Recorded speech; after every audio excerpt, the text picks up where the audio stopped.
Of these, the following are particularly important: realist perspective, B, liberal perspective, and C, radical perspective. Perspectives on globalization. Realist perspective. Globalization does not alter the existing territorial division of world into nation-states. It increases interdependence of different societies and economies, but it does not interfere with the state system. It does not transcend state sovereignty, nor the struggle for political power between states. Liberal perspective. Globalization has transformed world politics by replacing states as central actors by a myriad of other groups and organizations whose importance differs according to the issue area concerned. With the help of revolution in technology and communications interlinking economies of different nations, it has introduced a new international division of labor, bringing greater efficiency, choice, and prosperity. Radical perspective. Globalization is nothing but the latest stage in the development of international capitalism. Above all, it is a Western-led phenomenon which further deepens the existing divide between the metropolitan and peripheral economies. At best, it is an instrument of neo-colonialism. It is worth noting that the realist perspective attempts to project an objective view of globalization,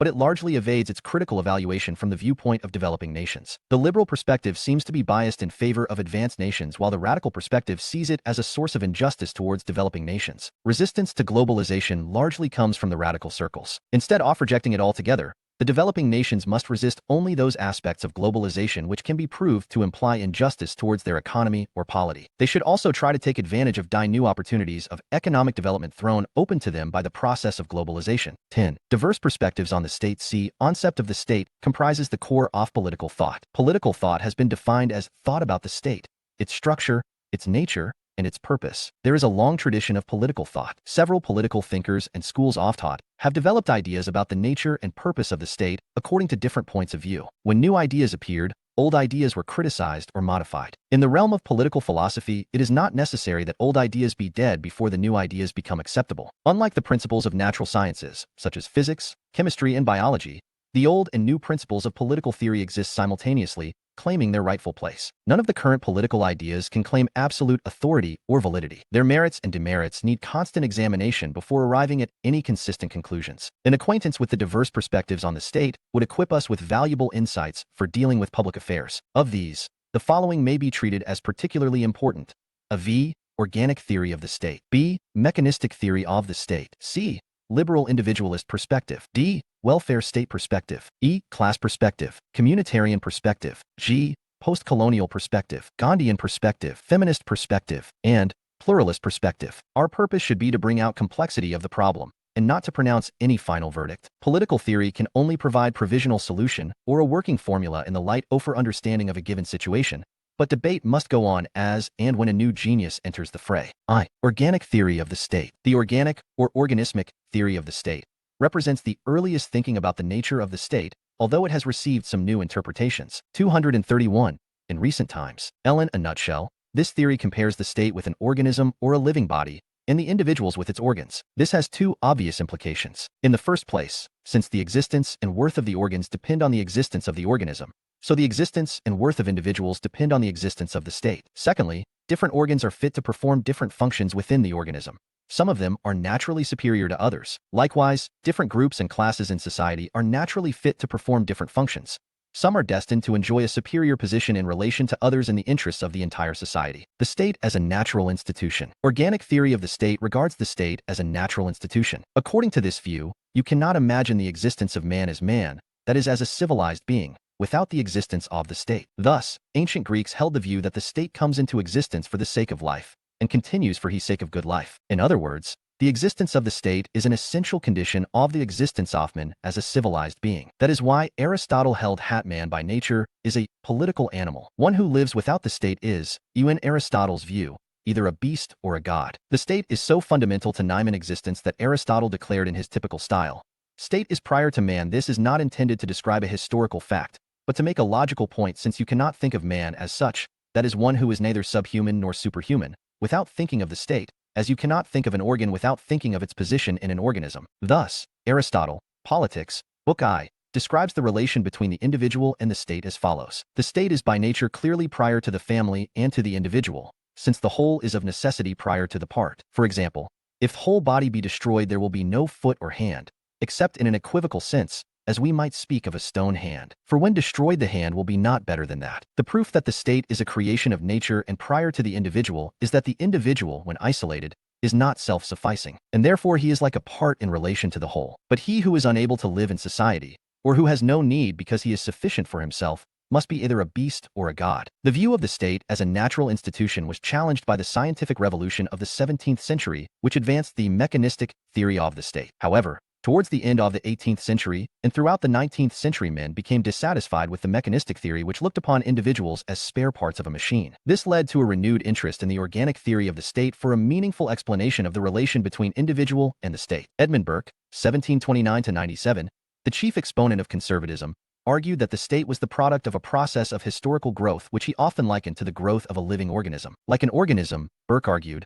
the state could not survive its dissection. It was also greater and more complex than any of the parts which made it up. Then, with the development of nationalism, the state was portrayed as the embodiment of the nation and an object of worship. This idea served as the basis of the idealist theory. G.W.F. Hegel, 1770-1831, a German philosopher, was the most eloquent champion of this view, who declared, "State is march of God on earth." The modern theory of evolution gave a new impetus to likening the state with biological phenomena. Thus, the organic theory of the state received a new fillip from the contributions of the biological school of political theory, which flourished in the 19th century. The pioneers of this school likened the development of political institutions with the growth of living beings towards higher forms of life, as manifested in the increasing differentiation of parts. The metaphor was stretched to such a degree that they sometimes drew strange parallels between the state and natural man. They spoke of the tissues of the state, of its systems of nutrition and circulation, of organs within it fulfilling specifically the functions of brain, nerves, fibers, heart, muscles, even stomach and nose. Bluntschli,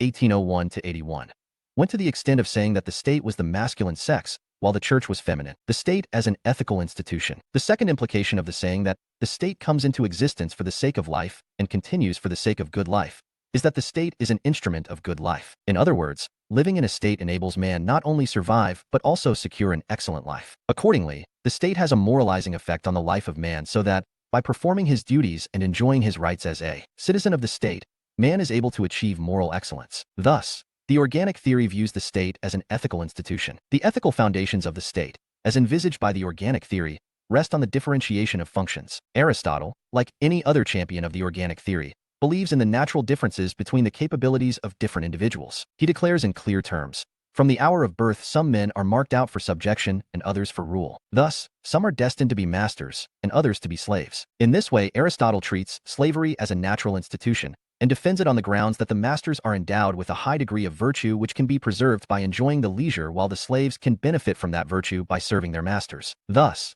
the institution of slavery is supposed to secure the good life both for the masters and the slaves. An important contribution to the theory of the state as an ethical institution was made by the modern biological school of political theory. Drawing a clear exponents of the biological school identified three essential characteristics of an organism. In the first place, there is an intrinsic relationship between the parts and the whole. Thus, unlike the part of a machine, the part of an organism has no existence apart from its position within that organism. For instance, a wheel retains its essential character as a wheel whether it is fitted in a machine or taken out, while a hand loses its character as a hand as soon as it is separated from the body.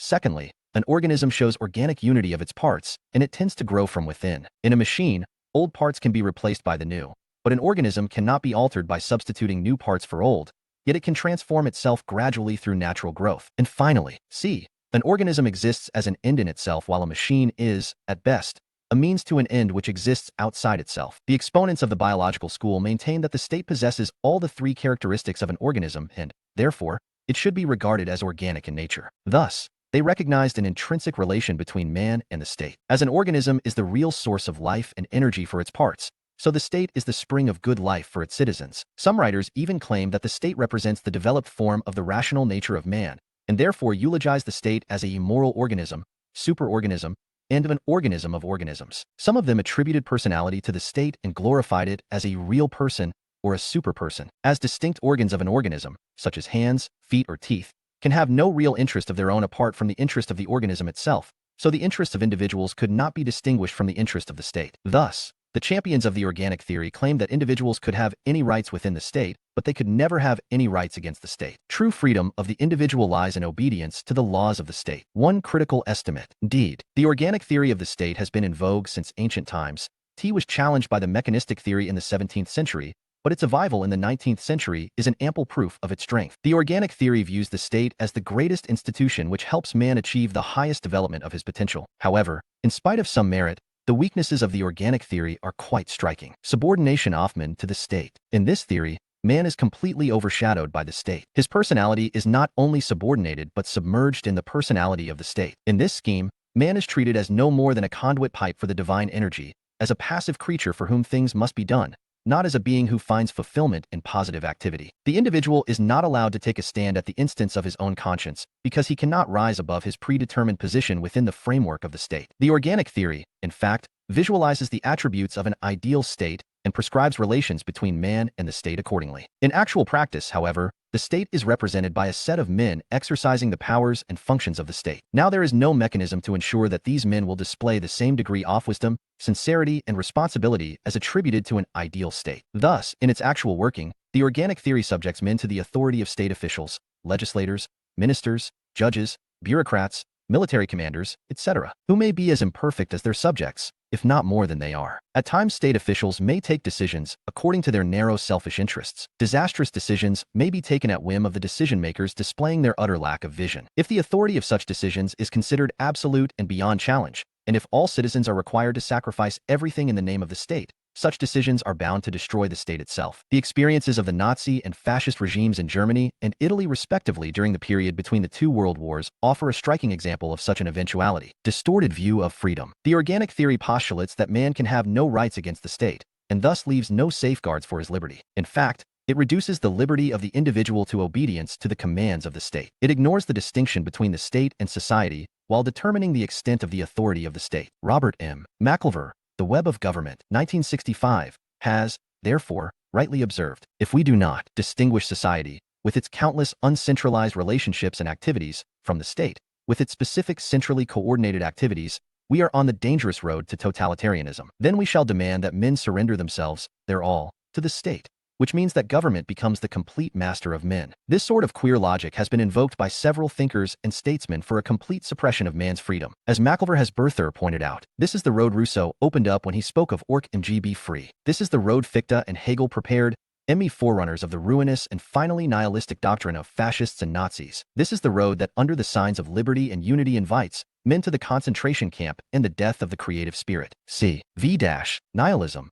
Nihilism refers to an outlook that harbors negative attitude towards everything. For a nihilist, nothing is worth believing, worth protecting, or worth respecting. He holds no purpose in life, no allegiance to anyone. Denial of equality. The organic theory of the state is essentially undemocratic. Following the analogy of the organism, it argues that since the toes cannot dictate to the brain, so there is no question of representation of the ordinary people to the seat of authority. Thus, wisdom and authority become the monopoly of the chosen few, and the masses are alienated from the process of decision-making. This is a clever device for preserving the inequality of status and opportunity on the pretext of supposed ethical principles. Such arguments have been frequently advanced by all those who have vested interests in the prevailing injustice in society, whether they have been justifying slavery, racial supremacy, imperialism, or any other form of discriminatory practice. There is no scientific evidence of any fundamental differences in the excellence of different categories of people. Most differences in the excellence of people in any sphere of life are the product of the socio-economic arrangements. Educational development,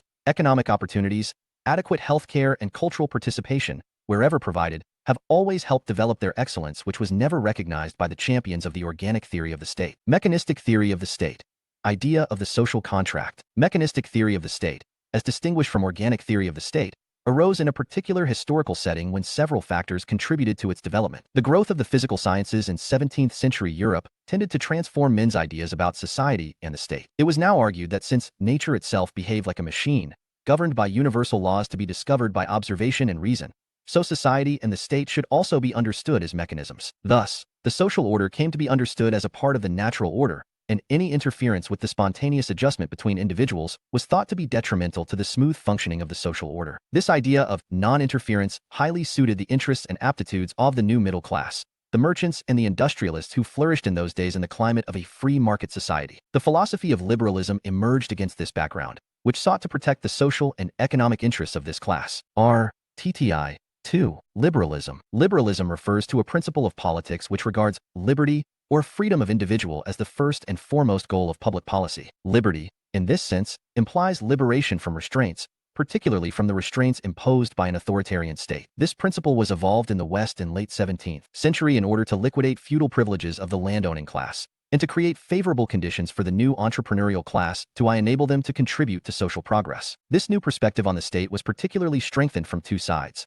A. The exponents of the social contract sought to trace the origin of the state in a way that fitted into liberal mode of thought. And B. The exponents of modern economics made a strong case for laissez-faire individualism, which confirmed liberal individualist view of the state. Theory of the social contract. The theory of the social contract presents a typical version of the origin of the state from the liberal point of view. This theory treats the state as the product of the mutual agreement of men, created with a definite purpose, to serve certain social needs. The liberal theory originated from the mechanistic concept of the state, although some later thinkers, like T. Green, 1836-82, and H.J. Lasky, 1893-1950, joined the liberal stream without subscribing to the mechanistic concept. Short, the mechanistic theory treats the state as an artificial contrivance. It postulates deliberate efforts behind the formation of the state. This implies the possibility of two life patterns, one before the origin of the state, the other after the creation of the state. According to this theory, the state is not a natural institution, but an artificial device or instrument invented by men for their mutual benefit. It is intended to serve the interests of all individuals or all sections of society. It regards the state as the product of the will of society. Hence, it is an expression of the common will. The idea of the creation of the state through a contract is found in a rudimentary form in ancient thought of both the East and the West. Kautilya's Arthashastra makes a pointed reference to it, while some ancient Greek sophists describe the state as an outcome of the contract between men. Some traces of this theory are also found in ancient Roman law. But all these references should not be taken to mean that the theory of the social contract flourished in ancient times. On the contrary, this theory was systematically formulated at a particular point of European history in order to drop a curtain on the values of the feudal system and to introduce the new values of the capitalist system. Feudalism. Feudalism refers to the system of economic, political, and social organization which flourished in the medieval Europe. Economically, it was based on large-scale agriculture where social status of different sections of society was determined by land tenure. Land was held by various ranks of landlords in return for homage and military service to be rendered to the king. It was tilled by serfs who were obliged to render labor services and dues to the landlords. All sections of society, including clerics, soldiers, administrators, and toilers, were tied to each other by mutual obligations. With the advent of industrial revolution in the mid of the 18th century, it became necessary to break this system to ensure freedom of the new entrepreneurial class as well as the new working class. Exponents of the theory. Thomas Hobbes, 1588-1679, John Locke, 1632-1704, and Jean-Jacques Rousseau, 1712-78, are regarded as the main exponents of the theory of the social contract. Of these, Hobbes and Locke are from England while Rousseau belongs to France. This theory held the field in Europe in the 17th and 18th centuries. Some later thinkers, such as Immanuel Kant, 1724-1804, Herbert Spencer,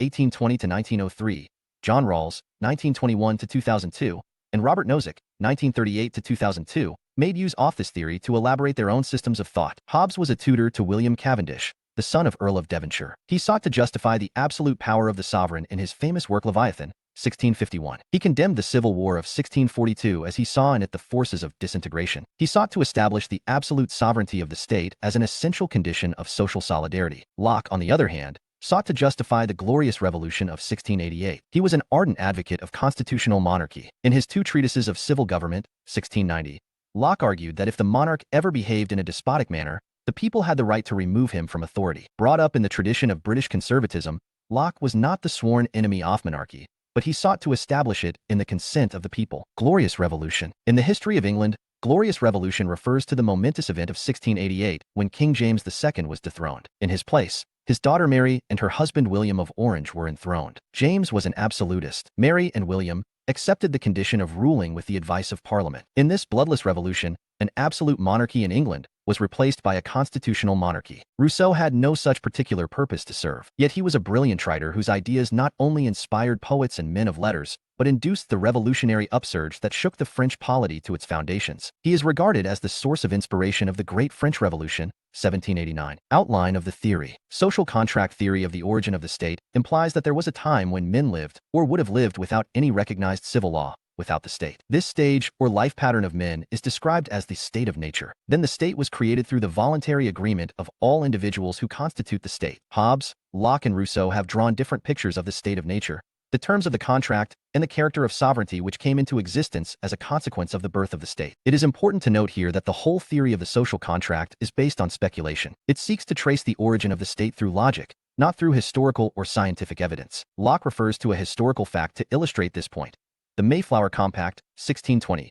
An agreement drawn by the passengers aboard the Mayflower, the ship designed to unify the enterprising Europeans who intended to settle in the newly found American continent. In any case, the historical reference used as an illustration is no evidence of its historical character. The state of nature. The state of nature envisaged how men live or would have lived without the authority of civil law, state, or political control. At this stage, there is no industry, systematic production. Men live not only close to nature, they have to depend on the bounty of nature for their survival. Their behavior is largely governed by their inner impulses, unrestrained by civil law, although a natural law is supposed to have existed at this stage. Men have no recognized rights, although they enjoy some natural rights. As all these conditions are determined by logic or particular line of argument, not on the basis of any scientific evidence, they do not lead to any uniform conclusion. Different authors have, therefore, given different versions of the state of nature, etc. Hobbes draws a gloomy picture of the state of nature. This is a natural corollary of his concept of human nature. Hobbes postulates that man is selfish by nature. Self-interest is the mainspring of human action. Men are moved to action not by intellect or reason, but by their appetites, desires, and passions. In the absence of law and justice, the state of nature is characterized by a perpetual struggle, ceaseless conflict, and constant warfare. In Hobbes's own forceful words, the life of man at this stage is solitary, poor, nasty, brutish, and short. Every man is enemy to every man. In pursuance of his own pleasure, man wants power over others. But as the physical and mental powers of natural men are nearly alike, nobody is able to overpower the other. Hence, men stand in natural fear of each other. It is a state of total insecurity. In such a state, there is no room for industry. Might is right is the order of the day. Men are free to take what they can, and to rob whomsoever they can. There is no law to prevent oppression, or to contain the taw of the jungle. It is a state of absolute anarchy. Hobbes is quite clear that he is not describing a historical fact, but only trying to demonstrate what would happen if there were no settled government for any length of time. Hobbes argues that there can be no morality or consciousness of duty or obligation in the state of nature, because these are possible only after the establishment of law and government. Natural rights are, therefore, nothing more than the natural powers of men, used to oppress others. At best, natural liberty is nothing but the liberty each man hath to preserve his own life. This urge for self-preservation is embodied in the law of nature or natural law. This conforms to the rules of prudence, arid expediency. It is natural law which prompts men to abandon the state of nature and to establish law and government. It consists in the rules of self-preservation, particularly as follows. A. Everybody should aim at securing peace. H. Men should be willing, in concert with others, to give up their natural rights. C. Men should keep their contracts. And finally, D. Men should show gratitude or return beneficence for beneficence. Locke draws an entirely different picture of the state of nature. In his view, it is not a state of constant warfare. On the contrary, it is a state of peace, goodwill, mutual assistance, and preservation. It is a state of liberty, not a state of license. The majority of people at this stage obey the law of nature, that is the law of inward morality. Men are by nature rational beings, impelled by their inner nature to treat humanity, whether in their own person or in that of any other person, in every case as an end, never as a means only. But still, there are a few persons who set aside the rules of morality in pursuance of their self-interest. In the absence of any established authority in the state of nac, it becomes very difficult to deal with such offenders. If men become judges of their own case, justice would not be secured. In this respect, the state of nature proves to be inconvenient. In order to rectify this defect, men abandon the stale of nature and enter into civil or political society by means of a contract. Natural law,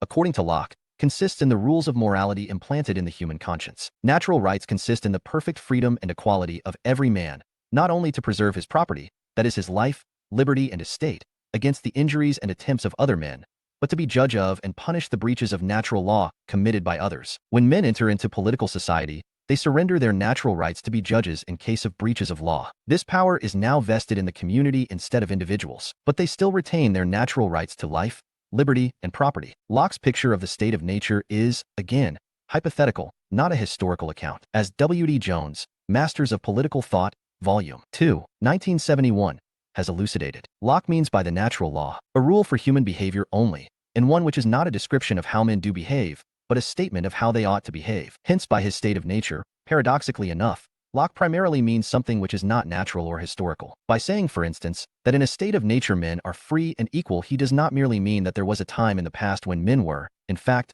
free and equal. He means rather to assert that they ought to be free and equal. Rousseau, in his discourse on inequality, 1755, paints a fascinating picture of the state of nature. He describes natural man as a noble savage, living a life of idyllic blissfulness and primitive simplicity. He states that men in the state of nature are equal, self-sufficient, and contented. But with the rise of civilization, inequalities raise their head. With the development of arts and science, private property comes into existence with the consequent division of labor. This necessitates the establishment of civil society. The state is thus an evil. Its formation becomes necessary due to inequalities among men. Here Rousseau seems to anticipate Marx as regards the origin of the state. However, in his later work The Social Contract, 1762, Rousseau takes a modified view of the civil state. He seeks to justify its existence, not as a manifestation of inequalities in society, but as an instrument for the protection of liberty. In his opening sentence of The Social Contract, Rousseau strikes a different note.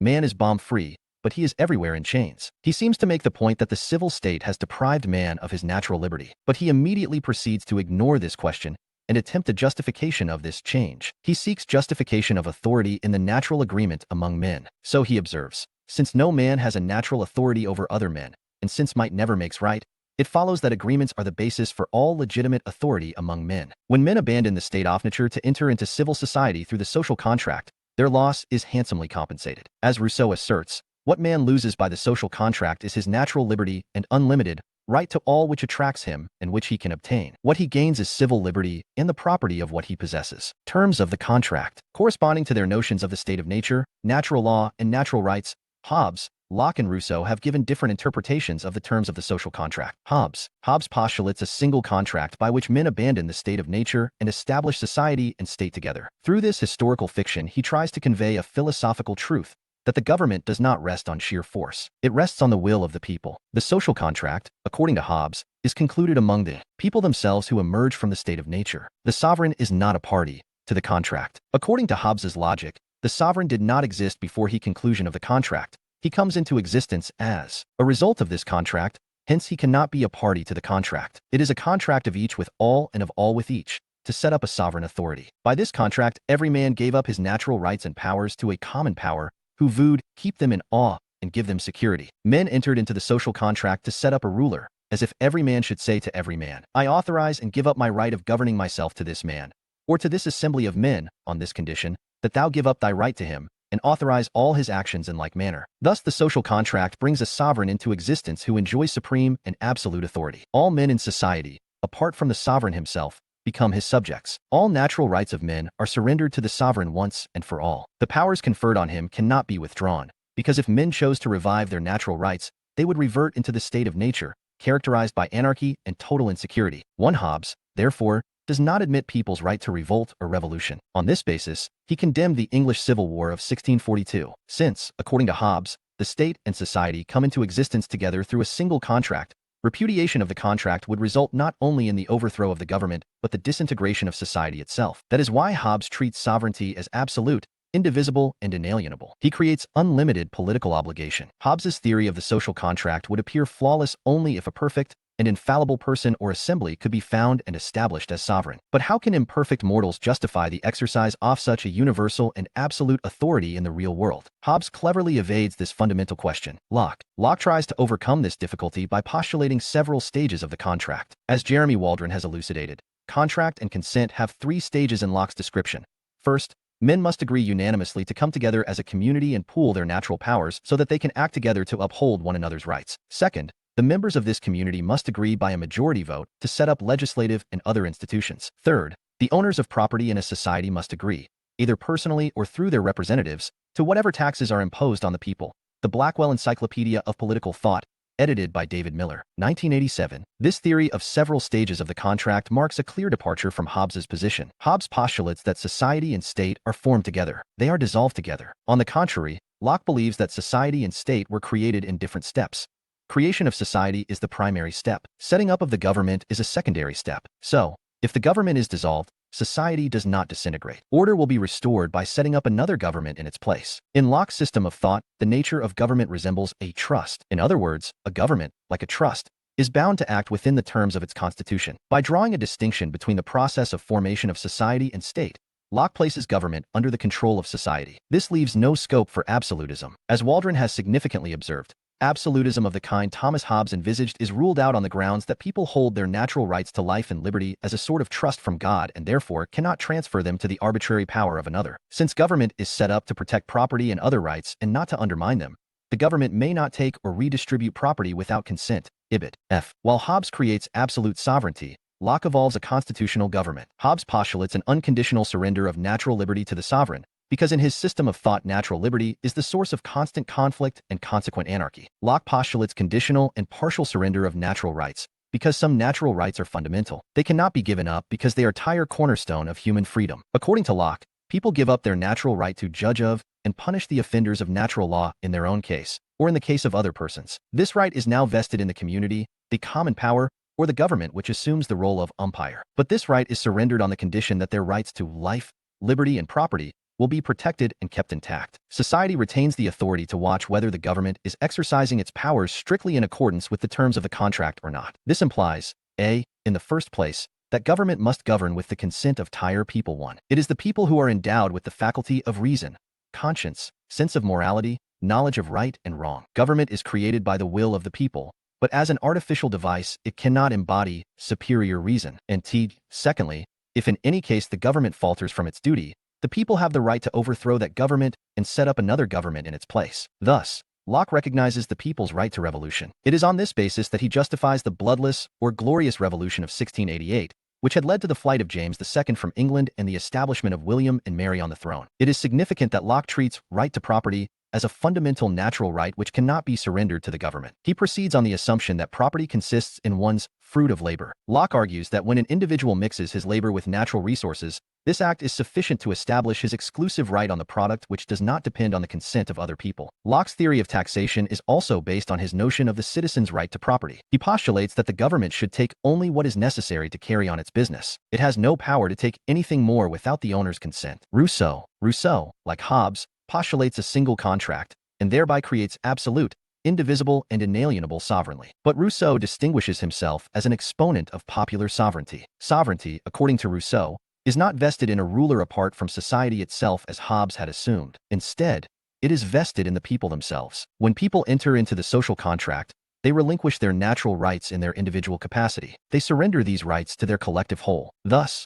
what they lose in their individual capacity, they get back in their corporate capacity, in improved form. No one is a loser in the bargain. Everybody is a gainer, because when anyone is attacked, society as a whole comes to his rescue. Sovereignty is indivisible, yet it is shared by each member of the civil society. In Rousseau's own words, each of us puts his person and all his power in common under the supreme direction of the general will, and in our corporate capacity we receive each member as an indivisible part of the whole. General will. According to Jean-Jacques Rousseau, The Social Contract, 1762, the general will refers to the point of convergence of the real will of all members of a community. It reflects the true good of each individual as well as the common good of the whole community. Sovereignty of the general will constitutes the foundation of popular sovereignty. The creation of popular sovereignty by vesting it in the general will is a unique contribution of Rousseau, which laid the foundations of modern democracy. As Robert M. McIlvre, The Modern State, 1926, has elucidated, the secret of Rousseau's doctrine is found in the substitution, for a sovereign of the sovereign. His sovereign is the general will, and he is perfectly ready to apply to it all the sweeping attributes which Hobbes delivers to his one man or assembly of men. It too is one and indivisible, inerrant, indestructible, omnipotent. Rousseau, of course, maintains that liberty in the state of nature is a great boon. But in due course of time, when population multiplies and the treasures of nature start depleting, it is no longer possible for men to enjoy natural liberty as before. In other words, natural liberty is now threatened because of the changed circumstances. When the gifts of nature no longer sustain men, they have to consolidate their own powers to save themselves. They, therefore, create civil society to maintain their freedom. As McIlvre has observed, the precarious liberty of the state of nature is well lost for the assured and enlarged liberty of the social order. The idea that law was not merely consistent with liberty, not merely a possible guardian of it, but the very form of its realization, was of profound importance for the true interpretation of the state. It gave a new and most significant setting to the problem of political obligation. For Rousseau, that problem solves itself when government is vested in the true sovereign, the general will. When that is attained, then each, coalescing with ale, may nevertheless obey only himself, and remain as free as before. Ibid. Political obligation equals the grounds and extent of individuals' obligation to obey law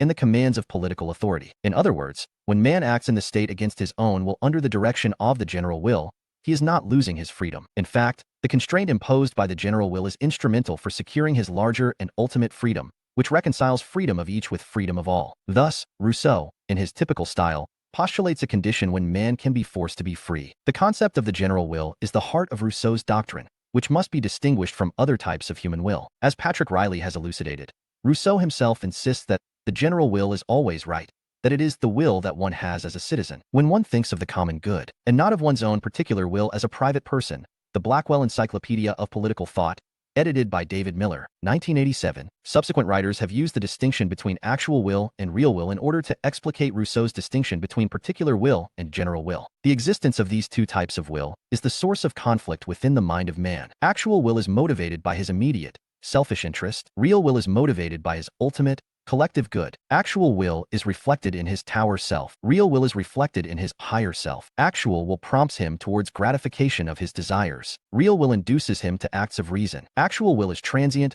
unstable, and inconsistent. It changes from moment to moment. Real will is stable, constant, consistent, and determinate. Man's freedom consists in overcoming his actual will and following the direction of the real will. Real will expresses his true freedom. It subordinates man's self-interest to the interests of the community, common interest or common good, which is shared by each and all. But individual by himself is imperfect. At times he may not be able to discriminate between his actual and real will. This dilemma is resolved by the transition from the particular to the general will. The general will harmonizes the interests of each with those of all. It is neither a compromise nor the common denominator, but the point of convergence of the real will of all, an expression of the highest in every man. It is the spirit of citizenship in its concrete shape. Man's particular will may push him to a state of confusion, but the general will always shows him the right way. Following this line of argument, Rousseau travels much ahead of his original position. He starts with describing civil society as an expression of superior will, but ends up with treating it as an expression of superior reason. He starts with the mechanistic view of the state, but ends up with the organic view of the state. He starts as an ardent liberal, but ends up as an ardent idealist. Rousseau was the most brilliant writer of his time, but he is also most confusing. Liberals and idealists adore him alike. They also condemn him alike. Idealism. As a philosophical doctrine, idealism regards idea, or consciousness, as the essence of the universe, and treats all social institutions as the manifestation of the prevailing idea. It recognizes dynamic character of the idea, and holds that the idea keeps on moving ahead in the direction of a perfect moral order. As a political outlook, idealism calls for identification of a perfect moral order and requires the individual to abide by the dictates of that moral order. A critical appraisal. Social contract theory of the origin of the state has been described as bad history, bad logic, and bad philosophy. It has been subjected to searching criticism from various angles. David Hume, 1711-76, argued that government was not created through a deliberate decision of the people. It arose because people realized that it was to their advantage to support any authority that enforced the rules of justice effectively. Hence, the idea of the social contract as depicted by Hobbes, Locke, and others was both historically improbable and philosophically unnecessary to explain allegiance. 1982. The theory of the social contract is not founded on any historical evidence. When we trace the origin of an institution like the state, it is not proper to rely on mere fiction, like that of the social contract. There is no historical validity of the assumption that men originally lived in a so-called state of nature, and then they thought of creating political institutions by mutual agreement to establish order and security. The Mayflower Compact of 1620 is often cited to show the possibility of a social contract. It was a statement drawn by English immigrants to America traveling by the ship Mayflower. We do solemnly and mutually, in the presence of God and one another, covenant and combine ourselves together into a civil body politic for our better ordering and preservation. This historical illustration, however, cannot be treated as an evidence of the historical character of the social contract. Even the illustration is not adequate. The Mayflower Compact was drawn up by men who were already familiar with government. They were not emerging from a state of nature as the exponents of social contract theory have postulated. In the second place, Sir Hemy Main's historical research on early political institutions has found no evidence to show that social and political organization owes its origin to any deliberate contract among men. According to Main's theory, the movement has been from one of status to one of contract. Thus, in primitive society, membership of a social group determined the status of an individual. The idea of the contract emerged with the dawn of the modem era, when the individual could change his status through a free contract. To shift the modem idea of the contract to the earliest times is, therefore, a bad logic. The idea of the contract is an individualist idea. It makes the will of the individual the basis for political authority. Primitive man was not at all aware of this idea. Life of the primitive man was largely governed by custom at the various levels of groupings: family, clan, phratry, tribe, jinn, etc. Law, sovereignty, and political institutions grew from this process in a very slow and gradual manner, not by a compact of freely contracting individuals. Moreover, a contract act, in order to be valid, requires the force or sanction of the state, which exists above and apart from the contracting parties. The called social contract had no such sanction behind it, because it precedes the establishment of the state itself. Again, The theory of the social contract postulates the existence of natural liberty and natural rights in the state of nature, that is before the formation of the state. This does not stand up to logic. Rights are the product of a developed social consciousness, which are enforced by the institutionalized law. How could natural rights have existed in the earliest stage when political awareness and institutionalized law were totally absent? Edmund Burke, 1729-97, argued that the social contract, if it could be said to exist at all, certainly marked the surrender of natural rights. Exponents of the social contract. Comparative study. The issue: Hobbes's view, Locke's view, Rousseau's view. Human selfish and cruel, rational being, simple and innocent, nature. Asterisk, v. Noble, savage. Why state of war of every? State of peace? State of idyllic nature 1 are ainst goodwill, mutual blissfulness. Everyone assistance and r. J. Preservation f. Natural powers. Right to life natura 1 liberty, toi fulful rights to oppress others liberty and dash. I all needs from the natural plus natural urge for property j. World as long as there. Idolatry, self-preservation, asterisk xw natural abundance purpose creation of an all. Setting up a when the scarcity situation of the powerful sovereign government that arises, civil society must be contract IGN who would protect, formed to provide security control everyone natural rights of a dash of property earned by, and protect every man and punish f people's own labor one the offenders. Terms of every man gives men agree to pool all individuals surrender the social up his natural rights their natural power their natural liberty to the contract and powers to a and uphold one j power of the community, common power. Another's rights, that provides them civil who would keep they give up the liberty, what they lose ds, them in awe, and right to be the individuals, gain back as give them judge in their own as members of the security case 7. AF- community. I nature of supreme and limited sovereignty absolute, indivisible and the absolute. Government as a and inalienable sovereignty trust of the community of the general will revel in absolutism. No constitutionalism. Popular sovereignty. Right political scope for right people's right to resistance not necessary theory to resistance revolution conceded from the philosophical point of view. It is not fair to treat any contract as eternally binding on all generations. Tom Paine, 1737-1809, criticized the theory of the social contract from this viewpoint and declared it a deadweight on the wheel of progress. He asserted, every age and generation must be as free to act for itself in all cases as the age and generations which preceded it. It is significant that the idea of the freedom of contract, which was regarded as sacrosanct from the 17th century to the 19th century, is no longer upheld by progressive thinkers of the modern age. The theory of the social contract tries to demonstrate that the state is the product of the will of all individuals comprising the state. It establishes the state as an instrument of harmonizing the interests of all individuals and all sections of society. But in any society, particularly in modern capitalist society, some dominant sections, or the chosen few, are so well organized and vocal that they become self-styled representatives of the will of society and seek to justify their authority on this ground. The complex problem of social inequality and injustice needs a more searching analysis. It cannot be solved through a simplistic formula of the social contract. It is significant that the theory of the social contract was advanced at a juncture when the system of feudal relations was giving way to the norms of market society, which laid the foundations of the capitalist system. The relations of the feudal society are determined by tradition. Those of the capitalist society are determined by contract. The doctrine of the social contract played a historical role by providing for a theoretical justification for the new pattern of human relations necessitated by the emergence of the capitalist society.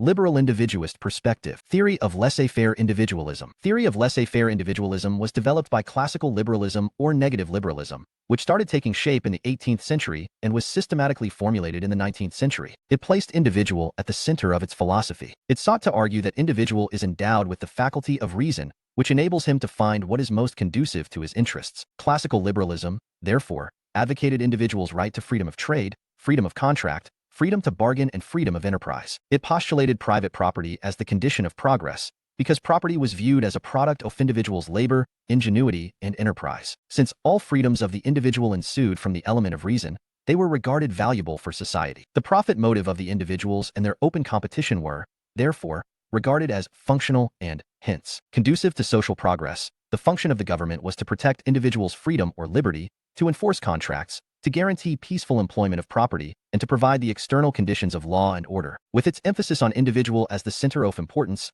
classical liberalism advocated the policy of laissez-faire, a French term which means leave alone. It signified non-intervention by the state in the economic activities of individuals. This phrase was in common usage in mercantile and industrial circles in 19th century England, and in other parts of the world, to express a belief in the freedom of industry and economic activity from state interference. Laissez-faire individualism refers to an aspect of liberal political theory which regards property rights of the individual as a necessary condition of liberty and seeks to set definite and circumscribed limits on the regulatory powers vested in the government over social and economic processes. This theory dubs the state a necessary evil.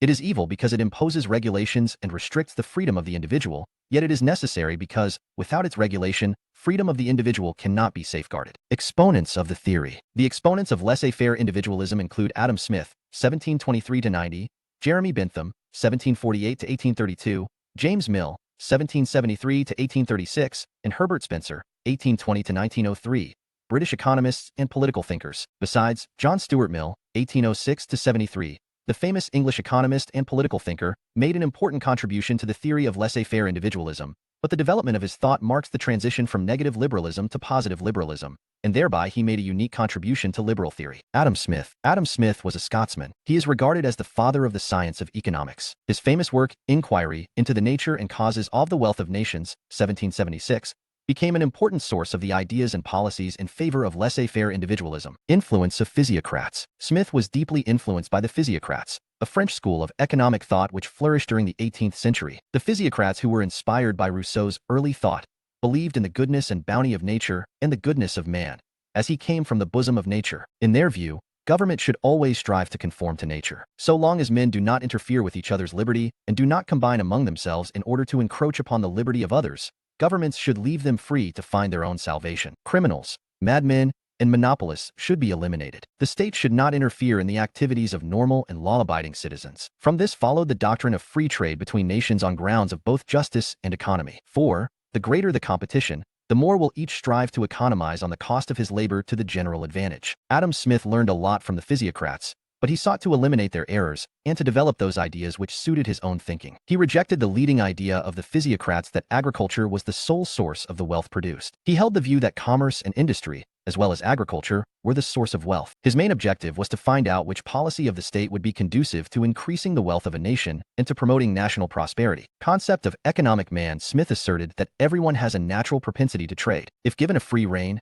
this tendency would stimulate economic activity, resulting in an increase in the production of goods. The profit motive is a natural instinct which inspires every trader in his activity. The selfish motive of the enterpriser is, nevertheless, conducive to promotion of the general good. It harmonizes with national prosperity, thereby benefiting all, government, business, and labor. 19th century critics of orthodox economic theory have used the term economic man to deprecate this view of human nature. They have accused Adam Smith and other classical economists of having grossly distorted the true nature of man by assuming that, in a capitalist system, virtually all economic activity must be motivated by purely selfish considerations, and thus giving prominence to baser motives at the expense of the higher values of life. The classical economists, including Adam Smith, no doubt stressed on the importance of self-interest in the field of economic behavior. But Adam Smith never gave a blanket endorsement to the idea of beneficence of self-interest. Yet he was convinced that self-interest frequently played an essentially beneficent role in economic affairs, for in the pursuit of his own interests, man on occasion was led by an invisible hand to promote an end which was no part of his intention. Capitalism. Postmodern refers to an economic system of the modern age largely based on industrial mode of production where means of social production, land, buildings, i.e., forests, machinery and capital, distribution and exchange are owned by private entrepreneurs. A large number of workers are employed on wages at the market rate, and economic activity is primarily devoted to private profit. Here workers are free to work anywhere according to their skills and capabilities as well as market demand. 8. Myth argued that the selfish individual, while working within the framework of competition, would unwittingly promote the welfare of society. Despotism. Exclusive concern with furthering his own interests. It is significant that Smith's formulation in this respect came to occupy a central place in orthodox economic theory, and was soon refined through the instrumentality of hedonistic psychology which regarded considerations of pleasure and pain as the prime movers of human behavior. Many prominent economists of the 19th century, including the Utilitarians, Jeremy Bentham and his followers, accepted this view of man. They regarded man as a highly rational creature who persistently endeavored by means of the hedonistic calculus to maximize pleasure and minimize pain. Concept of natural liberty. In accordance with his concept of man, Adam Smith postulated a system of natural liberty, implying perfect freedom of commerce and industry. In order to promote national prosperity, he emphasized the key role of businessman in the economic life of a nation. He argued that businessman knows his own interests far better than any government can tell him. In order to enable the businessman to pursue his interests most effectively, which would automatically contribute to national prosperity, the only wise policy for a government to follow is laissez-faire. Thus, in his Wealth of Nations, 1776, Adam Smith defined the system of natural liberty as follows. Every man, as long as he does not violate the laws of justice, is left perfectly free to pursue his own interest in his own way, and to bring both his industry and capital into competition with those of any other man or order of men. The sovereign is completely discharged from the duty of superintending the industry of the private people, and of directing it towards the employments most suitable to the interest of the society. Functions of government. According to this system of natural liberty, the role of government is confined to three duties of great importance. A. Defense of the nation against foreign aggression. B. Protection of every member of society, as far as possible, from injustice or oppression of every other member thereof, i.e. establishing an exact administration of justice. And C. Erection and maintenance of public works and running certain public institutions which could not be undertaken by an individual or a small number of individuals, because the profit accruing from their maintenance would never repay the expenditure involved. Adam Smith, therefore, advocated the abolition of restrictions imposed on commerce and industry by the government in pursuance of the policy of mercantilism. Likewise, he urged that ale producers should be free to compete in a free market, to sell their goods, their services, and their labor at prices determined by market competition. In this obvious and simple system of natural liberty, there would exist the freedom of enterprise, the freedom of trade between nations, the freedom of contract between buyer and seller, as well as between employer and worker. Mercantilism. Mercantilism refers to an economic theory prevailing in 17th century and early 18th century Europe, which held that a nation's power was dependent on national prosperity. National prosperity could be enhanced by maximizing exports and minimizing imports. A nation should import cheap raw materials and export expensive finished goods. Mercantilism upheld the state's intervention in economy for the protection of indigenous industries. It recommended lowering of wages to keep the prices of its products quite low in the world market. Jeremy Bentham. Bentham made an important contribution to the theory of laissez-faire individualism as a great exponent of utilitarianism. Utilitarianism stands for the revival of the classical hedonism of Epicurus. This implied that man's behavior should be governed by the consideration of advancement of pleasure and avoidance of pain. This theory was adapted by Bentham to the conditions of 18th and 19th century Europe to prove its relevance. Concept of utility. Bentham and his followers argued that the concepts of absolute rights, absolute sovereignty, and absolute justice had no relevance to the realities of social life. There was only one absolute standard of regulation of human affairs, viz., that of absolute expediency. Political institutions and public policies should, therefore, not be rated as good or bad in relation to some visionary and arbitrary concepts of human rights and obligations. They should be judged by their fruits. These thinkers held that the satisfaction of individual should furnish the yardstick of utility, and when a decision is to be taken for the whole society, the controlling principle should be the greatest happiness of the greatest number. Bentham interpreted happiness as the balance of pleasure over pain derived from a thing or a course of action. Thus, he postulated, nature has placed mankind under the governance of two sovereign masters, pain and pleasure. Taking it to be an incontrovertible fact of human psychology, Bentham and his illustrious follower, James Mill, held that men always desire only pleasure and are averse only to pain. If they desire any other thing, it is only because they have learnt by experience that these things bring pleasure and avert pain. They define the utility of a thing or action as its tendency to produce pleasure and to avert pain. Accordingly, they defined right action as the one most likely to give the greatest balance of pleasure over pain to the persons liable to be affected by it. Thus, Bentham postulated that pleasure and pain were susceptible to measurement. He repudiated any qualitative differences between different kinds of pleasure and focused on their quantitative adherences. Bentham's exclusive concern with furthering his own interests. It is significant that Smith's formulation in this respect came to occupy a central place in orthodox economic theory, and was soon refined through the instrumentality of hedonistic psychology, which regarded considerations of pleasure and pain as the prime movers of human behavior. Many prominent economists of the 19th century, including the Utilitarians, Jeremy Bentham and his followers, accepted this view of man. They regarded man as a highly rational creature who persistently endeavored by means of the hedonistic calculus to maximize pleasure and minimize pain. Concept of natural liberty. In accordance with his concept of man, Adam Smith postulated a system of natural liberty, implying perfect freedom of commerce and industry. In order to promote national prosperity, he emphasized the key role of businessman in the economic life of a nation. He argued that businessman knows his own interests far better than any government can tell him. In order to enable the businessman to pursue his interests most effectively, which would automatically contribute to national prosperity, the only wise policy for a government to follow is laissez-faire. Thus, in his Wealth of Nations, 1776, Adam Smith defined the system of natural liberty as follows. Every man, as long as he does not violate the laws of justice, is left perfectly free to pursue his own interest in his own way, and to bring both his industry and capital into competition with those of any other man or order of men. The sovereign is completely discharged from the duty of superintending the industry of the private people, and of directing it towards the employments most suitable to the interest of the society. Functions of government. According to this system of natural liberty, the role of government is confined to three duties of great importance.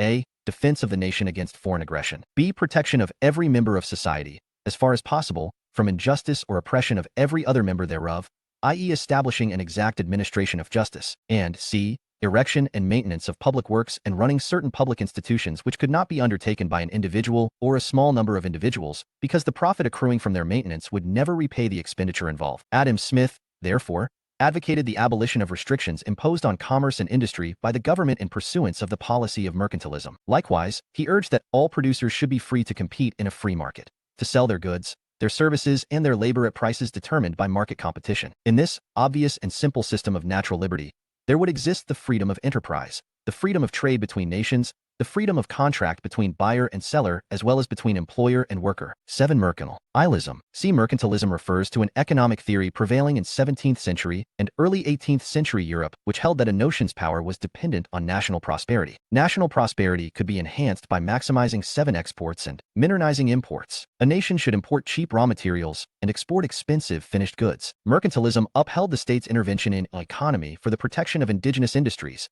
FT recommended lowering of wages to keep the prices of its products quite high in the world market. Jeremy Bentham. Bentham made an important contribution to the theory of laissez-faire individualism as a great exponent of utilitarianism. Utilitarianism stands for the revival of the classical hedonism of Epicurus. This implied that man's behavior should be governed by the consideration of advancement of pleasure and avoidance of pain. This theory was adapted by Bentham to the conditions of 18th and 19th century Europe to prove its relevance. Concept of utility. Bentham and his followers argued that the concepts of absolute rights, absolute sovereignty, and absolute justice had no relevance to the realities of social life. There was only one absolute standard of regulation of human affairs, viz., that of absolute expediency. Political institutions and public policies should, therefore, not be rated as good or bad in relation to some visionary and arbitrary concepts of human rights and obligations. They should be judged by their fruits. These thinkers held that the satisfaction of individual should furnish the yardstick of utility, and when a decision is to be taken for the whole society, the controlling principle should be the greatest happiness of the greatest number. Bentham interpreted happiness as the balance of pleasure over pain derived from a thing or a course of action. Thus, he postulated,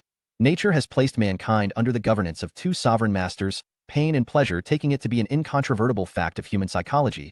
Bentham and his illustrious follower, James Mill, held that men always desire only pleasure and are averse only to pain. If they desire any other thing, it is only because they have learnt by experience that these things bring pleasure and avert pain. They define the utility of a thing or action as its tendency to produce pleasure and to avert pain. Accordingly, they defined right action as the one most likely to give the greatest balance of pleasure over pain to the persons liable to be affected by it. Thus, Bentham postulated that pleasure and pain were susceptible to measurement. He repudiated any qualitative differences between different kinds of pleasure and focused on their quantitative differences. Bentham's attitude on this issue was satirically expressed in the famous saying, "Quantity of pleasure being equal, pushpin is as good as poetry." Bentham even laid down certain criteria for measuring pleasure and pain, known as the hedonistic calculus or philosophic calculus. The criteria for measurement of pleasure included 1. Intensity, how strong is its feeling? 2. Duration, how long it lasts? 3. Certainty, how certain we feel to have it? 4. Proximity or propinquity, how near it is to us,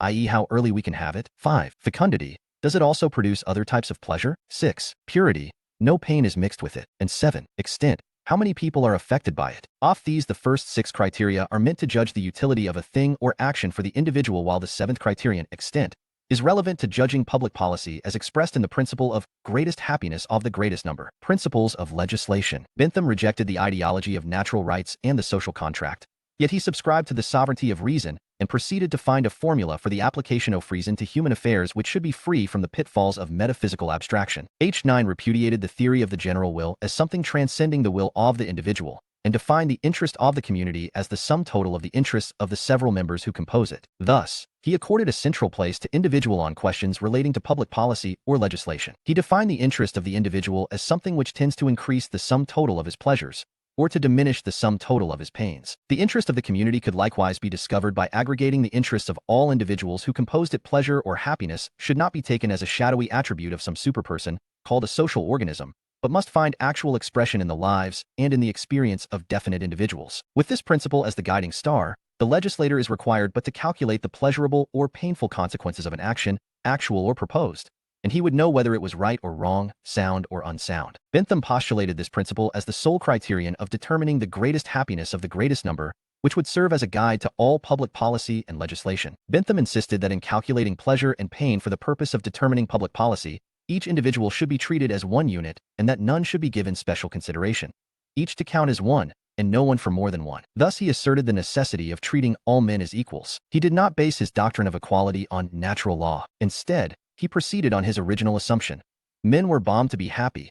That is the plain dictate of experience. Since freedom is essential to happiness, men are entitled to freedom. But equal freedom of each individual postulates equality. Therefore, man's liberty must be limited and conditioned by the ultimate test of general welfare. Bentham showed that equality was a political good, because it was the only practical way of dealing with large numbers of people. By placing equal importance on the happiness of all individuals, Bentham sought to curb the legislators' tendency of ignoring happiness of the people in pursuance of their own moral standards, or in promoting happiness of their own choice. Critics point out that in practice Bentham's philosophy tends to marginalize the individual, as his formula of greatest happiness of the greatest number aims to maximize happiness of the collectivity, ignoring the share of particular individuals. Functions of government. Bentham, of course, treated the state as an instrument devised by man for the promotion of happiness of the community, yet he did not contemplate any wide scope of state activity. Believing that men are moved to act solely by the desire for pleasure and the avoidance of pain, and that each individual is the best judge of his own interests, Bentham and his followers came to the conclusion that main function of the state is legislation, and that the chief objective of legislation is to remove all institutional restrictions on the free actions of individuals. Individual himself is capable of exercising moral judgment. The state cannot improve character of the people. The state should restrict its sphere of activity to restraining individuals from indulging in activities which affect the general happiness adversely. Punishment of offenders is another important function of the state. The state should not interfere in the activities of law-abiding citizens who are the best judges of right and wrong, moral and immoral. In this way, Bentham also upheld the doctrine of laissez-faire individualism. James Mill. James Mill was a close associate and follower of Jeremy Bentham. He played an important role in propagating Bentham's utilitarianism as well as his principles of law, administration, education, and psychology. He founded his philosophical radicalism on the basis of Bentham's utilitarianism and led a radical reformist movement which aimed at extension of franchise and representation of the interests of the working class. In British Parliament, besides Bentham's utilitarianism, James Mill undertook an intensive study of Hobbes's individualism and Adam Smith's classical political economy. He is well known for popularizing the views of his favorite thinkers rather than for advancing an original doctrine. After analyzing the prevailing institutions of England, particularly the aristocratic government, legal system, and mercantilist economy, he came to the conclusion that these institutions obstructed the way to the greatest happiness of the greatest number. In his Essays on Government, 1825, he commended benefit of the citizens. He argued that aristocratic government is motivated by self-interest which promotes corruption. This can be prevented by instituting a representative government based on universal suffrage, secret ballot, and periodic elections. James Mill particularly liked the middle rank and hoped that when democratic institutions are established, the people would follow their footsteps. Herbert Spencer. Sociological foundation of laissez-faire individualism was provided by Herbert Spencer, an English political thinker, in his work Social Statics, 1850, The Man versus the State, 1884, and The Principles of Ethics, 1892-93. Starting from an idea of universal evolution, Spencer postulated the tendency of all things to ultimate equilibrium and the consequent tendency of all things to transform themselves by a process of evolution in order to attain this equilibrium. Accordingly, individual tends to equilibrate himself with his social environment by adaptation, and by inheritance oft-had adaptation, until he attains, in a perfect equilibrium, the blessedness of final anarchy. In this process of evolution, the state has a very limited role to play, and that is the function of protection, administration of the law of equal freedom. Spencer treated the state as a joint stock protection company for mutual assurance. It should not assume any other function, nor otherwise interfere with the process of natural evolution. Thus, Spencer argued that the state should not undertake public health, nor give the poor any relief because that would defeat the operation of the law of natural selection. Spencer subscribed to the principle of the struggle for existence and survival of the fittest as a guiding principle of social evolution. Liu, therefore, argued that if family ethics, i.e. the rule of diverting common resources towards maintenance of the weak, was applied to the state, it would retard progress by giving the weakling more than he deserved and perpetuating an undeserving life. Thus, Spencer stretched the concept of negative liberty to such an extreme that he considered elimination of the weak in the struggle for existence as part of the process of social progress. Natural selection. Nature selection is a corollary of Charles Darwin's 1809-82 theocarative biological evolution, which upholds the twin principles of struggle for existence and survival of the fittest. Accordingly, natural selection refers to the process whereby the nature selects only fit creatures to survive and eliminates the uri fit ones. Herbert Spencer, 1820 to 1903, English philosopher, recommended the model of natural selection for social organization. In his view, this held the key to social progress. So Spencer favored a purely competitive society where the state had to play a very limited role, that is to provide for protection and enforcement of contracts. He argued that the state should not undertake public health, nor give any relief to the poor because that would defeat the operation I of the law of natural selection. In the past few decades, the theory of laissez-faire liberalism was revived with a new vigor. It sought new grounds of keeping the state away from interference in the market forces. It is variously described as neoliberalism, neoclassical liberalism, or libertarianism. It is interesting to recall that towards the end of the 19th century and the beginning of the 20th century, liberalism tended to accommodate some tenets of socialist and idealist thought, which was responsible for the emergence of the theory of welfare state. Thus, negative liberalism of the 18th century had given way to positive liberalism by the first half of the 20th century. The liberalism of Th. Green, 1836 to 82, L. T. Hobhouse, 1864 to 1929, and Harold J. Lasky, 1893 to 1950, conceded positive role of the state in regulating economic system entire interests of the poor and deprived sections of society. The principle of liberty was sought to accommodate the principles of equality and justice within the liberal frame of thought. However, during the second half of the 20th century, some thinkers in the liberal tradition found the theory of welfare state to be inimical to individual liberty and sought to revive the original concern of this tradition with laissez-faire philosophy. Their thought is an important component of contemporary liberal theory. It is described as libertarianism in order to indicate its renewed concern with liberty and to distinguish it from the recent trend towards positive liberalism. In a nutshell, libertarianism upholds full autonomy and freedom of the individual. It seeks his liberation from all institutions which tend to restrict his vision of the world,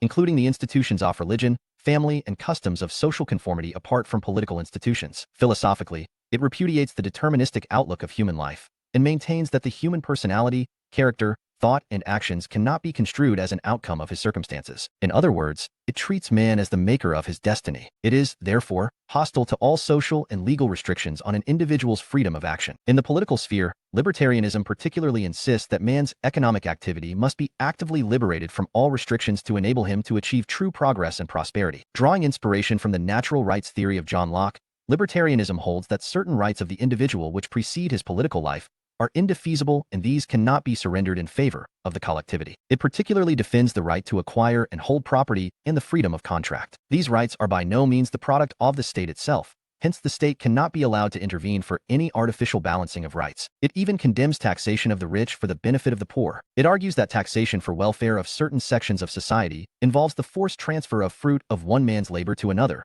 which serves as a disincentive to individual. On the contrary, if all individuals are free from state compulsion, they will put their best into the system. In effect, this means that laissez-faire capitalism is most conducive to social progress. An extreme form of libertarianism holds that all government is illegitimate. Hence, it comes closer to anarchism. However, while anarchists project a vision of society wherein use of force would become redundant, extreme libertarians look forward to the establishment of a system in which function of protection would be assigned to private protective agencies. On the other hand, moderate libertarians concede that government may legitimately engage in police protection and enforcement of contracts for which civil as well as criminal courts might be established. In addition, it may undertake national defense, but nothing beyond these functions. Thus, they uphold, at best, a night watchman state. The amount of taxation, they hold, should be restricted to serve these purposes only. The chief exponents of libertarianism include F. A. Hayek, 1899 to 1992, Isaiah Berlin, 1909 to 97, Milton Friedman, 1912 to 2006, and Robert Nozick, 1938 to 2002. Thus, Robert Nozick, in his Anarchy, State, and Utopia, 1974, following Locke's method, argues that individuals do have certain rights in the state of nature. They would hire protective agencies for their property holdings. The dominant protective agency, having de facto monopoly of force in a given territory, would emerge as a state-like entity. Accordingly, the state has no legitimate powers beyond the functions of protection, justice, and defense. It is not authorized to engage in redistributive transfers among the citizens who were originally its clients. Hence, welfare state is ruled out. Nozick holds that acquisition or transfer of property without force or fraud is just. The right to property is derived from the fact that an individual is entitled to it. It is not necessary to prove that he morally deserves it. He is entitled to acquire and hold property either through mixing his labor with nature, by virtue of just acquisition of an unowned property, or by receiving property from someone who has just initial title to it. Legal rights are, therefore, the product of voluntary exchanges. Nozick argues that inequalities at the level of production and voluntary transfers should not be sought to be rectified at the level of distribution. However, if there is only one source of water in a desert, nobody should be allowed to monopolize it. Nozick attempts to demonstrate that a libertarian society which allows all individuals and groups to shape their life according to their wishes, fulfills the most plausible definition of a utopian social order. Welfare state perspective. Transition to positive liberalism. Liberal theory, which stood for negative liberalism in its early phase, was transformed into positive liberalism in its later phase. Positive liberalism promoted the idea of the welfare state, as it pleaded for positive role of the state in securing welfare of its citizens, particularly of their vulnerable sections. Welfare state S. Wilfars retats RSFSRS to a state that safeguards liberty of its citizens, ere it also undertakes regulation of free, retirement economy in order to safeguard the interests of vulnerable sections like peasants, workers, and consumers. It resorts to differential taxation of different strata of society according to their ability to pay, and mobilizes necessary resources to provide for the supply of essential goods and services like food, clothing, shelter, healthcare, elementary education and recreation, etc., to various social strata according to their ability to pay. Further, it undertakes the protection of cultural heritage including monuments, museums, libraries, art galleries, botanical gardens, and zoological parks, etc. Then it also promotes higher education and scientific research, etc., to step up intellectual and cultural development of society. In short, welfare state is concerned with all aspects of welfare of its citizens, apart from the maintenance of law and order. Negative liberalism had sought to establish free market society which promoted capitalism. The success of capitalism in the 19th century demonstrated that the free market society created large inequalities among human beings and caused oppression of the vulnerable sections, peasants, workers, consumers, etc. With the enormous growth of the labor force in industrial cities, freedom of contract and practice meant freedom for factory owners to hire and fire then workers to maximize their profits with the consequent insecurity and suffering of the workers. Freedom of trade was not restricted to commodities. Labor was also treated as a commodity. The result was the inhuman condition of the workers, child labor, slum housing, and free sale of poisoned meat, bad gin, and other things injurious to health. When freedom of enterprise was interpreted as the total absence of regulation on business and industry, it brought disastrous consequences for the bulk of society, not the greatest happiness of the greatest number held so dear by the classical economists. Classical liberals had sought to justify a free market society on the basis of the equality of individuals. Bentham had argued that in aggregating individual utilities, each individual was to count as one. He had sought to justify the liberal state as the state most calculated to maximize utilities,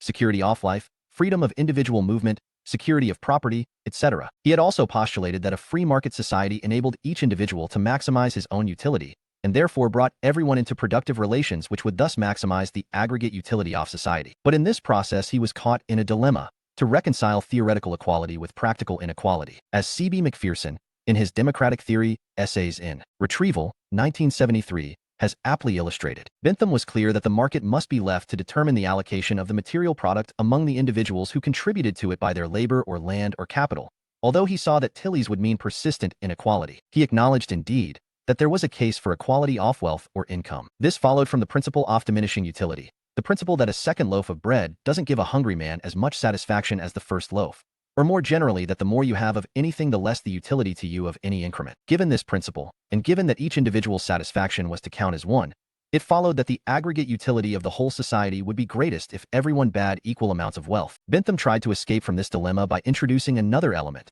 the criterion of productivity, and decided the case in favor of inequality. As Macpherson has further elucidated, as soon as Bentham had thus demonstrated the case for equality, he argued that it had to yield to the case for productivity. Without security for unequal property, there would be no incentive to capital accumulation, and without capital accumulation there would be practically no productivity. Besides, without a large labor force whose incentive was fear of starvation, the market could not maximize productivity, ibid. However, subsequent liberal thinkers could not escape from this dilemma so easily. The working class was not only increasing in size, its condition was also deteriorating. Its voice could not be suppressed any longer. The socialists were incessantly pressing for a solution of the problems of the working class. The liberals were also forced to realize that their insistence on freedom and human rights had created conditions of oppression in society. They must resolve the contradictions of the liberal theory, as evidenced by the oppressive character of the capitalist system.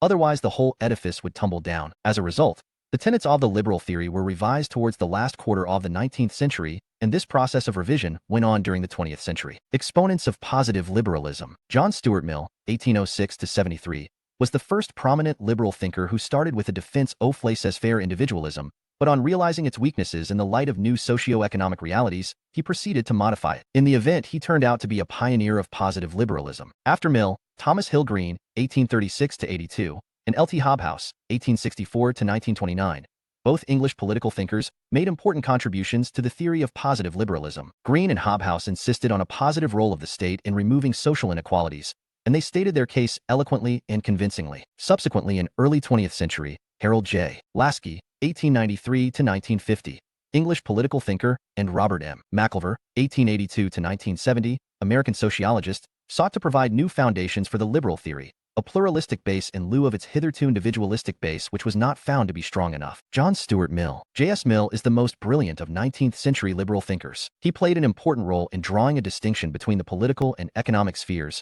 and in working out the implications of liberal theory in these spheres. Thus, while in the political sphere he proved himself to be a strong supporter of constitutional and representative government, in the economic sphere he was inclined towards social justice. So he laid the foundations of the welfare state. In this way, Mill gave a positive direction to liberal theory.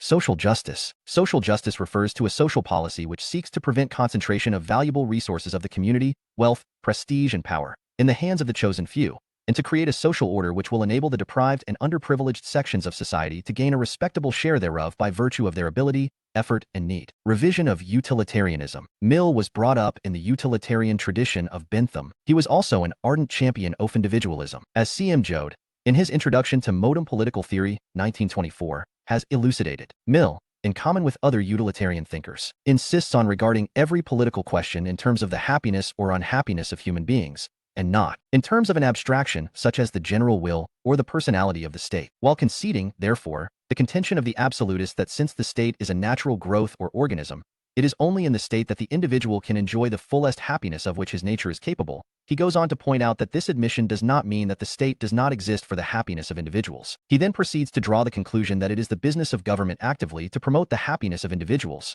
and that, if it fails in this respect, it must give way to some other form of social organization that succeeds. Mill agreed with Bentham in identifying happiness with pleasure and unhappiness with pain. But he disagreed with Bentham's view that happiness could be measured by quantitative differences of pleasures, not by qualitative differences. Mill maintained that some pleasures were qualitatively superior to others. He believed that the quality of pleasure was no less important than its quantity. Mill's view on this issue was expressed in these powerful words: "It is better to be a human being dissatisfied than a pig satisfied. Better to be Socrates dissatisfied than a fool satisfied." Mill's attitude on this issue implied a departure from Bentham's position on the method of aggregation and maximization of pleasure, happiness, or utility. As C.B. Macpherson, in his Democratic Theory, Essays in Retrieval, 1973, has observed, Mill revolted against Bentham's material maximizing criterion of the social good. He could not agree that all pleasures were equal, nor that the market distributed them fairly. He held that men were capable of something better than the money-grubbing and starvation, avoiding existence to which Benthamism condemned them. He rejected the maximization of indifferent utilities as the criterion of social good, and put in its place the maximum development and use of human capacities, moral, intellectual, aesthetic, as well as material productive capacities. In defense of liberty, Mill is an ardent champion of liberty. He insists on liberty of thought and expression as well as liberty of conduct. He defends liberty of thought and expression on two important grounds. In the first place, he argues that it is useful to society. He asserts that rational knowledge is the basis of social progress, and the only way of confirming and extending true knowledge is to submit all ideas, old and new, to the test of free discussion and debate. As C.M. Lode, in his Introduction to Modern Political Theory, 1924, has observed, Mill's essay on liberty is perhaps the most famous vindication of freedom of thought, and the most powerful plea for the toleration of opinions we fail to understand, in the whole of literature. He insisted upon the extension of this freedom to cranks, on the ground that, while 9 cranks out of 10 are harmless idiots, the 10th is of greater value to mankind than all the normal men who seek to suppress him. In the second place, Mill advocates liberty of thought and expression on the ground of human dignity. As Isaac Kramnik and F.M. Watkins, in The Age of Ideology, Political Thought, 1750 to the present, 1979, have elaborated. Quite apart from the question of social utility, he tried to show that individual self-determination is a basic human right, indispensable to the development of any sort of moral responsibility. No line of thought or action, objectively true and useful though it may be, is morally significant unless it is followed, freely and consciously, as a matter of personal conviction. Without liberty to choose between conflicting claims, a human being loses his or her rightful dignity as a moral and rational being. On the liberty of conduct, Mill takes another line of argument. He draws a distinction between two types of actions of men: self-regarding actions and other-regarding actions. Proceeding on these premises, Mill advocates complete freedom of conduct for the individual in all matters not affecting the community, i.e. in the case of self-regarding actions. However, in the case of other-regarding actions, i.e. in matters which do affect the community, Mill conceded the right of the community to coerce the individual if his conduct is prejudicial to its welfare. Thus, Mill defends complete freedom of conduct for the individual unless it adversely affects the community. But the state could also interfere in the self-regarding action if it was thought to be injurious to individual himself. Thus, the state would be perfectly justified in preventing a man from crossing a bridge which was known to be unsafe. Ernest Barker, in his Principles of Social and Political Theory, 1951, has severely criticized Mill for separating the conduct of individual into two parts, one which concerns others, and the other which merely concerns himself. Barker observes, "We cannot separate two different compartments of individual conduct, but we can separate the sphere of society from that of the state. Because we cannot separate our individual conduct into two different compartments, and because we are bound to regard the whole of our conduct as concerning others no less than ourselves, we have to admit that the whole of our conduct is controllable, so far as the criterion of its concerning others is the criterion of judgment." Barker suggests an alternative division of the conduct of individuals into the sphere of voluntary action, proceeding by the method of free cooperation, which should be left to society, and the sphere of uniform and regulated action, based, in the last resort, on the method of compulsory enforcement, which should be left to the state. Barker, in fact, has tried to shift liberal theory from an individualistic to a pluralistic base. Positive role of the state. Mill's distinction between self-regarding actions and other regarding actions of the individual should, however, be appreciated in the historical perspective. It meant a clear departure from the early laissez-faire individualism which had tried to place most of the behavior of the individual beyond regulation in order to vindicate the free market society. Mill was making an attempt to define a sphere where an individual's behavior could be regulated in the interests of society. Thus, he was contemplating a positive role for the state in securing community welfare, even if it implied curbing the liberty of the individual to some extent. In his mature years, Mill definitely moved beyond traditional liberalism. Indeed, it was in pursuance of his liberal values that Mill sought to lay the foundations of a more humane society as against the one provided by 19th-century capitalism. In the first edition of his Principles of Political Economy, 1848,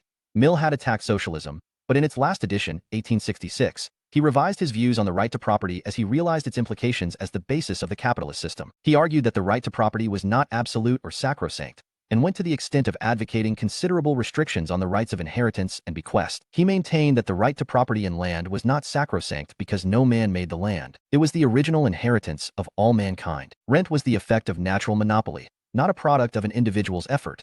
It was a fit subject for taxation. He argued that incomes of landlords continued to increase without any effort, risk, or sacrifice on their part. Hence, if the state appropriated the increase of their wealth, or a part thereof for diverting it to the use of the community, it was no violation of the principles on which the right to private property was founded or justified. The landlords had no claim to accession of such riches on the general principle of social justice. Mill argued that these additional riches should properly be diverted to the welfare of their real authors, that is, the working class who were the real producers of wealth from the land. This approach to the problem of taxation and the limitation of the right to property paved the way for a new line of thinking. This was developed by later liberal thinkers who thoroughly rejected the tenets of laissez-faire individualism. For example, L.T. Hobhouse, in his Liberalism, 1911, presented a brilliant analysis of the basis of property and the case for its taxation on these lines. The basis of property is social. The prosperous businessman who thinks that he has made his fortune entirely by self-help does not pause to consider what single step he could have taken on the road to his success, but for the red tranquility which has made commercial development possible,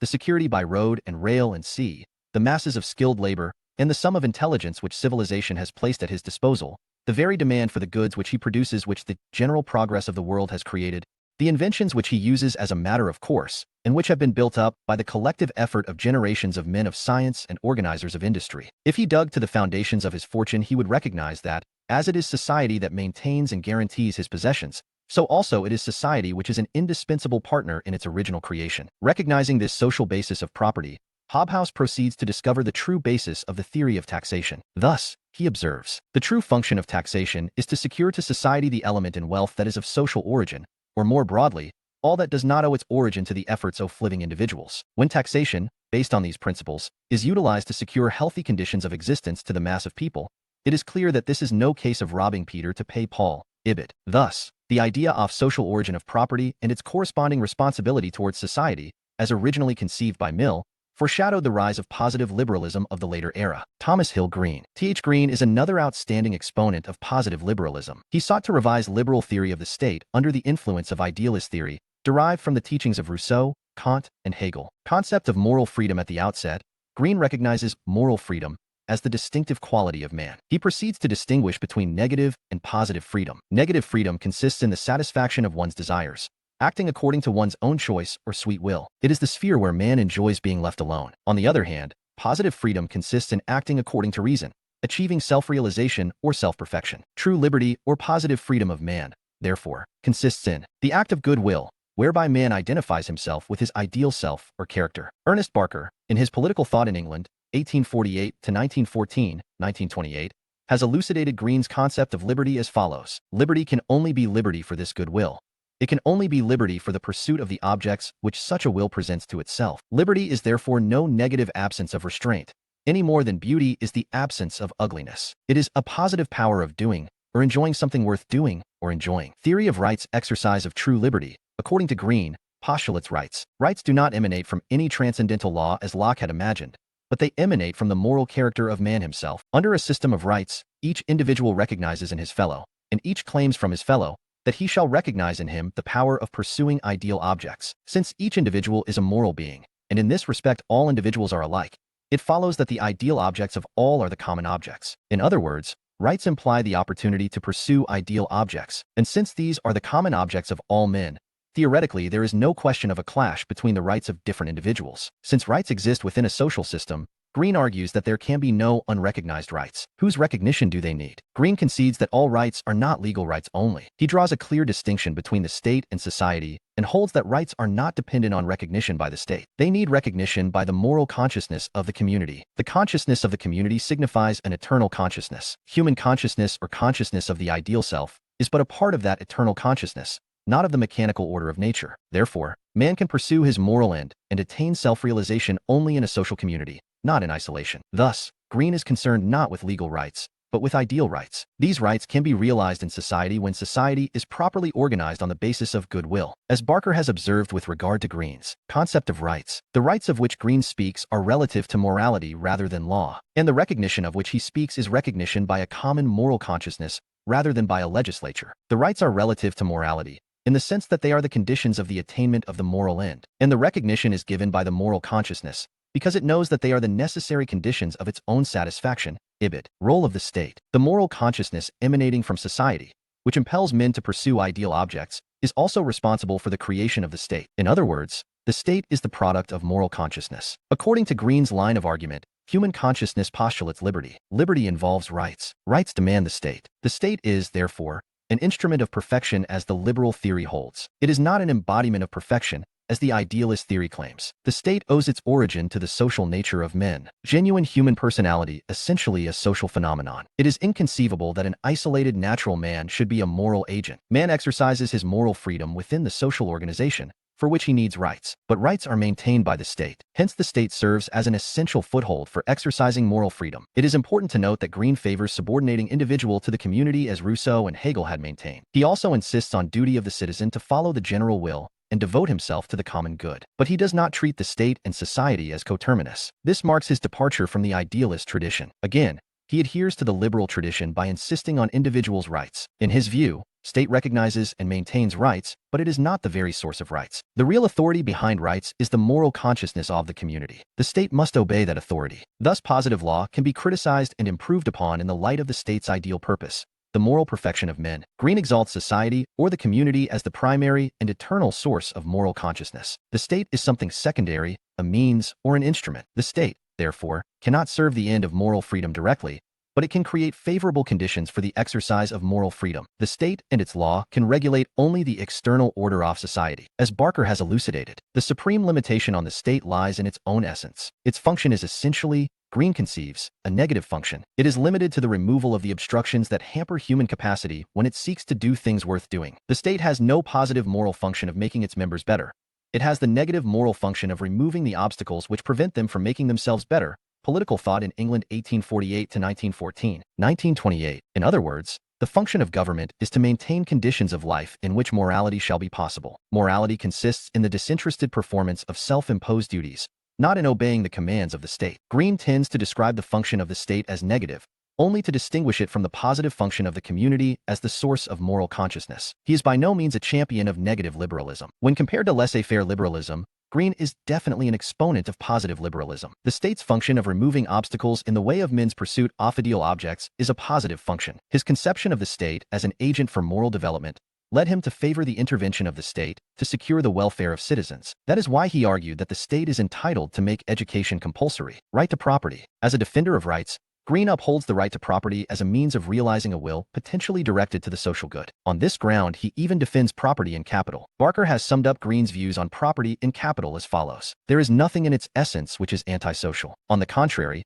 it is constantly being distributed through the community in wages to laborers and in profits to those who are engaged in exchange. Nor is there anything in the fact that laborers are hired in masses by capitalists to prevent them from being, on a small scale, capitalists themselves. On the same ground of potential social value, Green also defends inequality of property. Green argues that the freedom of the individual postulates freedom to acquire and possess material goods according to one's potentiality to contribute to the social good. The social good requires that different individuals should fill different positions in the social whole. Hence, differences in property are functional from the point of view of the social good, which should be recognized by the social conscience. But on this point, the question of the inequality of property, Green is faced with a dilemma. When the right to property creates conditions under which some men take an unduly large share and others are prevented from acquiring property as a means of their self-realization, this right becomes an obstacle in the exercise of moral freedom by the many. Thus, Green proceeds to realize the malady of the capitalist system which created such conditions. But he locates its origin in the system of landed property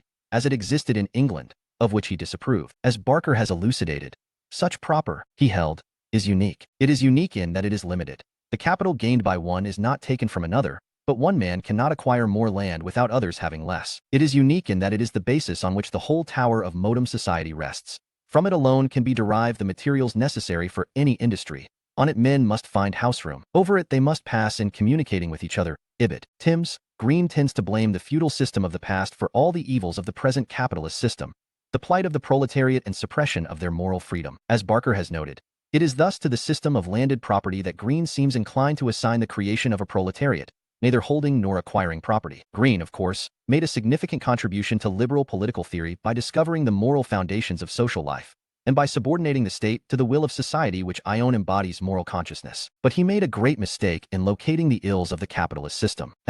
B. McPherson, in his Democratic Theory, Essays in Retrieval, 1973, has observed. Green recognized that the existence of a proletariat, his own word, was inconsistent with the rationale of private property, which required that everybody should have enough property over and above a bare subsistence to enable him to develop and perfect himself. But he had so little insight into the nature of capitalism that he could attribute the existence of a proletariat not to the nature of capitalist enterprise, but to the continuing effect of an original forcible seizure off land in feudal times, and subsequent unrestricted landlordism. By putting the blame on feudalism and on the continuing rights of unproductive landowners, he exempted capitalism from responsibility for the condition of the bulk of the people. Harold J. Lasky further developed the liberal theory of the state in the light of his experience of the momentous events which shook the world in the first half of the 20th century. He witnessed the First World War, 1914-18, the Socialist Revolution in Russia, 1917, the formation of the League of Nations, 1920, the rise of fascism in Italy, 1919-20,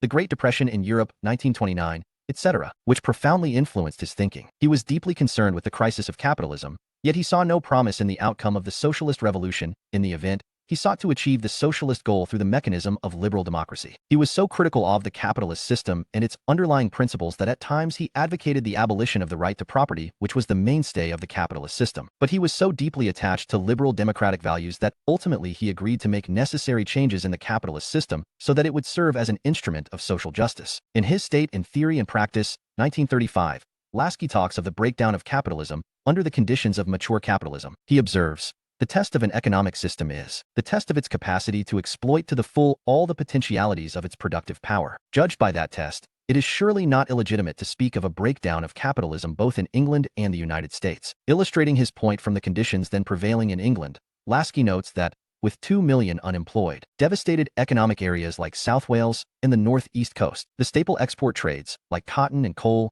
iron and steel and shipping, announcing that they verge on bankruptcy. A situation like this, with a government in office which proclaims its faith in the necessity of private enterprise, may fairly be described quite soberly as a breakdown. Again, in his Reflections on the Revolution of Our Time, 1943, Lasky strongly deprecated the undemocratic control of industry and politics by the economic overlords, an outcome of the capitalist system, as follows. In modern society, large industrial corporations are controlled by a caste of economic directors, mainly remarkable for their skill in financial manipulation, who are masters alike of their shareholders and of the consumer, and are not seldom in a position to hold even the states to ransom. Their power is as massive in volume as it has largely been irresponsible in operation. We have reached a stage in historical evolution where either their power must be subordinated to the interest of the community, or the interest of the community will be a tragic pseudonym for their power. These and many other observations made by Lasky demonstrate that he was deeply concerned with the possibility of disaster for mankind unless the capitalist system was suitably transformed. Lasky, however, did not approve of doctrinaire communism or the repetition of the Russian Revolution for the emancipation of mankind. He insisted on the unity of the working class,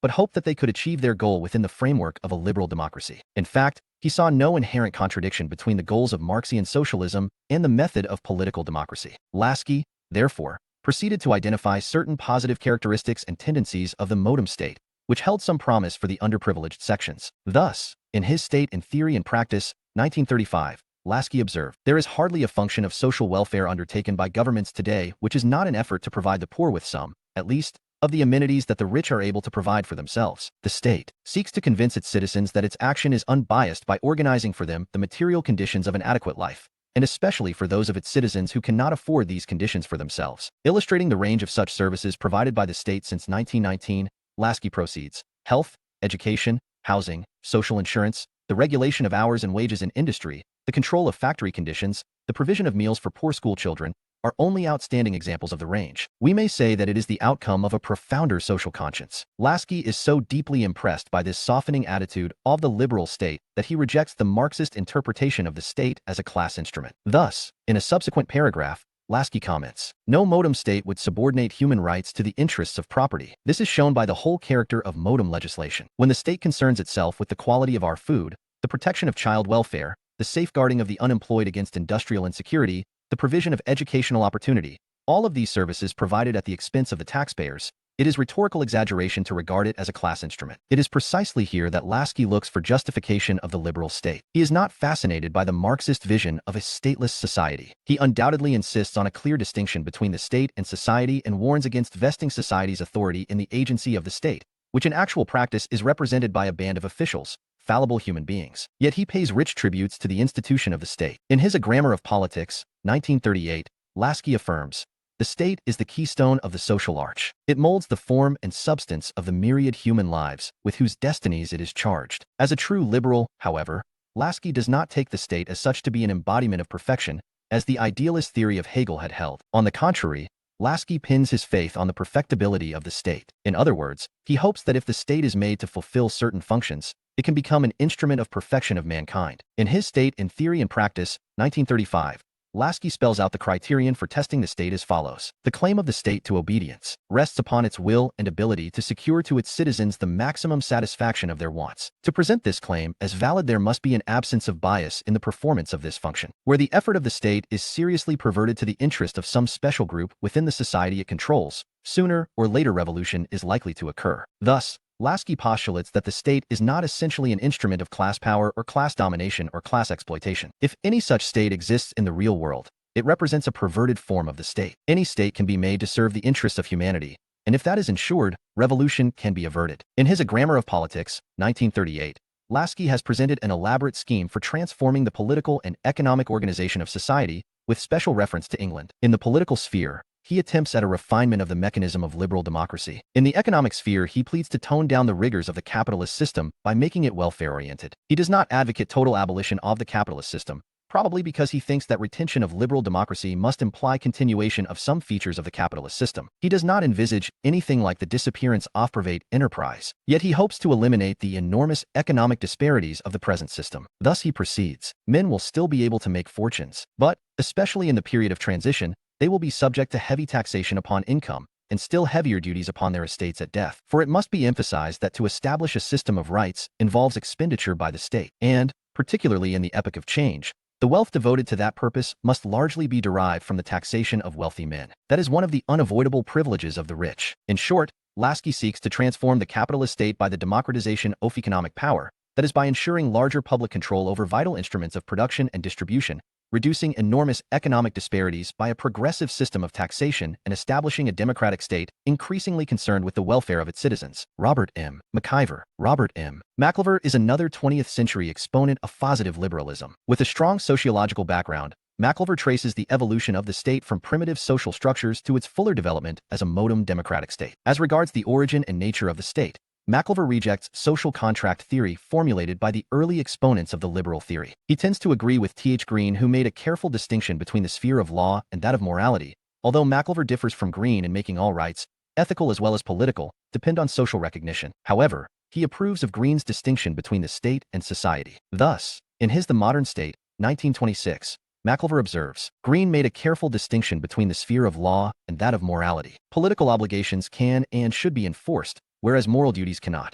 Unless the latter express the free will of a moral being, they lose their character. Political law therefore exists simply for the removal of obstacles in the way of free moral activity within society. It creates the order within which that freedom can exist. Hence, the state has a limited sphere and cannot be identified with the whole activity of society. It is society which meets all the needs of human personality. Men seek to serve their varied interests through several associations. The state is only one of such associations. A number of associations have existed in society even before the formation of the state. Many activities of the present-day associations do not fall within the sphere of state regulation. The state is not superior to all other associations in the moral sense, although it may claim superior authority as an instrument of law. Law itself exists above the slate, but it is declared and enforced by the state. In McIlver's own words, the government has power as the guardian of the Constitution, as the executor of law, not in its own right. The state does not create law of its own will. Law exists prior to the state. The state grasps it and gives it a definite shape. But since law is bound to act through external sanction, the state should refrain from touching those activities of the associations which are not to be judged by the external conduct of men,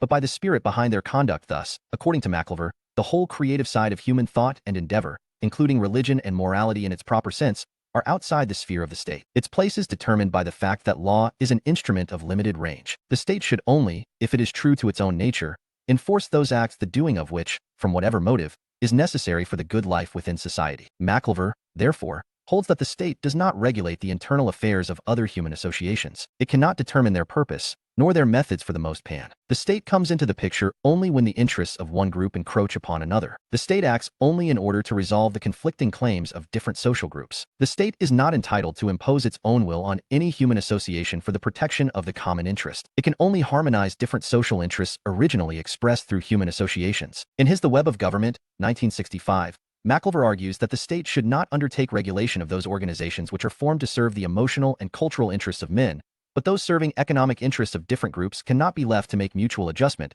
even if there is no visible conflict between them. Thus, the relations between employer and worker, landlord and tenant, trader and consumer, etc., essentially come within the purview of state regulation, whereas religious, artistic, and cultural activities must remain beyond the jurisdiction of the state. McIlver sought to base the authority of the state on the functions it performs. The state is subservient to society. It derives its authority from society, for which it fulfills certain conditions. The state neither serves all interests of men in society, nor does it command their undivided loyalty. The sphere of the state is not coextensive with that of society. Society is an all-comprehensive institution which serves all the interests of individuals, material, intellectual, emotional, moral, spiritual, etc., through its network of associations. The state is only one of such associations, meant to serve definite interests. Its authority is limited like its obligations. The powers and prerogatives of the state are dependent on the services rendered by it. McIlver has, therefore, advanced the theory of the service state. He tends to keep its authority within definite limits. As he observes in The Modern State,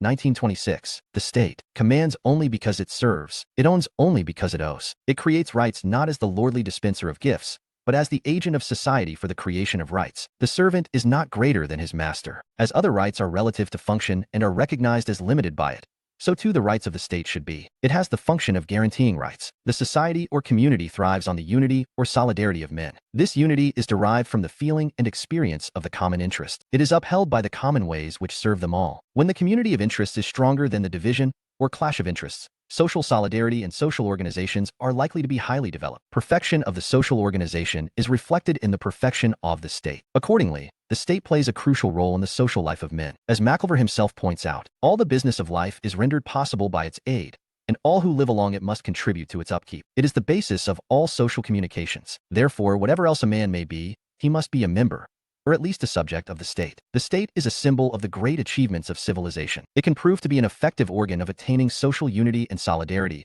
and this particular function distinguishes it from all other human associations. In the words of McIlver, although the state is but one among the great associations, yet its own peculiar function is no other than that of giving a form of unity to the whole system of social relationships. It can achieve this end as successfully as other associations achieve their ends, without arrogating to itself again that omnicompetence which it has vainly sought to establish. Maclever is convinced that only a democratic state can perform the unifying function most effectively. He argues that the modern democratic state has distinguished itself from its earlier forms. Thus, he observes, the state can act as a unifying agent, but only insofar as it has itself undergone evolution towards democracy. For this reason we regard democracy as the form of entire state proper, for only under democratic conditions can it achieve this proper function, in other words, which it and it alone is capable of performing. The evolution of the democratic state, the state as an instrument of reconciliation of diverse interests and resolution of conflicts, the state as an agent of social solidarity, is a unique achievement of modern civilization which marks a departure from its historical forms. Historically,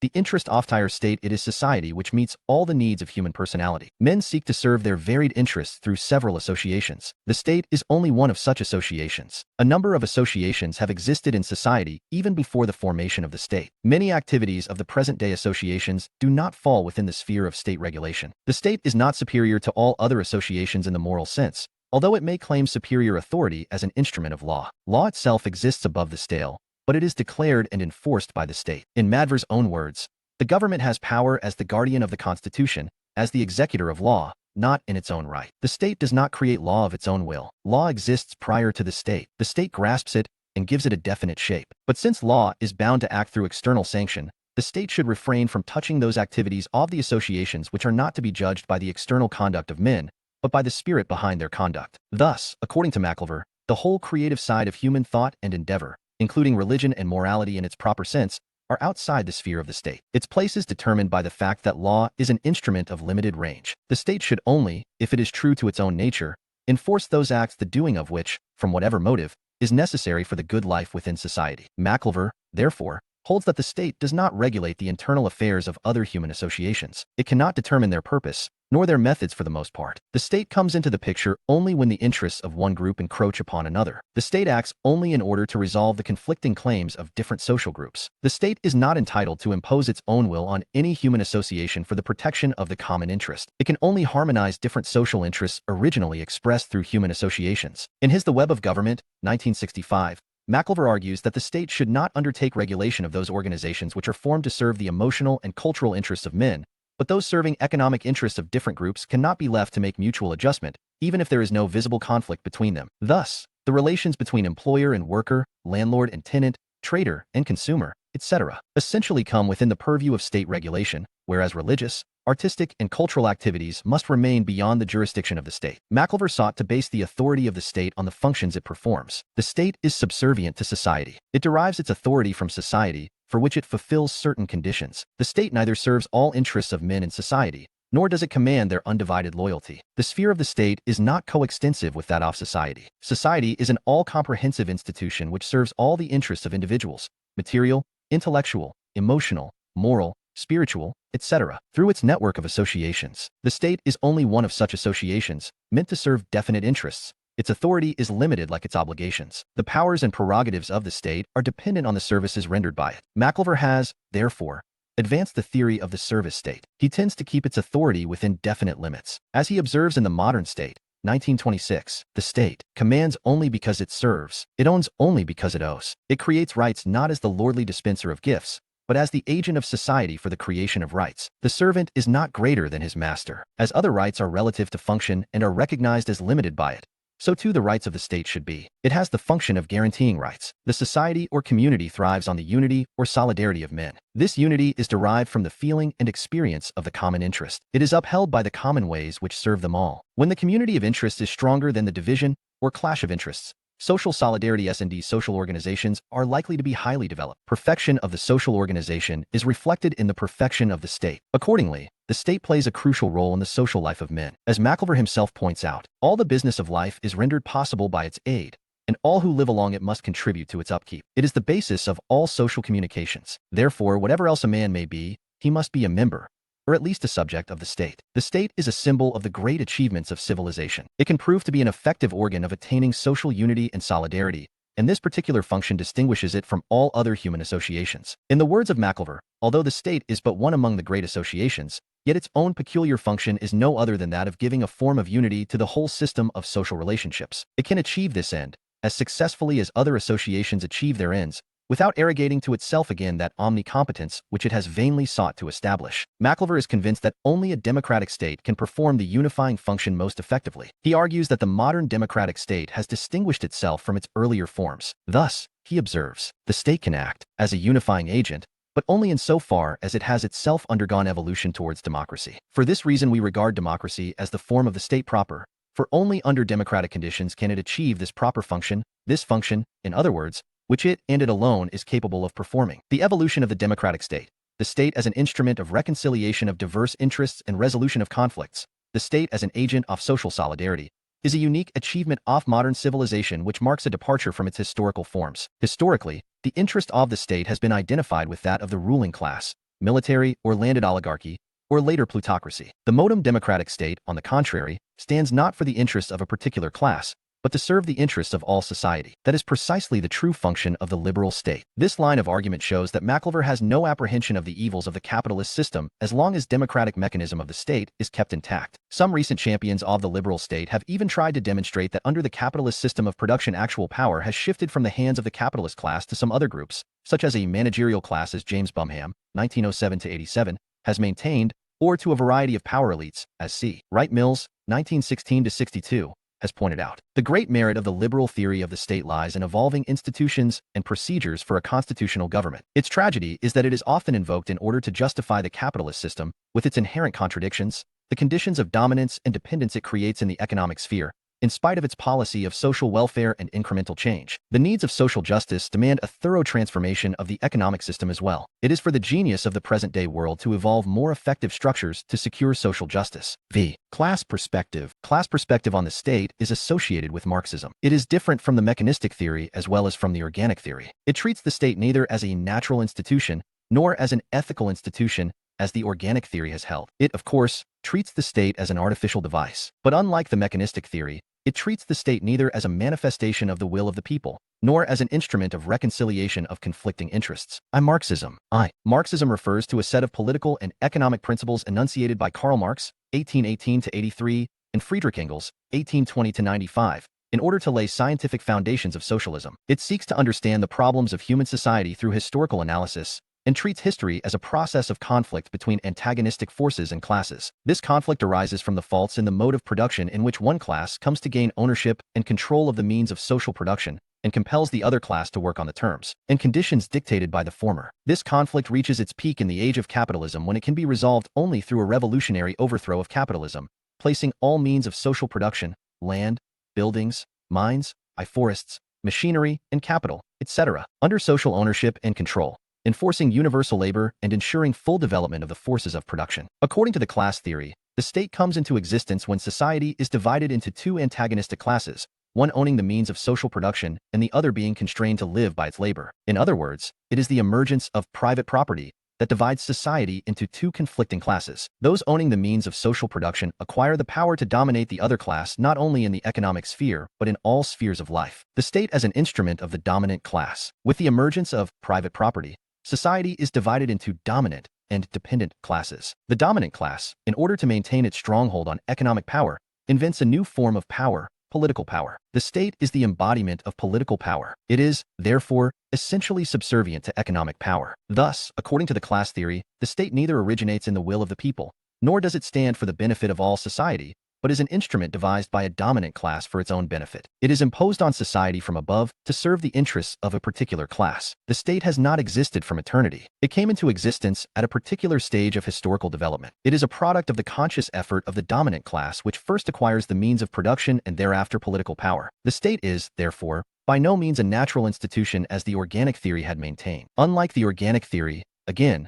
the class theory makes a clear distinction between the state and society. Society and the state do not come into existence together. The class theory treats society as a natural institution and the state as an artificial device. In other words, man is by nature a social animal, but not a political animal, as Aristotle had assumed. Society is a natural institution because it is an essential condition for the production of material goods which are indispensable for the survival of man. Production is the most important of all human activities. Since men in association produce more than men in isolation, society is a natural means of securing the necessities of life. The forms of production at any given stage of social development determine the pattern of social relations. Under primitive communism, when the state has not yet made its appearance, means of production are meager and communally owned. At this earliest stage, there is no private property. Hence, society is not divided into antagonistic classes. At a later stage, when the means of production are somewhat developed, that is when the hunting, fishing, and food-gathering economy is replaced by an economy based on animal husbandry, domestic agriculture, and small industry, there is surplus production which is cornered by a class owning the major means of production. As a result,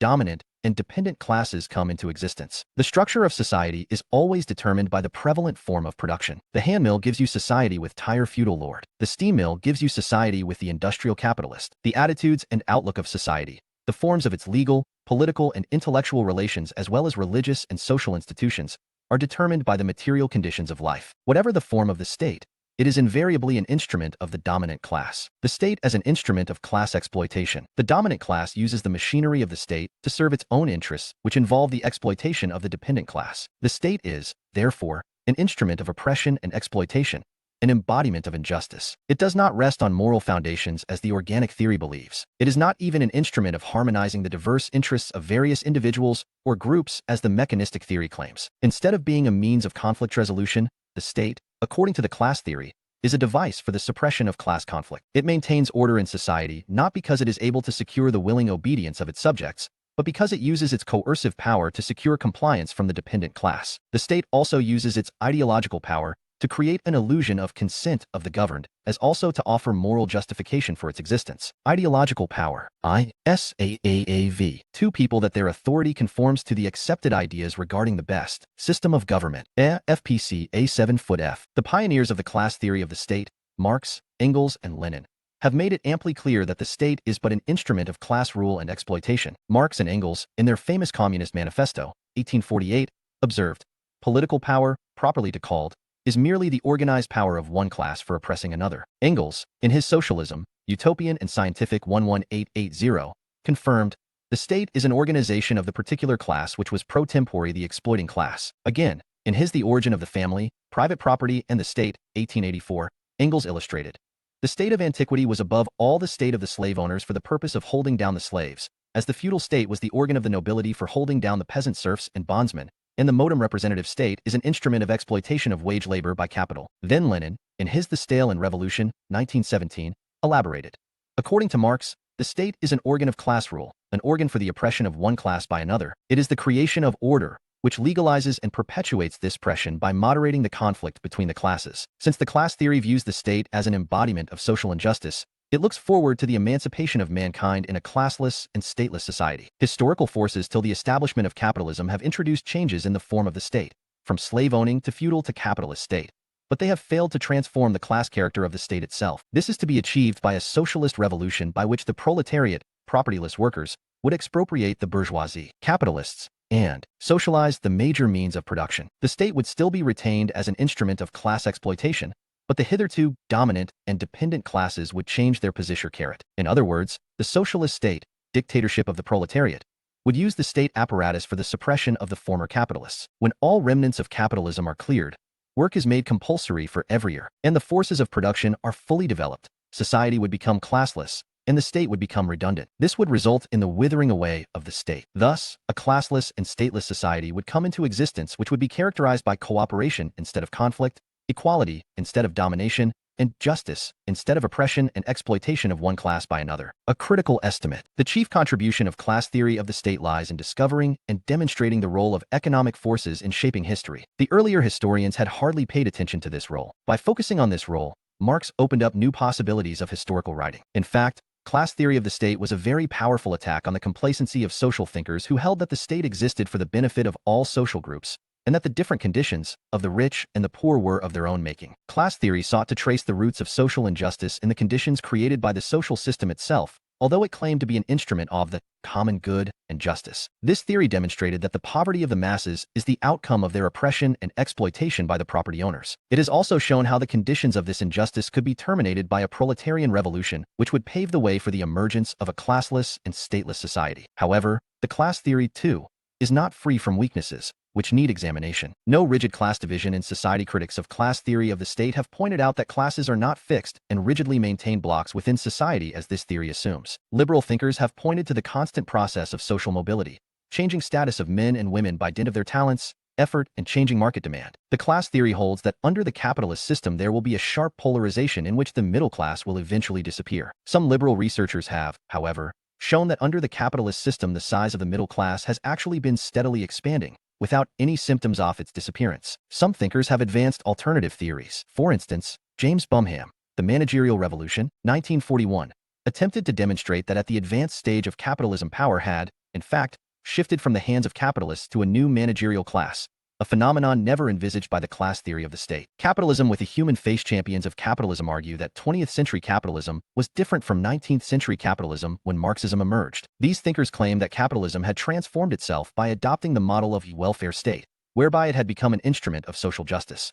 As the later developments have shown, the popular protest against administrative excesses and corruption eventually led to the winding up of communism in the Soviet Union as well as in Eastern Europe. In fact, class theory of the state is now being revised by its champions. It is now being increasingly realized that instead of looking for a rigid class division in the present-day society, it would be more fruitful to look for the different structures of domination, as well as forms of domination, and launch a systematic attack on such structures and forms in order to restore freedom, equality, and justice in society. Recent developments. Marx and Engels regarded the mode of production as the base, and the state as a part of the superstructure one. Accordingly, the state was hardly worthy of independent analysis. Moreover, the capitalist state was identified as the source of clash between the interests of the bourgeoisie, the owners of the means of social production who constituted the dominant class, and the proletariat, the propertyless workers who formed the dependent class. The state could not represent the common interest, as no such interest could exist in the capitalist society. As stated in the Communist Manifesto, 1848, the executive of the modem state is but a committee for managing the common affairs of the whole bourgeoisie. However, Marx and Engels threw little light on the mechanism by which the dominant class controls the state power. Max Weber, 1864-1920, a liberal thinker, rejected Marx's economic determinism and sought to demonstrate the autonomy of state power, the theory of economic and social organization. 1922, Weber argued that the state had powerful resources of its own. It enjoyed exclusive control over legitimate use of force in society, which was not accessible to private interests. It maintained a strong organization in the form of bureaucracy which could formulate, implement, and monitor the policies of the state. The state power, therefore, could not be reduced to an instrument of class interests. Base and superstructure. The terms base and superstructure are used in Marxist theory to explain the relation between economic structure of society and other aspects of social life. In this building-like metaphor, mode of production, i.e. the economic structure of society, comprises base or foundation, also called substructure, of society. It conditions the forms of state arid various aspects of social consciousness which belong to superstructure. Superstructure includes legal and political structure, religion, morals, social practices, and other expressions of culture. In the course M-Spieldie development, changes in the mode of production give rise to responding changes in all parts F. That superstructure? Classical Marxism treats superstructure as wholly dependent on the base. Neo-Marxists sought to redefine this relationship in different ways. Some writers like Antonio Gramsci, 1891-1937, and Nikos Poulantzas, 1936-79, conceded relative autonomy of the superstructure in the capitalist society, whereas others like Lutz Althusser, 1918-90, uphold interdependence of base off Sipef Tructor A. 7. A. Antonio Jamsoi, 1891-1937, Italian relative autonomy of the state in the trade. 8. The first to calm thought. Gramsci a clear distinction between two levels of superstructure. A. Political society which represented state power and relied on force for exercising its domination, and B. Civil society which was closer to the base and relied on consent for exercising its domination. Gramsci pointed out that the structures of domination in the culture of entire capitalist society comprised of two elements. A. The structures of coercion which belong to the realm of political society, and the structures of legitimation which belong to the realm of civil society. Gramsci paid special attention to the functioning of civil society, which was exemplified in the institutions of family, school, and church, etc. These institutions familiarized the individual with the rules of behavior and inculcated a natural deference to the authority of the ruling class, while political society, or the state, exercised direct domination or command through the institution of juridical government. Civil society exercised hegemony throughout society, which represented a web of beliefs and institutional as well as social relations. In effect, civil society legitimized the rule of the bourgeoisie so that nobody would challenge its supremacy. Capitalist society largely depends on the efficiency of these institutions for its stability. It is only when civil society fails to prevent dissent that political society is required to resort to coercion. Ralph Miliband, 1-24-94, and Nikos Poulantzas, 1936-79, are other Marxist thinkers who have expressed conflicting views on the relative autonomy of the state. Miliband, The State in Capitalist Society, 1969, has accepted the unity of state power and class power. His view is described as instrumentalist theory of the state.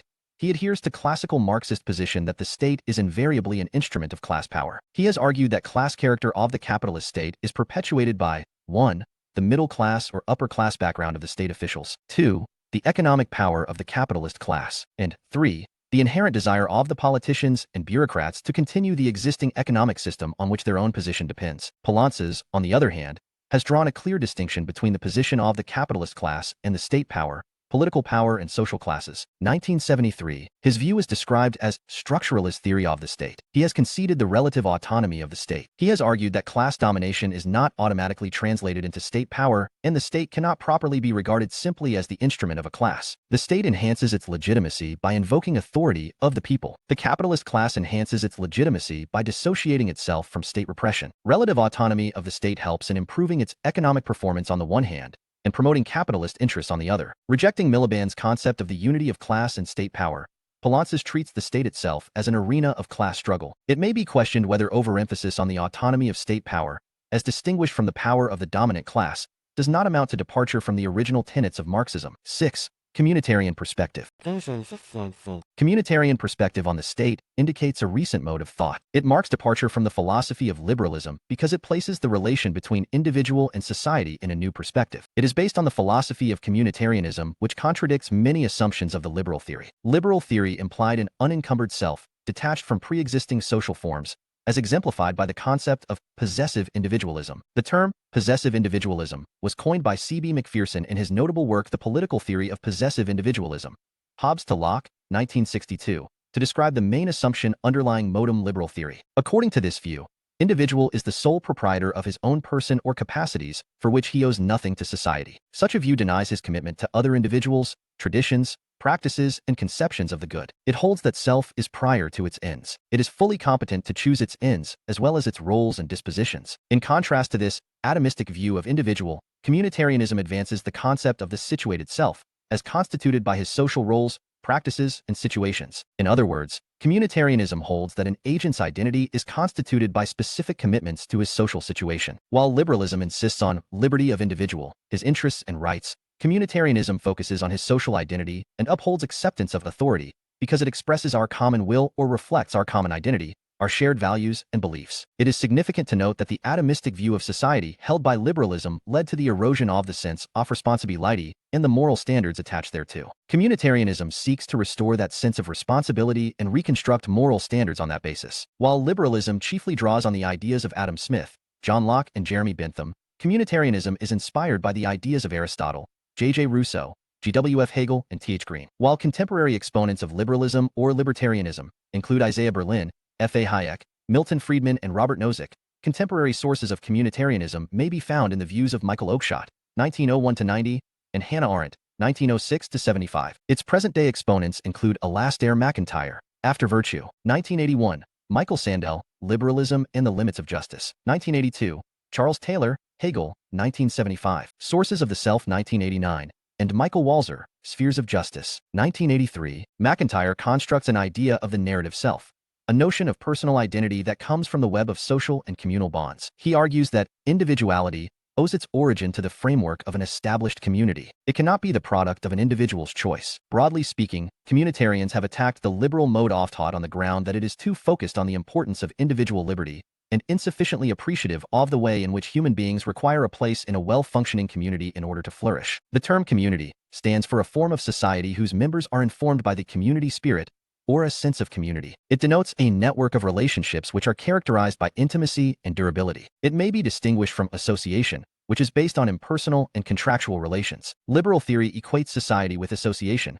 whereas communitarian theory equates society with community to determine the nature and extent of social obligation. Communitarians argue that an individual cannot ensure full development of his personality unless he is committed to the spirit of community towards his fellow beings. Liberals believe that each person should define and seek his own good within a political structure which defines and enforces what is right. On the other hand, communitarians hold that a political structure has an important role to define what is right as well as good, and to help the citizens to seek the good. Liberals define the common good as a sum total of the good of all individuals, which is exemplified by the reconciliation of here conflicting interests. On the contrary, communitarians define the common good as a uniform entity where the good of all individuals would converge. They believe that government should strive to create a well-functioning society which would enable all citizens to achieve a good life by participating in its functioning. However, like liberals, communitarians also subscribe to democratic form of government. Communitarians insist that each of us, as an individual, develops an identity, talents, and pursuits in life only as a member of the community and by sharing in its corporate life. Political life should, therefore,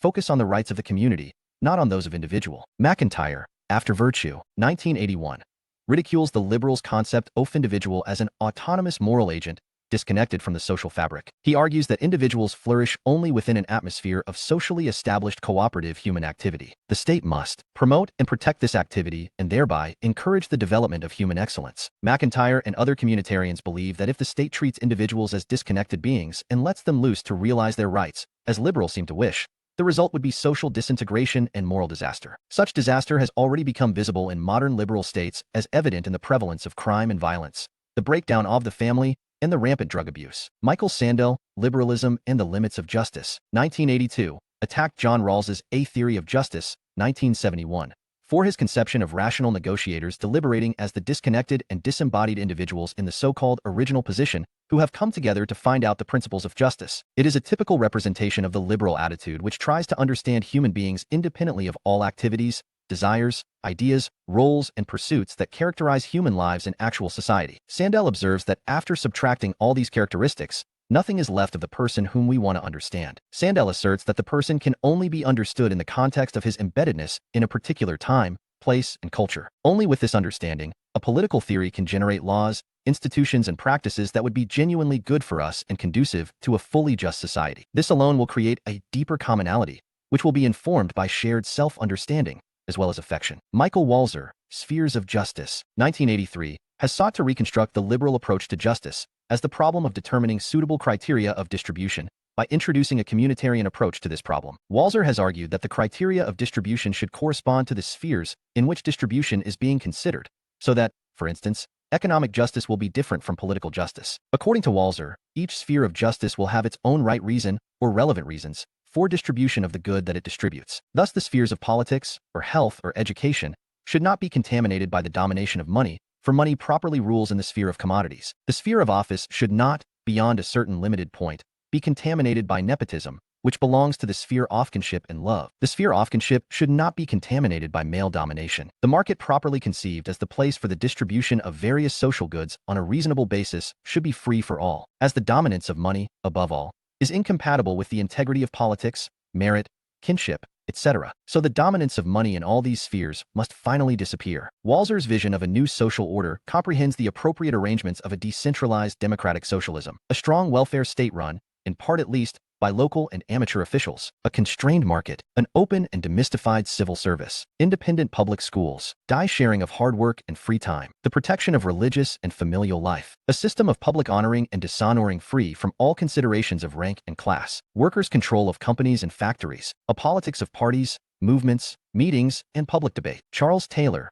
Philosophical Papers, 1985, a brilliant spokesman of communitarianism, has echoed McIntyre's attack on the liberal conception of human beings as autonomous choosers. He rejects atomistic concept of individuals which focuses on their will and sets aside the complexities of the human personality. Taylor asserts that if human beings want their genuine development, they must acknowledge first that they are situated in a society. Some feminist writers and religious thinkers have also confirmed that real communities cannot be created out of an aggregate of freely choosing adults. Distinction between liberal and communitarian perspectives. Role of the state. Nature of reason. Basis of legitimacy. In order to promote freedom and equality of people, the state should rely on democratic organization and inculcate the spirit of toleration. Chief concern. Individuals. Position. Freedom and legal equality. Values of community life of individuals. The political society should 7. Establish its legitimacy in the eyes of individual persons, and pursue his good by good only in the context of the cultural means of reason independently traditions and social rules prevailing of the cultural traditions, and social roles prevailing in his society. V. Reason is inherent in the individual for which he is not indebted to society. Reason is derived from the concerns, beliefs, goals, aspirations, and traditions embedded social life of the individual. It cannot exist in a vacuum. The state should use democratic organization to facilitate the emergence of the good that comprehends the good of all citizens and which must be pursued by all. It should exercise its among people so that nobody power and authority to maintain the interferes in their pursuit of prevailing cultural traditions and social individual good. 4. Roles which are necessary for the realization of the common good. The political society should establish its legitimacy in the eyes of the society as a whole, not in the eyes of individual persons. The issue liberal perspective, communitarian perspective. Individual can discover and pursue his 7. Good only in the context of the cultural in his society because his good is an integral part of the CBMMDH. The difficulty with communitarianism is that in spite of its strong ethical base, it has no mechanism to ensure that its principles will be adopted as the general rules of behavior. In a nutshell, communitarianism represents a strong moral philosophy, but it does not provide for an equally strong political philosophy. 7. Post-colonial perspective. Post-Cobden-I perspective on the state does not embody any new theory of the state. Nevertheless, it enables us to understand some new aspects of state system which are not covered by the conventional theories. In short, post-colonial perspective denotes an attempt to analyze the problems of the newly independent nations, particularly against the background of tier relations with colonial and neo-colonial powers. Post-colonial perspective on the state must be based on the experience of post-colonial societies themselves, i.e. the societies who gained their independence from colonial domination recently, from the mid of the 20th century onwards, and who aspire to develop themselves into strong nations. Why they remained underdeveloped, why they were subjugated by Western nations, why they are still unable to develop themselves, even after their independence from colonial powers, why they continue to be exploited by neo-colonial powers. How can they solve their problems? Colonial powers refer to those Western notions, e.g. Britain, France, Belgium, Spain, Portugal, etc., which became powerful by establishing their domination and administration in a large part of Africa, Asia, and Latin America during the 18th, 19th, and early 20th centuries, and exploiting their natural, as well as, human resources. Neo-colonial powers. Colonial powers refer to those developed nations of the West who continue to exploit the newly independent countries of Africa, Asia, and Latin America. 20th century through international trade, conditional aid, investment in multinational corporations, MNCs, military intervention, cultural domination, TKMMDF pollution, etc. An analysis of the history of colonialism, the impact of colonial domination, the forces which promoted national movements, and the consequences of the process of decolonization would throw light on the general pattern of domination in the international sphere, which is crucial to an understanding of state system. It shows, at the outset, that West European nations who had achieved national consolidation by the 17th century set out to achieve their modernization through industrialization and urbanization as they already had the benefit of scientific discoveries and inventions. They needed cheap raw materials, cheap labor, and vast areas of operation. They found countries of Africa,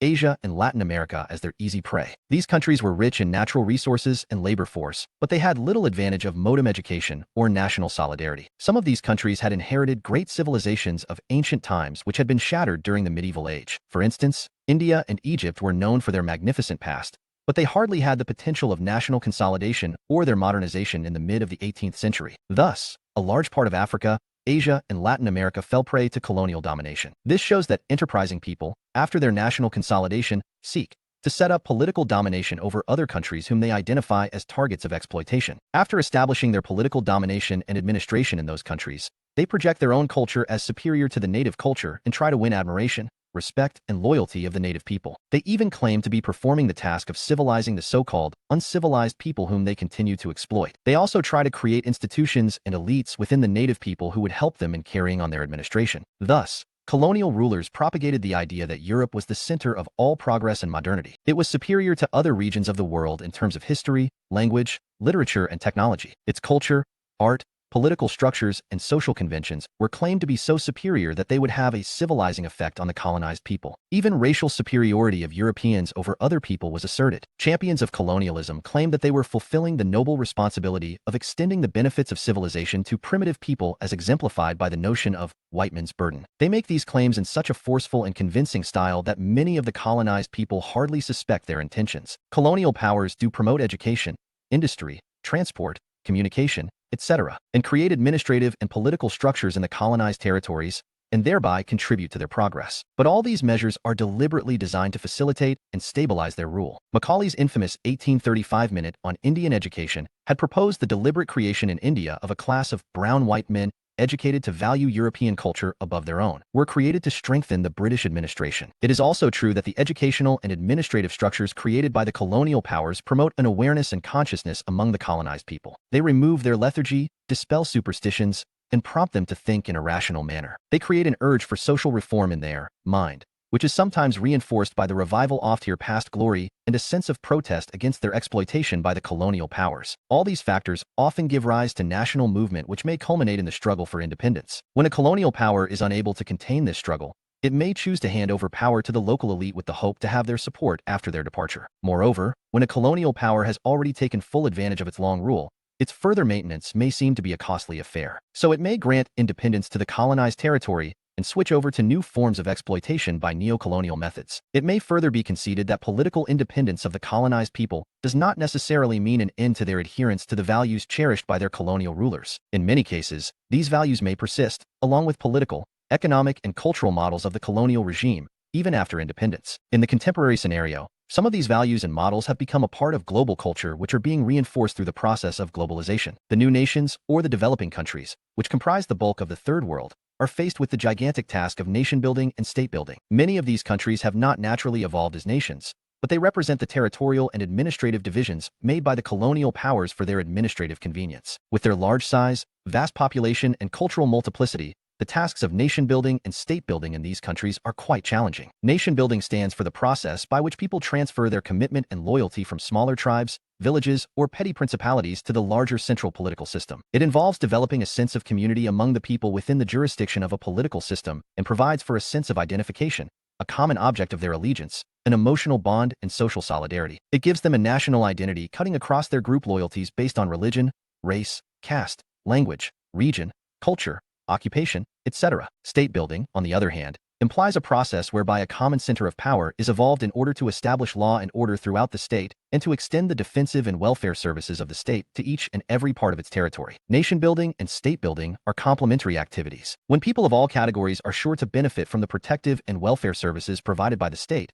they are likely to focus their allegiance to the state and give precedence to national interest over their sectarian interests. Conversely, if all people owe their allegiance to one central authority, the state will find it easier to extend its protective and welfare services to all parts of its territory. Task of nation building is often sought to be accomplished or facilitated by the adoption of national symbols like national flag, national emblem, national anthem, national song, national calendar, national flower, national bird, national animal, national tree, national river, as well as national festivals, etc. This may be reinforced by popularization of national heroes, new and old. At times, glorification of some mythological characters may be added to this effort, but this may create some problems in multi-religious countries. Fortification of secular values is necessary in multi-communal countries like India. Problems of mass poverty, illiteracy, unemployment, ill health, housing, etc. must also be tackled effectively, otherwise nothing would prove effective in creating a sense of community and fellow feeling. In fact, the process of nation building in these countries had been started by their distinguished leaders during the course of their national movement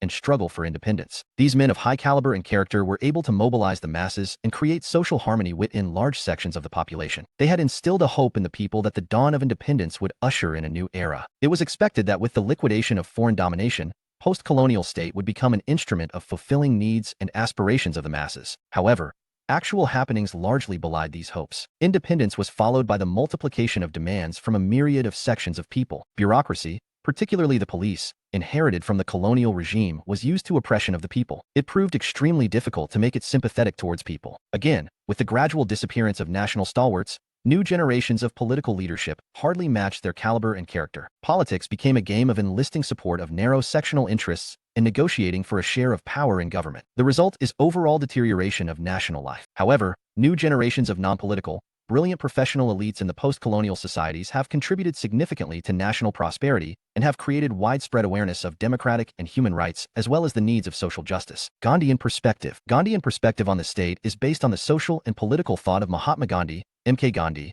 1869 to 1948. Gandhi was an Indian moral philosopher whose thought is scattered in a large number of notes and pamphlets, as well as in his autobiography, My Experiments with Truth, 1929. He did not produce any treatise containing a systematic exposition of his thought. His perspective on the state will have to be gleaned from his relevant observations on this subject. Nature of the state. Gandhi was a champion of nonviolence, or ahimsa, which deprecates all types of coercion. He believed that state was a manifestation of power, and law which were based on coercion. State is inclined to impose its own will on individuals with the help of an elaborate machinery of police force, law courts, prisons, and military power. It suppresses an individual's individuality as it tries to cast all individuals into a uniform mold. It destroys his sense of self-reliance and stunts his personality. It deprives him of his freedom and obstructs the progress of human society. Gandhi observed that modern state was more powerful than ancient and medieval states as it was more organized and more centralized. Power of the state was concentrated in the hands of the few who did not hesitate to misuse it. In Gandhi's view, individual is endowed with soul, but state is a soulless machine. State's acts are devoid of human sensitivity. State goes by rules and regulations. Those who enforce these rules do not feel any moral responsibility. Indeed, Gandhi condemned political power on moral ground, and not on historical or economic grounds. He was convinced that if nonviolence or ahimsa could be adopted as a universal principle of human behavior, political power as well as state would become redundant. The result would be an enlightened anarchy. So Gandhi wrote in Young India, 1931. To me, political power is not an end but one of the means of enabling people to better their condition in every department of life through national representatives. If national life becomes so perfect as to become self-regulated, no representation becomes necessary. There is then a state of enlightened anarchy. In such a state, everyone is his own ruler. He rules himself in such a manner that he is never a hindrance to his neighbor. In the ideal state, therefore, there is no political power because there is no state. But the ideal is never fully realized in life. Hence the classical statement of Thoreau that government is best which governs the least. In this respect, Gandhi was a follower of Count Leo Tolstoy, 1828–1910, who was a religious-minded Pacific anarchist. Tolstoy was inspired by his faith in Christianity. Gandhi found the basis of this philosophy through his faith in Hinduism, Sanatoriya Dharma. Although he taught equal respect for all religions, both Tolstoy and Gandhi accorded precedence to spiritual bliss over material satisfaction. Both attacked private property as it enabled the few to lead a luxurious life, by exploiting the labor of large numbers. Gandhi did not agree with some other anarchists like P.J. Proudhon, 1809–65, Mikhail Bakunin, 1814–76, and Peter Kropotkin, 1842–1921, who regarded religion as a hindrance to human development. Gandhi and Marx. Like Marx, 1818–83, Gandhi also believed in classless and stateless society for the emancipation of mankind, but he interpreted it quite differently. For Marx, classes represented the division of society into haves and have-nots, i.e. the owners and non-owners of private property. Marx anticipated the emergence of a classless society through a violent revolution in which capitalists would be overthrown and labor would become compulsory for every able-bodied person. For Gandhi, class distinction arose from a mental outlook which regarded one type of work, e.g. physical labor, as inferior to another type, e.g. mental labor. Gandhi commended dignity of labor, particularly physical labor, as the key to a classless society. He prescribed bread labor for everybody, which implied the recognition of the necessity of some physical exertion even for mental workers, so that they may be performing some productive function in a spirit of service to the community. Marx suggested social ownership of means of social production for the creation of a classless society. Gandhi enunciated the principle of trusteeship, which required the change of heart of capitalists to regard their business and industry as a trust of the people, and not as their private possessions. Marx saw tire state as an instrument of the dominant class, and hoped that in a classless society, state and political power would become redundant. Hence, a stateless society would come into existence. Marx wanted full development of technology and forces of production so that everybody's needs could be satisfied. On the contrary, Gandhi wanted replacement of huge machinery by human labor to provide for jobs to the teeming millions, limiting one's needs to the minimum and elevation of human character so that external force to regulate their behavior would become unnecessary. Hence, a stateless society would become a reality. Marx deprecated religion as opium of the people and wanted to eliminate its role in society. Gandhi saw religion as a moralizing force and wanted to secure its due place in society. Marx professed scientific socialism. Gandhi professed moral individualism. FIJ. Concept of Swaraj. Gandhi's concept of Swaraj confirms his firm commitment to moral individualism. The term Swaraj literally means self-rule, self-government, self-determination, or independence. This term became popular during India's struggle for independence. Gandhi sought to expand its meaning and scope. Gandhi argued that Swaraj did not simply mean political independence from the foreign rule. It also implied the idea of cultural and moral independence. If a country is politically independent but culturally dependent on others for choosing its course of action, it would be devoid of Swaraj. Swaraj does not close the doors of learning from others, but it requires confidence in one's own potential and decisions. Gandhi thought of Swaraj as a system in which all people will have a natural affinity with their country, and they will readily collaborate in the task of nation-building. Swaraj, or self-government, rules out people's dependence on government. This applies even to their own government. Thus, Gandhi wrote in Young India, 1925, self-government means continuous effort to be independent of government control, whether it is foreign government or whether it is national. Swaraj government will be a sorry affair if people look up to it for the regulation of every detail of life. Mora. Individualism AI. Moral individualism refers to a philosophical principle which regards individual as an endel in itself, endowed with dignity. Accordingly, no human being can be treated as a means to serve an end which lies beyond his conscious existence. No worldly thing can be treated as more valuable than a human being, and no human being can accept an obligation except at his own free will. Gandhi's concept of Swaraj also exemplifies his vision of a true democracy. Under this system, people will not merely have the right to elect their representatives, but they will become capable of checking any abuse of authority. As Gandhi wrote in Young India, 1925, real Swaraj will come not by the acquisition of authority by a few, but by the acquisition of the capacity by all to resist authority when it is abused. In other words, Swaraj is to be obtained by educating the masses to a sense of their capacity to regulate and control authority. For Gandhi, the idea of Swaraj was not confined to the political goal of securing independence from foreign yoke. It also implied moral regeneration of the individual himself, the process of self-control, self-discipline, and self-purification, which must continue even after the independence. As Gandhi himself observed, I am not interested in freeing India merely from the English yoke. I am bent upon freeing India from any yoke whatsoever. I have no desire to exchange King Log for King Stork. Hence for me the movement of Swaraj is a movement of self-purification. Selections from Gandhi by Nirmal Kumar Bose. 1948. Gandhi sought to demonstrate that individual self-government,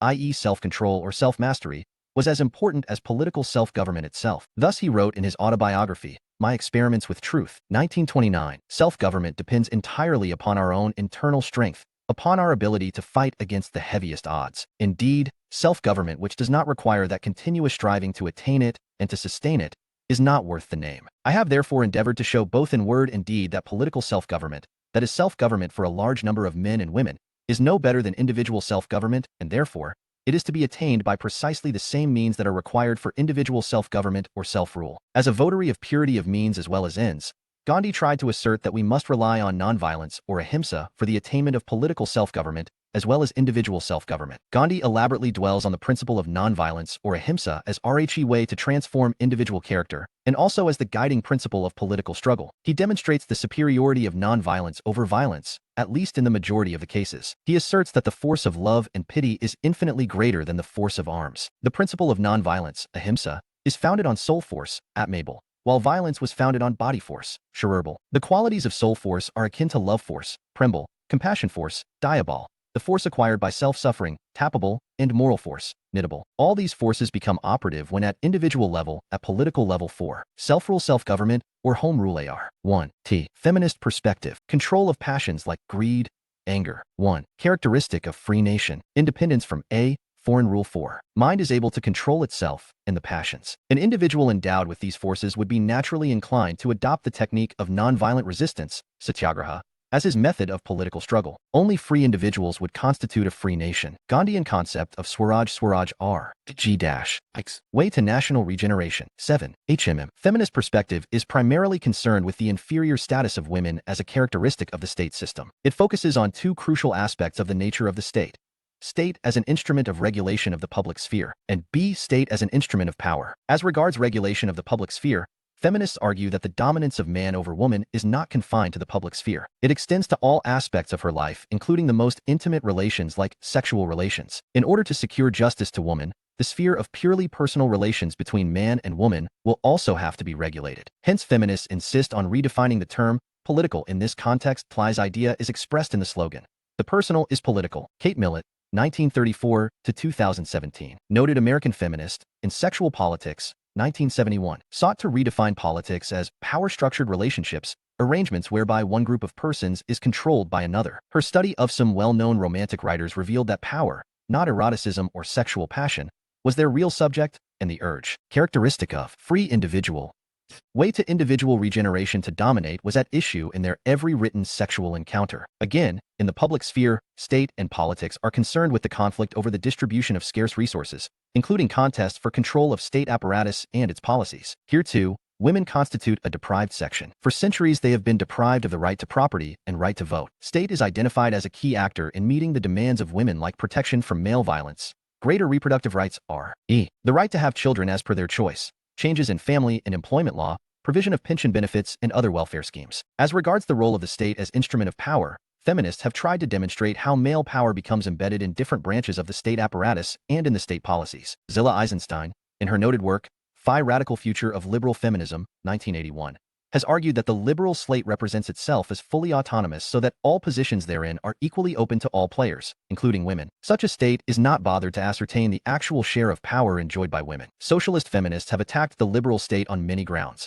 Welfare policies of Western capitalist state tend to increase women's dependence on men within the capitalist mode of production. The state seeks to free women's labor for exploitation in the labor market, and it tends to serve men's interests by maintaining women's unpaid labor in the home. According to feminists, women constitute a deprived section in all parts of the world. In the post-colonial states, i.e. the newly independent states of the Third World, women's lives are less often touched by state regulation because of the poor implementation of the state welfare provisions. Besides, women often become victims of state violence in this part of the world. Again, in the formerly socialist states of Eastern Europe, the state was associated with forced emancipation, which implied the employment of women in strenuous jobs, not suited to their capability and temperament. The widespread exclusion of women from state power has still wider implications. It has caused environmental degradation as women by nature are nature-friendly vis-a-vis men. Moreover, men take pride in showing their valor in warfare while women are peace-loving by nature. With the exclusion of women from power, the state tends to build its strength on military power. This results in mounting tension among nations and the lack of active cooperation among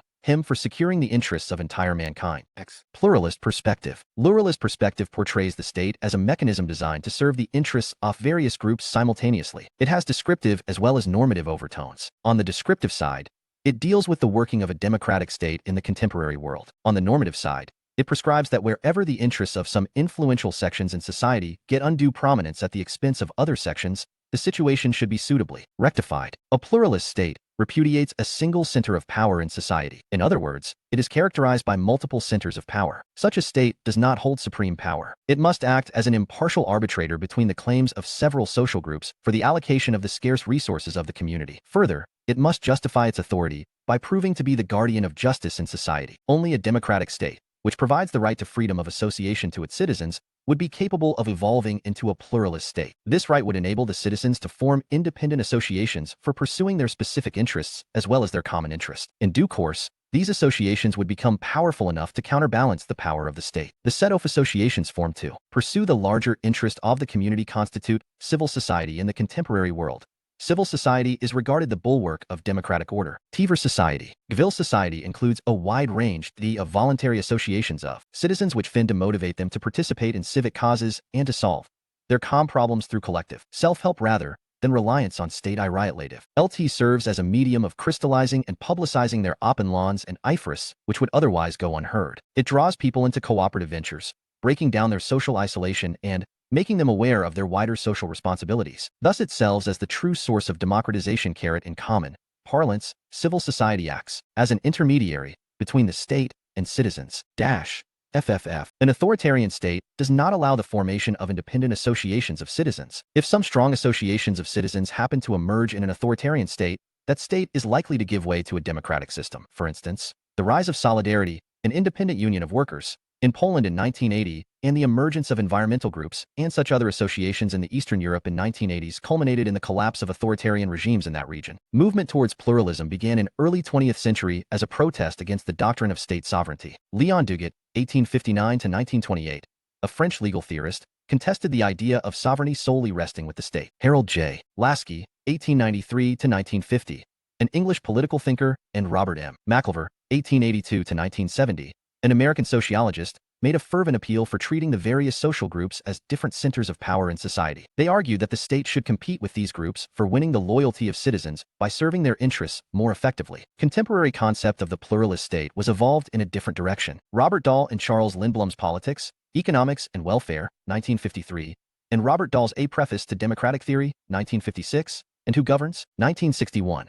Are regarded as landmarks in the evolution of the theory of pluralist state. They tried to demonstrate that a democratic society was marked by a widespread distribution of political resources, and that different interests prevailed in different political disputes and at different times. Dahl and Lindblom described their model of a working democracy as polyarchy. This implied a situation in which power is not centralized but dispersed among numerous interests and groups. The role of government in such a situation is little more than that of an honest broker in the middle. N. Polsby in his essay Community, Power and Political Theory, 1963, went a step further and asserted that in such a situation at the bottom nobody really dominates. The concept of pluralist state in this sense implies that all groups would bargain on equal footing, which is not the case in actual practice. Moreover, some groups may lack internal democracy so much so that the dominant personalities in those groups may project their own will as the will of the whole group. As a result, the real interests of the members of those groups might be relegated to the background. These points were later conceded by the exponents of the pluralist theory. Thus, Charles Lindblom in Politics and Markets, 1977, admitted that business and property enjoyed a privileged position in the market-dominated polyarchies of the West, which enabled them to exercise undemocratic control of society. Then Robert Dahl in Dilemmas of Pluralist Democracy, 1982, conceded that pluralism cannot be treated as an open competition between truly equal political forces. In order to reduce the inequalities of these forces, Dahl recommended those policies which would promote redistribution of power in society. Thus, the descriptive and normative sides of the pluralist perspective on the state come very close to each other. V. The doctrine of force majeure. For majeure means superior strength, an irresistible compulsion or coercion. The doctrine of force majeure, therefore, regards the superior strength of the state as the source of political obligation. According to this view, the state is so powerful that the individual has no option but to obey its laws and commands, whether he likes them or not. In this sense, political obligation is based on the fear of punishment or other unpleasant consequences which would follow from disobedience of law. This view of political obligation identifies the state or government as the embodiment of political authority. Its invincible power as the Tehe problem of political obligation is one of the most prominent issues of political philosophy. It is primarily concerned with the question, how far, when and why an individual is obliged to obey law and the commands of political authority. This may be accompanied by such duties of the citizen as payment of taxes, political participation and voting, jury service and military duty, etc., which are necessary for the maintenance of political institutions. Broadly speaking, these duties are regarded as part of the individual's political obligation. Political philosophy inquires into the logical and moral grounds of political obligation so as to determine its proper scope and limits. This question is so complex that it is not possible to find its definite answer which would be universally acceptable. However, an inquiry into different viewpoints expressed in this behalf can enlighten us in finding an answer to this problem in a particular context. Theories of unlimited obligation. 296. Source of its authority. Since individual is too weak to challenge the authority of the state, his political obligation is unlimited. The difficulty with this theory is that it is not based on any moral ground. It simply invokes the dubious rule of might is right. It does not allow the individual to inquire whether a law is right or wrong. It does not care to secure his willing obedience. It does not permit the individual to resist any law or command which could be wrong in his judgment. It creates a ground of obedience which is akin to surrender under the threat of an armed robber rather than following the advice of a doctor in the interest of individual's own health. With these characteristics, it could hardly be treated as a sound theory of political obligation. Divine right theory. The theory of divine right of kings holds that the authority of the sovereign is derived from God. Hence, obedience to the state is as imperative as obedience to God. The early hints of this theory are found in ancient Indian political thought. In Europe, this theory was developed during the ascendancy of monarchy. Its chief exponent was Robert Filmer, 1588 to 1653. In the recent times, this theory was upheld in pre-communist Tibet and some tribal kingdoms. It is seldom invoked in the modem state. Since God's will is binding on all mortals, this theory upholds an unlimited political obligation. It establishes political obligation on religious, rather than moral ground. If a king turns out to be a tyrant, people have to obey him as a punishment for their sin. James I of England, 1566 to 1625, sought to justify his tyrannical rule precisely on this ground. Some writers equate the divine right theory with charismatic authority. This comparison is not well founded. Charismatic authority is the characteristic of political leaders who command obedience of their followers because oft hear mystical, personal qualities which may or may not be accompanied by invoking their divine origin. Moreover,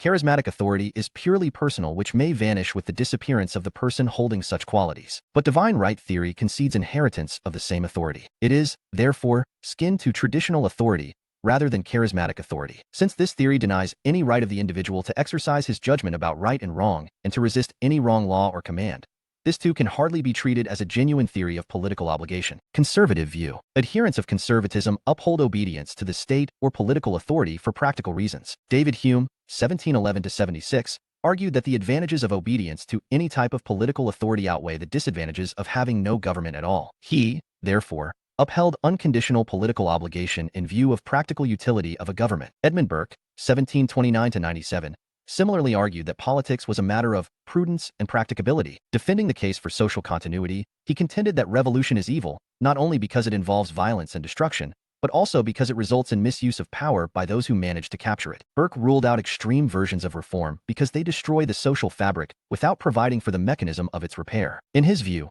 society is far too complex a system to be tinkered with. A people's constitution is the result of many minds in many ages. It is no simple, no superficial thing, nor to be estimated by superficial understandings. A society is a delicate organism, developing and adapting itself to circumstances. To interfere with any major institution would start a chain of repercussions throughout the whole system, with results no man could foresee. Conservatism, t.a.k. Conservatism refers to a political outlook that promotes respect for the long-standing social practices and insists on maintaining those institutions which have stood the test of time. When change is inevitable or it has already taken place, conservatives will attempt to moderate it with a view to ensuring minimum disturbance in the existing order. David Hume, 1711-76, a Scottish philosopher, and Edmund Burke, 729-97, an Irish statesman, are regarded the chief exponents of conservatism. Michael Oakeshott, 1901-90, a contemporary conservative, defined politics as the pursuit of intimations of the traditions of behavior. According to him, the aims of a political association lie within the community itself, which must be discovered,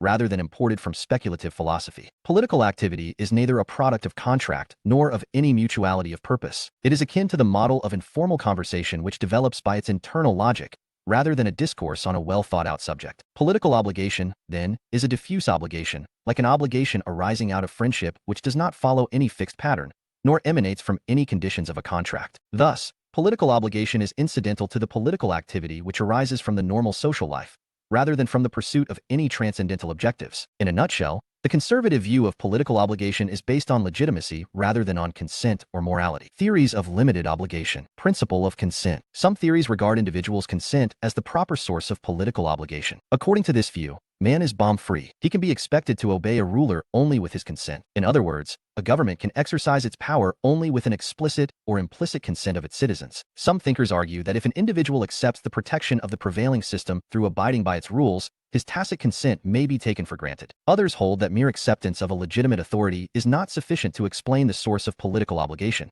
It must be proved that people themselves created that authority with their consent. The theory of the social contract represents the best formulation of this viewpoint. The chief exponents of the theory of the social contract are Thomas Hobbes, 1588-1679, John Locke, 1632-1704, and Jean-Jacques Rousseau, 1712-78. These thinkers have postulated a state of nature that is a hypothetical stage before the creation of political authority. Social contract represents the method of arriving at agreement for setting up the state. It marks a transition from the state of nature to civil society. The terms of the contract define the grounds and limits of political obligation. Hobbes equates men in the state of nature with wild animals. In his view, man's life in the state of nature was solitary, poor, nasty, brutish, and short. It was a state of war of each against all, and hence fraught with insecurity. Men entered into covenant to translate their urge for self-preservation into reality. Hence, they surrendered all their natural rights to the newly created political authority, the sovereign. This surrender was final and irrevocable, because any departure from this position would result in the reversion to the state of nature. Although Hobbes postulates an unlimited political obligation, yet it is solely based on consent, not imposed from above. Locke's picture of the state of nature is not so gloomy. He argues that man is by nature a rational creature who is generally inclined to follow the rules of morality. Hence, the state of nature was a state of peace, goodwill, mutual assistance, and preservation. Government is, therefore, created as a trust which can be dissolved if it fails to perform this function. Accordingly, Locke upholds a limited political obligation and concedes individuals' right to resistance and revolution. Rousseau has painted a fascinating picture of the state of nature as a state of idyllic blissfulness, when man was close to nature and enjoyed the beauty and bounty of nature without any restriction. But in due course, the increasing size of population and the consequent scarcity of goods brought a sense of insecurity among men when natural liberty ceased to be a source of constant happiness. This led to a conflict between individuals' actual will, motivated by his immediate self-interest, and real will, motivated by his ultimate good, which coincided with the good of the community. In order to overcome this difficulty, men entered into the social contract by placing themselves under the direction and control of the general will, which represented the convergence of the real will of all members of the community. Thus, natural liberty was replaced by civil liberty, which provided for an effective security of their possessions. Rousseau, therefore, postulated absolute sovereignty and unlimited political obligation. However, This obligation is not owed to any external authority. It is addressed to the general will of the community of which the individual himself is a part. In other words, it embodies consent of the individual to subordinate his lower self to his higher self. This subordination is not inimical to his true freedom, even if he feels the pinch of suppression of his lower self. That is why Rousseau quipped, "Man can be forced to be free." Among the exponents of the social contract, Locke alone postulates a conditional consent. Hence, he clearly creates a limited political obligation. Hobbes and Rousseau postulate unconditional consent and absolute sovereignty. They seem to create an unlimited political obligation. But since this obligation is based on their consent, and it is intended to serve their interest, it cannot be treated as unlimited in the real sense. Hobbes creates a powerful state structure, symbolized by Leviathan, a sea monster,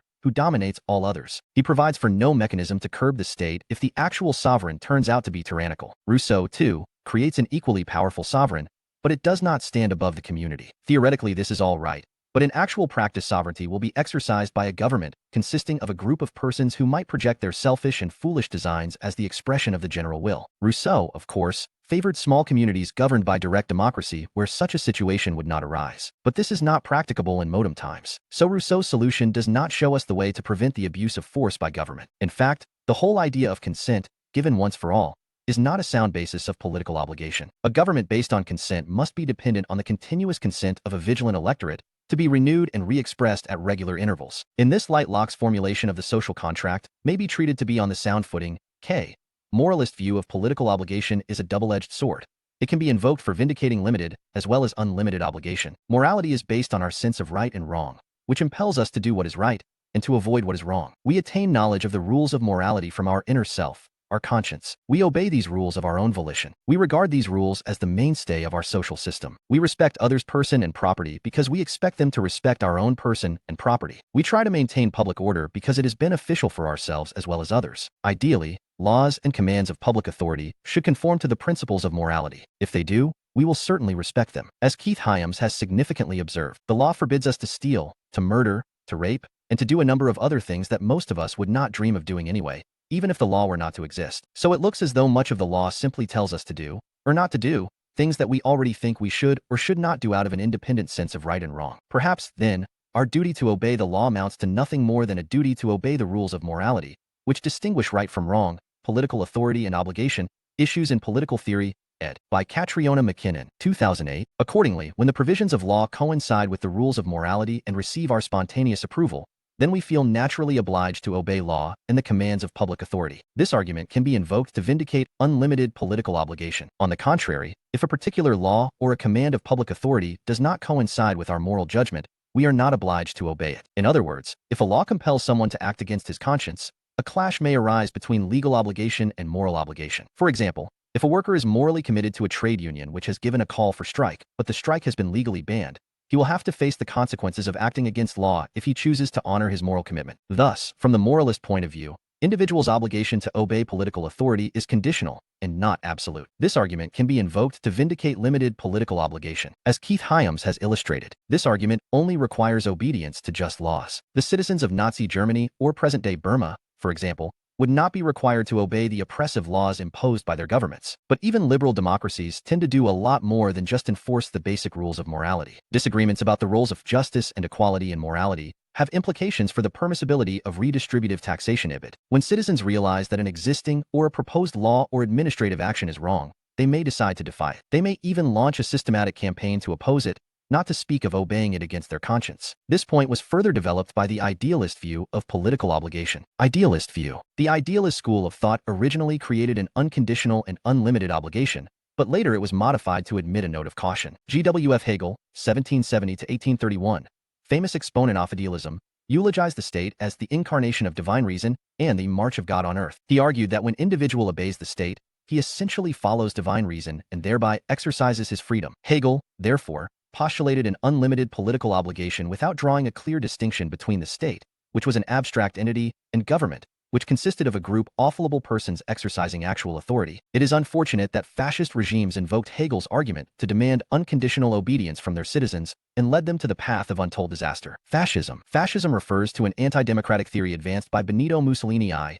1883 to 1945, Italian dictator, which eulogized nation-state copyright as the supreme moral authority. It exhorted people to set aside all rules, conventions, and legal limitations, and religiously follow the dictates of their leader in pursuit of national glorification. It was Th. Green, 1836–82, in the idealist tradition who declared that government cannot claim an unconditional obedience of its citizens. Green argued that individual owes his allegiance to society, not to the state or government. Accordingly, the organized power of society should be recognized as political authority for the purpose of determining political obligation. Green's concept of political obligation is based on his concept of the common good. He pointed out that it is society, not the state, which is the pivot of the common good. Green's view of human nature is sharply opposed to the utilitarian view. Whereas utilitarians treat the human being as a pleasure-seeking animal, Green holds that human beings do not seek pleasure as such. The rational basis of human activity is will or reason, not desire or passion. As self-conscious beings, men and women wish to realize the good which they grasp along with other members of the community. According to Green, human beings do not identify their self-interest as distinctly as they identify the common good. Common good not only comprehends the good of all members of the community, but their conceptions of the common good are also identical. In his lectures on the principles of political obligation, 1882, Green argued that the state itself is obliged to promote the common good as conceived by its citizens, and that individual is obliged to obey only those laws which will promote the common good. If individuals think that they will serve the cause of the common good by defying any command of the state, their political obligation does not prevent them from such defiance. According to Green, it is the consciousness of the common good which prompts human beings to accept their duties. They tend to sacrifice their self-interest for the sake of the common good, for they realize that they can attain self-realization only as members of the community, not as separate individuals. The question of priority between the individual and the community is irrelevant because individuals have no existence outside the community, and no community can exist without its constituent individuals. The true basis of the community lies in each individual treating every other individual as an end in itself, because each member of the community is recognized as capable of pursuing ideal objects. The true object of politics, as well as of morality, is to improve the moral character of individuals. This should be the criterion of evaluation of any institution or law. In other words, each institution or law should enable the citizens to exercise their goodwill and reason in the conduct of their affairs. It is the moral nature of human being which postulates his freedom. Freedom requires all members of the community to have equal opportunity of self-development. It is the duty of the state to create such conditions that are conducive to human freedom. Green points out that law can force the individual to perform certain acts,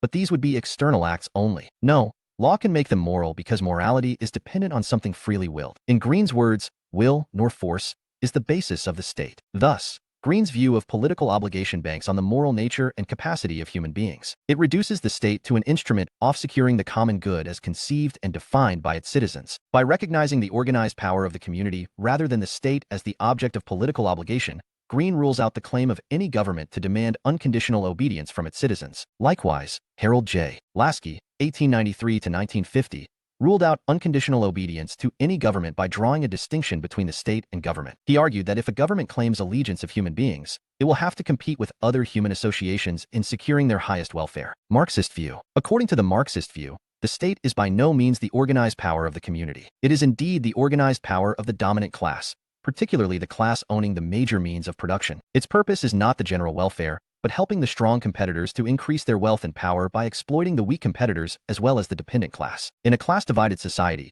individual can have no political obligation towards the state. At best, an individual can have any obligation towards society, provided it is a classless and stateless society. Till such a society comes into existence, we can only think of workers' obligation towards the working class. Under the capitalist system, where enemies of the working class are in power, the worker has obligation against the state. It requires him to show solidarity with the working class in order to create a strong organization for revolution against the capitalist regime. Classless and stateless society. According to Marxism, classless and stateless society refers to the highest stage of social development. At this stage, the division of society into antagonistic classes disappears as all means of social production are placed under common ownership and every able-bodied person voluntarily becomes a worker. The state, which used to serve the interests of the class owning the means of social production, becomes redundant at this stage, so it withers away. Anarchist view. Anarchist view of political obligation is based on the philosophy of anarchism. It advocates the abolition of all organized authority, as well as the state mechanism in order to build a society wherein all human beings shall freely and spontaneously adjust with each other without requiring an external force to regulate their relations. It, therefore, upholds negative political obligation. Anarchists like P.J. Proudhon, 1809–65, and Peter Kropotkin, 1842–1921, argued that all governmental authority is illegitimate because the state is indeed a coercive institution, which is suited only to a corrupt and unjust society. The individual is only obliged to uphold justice. So he is obliged to resist the state and devote himself to building a new system where all members of society will spontaneously cooperate with each other. Anarchism refers to a political outlook which holds that society should be organized without coercive power of the state. In its view, government is J.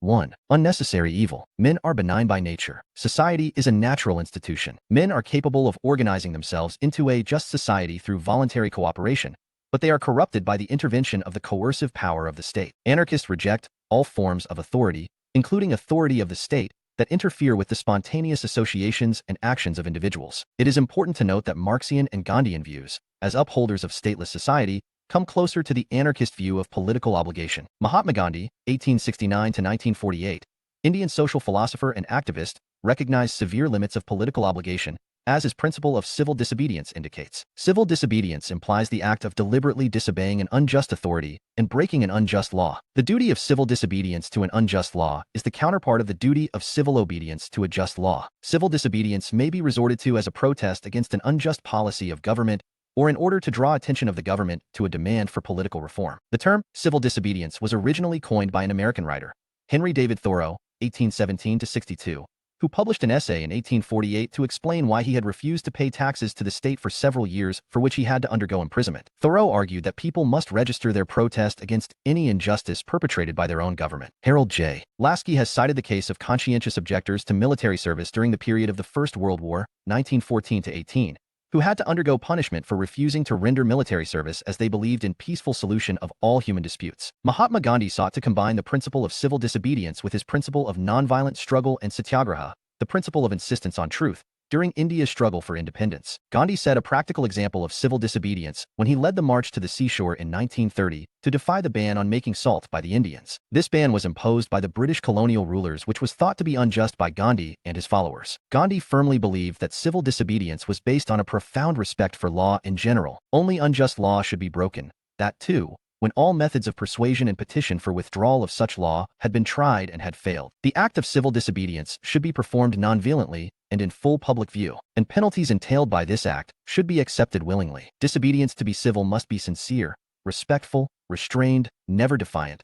I must be based upon some well-understood principle, must not be capricious, and above all, must have no ill will or hatred behind it. Mahatma Gandhi, Young India, 1920. It is again important that the true object of civil obedience is change of heart of the authorities concerned. This should be resorted to only against a tyrannical regime, foreign rule, or unjust government. If a government generally maintains the citizens' rights and it can be influenced through democratic method, resort to civil disobedience will not be necessary. Finally, civil disobedience should not be resorted to for pressing the demands of any particular section against the general or public interest. People in a democracy should be satisfied with drawing the government's attention to mistakes, if any. They could remove the government if they wish to, but they should not obstruct them by agitating against them. Outs is not a foreign government having a mighty army and navy to support them. They have to derive their strength from the people. Mahatma Gandhi, Delhi Diary, 1948. Conclusion. Political obligation is a complex issue. Its grounds and limits have to be considered very carefully before conceding it. At the outset, it is necessary to realize that the individual owes political obligation to political authority. An idealistic view of political authority may involve a serious departure from the realistic position.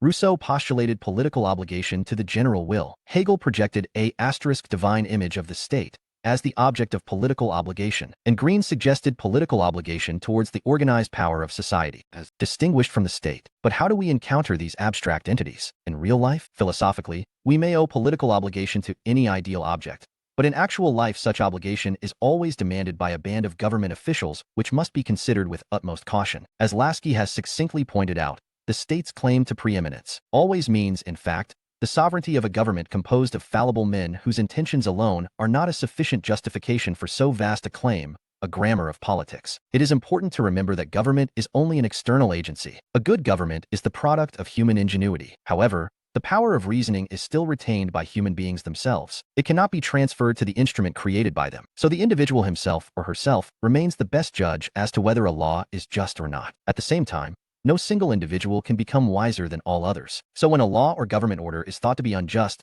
there should be full public debate and discussion on the issue, and the decision to oppose or resist it should be taken when public opinion on that issue has been largely crystallized and mobilized. Some sectional interests or opinions may still differ, and and efforts should be made to understand and analyze all points of view for arriving at a consensus. It is also necessary to realize that the failure of government to fulfill all our aspirations should not be treated as a sufficient ground of resistance, because such failure could be the outcome of paucity of resources, enormity of the problem, or genuine priority of claims of others. For instance, a government should not be resisted because it failed to provide for full employment, universal education and medical care, etc., since no government on earth is expected to solve all our problems. Then, before resorting to extreme measures like direct action, strike, picketing, hunger strike, or courting arrest in large numbers, all constitutional means and methods should be tried fairly. Finally, it is essential to see that the resistance should not be taken too far. As Burke had warned, resistance is the medicine of the Constitution, not its daily bread. Reform should be undertaken to achieve a definite objective, and the situation should be reviewed and a further program chalked out after fulfillment of that objective. If major issues are resolved,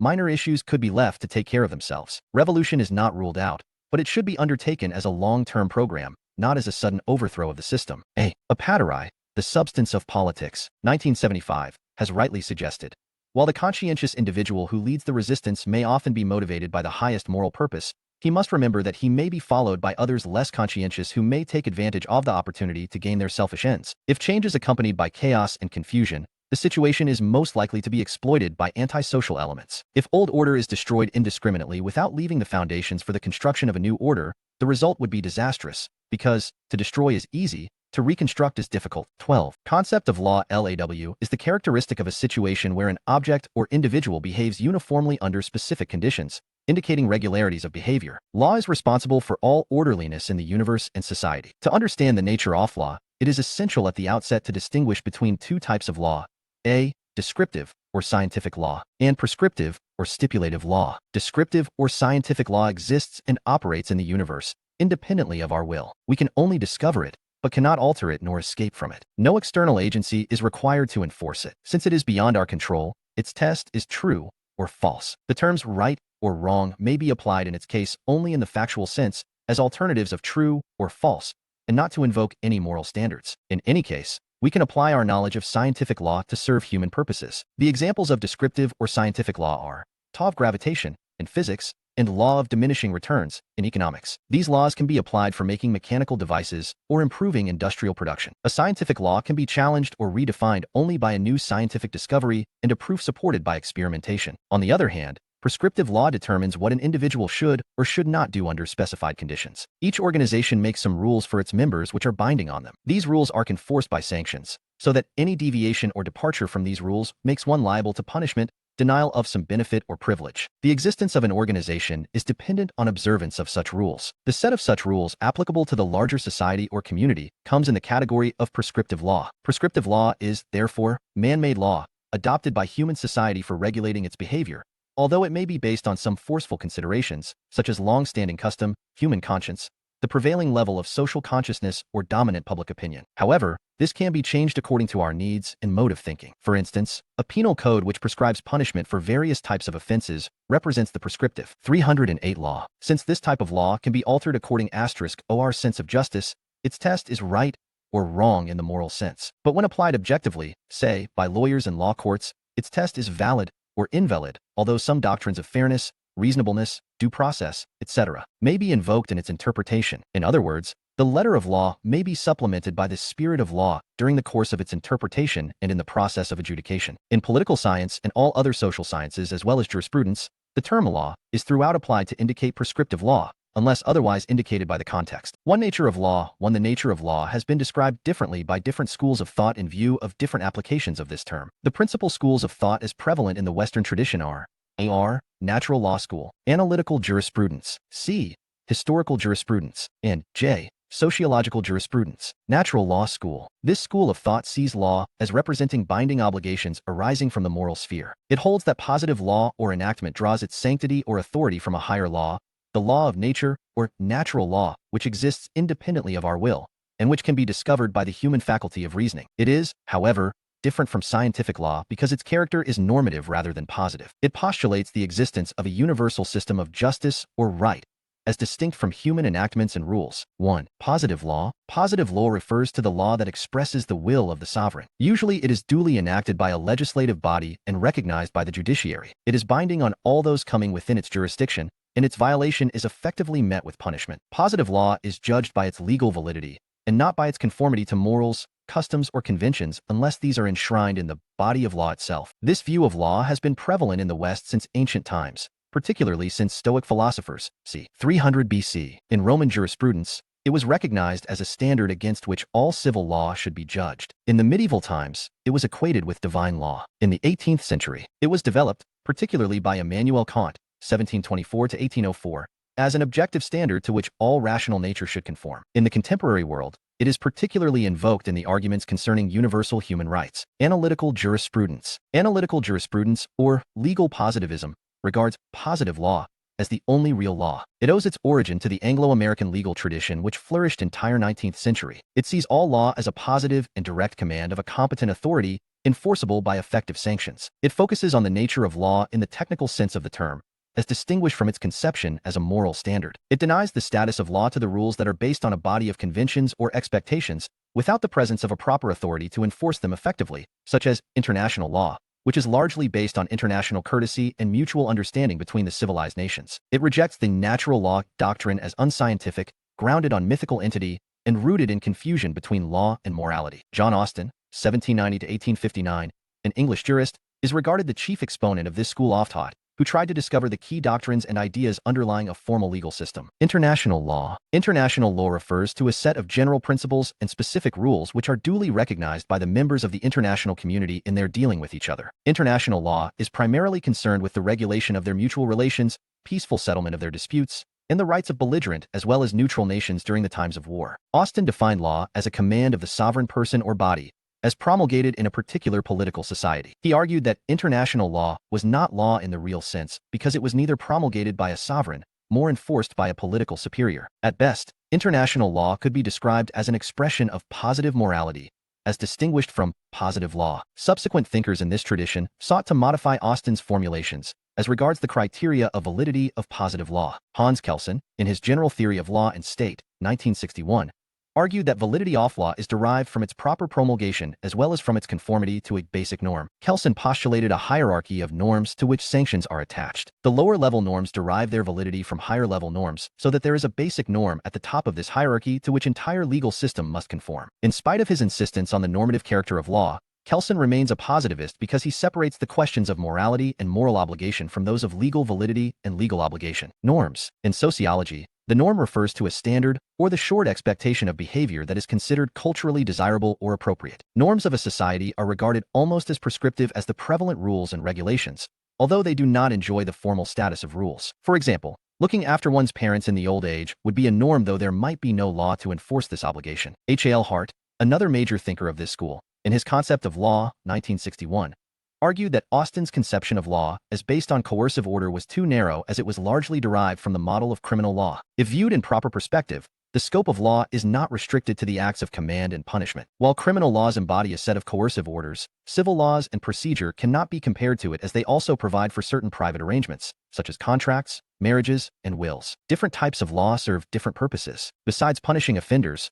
laws may distribute benefits and regulate various organizations. Hart equates law with rules which determine duties, obligations, rights, and powers, and also provide for the procedure of lawmaking and its amendment. Hart also rejects Kelsen's conception of the basic norm as based on misunderstanding. He argues that the standard of validity of a rule cannot exist in a vacuum. It is derived from the social fact rather than from a hierarchy of norms standing within the legal system. For instance, an act may be lawful in terms of English law, but not so in terms of French law. Hence, norms of legal validity are indeed rooted in a social system, not in the legal system itself. Ronald Dworkin rejected Hart's conception of law as a structure of rules and sought to reformulate the conception of law by introducing the role of principles in a legal system.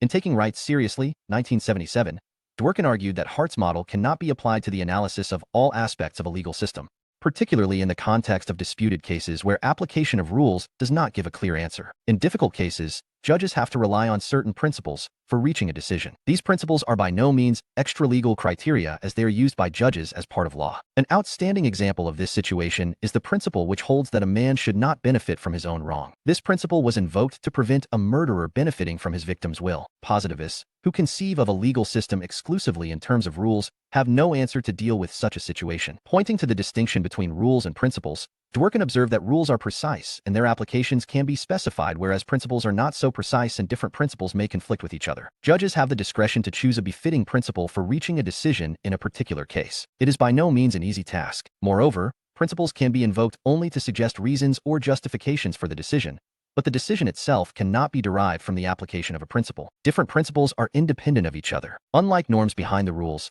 they cannot be arranged in a hierarchy so as to indicate primacy of one principle over another. Validity of a principle is to be sought from the realm of political theory rather than from the rationale of legal system itself. The constitutional standards and doctrines adopted by judges by invoking different principles are, therefore, subject to criticism like the problems of political theory. In a nutshell, critics of legal positivism have tried to highlight inadequacies of positive law by pointing to the cases which cannot be solved with the help of positive law alone. Kelsen refers to basic norm of the legal system. Hart points to the structure of rules. And Dworkin introduces reliance on principles as essential complements of positive law. All of them point to the complexity of the nature of law, which cannot be understood from its apparent form only. Historical jurisprudence. Historical jurisprudence, or legal evolutionism, believes in tracing the essence of legal ideas and institutions to their historical roots. According to this view, legal evolution is the outcome of the play of social forces. Its chief exponents include F.C. Savigny, 1779 to 1861, German jurist, and Henry Maine, 1822 to 88, British jurist. Savigny, On the Vocation of Our Age for Legislation and Jurisprudence, 1814, identified law as the expression of the spirit of a particular people, their race as well as culture. He, therefore, recognized custom as the fundamental form of law because it originated in the life of the people. Legislation was merely a device of translating popular consciousness into enactments. Henry Maine, Ancient Law. Its connection with the early history of society and its relation to moral ideals. 1861. Rejected Savigny's approach to law as a heritage of a particular people. Instead, he sought to evolve a general framework in order to explain the evolution of law and legal ideas in universal terms. From a comparative analysis of the evolution of legal institutions in different societies, Maine came to the conclusion that progressive societies are characterized by a movement from status to contract. In short, according to historical school, law has no fixed content. Change in social institutions and awareness brings about corresponding changes in the substance of law. Sociological jurisprudence. The exponents of this school include Ludwig Gumplewicz, 1838 to 1909, Leon Duguid, 1859 to 1928, Hugo Crabbe, 1857 to 1936, Roscoe Pound, 1870 to 1964, and Harold J. Lasky, 1893 to 1950. In sharp contrast to the analytical jurisprudence, sociological school holds that the state is not the source of law. It is only an agency to impute legal value to the rules which already exist in society to take care of social interests. Law is, therefore, not only prior to the state, but also superior to the state. However,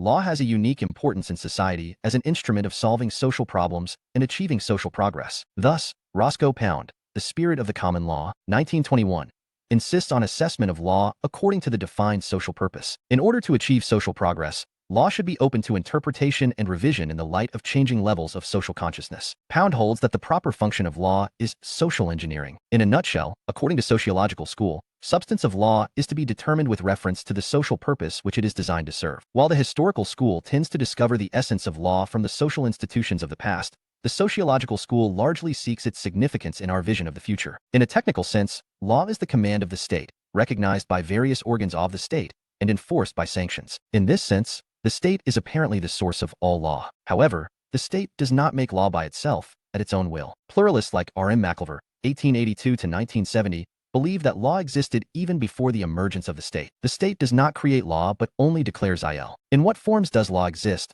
apart from its formal enactment and application? An inquiry into these questions will lead us to the sources of law. Custom. Social usage or custom is the oldest and most important expression of law. Social life of human beings was regulated by custom long before the emergence of the state. Custom represents those modes of behavior which were found suitable after trial for a long time, and which were stabilized and accepted as standard forms of behavior. Human beings came to treat them as binding rules. Those who violated these rules were ridiculed, deprived of certain privileges of social life including normal social intercourse, or punished so much so that they could be exterminated or executed. We have many customs which were neither created nor inspired by the state. For example, institutions of marriage and family, based on custom, are certainly prior to the state. State may make laws to regulate these institutions with the changing needs and levels of consciousness. Similarly, Rules of economic transaction were derived from social usage, which eventually became the subject of elaborate legislation. Common law of England is based on custom, which is recognized by law courts as valid as law itself. Religion. In primitive communities, custom and religion were intertwined. Religion determined not only the modes of worship,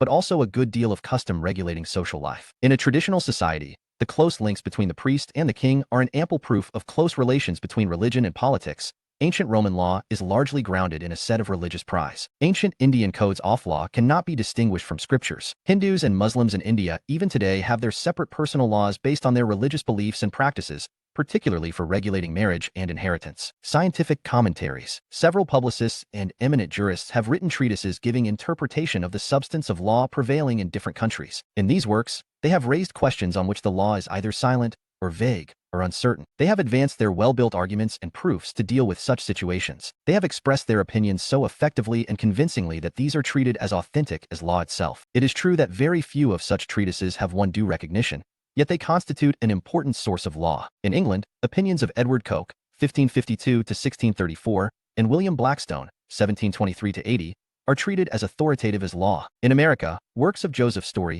1779 to 1845, and James Kent, 1763 to 1847, enjoy similar status. The opinions of these scholars are recognized even by law courts for arriving at their decisions. Many eminent jurists have written elaborate commentaries on Indian constitutional law. One or two of them might be recognized as authoritative in due course. Adjudication. In most countries, judicial decisions and verdicts are accompanied by the explication of such principles or interpretations of law which serve as precedents for future decisions. The case law of England and Supreme Court decisions in America and India are the case in point. Where law is silent, vague, or uncertain, judges may express their opinions to deal with such situations with well-built arguments and proofs. At times they tend to expand the scope of law by giving it new interpretations according to the changing needs of time, and thus make their own contribution to the existing body of law. Equity. Equity, like adjudication, is another form of judge-made law. Whereas adjudication involves interpretation and application of the existing law, equity breaks a new ground. Where existing law is inadequate, judges may use their common sense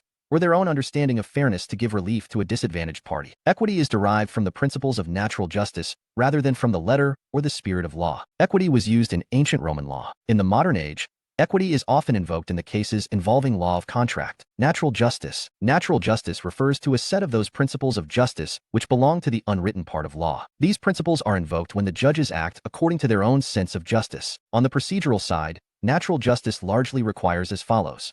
No man shall be the judge in his own cause. Both sides shall be heard. The judge shall give full consideration to the case and exclude irrelevant considerations from his mind while reaching a decision. Like cases shall be decided alike. Not only shall justice be done, but it shall be seen to be done. And finally, judgment shall include not only the bare decision, but the reasons which lead to it. On the substantive side, natural justice permits the judges to invoke human values to give relief to a disadvantaged party. In this sphere, natural justice correlates closer to social justice. Social justice refers to a social policy which seeks to prevent concentration of valuable resources of the community or mankind, wealth, prestige, and power, into the hands of the chosen few, and to create a social order which will enable the deprived and underprivileged sections to gain respectable share thereof by virtue of their ability, effort, and need. In the judicial process, the principle of social justice is largely invoked to mitigate undue hardship to the underprivileged and disadvantaged party to a case. Legislation. Finally, legislation may be included in this list, although it refers to the process of lawmaking rather than a source of law. With the rise of democracy, popularly elected assemblies enact a large number of measures which continuously supplement the existing body of law. Sphere of law and morality. Technically speaking, law is the product of a prescribed procedure. It is valid only if it is properly enacted and recognized. Morality, on the other hand, is based on the sense of rightness and justice. Ideally speaking, laws should be made in conformity with the principles of morality. However, in actual practice, law and morality may take different courses. If law compels someone to act against one's conscience, a clash may arise between legal obligation and moral obligation. For example, if a worker is morally committed to a trade union, which has given a call for strike, but the strike has been legally banned, one will have to face the consequences of acting against law if one chooses to honor one's moral commitment. Law is concerned with the external actions of man and not with his inner motives. Morality springs from one's conscience, which may or may not be translated into overt acts. Thus, envy, ingratitude, and hypocrisy are morally wrong, but these will not be legally punished until they result in such actions that are legally wrong. Morality imposes certain duties on man towards other human beings in various parts of his environment, which may not be legally enforceable. Law can prevent us from certain immoral acts, but it cannot make us moral. Morality can be inculcated only through proper education and a congenial cultural environment again. It is morality which makes us law-abiding citizens. When men are pure, laws are useless. When men are corrupt, laws are broken. Benjamin Disraeli, 1804–81. Sanction behind law is force. If law is not observed out of moral conviction, it may be observed out of fear of punishment. Departure from law will be met with punishment. Departure from morality will be followed by the prick of conscience, social disapproval, and loss of reputation. Law is relatively clear and consistent. Moral standards may at times be disputed or doubtful. These may change with time and place. Changes in law may be preceded or followed by the corresponding changes in moral consciousness. Some moral beliefs as well as social practices could be based on superstition or outmoded thought, and law may take a lead in social reform. For instance, the idea of abolition of child marriage, widow burning, untouchability, or bonded labor was first conceived by a few reformers, but it created larger moral awareness when it was translated into concrete law. Some laws are morally neutral in their apparent form, adopted as a matter of convenience for the maintenance of public order. For instance, traffic laws may direct us to keep to the left or to the right. They are morally neutral as long as they are equally applicable to all. However,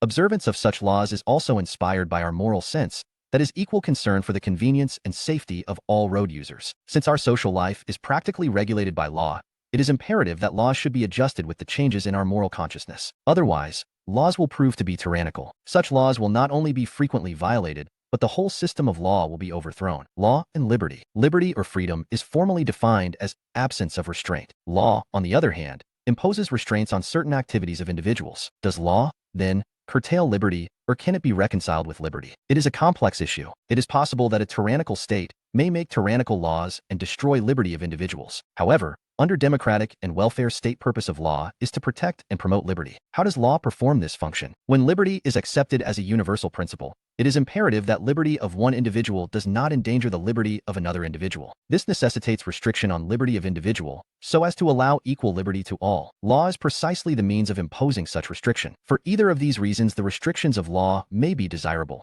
indeed essential. Raphael has identified 4 spheres in which restrictions imposed by law on individuals' liberty can be considered as rational. A. Crime. B. Civil disputes. C. Economic control. And 7. Provision of social welfare. In the sphere of crime, those acts of individuals which are deemed to be a threat to the liberty and safety of other individuals, or their own safety, are declared offense under the law, for which punishment is prescribed. The law concerning such acts is called criminal law. For instance, violation of traffic rules is a crime because it jeopardizes safety of the road users. Theft, causing physical injury, rape, and murder are other examples of crime which are punishable under the law. Besides, the acts which might harm the individual himself and his family may also be declared cognizable offenses and punishable under the law. Examples of such acts include alcoholism, drug addiction, and attempt to suicide. TX, TV, AJ, T. Cognizable offense refers to an act that would be perceived as contrary to law of the land, hence capable of being dealt with in a court of law. In India, cognizable offense refers to an act against which police is empowered to register an FIR, First Information Report, arrest the accused, and produce the results of its investigations before a competent court of law. In the sphere of civil disputes, the law relating to private rights of individuals and disputes between them is called civil law. The term individuals in the present context comprehends corporate bodies also. For instance, if an individual causes damage to another's property due to negligence, he is required to pay damages and not to undergo punishment. If somebody violates a contract or a husband harasses his wife, the aggrieved party can have recourse to civil law. Compensation for causing defamation can be claimed in a civil law court under the law of tort. In certain cases, a matter of civil law may become so grave that it becomes a subject of criminal law. Examples of such cases are fraud, misappropriation, and criminal breach of trust for which a report can be lodged in a police station. Similarly, if rash driving results in killing somebody, it is to be dealt with under the criminal law. R. Law of tort. Law of tort implies a body of rights, obligations, and remedies that are applied by courts in civil proceedings to provide relief for persons who have suffered harm from the wrongful acts of others. This law is mainly concerned with providing compensation for personal injury or property damage caused by negligence, defamation, intimidation, etc. However, any loss suffered due to breach of a contract is normally dealt with under law of contract and not under law of tort. In the sphere of economic control, modem state regulates a lot of economic activities, and this necessitates certain restrictions on individuals and groups. For instance, the state determines minimum wages of workers, regulates payment of dearness allowance, specifies conditions of work, and various types of compensations payable to the workers. Employers are bound by the labor laws governing these matters. Besides, law may declare some functions as essential services and ban strikes in the concerned sector. Laws governing quality control, weights and measures, Prevention of adulteration and other measures for protection of the interests of consumers may also be cited as examples of economic control. In the sphere of social welfare, the rise of welfare state has tremendously expanded the sphere of legal regulation. It provides for taxation of relatively rich sections for the provision of schools, hospitals, cheaper transport and housing, etc., for the relatively poor sections as well as for the common services. Similarly, entrepreneurs may be encouraged or even obliged to set up industries in backward areas to ensure development of those areas. Broadly speaking, the law in this sphere is used as an instrument of social justice. Conclusion: the conflicting claims of law and liberty, as well as those of law and morality, can be reconciled only when it can be proved that the restrictions imposed by law are based on logical or rational grounds. That is, they are intended to broaden the scope of liberty or to improve the moral standards of society on the whole. 4. Supremacy of law. In the civilized world, supremacy of law is sought to be established either through the principle of rule of law or through due process of law. Rule of law. Rule of law denotes a principle of governance which requires the following conditions to be fulfilled. A. Law of the land should be properly notified so that the citizens know as to how it will affect them. L. Laws should be general W form, so that they are uniformly applicable to all the citizens. There should be no separate laws for any specific category of the people. C. No law should be applicable with retrospective effect. And finally, CL. Power of governance should be exercised strictly in accordance with the procedures, principles, and restraints provided in the body of law, and not on any other basis. The main thrust of the rule of law is that government should not be arbitrary, but should be conducted through the procedures authorized by legislation and passed in proper form. Citizens should be punished for breaches of law and for nothing else. And official status should not protect a person from the operation of legal sanctions if he has broken the law. A.V. Dicey, 1835 to 1922, eminent British jurist, in his Introduction to the Study of the Law of the Constitution, 1885, termed the rule of law the governing principle of the British Constitution. According to him, it stands for equality before the law, which implied equal subjection of all classes, including the officials, to ordinary law of the land, administered by ordinary law courts. This was the distinctive feature of the British legal system as distinguished from the French legal system. Under the French legal system, disputes between officials and subjects were dealt with by a special division of the judicial system, while in England they were dealt with by ordinary law courts concerned with disputes between subject and subject. Officials in England did not enjoy immunity from law as enjoyed by foreign diplomats. However,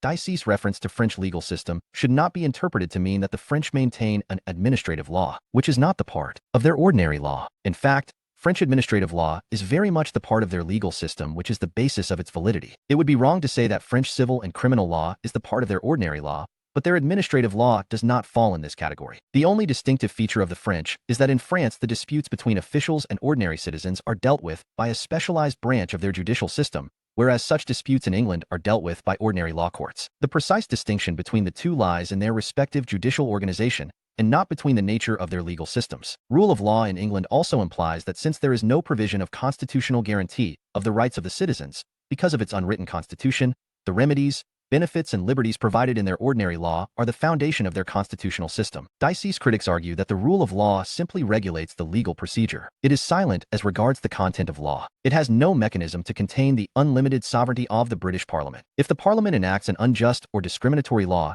it cannot be remedied by the rule of law. However, this criticism is based on a very narrow interpretation of Dicey's thought. Dicey himself pointed out that the true meaning of this principle can be understood by carefully examining the manner in which the law of England deals with the right to personal freedom, freedom of discussion, public meetings, martial law, collection and expenditure of public revenue, and the responsibility of ministers. Thus, the essence of the rule of law lies in the provision of legal protection of individual rights. It is true that the unrestricted sovereignty of the British Parliament provides for no scope of constitutional guarantees. Yet this sovereignty is controlled by constitutional conventions which make the legal sovereign accountable to the political sovereign, that is the electorate. Truly speaking, the term rule of law comprehends those devices of limited government which are adopted for the protection of rights of the citizens. In other democratic countries where written constitutions have been adopted, such as the United States and India, civil rights are protected by constitutional guarantees. These rights represent a concrete expression of the tenets underlying the wider interpretation of the rule of law. In common parlance, rule of law requires that laws should be definite and unambiguous, clearly notified and made known to everybody, and equally applicable to all. But it does not imply identical rights and duties of all citizens. This may be illustrated by the case of traffic regulation. Every road user is governed by the same law, but it does not rule out streamlining of traffic according to the nature, size, and speed of each vehicle. Here, rule of law requires that every road user should be fully aware as to which side or lane he or she should take, how to give way to faster traffic, how to overtake slower traffic, where one is allowed to turn, slow down, or stop, and so on. It may even give priority to police vehicles, ambulance, fire service vehicles, and other emergency services over the rest of the traffic provided they display proper signs of warning and make necessary announcements to this effect. Due process of law. In the United States, the counterpart of the English principle of the rule of law is known as the due process of law. This provision was inserted in the American Constitution through the Fifth Amendment of the Constitution, 1791, which reads, "No person shall be deprived of life, liberty, or property without due process of law." This principle is largely applied in two important spheres of individuals' rights. A. In the procedural sphere, it requires that where individuals' rights are dependent on the order established by the state, these should be exercised in accordance with fixed rules and procedures. And, in the sphere of substantive rights, it gives due recognition to individuals' basic personal and civil liberties. For example, in the procedural sphere, the state may require the individual to obtain a license for driving a vehicle which contains all the conditions on which this license is issued. But in the sphere of substantive rights, the state cannot ask the individual to obtain a similar license to exercise his right to worship. Right to worship is individual's substantive right for which no procedure can be prescribed by the state. In the sphere of criminal law, the due process implies that an accused is entitled to a fair trial. That is, he shall be given an opportunity to see that the charges framed against him are determined by proper legal procedure, an opportunity to prepare his defense, the right to counsel, the right to submit evidence and cross-examine, and to get impartial judgment, etc. This principle has now been extended to cover civil proceedings between individuals and decision-making administrative agencies involving denial of any benefits or rights to individuals. Concept of power. Power may be regarded as one of the central concepts of political science. It is said that the concept of power holds the same status in the realm of political science as held by the concept of money in the realm of economics. The focus on power emancipates the study of politics from the status of an appendage to the study of philosophy or history or law. It also transcends the realm of formal institutions to focus on the real motives and objectives of human beings which lie behind all political activity and institution building. During the early phase of development of modern political science, Frederick Watkins had observed, the proper scope of political science is not the study of the state or of any other specific institutional complex, but the investigation of all associations insofar as they can be shown to exemplify the problem of power, the state as a concept of political science. 1934. This view was confirmed by William A. Robson, who suggested, it is with power in society that political science is primarily concerned, its nature, basis, processes, scope, and results. The focus of interest of the political scientist is clear and unambiguous. It centers on the struggle to gain or retain power, to exercise power or influence over others, or to resist that exercise. The university teaching of social sciences, political science. 1954. In fact, the significance of power in the political phenomenon was brought out by the traditional thinkers like Machiavelli, 1469 to 1527, Hobbes, 1588 to 1679, and Nietzsche, 1844 to 1900. As well as by modem writers like Max Weber. J. Catlin, Merriam, Laswell, Kaplan, Watkins, Triach, and Morgenthau. The 322. 13. Significance of power. Nature and SIGNIFLICNG of power. Exponents of the power view of politics focus on the study of the acquisition, maintenance, and loss of power. Harold Laswell and Abraham Kaplan, Power and Society. 1950. Defined political science as the study of the shaping and sharing of power. Max Weber's definition of politics also implies a focus on power in the context of national as well as international politics. Politics is the struggle for power or the influencing of those in power and embraces the struggle between states as well as between organized groups within the state, cited in G. G. Catlin, Systematic Politics. 1965. Similarly, Michael Curtis, Comparative Government and Politics. 1978, observed, politics is organized dispute about power and its use, involving choice among competing values, ideas, persons, interests, and demands. Elucidating the scope of the study of politics, Curtis continues, the study of politics is concerned with the description and analysis of the manner in which power is obtained, exercised, and controlled, the purposes for which it is used, the manner in which decisions are made, factors which influence the making of those decisions, and the context in which those decisions take place. If power is so important for the study of politics, what is meant by power? Meaning of power. Bertrand Russell. Power, A New Social Analysis. 1938. Defined power as the production of intended effects. In other words, power denotes the ability of a person to fulfill his desires or to achieve his objectives. In common parlance, the term power may be used in multifarious contexts. For instance, we talk of the power of man over nature or material things, and the power of man over man. Most of the theorists of power, including Russell, prefer to restrict its use to power over human beings. H. V. Wiseman, Political Systems, Some Sociological Approaches. 1966. Defined power as the ability to get one's wishes carried out despite opposition. Stephen L. Wasby, Political Science, The Discipline and Its Dimensions. 1972. Similarly observed, power is generally thought to involve bringing about of an action by someone against the will or desire of another. Then, Robert Dahl, Modern Political Analysis. 1991. described power as a kind of influence. It is exercised when compliance is attained by creating the prospect of severe sanctions for non-compliance. All these definitions give prominence to that aspect of power which is exercised by a man or a group over an unwilling lot. They are, therefore, one-sided. Power, to be effective and stable, often takes the character of authority, which also comprehends legitimacy. That is the capacity to secure willing obedience. Use of force or coercion or sanctions may be resorted to only when legitimacy fails to work. It is authority which ensures social acceptance and effective implementation of rules, policies, and decisions. It is, therefore, necessary to understand the precise relationship between power, authority, and legitimacy. 2. Power, authority, and legitimacy. Authority, power plus legitimacy. Authority consists of two important components: power and legitimacy. Legitimacy of an act or arrangement implies that the members of society treat that arrangement as beneficial to society as well as to themselves, so they willingly tend to abide by it. Power alone involves capacity to get a decision obeyed by others against their will. Robert M. McIlver, The Web of Government, 1965, aptly defined power as the capacity in any relationship to command the service or compliance of others. Power may involve the use of force, but service or compliance of others will best be obtained when they regard the command as right, good, or beneficial. Power, to be effective and stable, must be accompanied by the capacity to secure willing obedience. Use of force or coercion or sanctions may be resorted to only when legitimacy fails to work. If we think of power as a naked sword, authority may be envisaged as a sword in its scabbard. While power is based on fear or force, legitimacy is based on respect and willing compliance. In any case, power and legitimacy play complementary roles in securing obedience to the commands of authority. No authority would function effectively in the absence of adequate instruments of power. You can go a long way with a smile. You can go a lot further with a smile and a gun. 7. Al Capone. Power relation in society may be expressed in terms of command and obedience. If command is based on genuine motivation, it may result in willing obedience. In such case, power is accompanied by legitimacy, obedience is rendered with consent, and the power relation in question takes the form of authority. On the contrary, if command is based on coercion or threat of punishment, obedience comes from fear, and the power relation takes the form of tyranny, which would eventually lead to rebellion. So legitimacy is the best instrument to ensure effective and enduring use of power. Most people will follow rules habitually if these are regarded to be legitimate. Legitimacy, like beauty, lies in the eye of the beholder. Legitimacy refers to the quality of an act or arrangement which is regarded as lawful by those affected by it. In other words, they regard it reasonable and beneficial for themselves as well as for the larger society. Manifestations of power. Power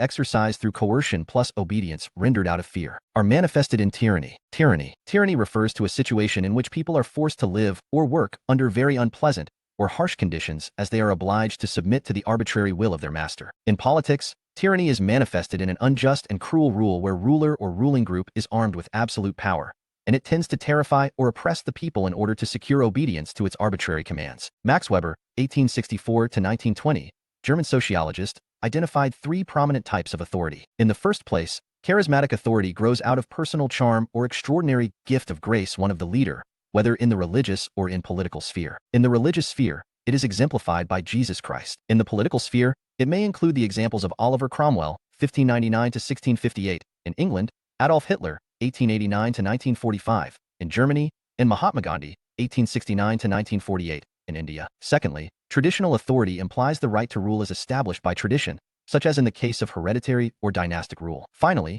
legal rational authority is founded on the sanctity of a political or administrative office held by an individual, that is where he is appointed through the prescribed procedure, such as merit-based selection, promotion, election, rotation, or nomination. It is not based on the personal characteristics of the individual holding an office. In other words, legal rational authority is attached to an office which automatically extends to the individual holding that office. Weber recognized that none of these categories existed in pure form. In any case, legal rational authority, which is the chief characteristic of bureaucracy, is the outstanding attribute of the modem state. Weber's analysis of authority. Traditional, based on the long-established tradition, e.g. the hereditary rule. Legal rational, based on the office of the individual, obtained through the prescribed procedure, e.g. the rule of bureaucracy. Charismatic, based on extraordinary personality of the leader, e.g. the rule of a popular dictator. Authority, right to obtain compliance. 3. Different forms of power. Social analysis of power cannot be confined to the realm of political power. Economic and ideological forms of power should also be taken into account as they play an important role as the support bases of political power. It is, therefore,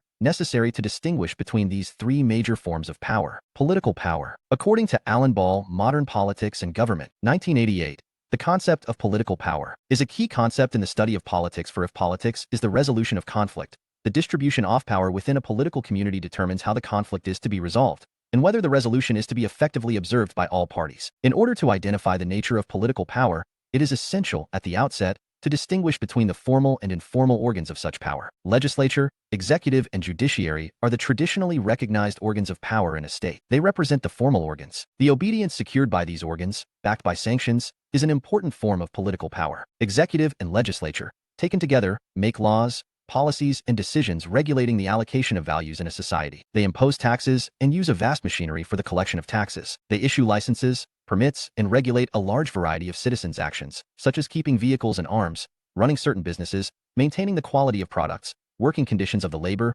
building of houses, etc. There is police to catch hold of offenders, courts to try the offenders and settle disputes, and prisons to punish the convicts. Then military is meant to deal with foreign aggressors. In short, formal organs of political power play an effective role in a given territory. Informal organs of political power not only take the form of political parties in power and in opposition, but also a large number of pressure groups, public opinion, popular movements, etc. Thus, political power is not the sole prerogative of the formal organs of the state, but these organs themselves are responsive to the inputs received from the environment. This may be illustrated with reference to three cases.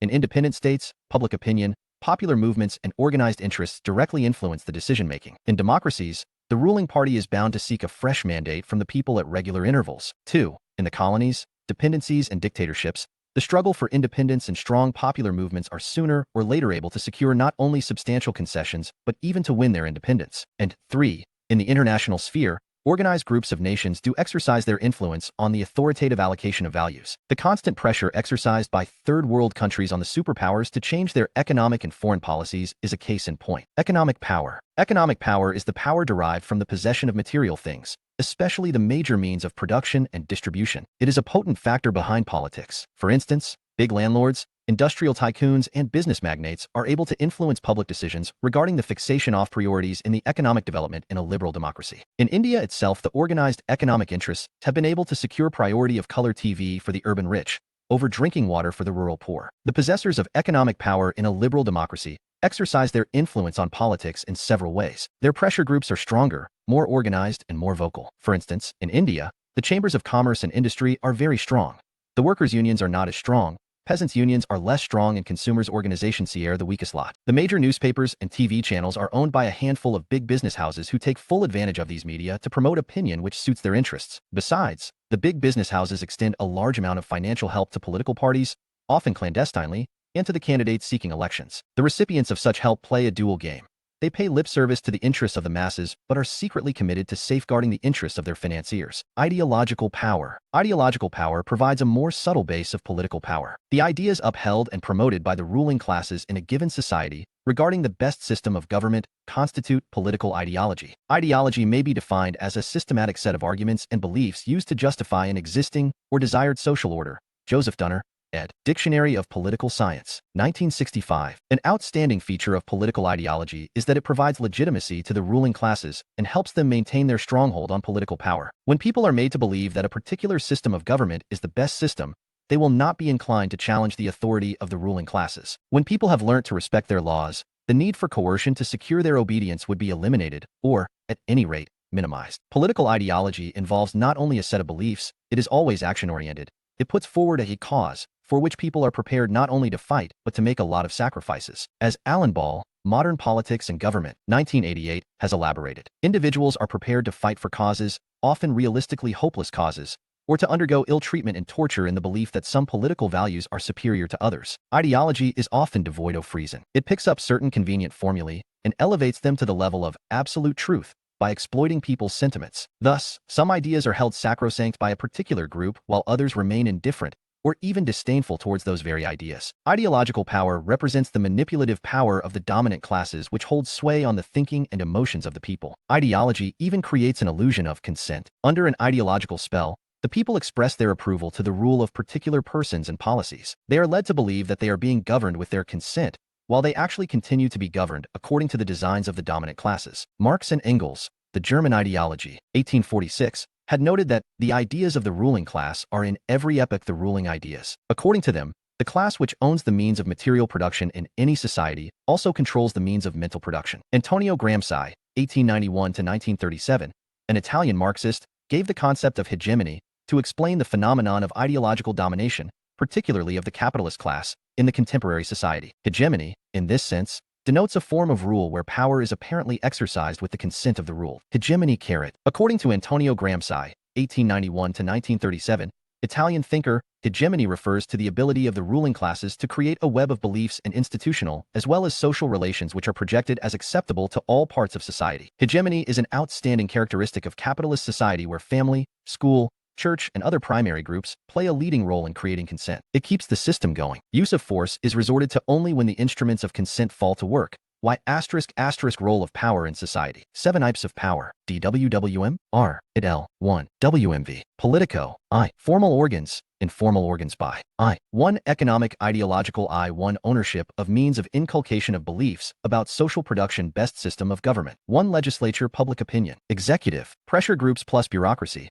RJ political parties judiciary. Mass movements, mass media, ownership and legitimization of the control of mass media ruling classes FCYXY. Financing of control on people's elections choice of policies, based on the values transmitted through civil society, family, school, church and other primary groups. According to Gramsci, the spiritual and cultural supremacy of the ruling class in the capitalist state was accomplished through the manipulation of civil society, particularly through the mechanism of socialization, such as family, school, church, and other primary groups. Gramsci's concept of hegemony also explains why the working class parties have only achieved a relatively moderate degree of success in the open competition for political power in the capitalist countries. Gramsci, therefore, asserted that revolution in the economic sphere was not enough to end the capitalist domination. It was necessary to reinforce revolution in the cultural sphere in order to achieve this end. A critical appraisal. The chief merit of the power approach lies in its ability to identify the motive force operating behind politics. Moreover, it can be applied to an analysis of domestic as well as international politics. However, this approach suffers from several drawbacks. In the first place, it lacks precision. As Vernon van Dijk has elucidated, power is said to derive from sources ranging from tacitly accepted rules of politeness to the possession of spaceships, and it is said to manifest itself in situations ranging from a request that the salt be passed at the dining table to a situation in which states are exchanging all-out thermonuclear blows. Political science. A philosophical analysis. 1960. This sort of imprecision in the concept of power itself defies any classification or quantification of data for the purpose of political analysis. Secondly, this approach seeks to reduce all politics to a struggle for power and ignores other important purposes for which men have recourse to politics. As Dijk has further elaborated, political actors rarely, if ever, struggle for power alone. They pursue other purposes too. The theory that politics is a struggle for power does not say how much power is desired or what price political actors are willing to pay for it in terms of other values. The thoughtless assumption that all political actors constantly seek a maximization of power at any price is obviously false. Finally, all struggle for power in different social situations cannot be treated as a subject matter of politics. For instance, competition among film actors to win popular applause, or that between textile manufacturers to control consumer choices do involve struggle for power, but that is hardly an issue of politics. Politics is concerned only with the struggle for power to control public affairs, that is to have access to positions of taking decisions for the allocation of public goods, services, opportunities, and honors. Any deviation from this focus will make the power approach a futile exercise. 4. The structure of power. CVS. All men would be tyrants if they could. Abigail Adams, 1776. The student of politics is chiefly concerned with identifying the centers of power in a given society or in an international setting and relating them to the mode of authoritative allocation of values prevailing in that setting. This approach to the study of politics is a typically modern approach. It should not be confused with the traditional approach which recognized a threefold division of the powers of a government, legislative, executive, and judicial, and tried to describe them according to the formal constitution of a given country. The modem approach marks a departure from the traditional one as it implies a shift in focus from the formal organization to the informal one. In other words, we are no longer satisfied by learning as to who rules a country according to its constitution. We want to know and identify the categories of people who actually wield power, although the constitution guarantees equality of status and opportunity. Political power in a country is always rooted in its socio-economic and ideological structures. It is, therefore, essential to discover the real sources and centers of power in society in order to understand its politics. Can we identify such groups in a society out of which one group has constantly exercised power over another group? Different schools of thought have offered different answers to this question. Marxist school of thought views the situation in class perspective. Elitist school of thought holds that an elite always dominates the masses. Then feminist school of thought tends to analyze the situation in gender perspective. Finally, Pluralist theory upholds group perspective on power, which tries to show that several groups in society have their own share in the exercise of power. V. Class perspective. Class is the source of power. Class perspective on power was developed by Marx, 1818-83, and Engels, 1820-95, in the mid of the 19th century. According to this theory, political power is the product of economic power. In other words, the tree of political power grows on the roots of economic power. The edifice of political power is raised on the foundation of economic power. Economic power is vested in the ownership of means of social production. From the dawn of civilization, society was divided into two antagonistic classes, haves and have-nots, on the basis of ownership and non-ownership of the means of social production. In the ancient society, these classes were represented by masters and slaves. In the medieval society, by lords and serfs. And in modern capitalist society, by capitalists and workers. Means of social production. Means of social production refer to the means by which material production is carried out for the larger society. In the modern society, these include land, mines, forests, buildings, capital, machinery, organization, and labor. When society is divided into classes, all means except labor are owned by the dominant class.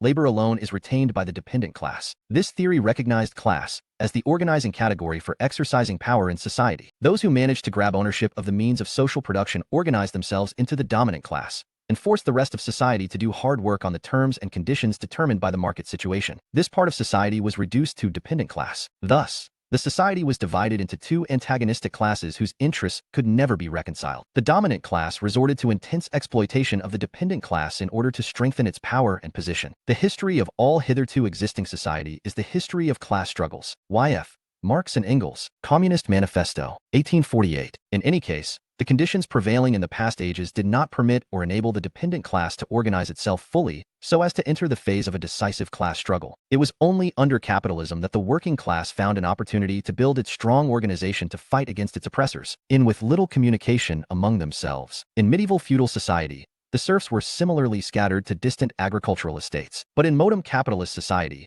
the conditions of industrial production led to the concentration of workers in big cities with strong communication between themselves. They became not only conscious of their strength, but also of their common enemy, the capitalist class which exploited them so intensely. Marx and Engels believed that the overthrow of the capitalist class was not only imminent, but also inevitable. Marx and Engels, Communist Manifesto, 1848, gave a clarion call, "Workers of all countries, unite." Its concluding part reads, "The communists openly declare that their ends can be attained only by the forcible overthrow of all existing social conditions. Let tired ruling classes tremble at a communistic revolution. The proletarians have nothing to lose but their chains. They have a world to win." This doctrine of class struggle was strongly endorsed by Lenin, 1870 to 1924, Rosa Luxemburg, 1871 to 1919, Mao Zedong, 1893 to 1976, and other leading Marxists. However, Antonio Gramsci, 1891 to 1937, an Italian Marxist of early 20th century, introduced the concept of hegemony to explain the subtle sources of capitalist domination. It added a new dimension to the strategy to fight against capitalism in contemporary society. 7.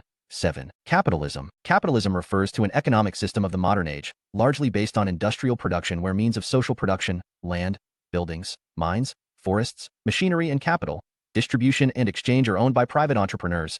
A large number of workers are employed on wages at the market rate, and economic activity is primarily devoted to private profit. Bourgeoisie. Bourgeoisie refers to the class comprising the owners of means of social production, distribution, and exchange under capitalism, the capitalist class. Proletariat. Proletariat refers to the class comprising the propertyless workers under capitalism, the working class. Socialism. Socialism refers to an economic system of the modern age, largely based on industrial production where means of social production, land, buildings, mines, forests, machinery, and capital, distribution and exchange are placed under social ownership and control, and economic activity is primarily devoted to fulfillment of social needs. Exponents of Marxism believe that the class struggle led by the working class would culminate in a socialist revolution. This would mean overthrow of capitalism and setting up a new economic and political system in which all means of social production would be placed under social ownership and control. During the socialist phase, work would be made compulsory for every able-bodied person and efforts will be made for fuller development of the forces of production. This would eventually result in the emergence of communist society, which would be a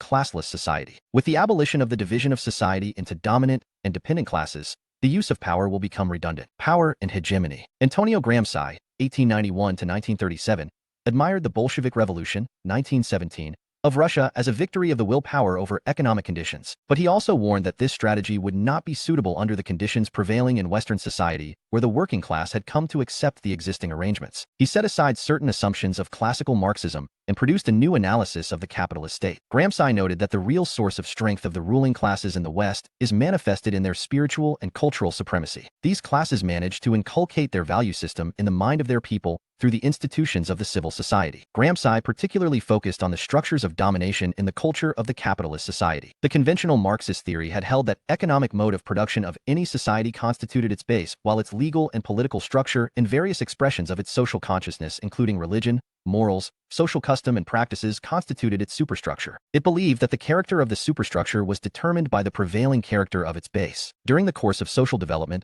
the changes in the base led to the corresponding changes in the superstructure. So it focused on changes in the base. The superstructure was not regarded to deserve an independent analysis. Gramsci did not accept this position. He suggested that the superstructure of contemporary Western society had attained some degree of autonomy. Hence, its analysis was also necessary. Gramsci scorned the idea that socialism would arise, inevitably, from the ashes of a doomed capitalism. He pleaded with Marxists to end their obsession with economics and pay more attention to the realm of culture. A Joseph V. Femia. Gramsci particularly focused on the structures of domination in the culture of the capitalist society. He identified two levels of its superstructure: political society, or state, which resorts to coercion to maintain its domination. The whole organization of government comes within its purview. The structures associated with this part of superstructure are called structures of coercion. B. Civil society, which resorts to obtaining consent of the citizens to maintain its domination. This part of the superstructure is closer to the base, and it is relatively autonomous. The structures associated with this part are called structures of legitimation. Gramsci pays special importance to this part of the superstructure. According to Gramsci,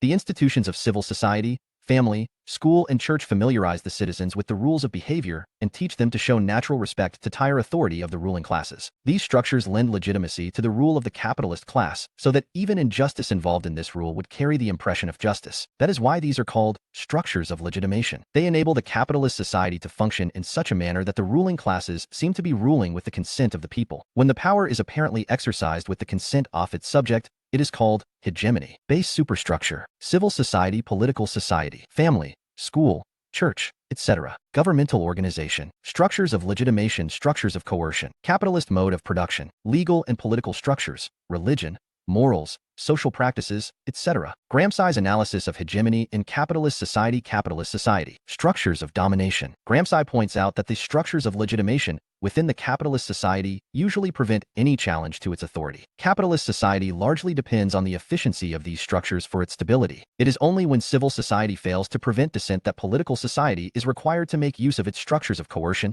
including police, courts, and prisons. This analysis leads us to the conclusion that the strategy of communist movement should not be confined to the overthrow of the capitalist class, but it should make a dent in the value system that sustains the capitalist rule. This value system is likely to persist through the institutions of civil society, even under socialist mode of production. Fresh efforts will have to be made to transform the culture of that society by inculcating socialist values in the minds of the people. According to Gramsci, it would be futile to hope that true socialism would automatically emerge from the ashes of capitalism. Gramsci tried to convince the Marxists that they should emerge from the spell of economics and continue their ideological warfare in the field of culture, art, and literature, and philosophical debates. The revolutionaries must infiltrate the autonomous institutions of civil society and create a new mass consciousness informed by the socialist value system. Gramsci was primarily a humanist. He was opposed to any type of tyranny. He did not want to use revolution in order to set up a coercive state, but wanted to democratize all institutions. In fact, he sought to replace the state by a regulated society where all decisions would be made through consensus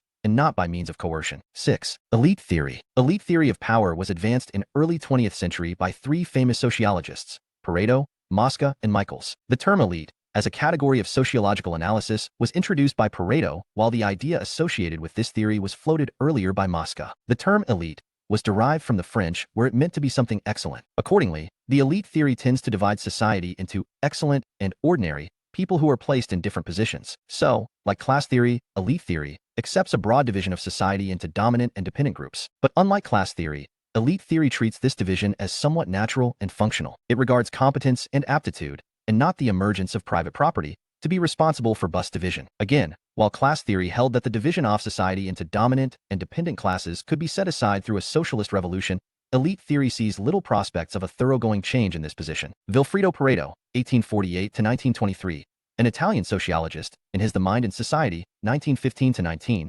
used the term elite to indicate a superior social group, I.E., a group of people who show highest ability in their field of activity, whatever its nature might be. It was a minority group which took all major decisions in society. The other part of society which fell short of this level of ability was termed as mass of the people, or masses. Masses are characterized by the lack of qualities of leadership as well as the fear from responsibility. They feel that in public life it would be safe to follow the elite. Within the elite, Pareto distinguished between governing elite and non-governing elite. Governing elite is one that wields power for the time being, while non-governing elite constantly endeavors to replace it by showing greater ability and excellence. In short, behavior of the elite is characterized by a constant competition between governing and non-governing elites. This results in what is called circulation of elites. In any case, masses have no chance of entering the ranks of elites. Apart from intelligence and talent, Pareto also recognizes courage and cunning as the qualities of the elite. He observes that the lions, who are distinguished by their courage, are more suited to the maintenance of status quo under stable conditions, while the foxes, who are distinguished by their cunning,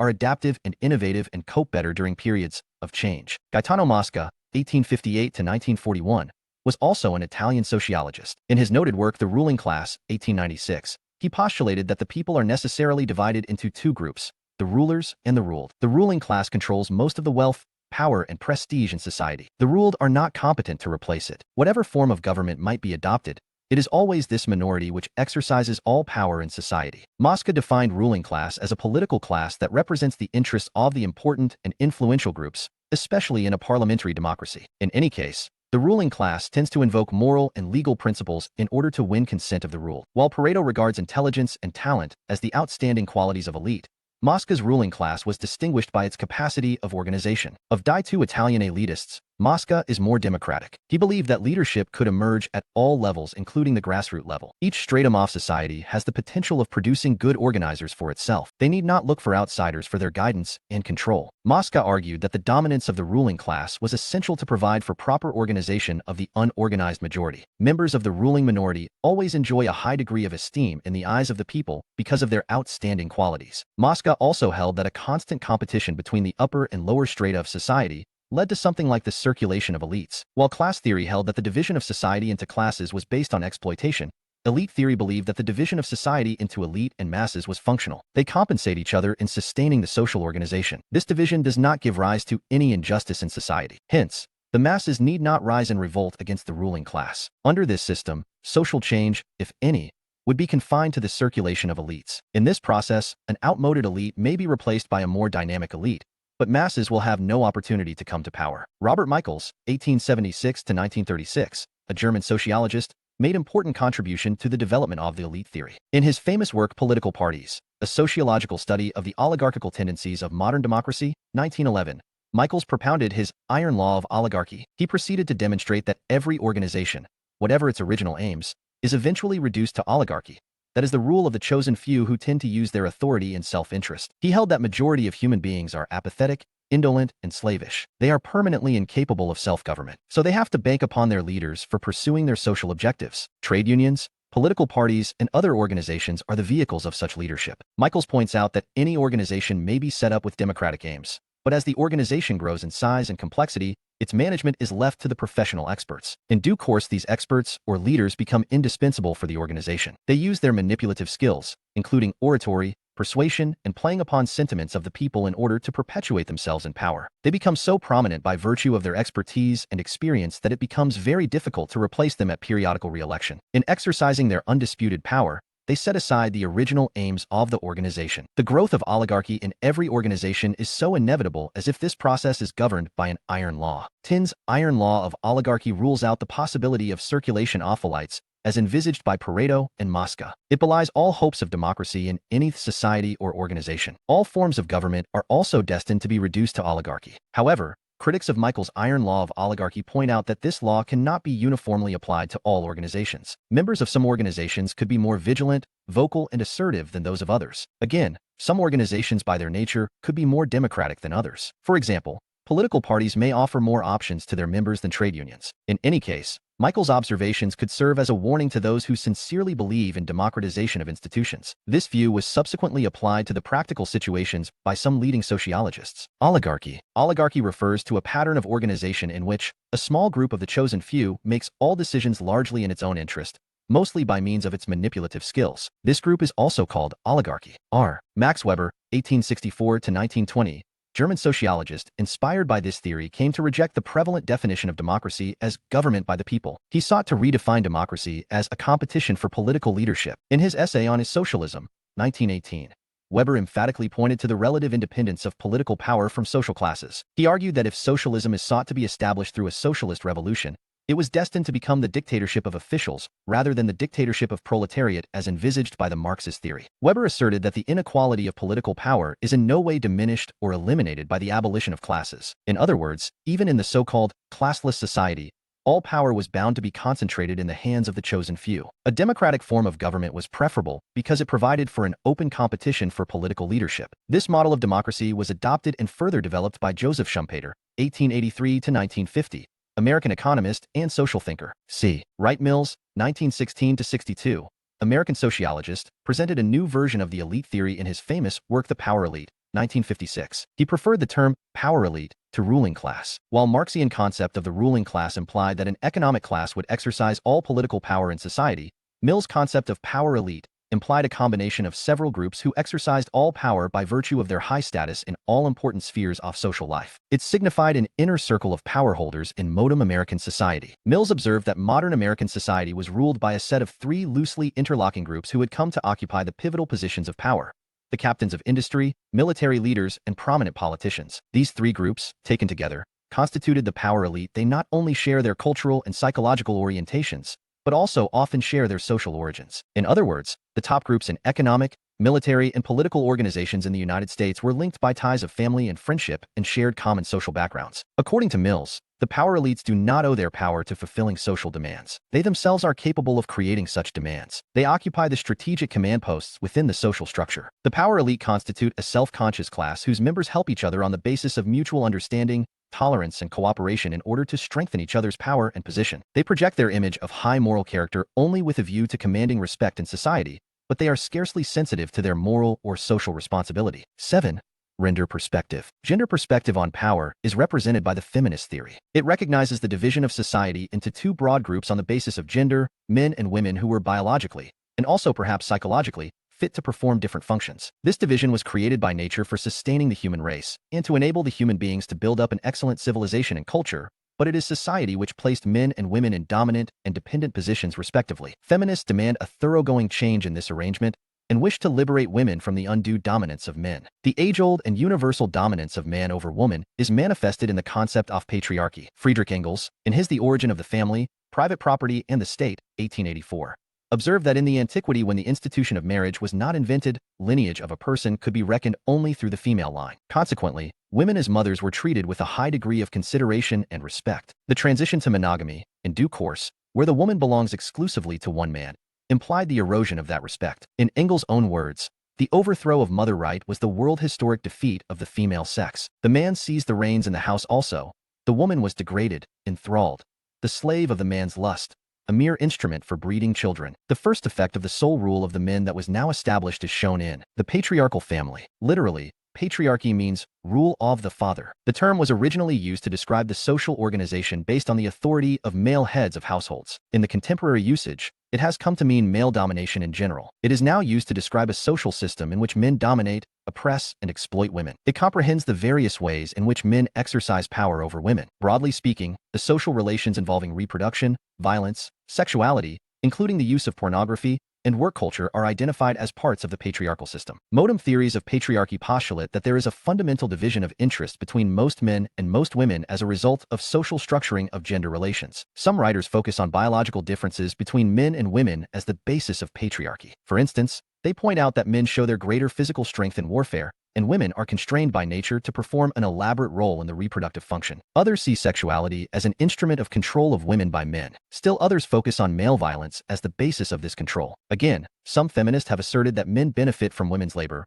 both as unpaid housework and as poorly paid work in the labor market. Feminist sociologists have broadly given three types of account of patriarchy. In the first place, those influenced by the work of the French psychoanalysts and structuralists have argued that a society's culture is dominated by the symbols of male origin. According to the second account, Patriarchy is essentially based on the household in which men dominate women economically, sexually, and culturally. This view treats marriage contract as a labor contract through which women exchange unpaid domestic services for their upkeep. Finally, Marxist feminists argue that patriarchy and capitalism support each other. Within the household, men take the benefit of women's unpaid domestic labor, and thus relieve their employer, the capitalist, of the liability to pay for that labor. Outside the home, women are segregated to perform some specific jobs for which very low wages are paid. In fact, all these accounts focus on different aspects of women's exploitation in society, and they should be read together to draw a full picture of the situation. The extent of economic exploitation of women in contemporary society is amply reflected in a United Nations report, 1980. It reads, "Women constitute half the world's population,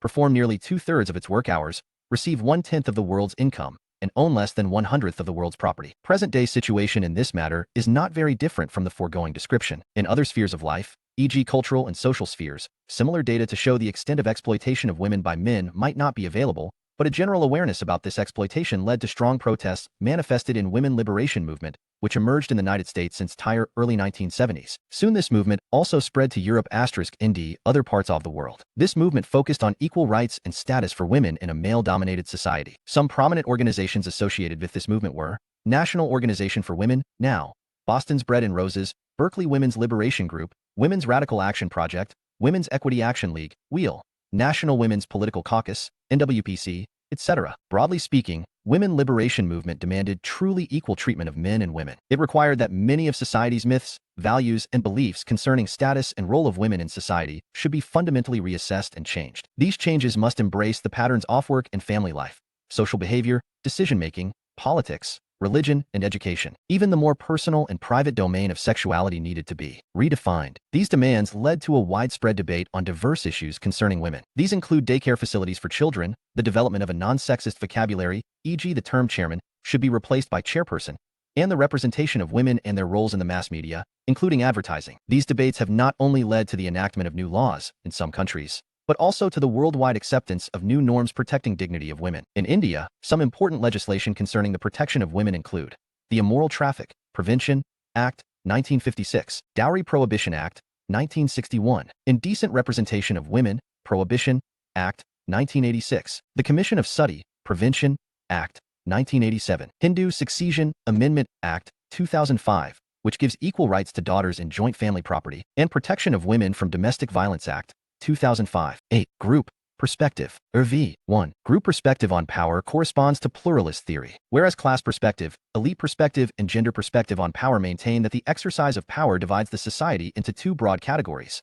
dominant and dependent groups. Pluralist theory of power does not subscribe to this view. According to this theory, power in society is not concentrated in a single group, but it is dispersed amongst a wide variety of social groups. These groups are largely autonomous and almost independent centers of decision. Organizations of workers, peasants, traders, industrialists, consumers, etc., could be cited as examples of such groups in the contemporary society. These groups cannot be classified into dominant and dependent groups. They have their share of power in their respective spheres of operation. Since these groups are more or less interdependent within the social organization, they tend to balance each other's power. Public decisions are largely the outcome of this equilibrium. The pluralist theory gives a description of actual distribution of power in society as well as its justification. This theory is based on the philosophy of pluralism, which upholds a political system suited to a pluralist society. Pluralist society is that society in which power and authority are not concentrated in a particular group, but they are spread to various centers of decision-making. The present form of pluralist society represents a modem arrangement, but early hints of this arrangement can be traced to medieval Europe. In that age,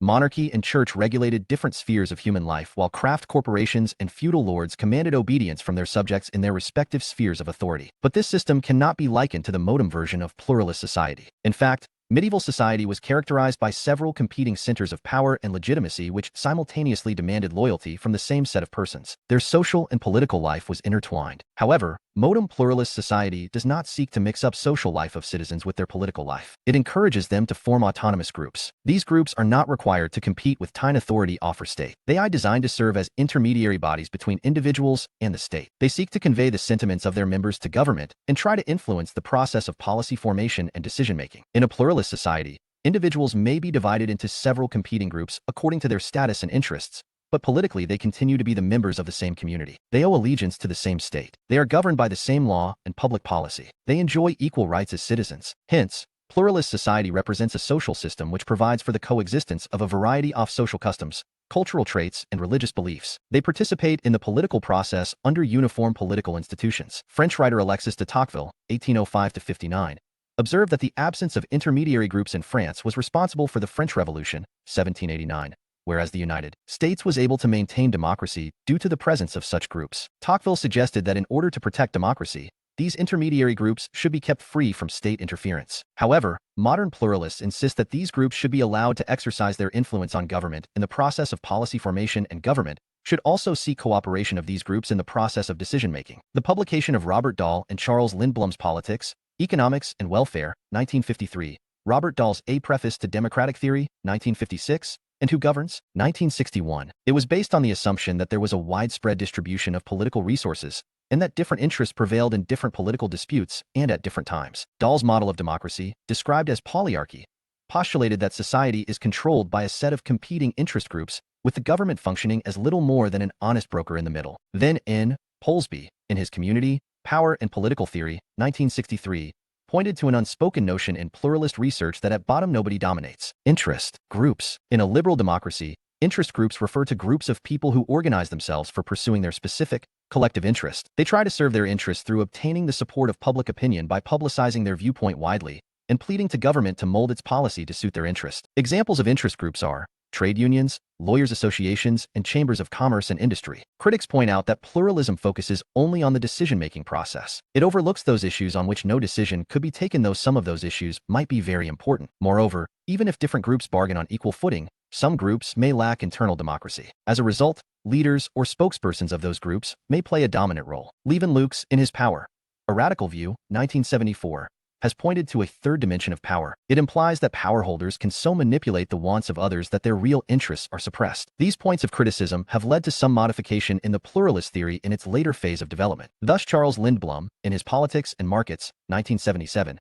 conceded that there is a privileged position of business in the market-dominated polyarchies of the West, that they are controlled undemocratically by business and property. Robert Dahl, in his Dilemmas of Pluralist Democracy, 1982, conceded that pluralism cannot be treated as an open competition between truly equal political forces. In order to reduce the inequalities of these forces, Dahl has recommended those policies which would promote redistribution of power in society. In a nutshell, the subtle forms of domination existing within certain groups and the predominant position of some groups in society should not be ignored while using group perspective for the analysis of power in society. Comparative perspective on power. The issue class elite gender group. Perspective. Relevant theory, Marxist theory, elite theory, feminist theory, pluralist theory, nature of division, haves, and elite, and men, and several auto society. Have-nots, masses, women, non-Muslim groups. Basis of the ownership of competence, biological diversity of division, private property of the few, differences, interests. Role of the exploitation organization, exploitation, mutual power holders, diamond suit. 1. In leadership, bargaining, prospects of yes, 6, 7, no, yes, not needed, change. Z, asterisk, instruments of change. Socialist, not needed, women's, not needed, revolution. 7. Liberation movement. J. Constructive view of power. The conventional view of power is largely concerned with the status of a dominant person or group, the agent of power, vis-a-vis its dependent person or group, the subject of power. In this situation, the agent treats himself as an end, and his subject as a means to that end. Now, if we decide to equip the subject with some power, what would be the result? What type of power would be required for the subject? Does he only need the power of retaliation? Does he need the power to free himself from subjection? Or does he need the power to improve his condition and secure his independent development? This distinction between two types of power is often described as power over and power to. Thus, the conventional view of power was primarily concerned with power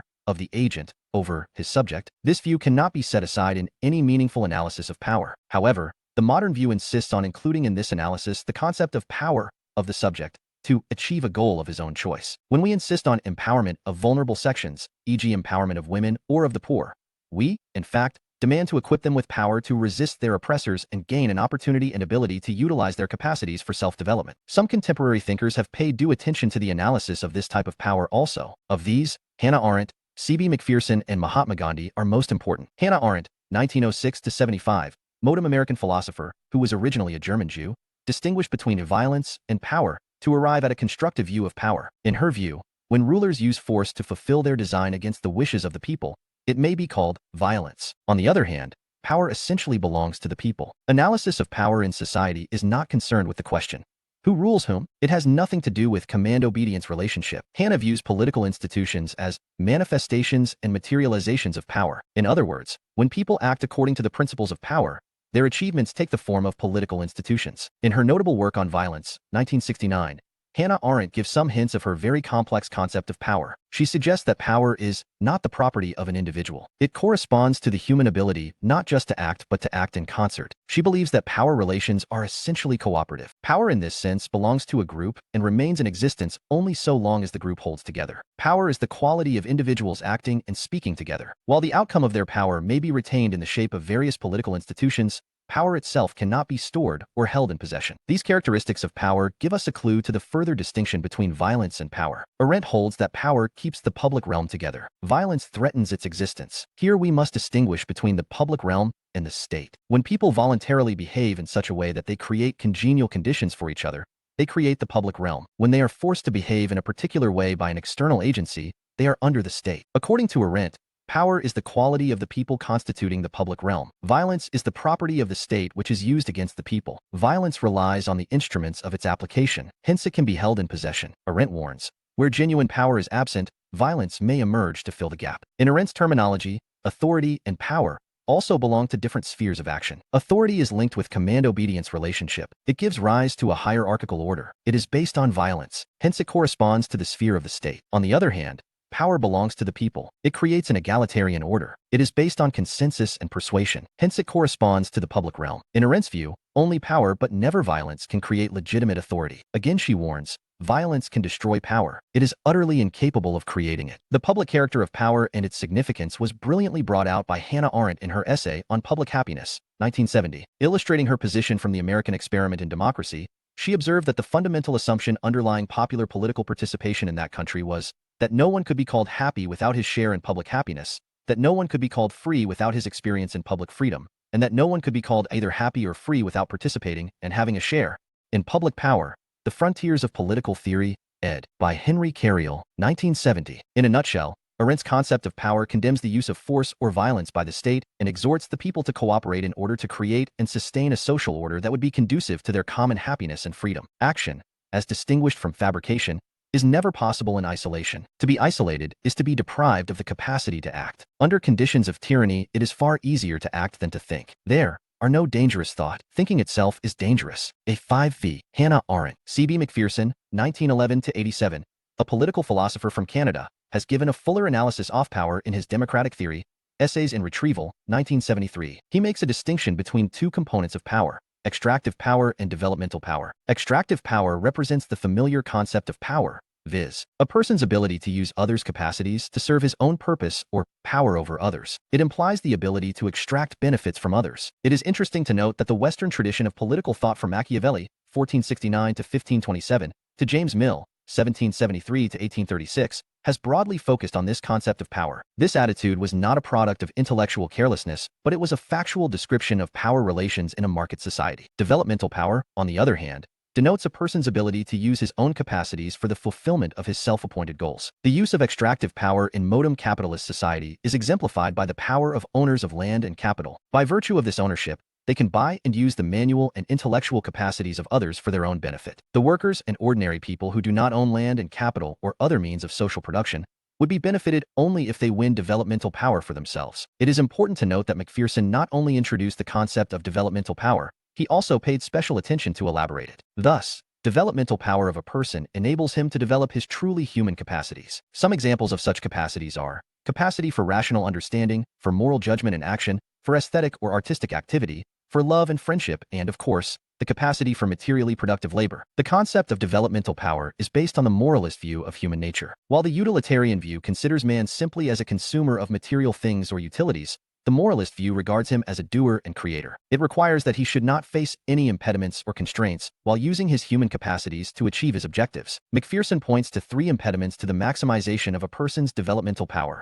A. Lack of adequate means of life. 6. Lack of access to the means of labor. And C. Lack of protection against invasion by others. The problems created by the scarcity of the means of life and the scarcity of the means of labor are technological and material as well as cultural and ideological. Macpherson is quite convinced that these problems cannot be resolved within the framework of a market society based on capitalist social relations. He suggests that the solution to these problems can be found in a new system which would combine the protection of civil liberties with a socialist mode of production. Only then individual would be able to make full use of his developmental power and thereby achieve his creative freedom. J. McPherson's analysis of power. The issue utilitarian view, moralist view. Concept of human nature as a consumer, as a doer and creator, goal of human life, maximization of utilities, maximization of powers, requisite type of power, extractive power, developmental power. Consequence of the use of power, satisfaction of material wants, creative freedom. Mahatma Gandhi, 1869 to 1948, an Indian social philosopher, also reflected on the situation involving the use of power. Gandhi did not write a treatise containing his social thought, yet his scattered thoughts on various social issues are quite significant. In the present context, Gandhi's insistence on power to the people is very important. When Swaraj, independence plus self-government, was set to be the goal of independence movement of India, Gandhi wrote in Young India, 1925, "Real Swaraj will come not by the acquisition of authority by a few, but by the acquisition of the capacity by all to resist authority when it is abused." In other words, Swaraj is to be obtained by educating the masses to a sense of their capacity to regulate and control authority. Here, Gandhi sought to define power from the point of view of the ruled. It implied that the rulers should never gain or exercise absolute power over the ruled. If the ruled felt that their rulers were becoming too powerful, they would use their moral power to challenge the authority of the rulers. They could stand up and protest, launch social movements, and exert moral pressure on the rulers to change their way of working. Thus, power of the ruled would be akin to performing the Socratic function of speaking truth to power. X. Postmodern perspective. Postmodern perspective on power is based on the theory of postmodernism. Postmodernism stands for a late 20th century movement in philosophy, art, and literary criticism which extends to various forms of social theory including political theory. Its philosophical foundations correspond to the stand taken by Friedrich Nietzsche, 1844 to 1900, a German philosopher who believed that there is no truth, only a plethora of interpretations. Accordingly, there is no objective reality, only a plurality of perspectives. Similarly, there is no genuine distinction between right and wrong, only expressions of power relations. In other words, those in power determine what is right, good, or beautiful. Anything not conforming to this standard is considered to be wrong or substandard. Influential works on postmodernism include Jean-François Lyotard's Postmodern Condition, 1979-1984, and Richard Rorty's Contingency, Irony and Solidarity, 1989. Broadly speaking, postmodernism implies that the structure of privilege and power pervades the entire social system. It operates in the field of our language as well as our social life. Its implications in our language have been brought out by Jacques Derrida, 1930 to 2004, a French philosopher, in his celebrated work of Grammatology, 1976, wherein he has outlined his concept of deconstruction. Its functioning in our social life has been amply demonstrated by Michel Foucault, 1926 to 84, another French philosopher, in his notable work Power Knowledge, 1980. Deconstruction. Deconstruction stands for an approach to understanding the meaning of words not as representing some concrete reality or truth, but by contrasting them with their opposite concepts which they seek to suppress. Jacques Derrida, 1930 to 2004, French philosopher, is regarded the chief exponent of this approach. Accordingly, the word masculine does not denote some concrete reality. Its meaning can be understood only through an intellectual process,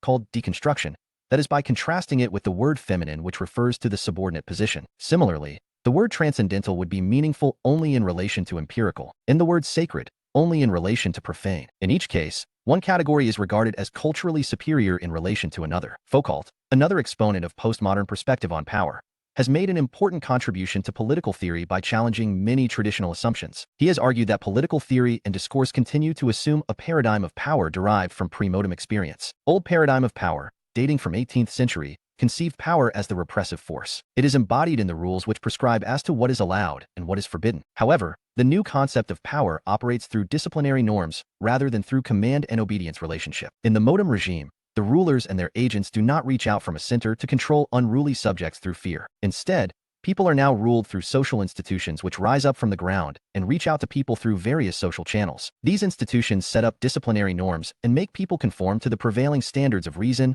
order, and good taste. Power is now exercised through several institutions that organize and manage people in a complex division of labor. These institutions include not only schools, offices, police departments, and prisons, but also hospitals, clinics, and many welfare organizations. In a nutshell, postmodernist perspective on power regards the prevalent norms of truth, beauty, and morality as unacceptable because they simply reflect the mode-off thinking of power holders in society. Accordingly, there can be no objective criteria for determining the nature of truth, beauty, and morality. It holds that any expression made at any particular time cannot be treated as modem because the concept of modernity has been constantly changing. No particular description of the real can be treated as finally true. Different descriptions thereof can be equally true or false. Different cultural expressions cannot be placed in the categories of high and low cultures. Postmodernism seeks to establish sociological linkages between higher and lower values with the distribution of power in society. Accordingly, power holders in society are held in high esteem, so that their culture is regarded morally superior to that of the powerless. However, this view cannot be accepted as a plea to demolish the philosophical distinction between higher and lower values which comprises the very foundation of human civilization. Concept of citizenship. Nature of citizenship. What is citizenship? Citizenship refers to the status of an individual as a full and responsible member of a political community. The citizen is a person who owes allegiance to the state and in turn receives protection from the state. He must fulfill his duties and obligations towards the state as the state grants him civil,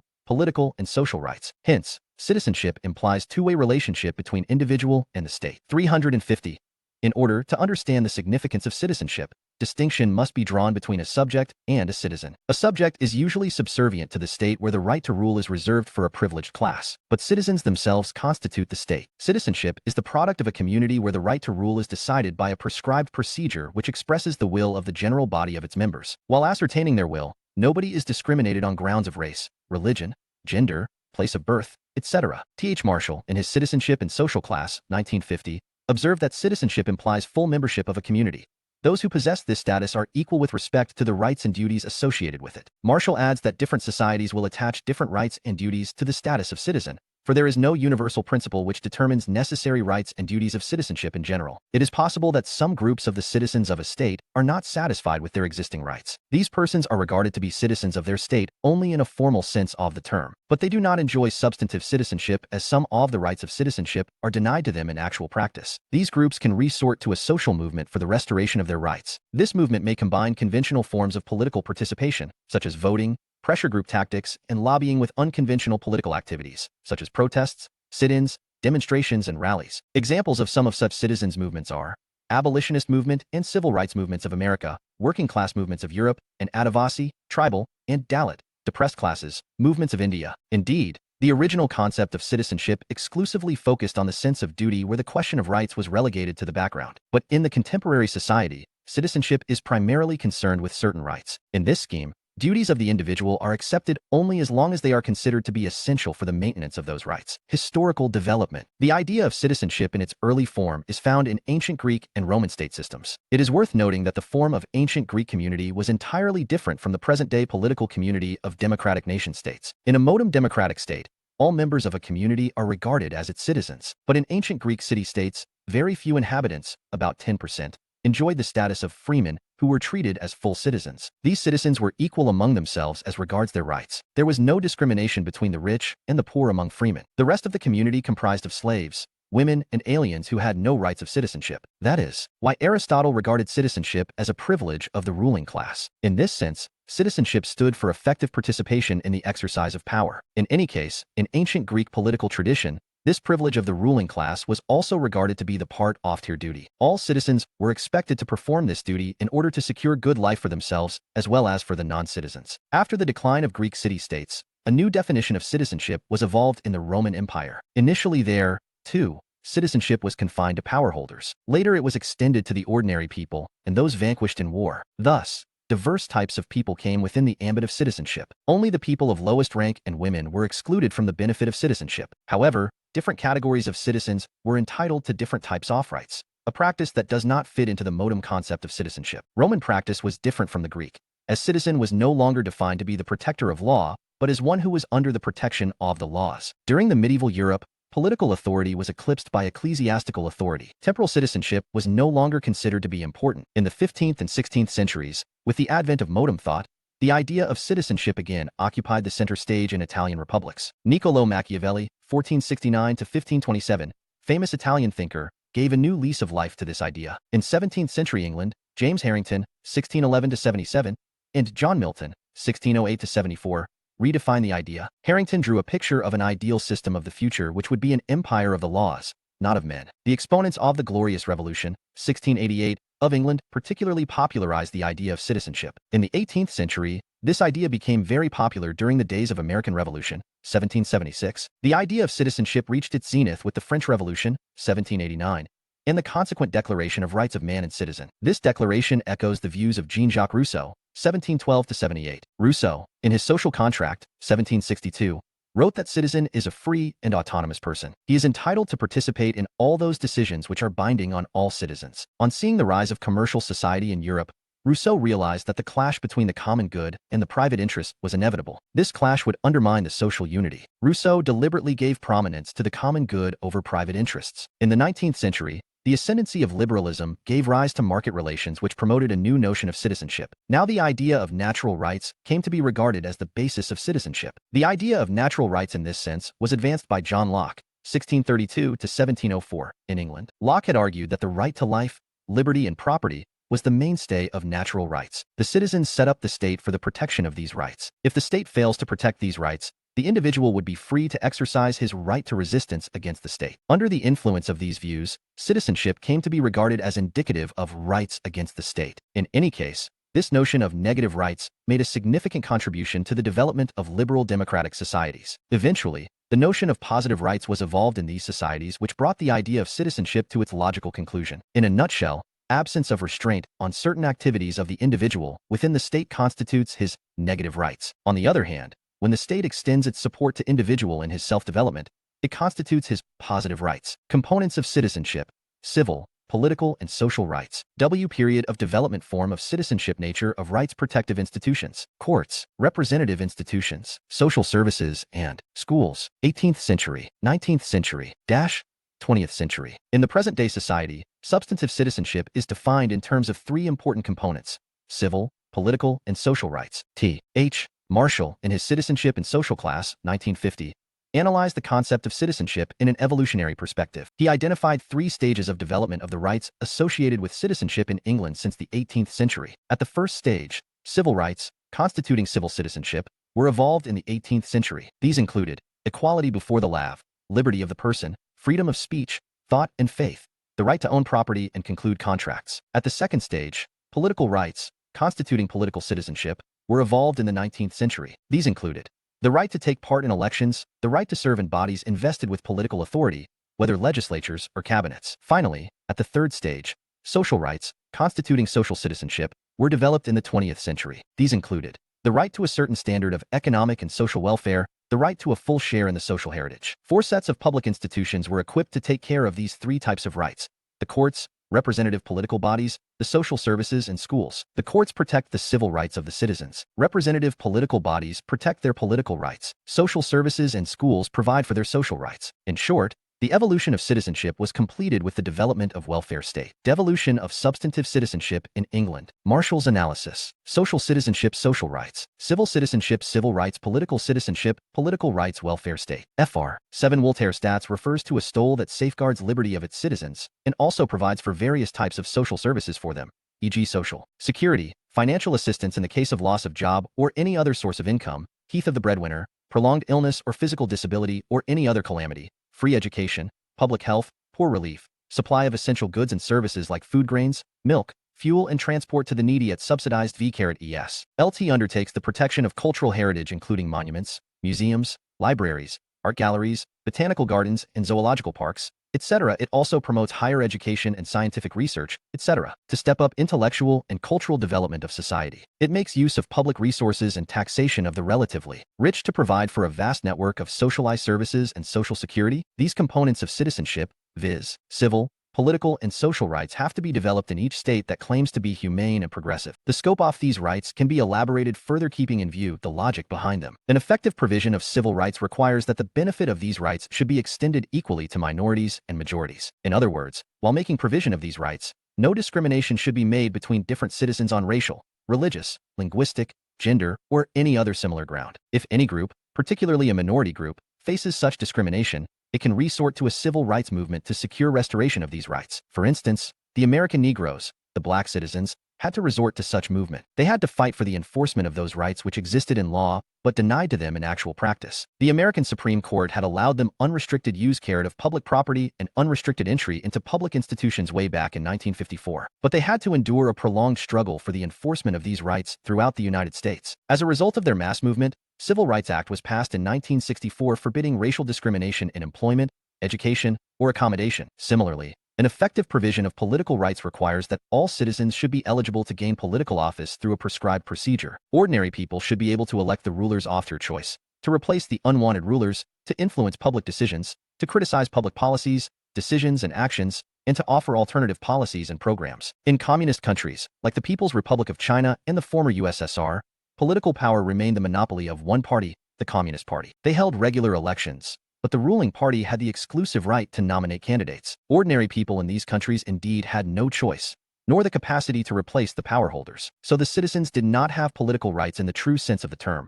although they dubbed their system a People's Republic. In 1989, when thousands of students demonstrated at Tiananmen Square in China's capital city, demanding their democratic rights, they were declared to be rebels and many of them were shot dead. Finally, social rights of citizens are largely provided in a welfare state. In 19th century Europe, the functions of state were largely confined to the maintenance of law and order. It was dubbed a night watchman state. It was regarded to be an instrument of safeguarding property of its citizens. Its power of taxation was largely determined by the needs of performing this function. The idea of welfare state originated in Germany in the 19th century itself as a program of social insurance, 1883, under Prince Bismarck, 1815 to 98. It was adopted in England in early 20th century as national compulsory health insurance, 1911. It reached its zenith with the publication of Beveridge Report, 1942. This report pronounced the objective of the state to tackle the 5 great evils: want, disease, ignorance, squalor, and idleness. Special attention was paid to the provision of financial assistance to the citizens in case of unemployment, sickness, and old age. Beveridge Report is regarded as the foundation of the system of welfare state. The implementation of this report turned England into a model welfare state. It is important to note that in England various components of citizenship developed in a logical order. Hence,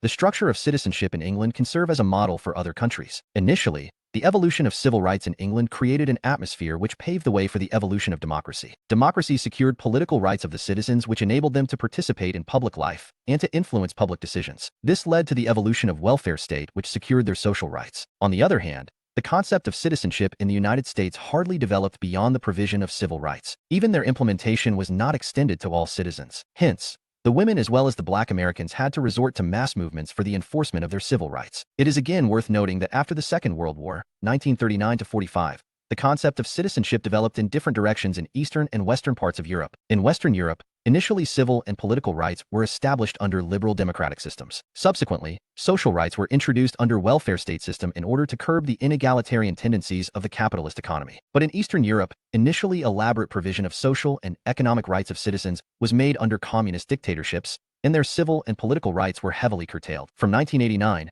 the citizens of these countries, Hungary, Poland, East Germany, Czechoslovakia, Bulgaria, Romania, and Russia, launched widespread anti-establishment movements in support of their demand for basic civil and political rights, which led to the collapse of communist systems by 1991. 3. Theories of citizenship. In the contemporary political discourse, several theories have been advanced regarding the logical basis and the proper scope of citizenship. Of these, 5 theories are particularly important. A. Liberal theory. B. Libertarian theory. C. Communitarian theory. D. Marxist theory. And E. Pluralist theory. Liberal theory of citizenship. According to this theory, civil rights constitute the foundation of citizenship. These rights reach their logical conclusion through an evolutionary process in which political and social rights come into existence. Since this theory believes in the evolution of the rights associated with citizenship, it is also described as unilinear or evolutionary theory of citizenship. T.H. Marshall is regarded the chief exponent of this theory. In his Citizenship and Social Class, 1950, Marshall observed that citizenship prescribes equal rights and duties, liberties and constraints, powers and responsibilities for different individuals. Under citizenship, the individuals come together to decide the terms of their association. The idea of citizenship runs counter to the idea of class division of society. A social class promotes inequality between different individuals on the basis of ownership of property, level of education, and the structure of economy, but citizenship tends to bestow equal status upon them. Citing the example of Modem, England, Marshall has shown that the idea of citizenship begins with the provision of civil rights and proceeds further by giving rise to political and social rights respectively. When it is fully developed, the individual no longer remains dependent on the market system. So citizenship in its fully developed form leads to redistribution of goods and services, benefits, and burdens. In this form, it embodies the idea of social justice. Thus, when some people fail to provide for healthcare, education, or housing for their family, then as citizens they are entitled to state assistance. Since citizenship assures a share to all individuals in the common heritage of the community, it creates in them a bond of allegiance to that community. This aspect of citizenship strengthens their sense of duty. Critics argue that this theory is too optimistic. Redistribution of benefits and burdens for the provision of social rights involves taxation of some sections to benefit others. Nothing comes free. If someone gets something free, someone else must be paying for it. To maintain goodwill and solidarity in society, it is necessary that taxpayers are not subjected to undue burden and heartburn. It is a really difficult task. Libertarian theory of citizenship. This theory regards citizenship as the product of free choice and contract among individuals. It considers market society as a suitable model of civic life. Robert Nozick is the chief exponent of this theory. In his Anarchy, State, and Utopia, 1974, Nozick observed that individuals resort to private activity, market exchange, and voluntary association in order to realize their values, beliefs, and preferences. The need of citizenship arises because some of the necessary goods and services cannot be obtained in this manner. For this, public provision becomes necessary. In this sense, citizen means a rational consumer of public goods. Nozick likens the state to a large enterprise and citizens as its customers or clients. Men hire protective institutions for the protection of their right to property. State proves to be the most efficient among all protective institutions. It enjoys monopoly of use of force in a given territory. Critics point out that free market-based individualism does not provide for adequate foundation of social solidarity. This model of citizenship would lead to sharp disputes and intense clash of interest within society. For instance, if we adopt this concept of citizenship, such questions would arise.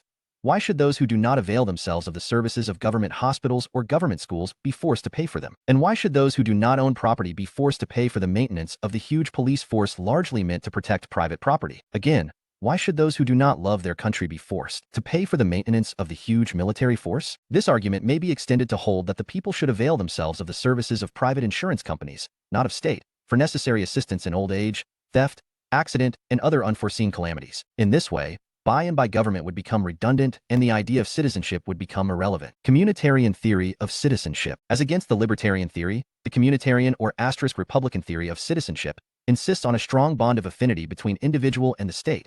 This conception of citizenship conceives the citizen as someone who plays an active role in shaping the future direction of his or her society through political debate and decision-making. In other words, the distinctive feature of citizenship is citizen participation. The exponents of this theory include Hannah Arendt, The Human Condition, 1958, Michael Walzer, Spheres of Justice, 1983, and Benjamin Barber, Strong Democracy, 1984. The main tenet of this theory is that a citizen should identify himself with the community of which he is a member and take active part in its political life. Then only he can contribute substantially to the realization of the common good. In other words, an individual can become a citizen of a community in the true sense of the term by assimilating himself with the culture, traditions, beliefs, and sentiments of that community. Critics argue that this model of citizenship would only be suitable to a small, homogeneous society with common traditions as existed in the 4th century B.C. at Athens and 15th century Florence. Jean-Jacques Rousseau had evolved his concept of the general will in his celebrated work The Social Contract, 1762, keeping in view the image of such society. General will represented a point where real will of all the members of a community was supposed to converge. This is not feasible in the very large and complex society of today. In contemporary society,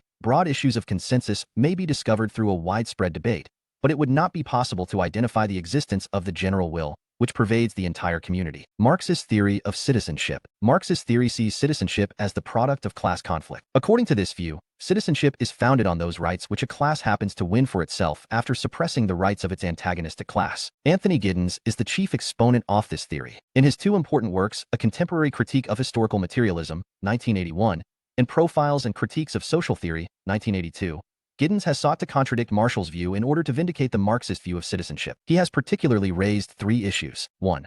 Marshall treats the development of citizenship as if it were something that unfolded in phases according to some inner logic within the modern world. Giddens finds this account an oversimplification of the role of politics and the state, as if the whole process was supported and buttressed by the beneficent hand of the state. Giddens argues that the underprivileged have achieved their citizenship in substantial degree only through struggle. They succeeded to tilt the balance of power in their favor only during the times of war, particularly during the period of World War II. According to Marshall, development of citizenship has taken place in a unilinear manner. Giddens disagrees with him on this point. He argues that it was the product of various social movements. The varying strength of these movements led to variations in the benefits conceded to the underprivileged. Erosion of welfare rights of the poor during 1970s and 1980s, particularly under Margaret Thatcher in England and Ronald Reagan in the United States, are the cases in point. And 3. Marshall identified 3 types of rights associated with citizenship: civil, political, and social rights. He held that these rights belong to a single category. On the contrary, Giddens identifies two types of citizenship, rights which belong to different categories. Individual freedom and equality before the law signify those civil rights which were largely won by the emergent bourgeoisie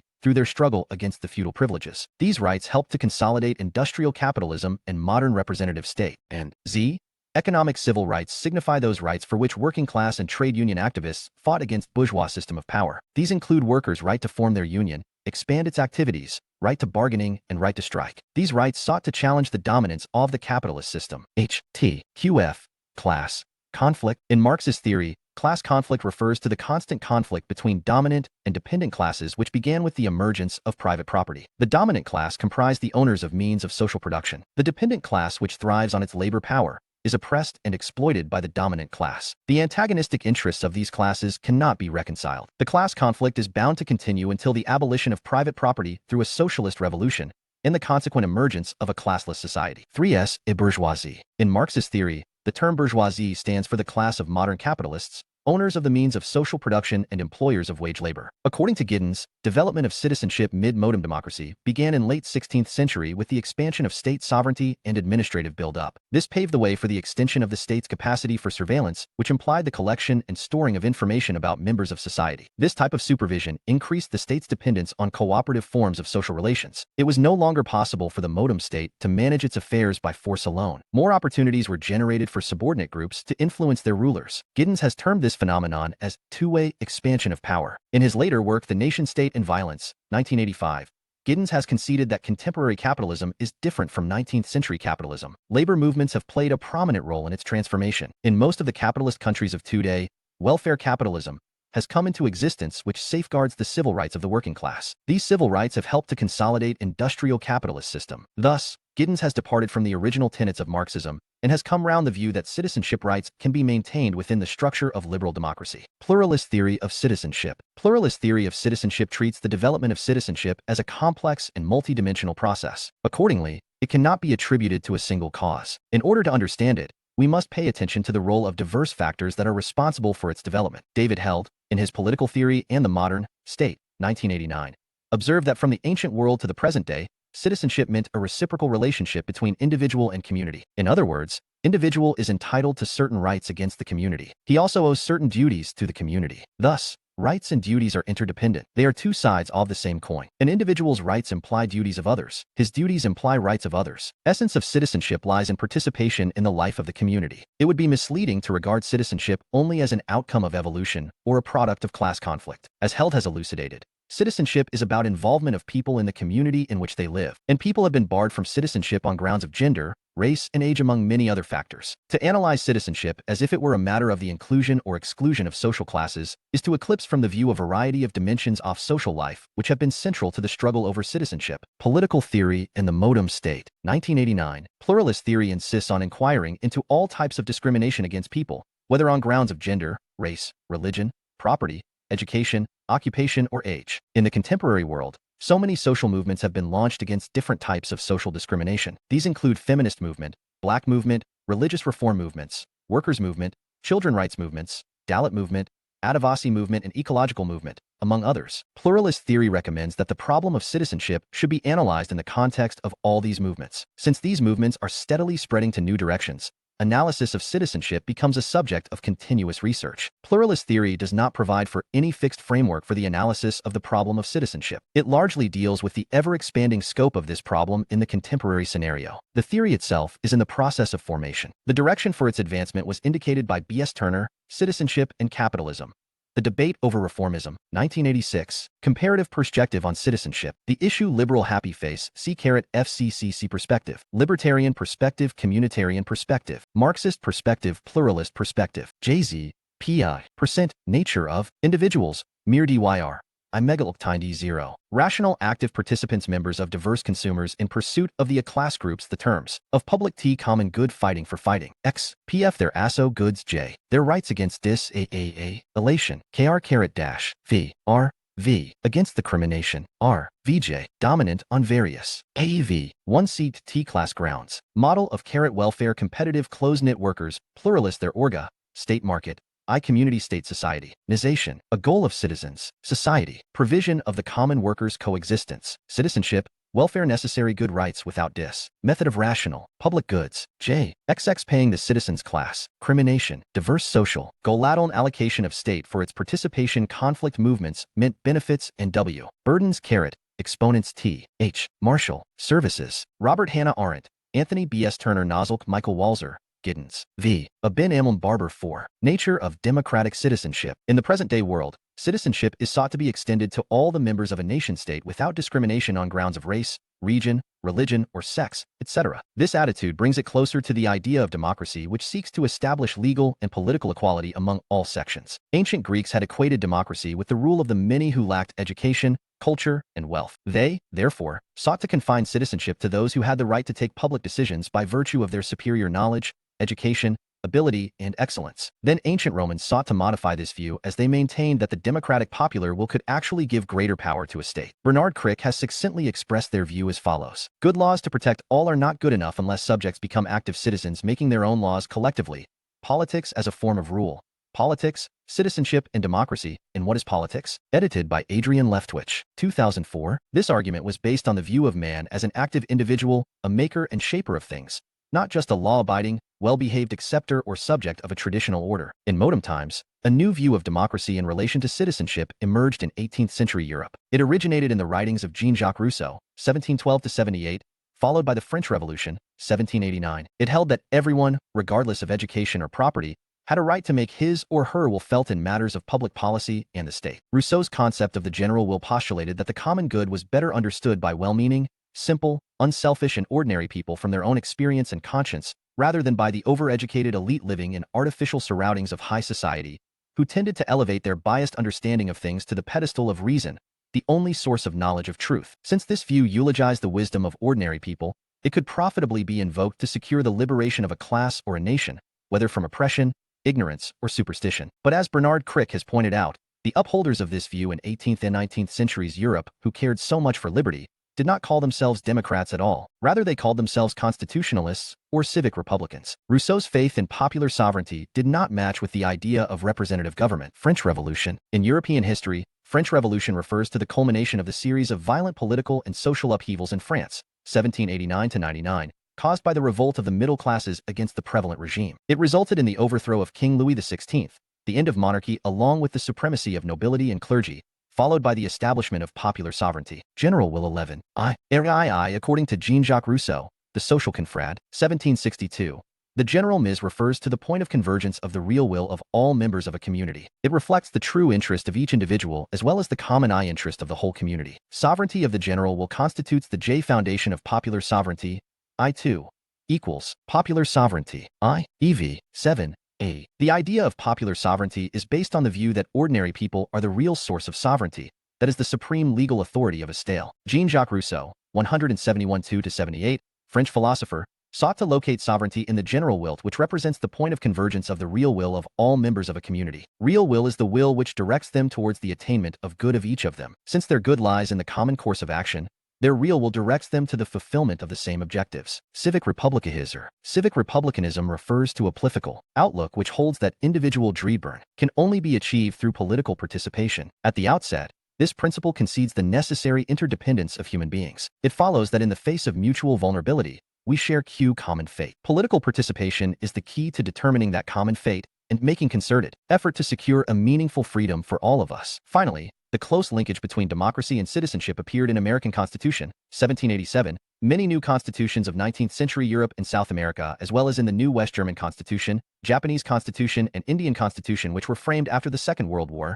1939-45. Bernard Crick has identified the outcome of these constitutions as the democratic notion that everyone must mutually respect the equal rights of fellow citizens within a regulatory legal order that defines, protects, and limits those rights. It represents a fusion of the idea of power of the people and the idea of legally guaranteed individual rights. In Crick's view, these two ideas could be combined. Nevertheless, they are distinct ideas. There are instances of highly intolerant democracies where rights are secondary. There are also instances of reasonably tolerant democracies where majorities cannot overturn the rights of individuals or minorities. In any case, the idea of democratic citizenship still suffers from many handicaps, in theory as well as in practice. A setback for this idea came in RHE form of elitist theory of democracy, which was challenged by C.B. Macpherson, 1911, 87, Canadian political philosopher. Elitist theory of democracy implies that citizen participation is not a necessary condition of democracy. Thus, for Joseph Schumpeter, 1883 to 1950, running of government and framing of public policies is the task of professional politicians. The role of ordinary citizens is confined to voting for the politicians, the political parties, and the programs of their choice at the time of periodic elections. In other words, modern democracy is primarily the rule of politicians in which ordinary citizens play a very limited role at regular intervals. Robert Dahls, 1915 to 2014, pluralist theory of democracy also reconciles with a low level of citizen participation. C. B. McPherson, democratic theory, essays in retrieval, 1973, observed that Schumpeter axis treats democracy a mechanism designed to maintain an equilibrium. It conceives of democracy as a competition between two or more elite groups for the power to govern the whole society, requiring only a low level of citizen participation. In McPherson's view, it is a distorted view where democracy is reduced from a honest aspiration to a market equilibrium system. In the realm of practice, Crick observes that England is less democratic than the United States of America. But as Robert Putnam in his noted work Bowling Alone, The Collapse and Revival of American Community, 2000, has pointed out, even in the United States today there is now too little citizenship or positive participation in politics in the Republican tradition of the early American Republic. The reduction in citizens' activity in the associations of civil society had led to the decline in the quality of American democracy. Civil society *. Civil society includes a wide range of voluntary associations of citizens which tend to motivate them to participate in civic causes and to solve common problems through collective self-help rather than reliance on state initiatives. It serves as a medium of crystallizing and publicizing interests which would otherwise go unheard. It draws people into cooperative ventures, breaking down their social isolation, GNDCMGK, AVE, Saray their wider social responsibilities. Thus, it serves as the true source at democratization. In common parlance, good citizenship demands a strong civic sense on the part of citizens. What is civic sense? It implies a sense of responsibility on the part of the citizen for maintaining a clean and well-ordered society where all citizens feel safe and comfortable. A citizen endowed with civic sense would always be prepared to suffer himself instead of causing inconvenience, disturbance, or loss to others. He will accord priority to his duties over his rights. However, the wider concept of citizenship embodies a comprehensive system of rights and duties. Bernard Crick has drawn a distinction between passive citizenship and active citizenship, which would throw more light on the problem of democratic citizenship. In this sense, passive citizenship may be found in many autocratic systems, e.g. some African, Southeast, and East Asian states, or in the Middle East. Under such regime, a citizen would exercise his rights as well as duties under the prevailing laws and practices, but he has no control over the formation or functioning of government. He is simply a law-abiding citizen who cannot express his opinion or articulate his demand against the powerholders. CB. Autocracy. Autocracy refers to a system of governance where a single person, who may also claim to be acting on behalf of a group or party, would exercise absolute power in an arbitrary manner. There may exist certain laws, conventions, and the Constitution, but in the absence of any effective mechanism to enforce their provisions, the autocratic ruler would set aside all of them at his will and an all-powerful authority. Examples of autocrats include the Tsars Russia before the Russian Revolution, 1917, Stalin, 187-9-1953, Hitler 11p, 889-1945, etc. 11. On the other hand, active citizenship is to be found only in democratic states. An active citizen would not only exercise his rights and duties under the existing laws but participate in choosing public functionaries and articulate his opinions and demands against the prevailing allocation of values. Bernard Crick has particularly focused on the following rights of citizens in this category: free speech, the election of public officers, and the right to combine together to change things, big and small, or to prevent undesired changes. According to Crick, a passive citizen can be a good citizen. So one can be a good citizen in an autocratic state. One can be a good citizen in a democratic state also, without being an active citizen. He would obey the law, pay taxes, drive carefully, and cause minimum offense to others by his behavior. To become an active citizen, the minimum that he can do is to cast his vote at the time of election. But to be an active citizen in the real sense, he will have to do a lot more. He will feel concerned with the common cause of the people, make others aware of that cause, combine and cooperate with them to serve that cause, raise voice against the neglect of public issues, and alert public officials to do their duty. Education for citizenship calls for learning this role of citizens. As Crick has aptly elucidated, for citizenship surely involves public discussion about whether laws work badly, or whether they are unjust and how they can be changed. Young people need an education that helps them become, by both knowledge and experience, politically literate. Active citizenship largely emanates from moral sensibility, which, in turn, comes from political understanding. Bernard Crick's concept of active citizenship holds the key to all essentials of democratic citizenship. In order to bring out the significance of active citizenship in democratic societies, that is the democratic citizenship, He has drawn a parallel between economic theory and political theory. So he observed, just as economics is concerned with price, that in a world of finite resources, everything we want is at the cost of something else, or of others, so political theory is concerned with decision-making and persuasion. An assertion that, except in times of emergency, societies are best governed politically, not autocratically, that is by public persuasion and publicized compromises among competing values and interests, not by coercion, force, or fraud. Conclusion. Democratic citizenship stands for a model of democracy which holds that the maintenance of free institutions depends on a high level of popular participation in public affairs. It may be justified as a practical necessity as well as a moral and civic duty of citizens. It is intended to introduce an element of full-fledged political participation to make up for the deficiencies of the prevalent model of representative democracy. The idea of democratic citizenship, therefore, comes very close to the concept of participatory democracy. Concept of participatory democracy regards people's political participation as the basic principle of democracy. In short,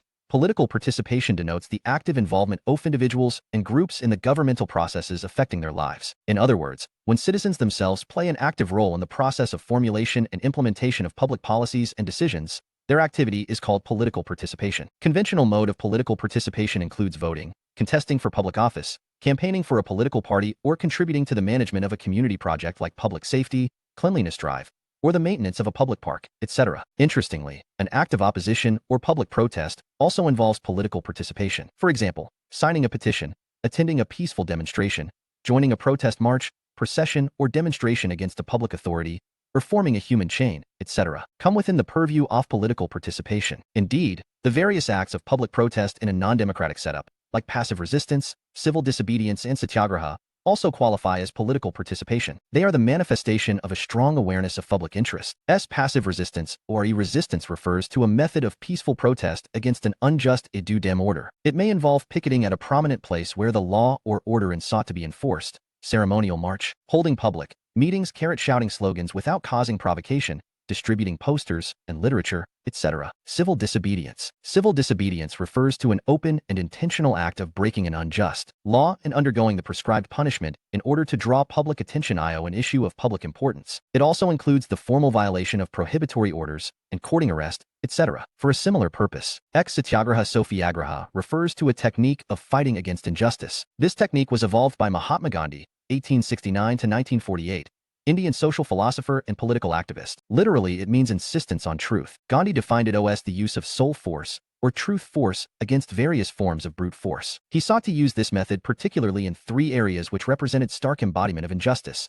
A. Racial discrimination in South Africa against Indians and black races. B. British rule in India which had suppressed the freedom and culture of Indians. And C. Ugly social practices then prevailing in Indian society, such as untouchability, communal prejudice and hatred, etc. AVAI. Gandhi showed the way to use soul force against brute force through suffering that would secure change of heart of the opponent, who would then be forced to depart from the path of injustice. In Hind Swaraj, 1910, Gandhi defined satyagraha as a method of securing rights by personal suffering, is the reverse of resistance by arms. When refused to do a thing that is repugnant to my conscience, use soul force. It involves sacrifice of self. L-F. Present-day champions of participatory democracy argue that representative democracy gives little opportunity to its citizens for any significant participation in the decision-making process. Consequently, under the prevailing system, electorates have so little knowledge and understanding of political problems. Voters are so indifferent to voting. Political representatives are so averse to public accountability. And corruption and abuse of power are so rampant in the whole administration. If people are properly motivated by the spirit of democratic citizenship, they will be inclined to discuss public issues elaborately, keep a strict watch on the activities of politicians, and they shall be able to prevent the corruption and abuse of power. Hence, citizen participation is not only a necessary condition of good society, but it is an essential part of good society. Critiques, Lee, JWB, of citizenship. In the contemporary world, it is being widely argued that the prevalent concept *er of citizenship does not provide for adequate rights for all parts of society. In this context, two types of critiques are particularly important. A. The feminist critique. And 6. The subaltern critique. The feminist critique. If a test of civilization be sought, none can be so sure as the condition of the I half of society over which the other half has power. Harriet Martineau, 1837. Feminist critics of citizenship argue that even after getting full citizenship in law, women continue to suffer from subjection in their social life. From 1960s and 1970s, the status of women in society and politics has become a center of attention. Earlier, it was usually thought that after establishing legal equality of men and women were not left with any issue of complaint. After extension of the right to vote to women, some studies of voting behavior were produced. It was found that women's participation in voting was lower in comparison to men. To explain this situation, it was argued that women were largely interested in private and domestic affairs. They were less interested in politics and public affairs, and probably they had no time to attend to these matters. However, when the size of family began to shrink and more women took up jobs, the above explanation regarding women's sphere of interest was no longer held to be valid. Again, it was noticed that more and more women were taking part in voting,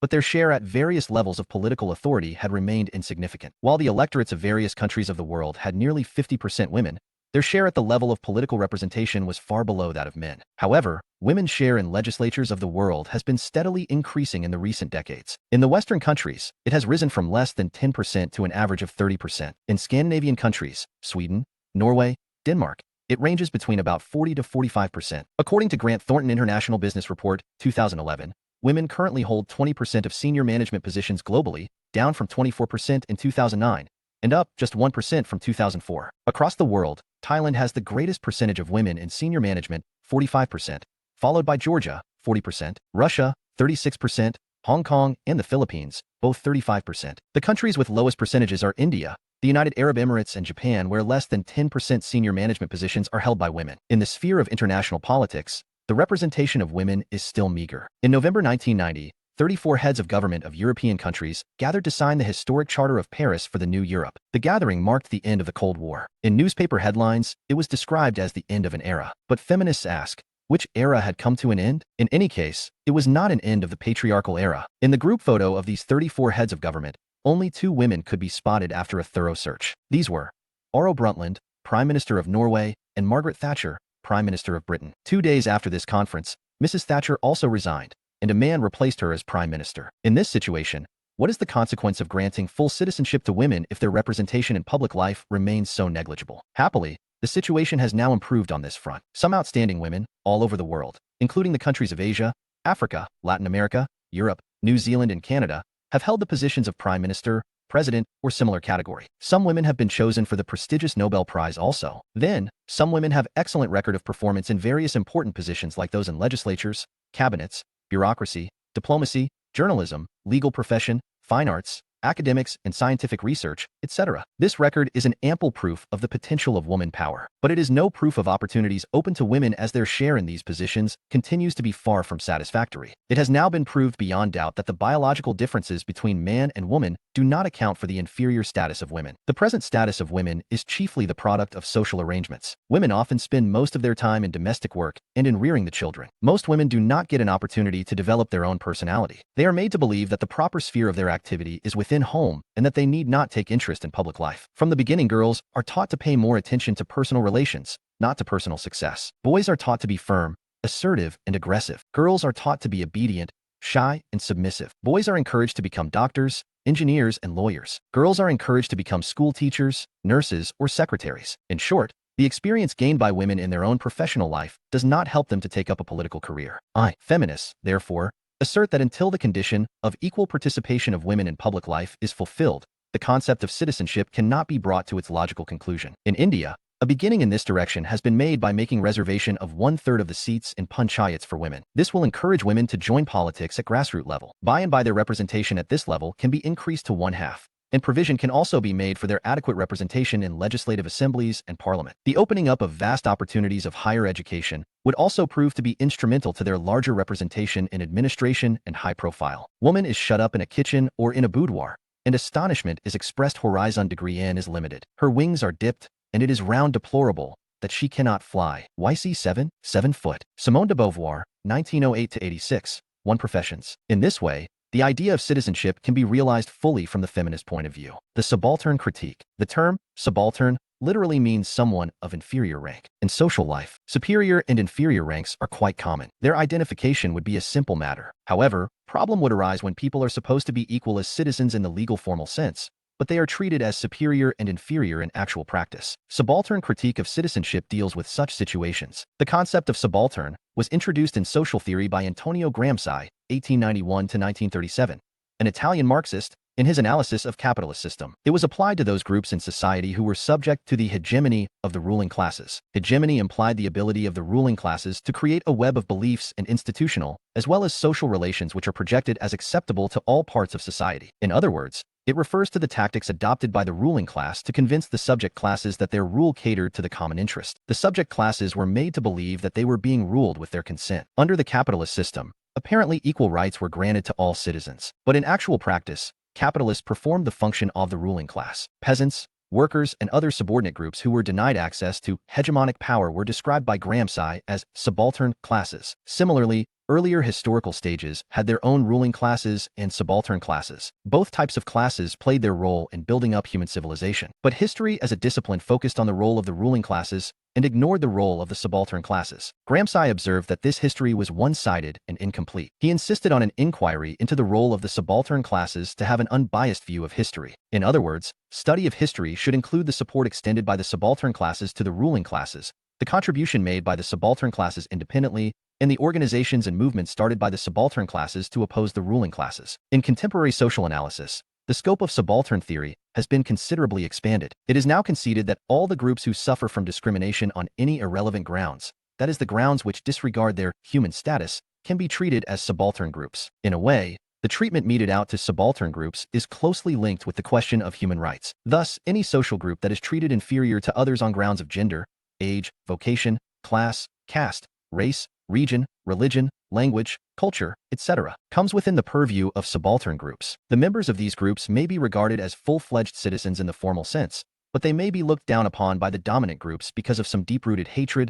prejudices, or even superstitions. The real causes of their inferior status lie elsewhere. They may have been deprived of opportunities to have education and other sources of enlightenment, to enter into modern professions, to participate in the common cultural heritage, or they may lack the means of their legal protection, of building up their organizations and raising their voice against the prevailing injustice, and so on. Enlightened sections of society must come to their rescue if the idea of citizenship has to be realized in the true sense of the term. And until lions have their historians, tales of the hunt shall always glorify the African proverb 15. Concept of human rights. Nature of human rights. Human rights are those rights to which an individual is entitled by virtue of his status as a human being, while civil, political, and social economic rights are dependent on an individual's status as a citizen of a particular state.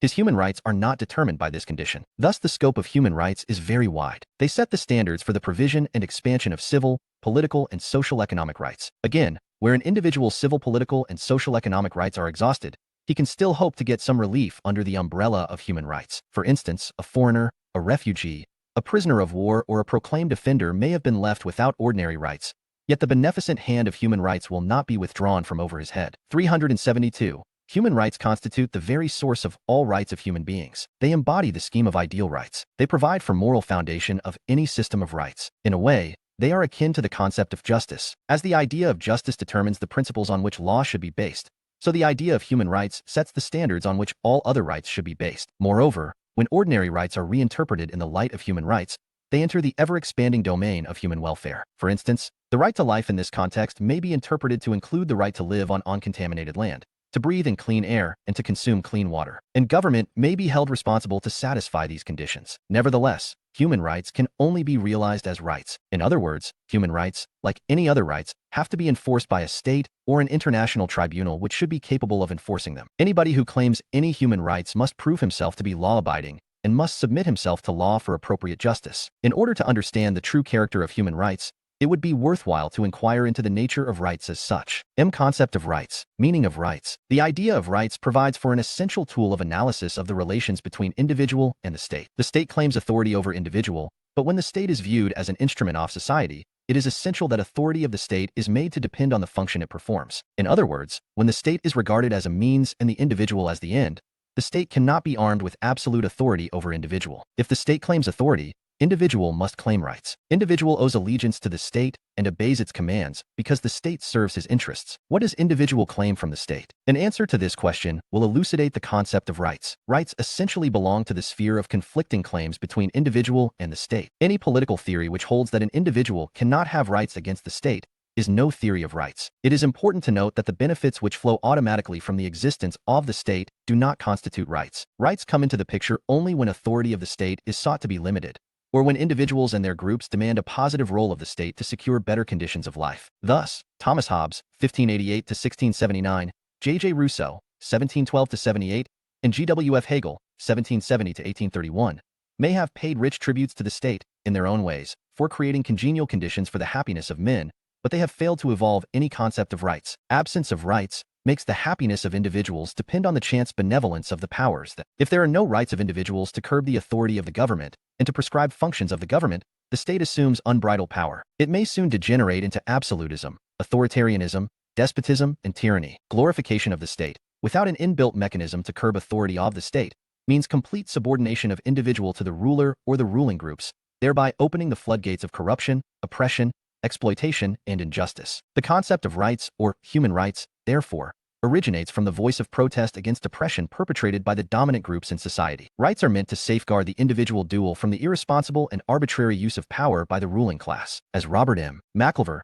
in his preface to Great Expressions of Human Rights, 1951, significantly observed, over most parts of the earth and throughout the major range of recorded history, the masses of men have lived in a condition of misery and oppression. Nearly everywhere small dominating groups acquired the techniques of power and used them to keep in subjection their fellow men. In every age the voice of protest has been heard. In every age the vision of human liberation has been glimpsed. In modern times, this vision of human liberation has been developed into the concept of human rights. These rights are no longer expressed merely as certain demands. On the other hand, they are sought to be enshrined in the structure of the Constitution so as to prevent the government from using its power in an arbitrary and irresponsible manner. As Maclever has further noted, the C for human rights now becomes more than exhortation or protest. It becomes the precise demand for the legal and constitutional embodiment of specific claims to liberties and then to opportunities, ibid. In a nutshell, rights consist in claims of individuals which seek to restrict arbitrary power of the state and which are required to be secured through legal and constitutional mechanisms. In addition,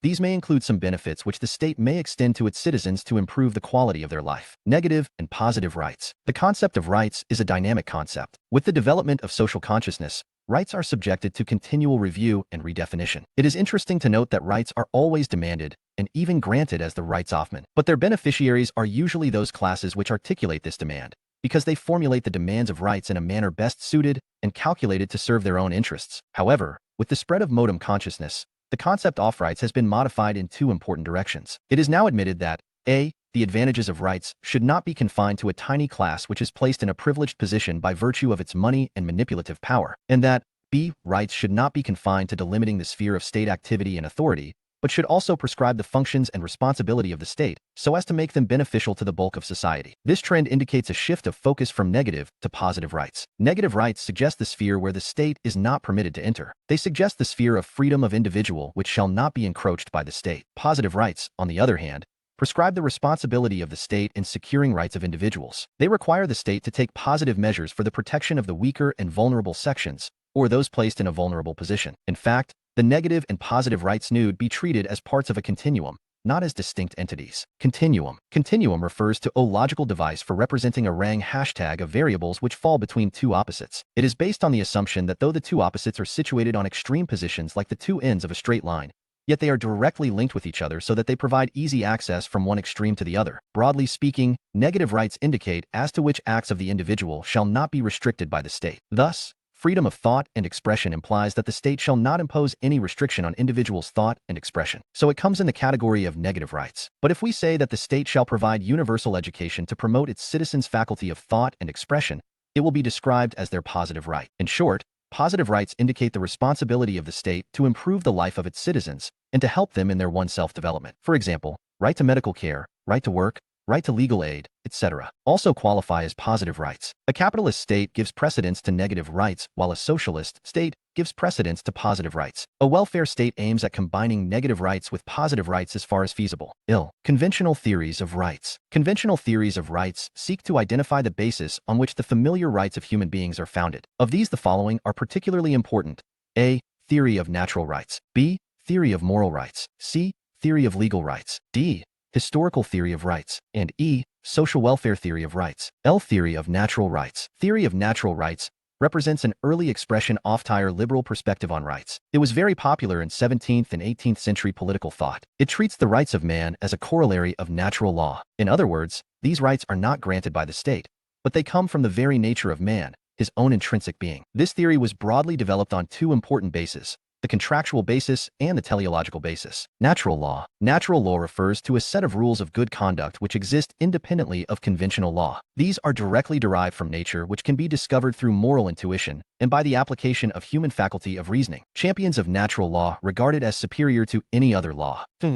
Contractual basis. In the first place, the theory of natural rights is based on liberal theory of the origin of the state from the social contract. According to this theory, certain rights were enjoyed by man in the state of nature, that is, before the formation of civil society itself. These comprise the natural rights of man, which must be respected and protected by the state. Among the exponents of the social contract theory, John Locke, 1632 to 1704, is the most ardent champion of natural rights. Locke gave a new turn to the social contract theory, which was introduced by Thomas Hobbes, 1588 to 1679. Hobbes draws a gloomy picture of the state of nature and deprecates natural rights as the freedom of the stronger to oppress the weaker. He, therefore, postulates an unconditional surrender of natural rights when civil society is formed. Jean-Jacques Rousseau, 1712 to 78, another exponent of the social contract theory, depicted natural rights in a different light. Rousseau draws a fascinating picture of the state of nature and glorifies natural rights. Nevertheless, he postulates that these rights become irrelevant in civil society. They are, therefore, surrendered as the price of civil rights. In effect,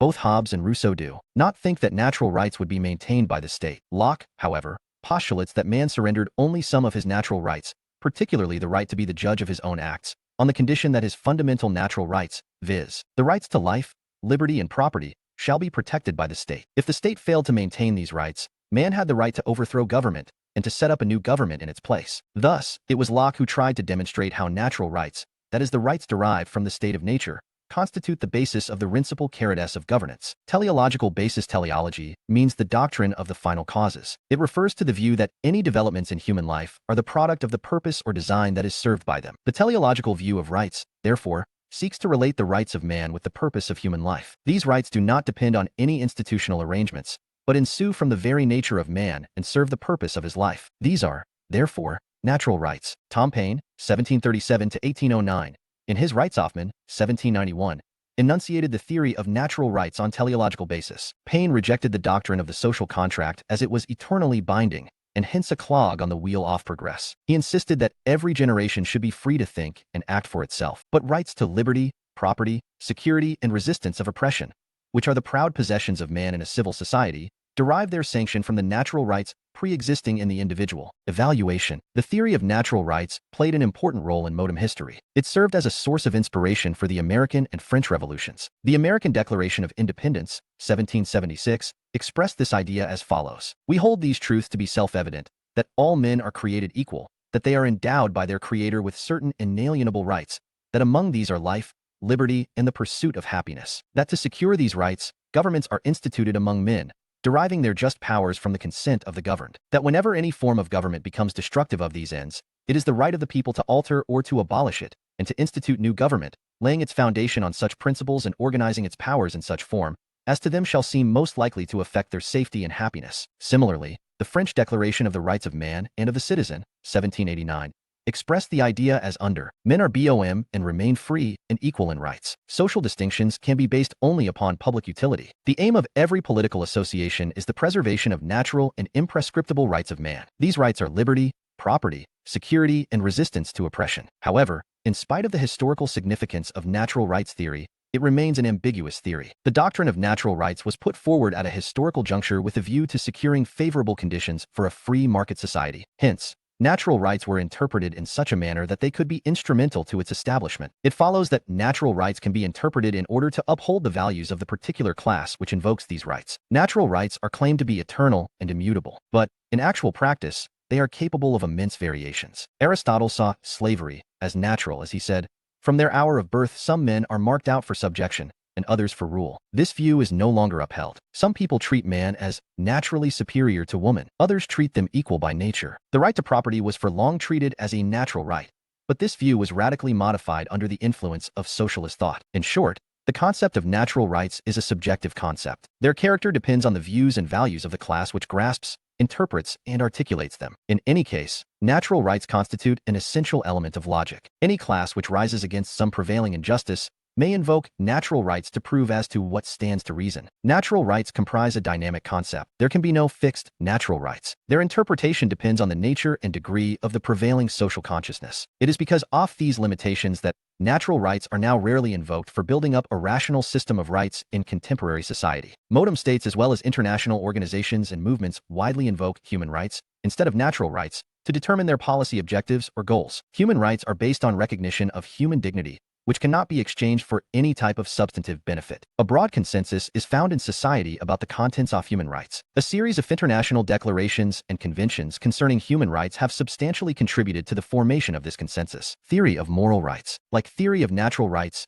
theory of moral rights emanates from the dictates of human reason. It particularly relies on human beings' sense of right and wrong, good and evil, etc. Accordingly, rights should conform to what is right or good, i.e., conducive to well-being, for all human beings. Moral rights are based on the accepted morals in society. Collins' Cobilde English Language Dictionary defines morals as principles and values based on what a person or society believes are right, proper, or acceptable ways of behaving. The sense of right ensues from human conscience. In spite of some cultural variations regarding the conceptions of right and wrong, good and evil, etc., it may be hoped that ultimately all human beings would think alike on moral questions. Different societies may follow different customs, laws, and practices, yet the same moral rights are likely to be recognized in all societies, particularly in all modern societies. It is important to note that moral standards or norms have to be recognized as superior to custom or law because law itself must be judged by those standards. In other words, they set the end that the law ought to serve. In fact, moral principles provide for the starting point of law. As Morris Ginsburg, on Justice in Society, 1965,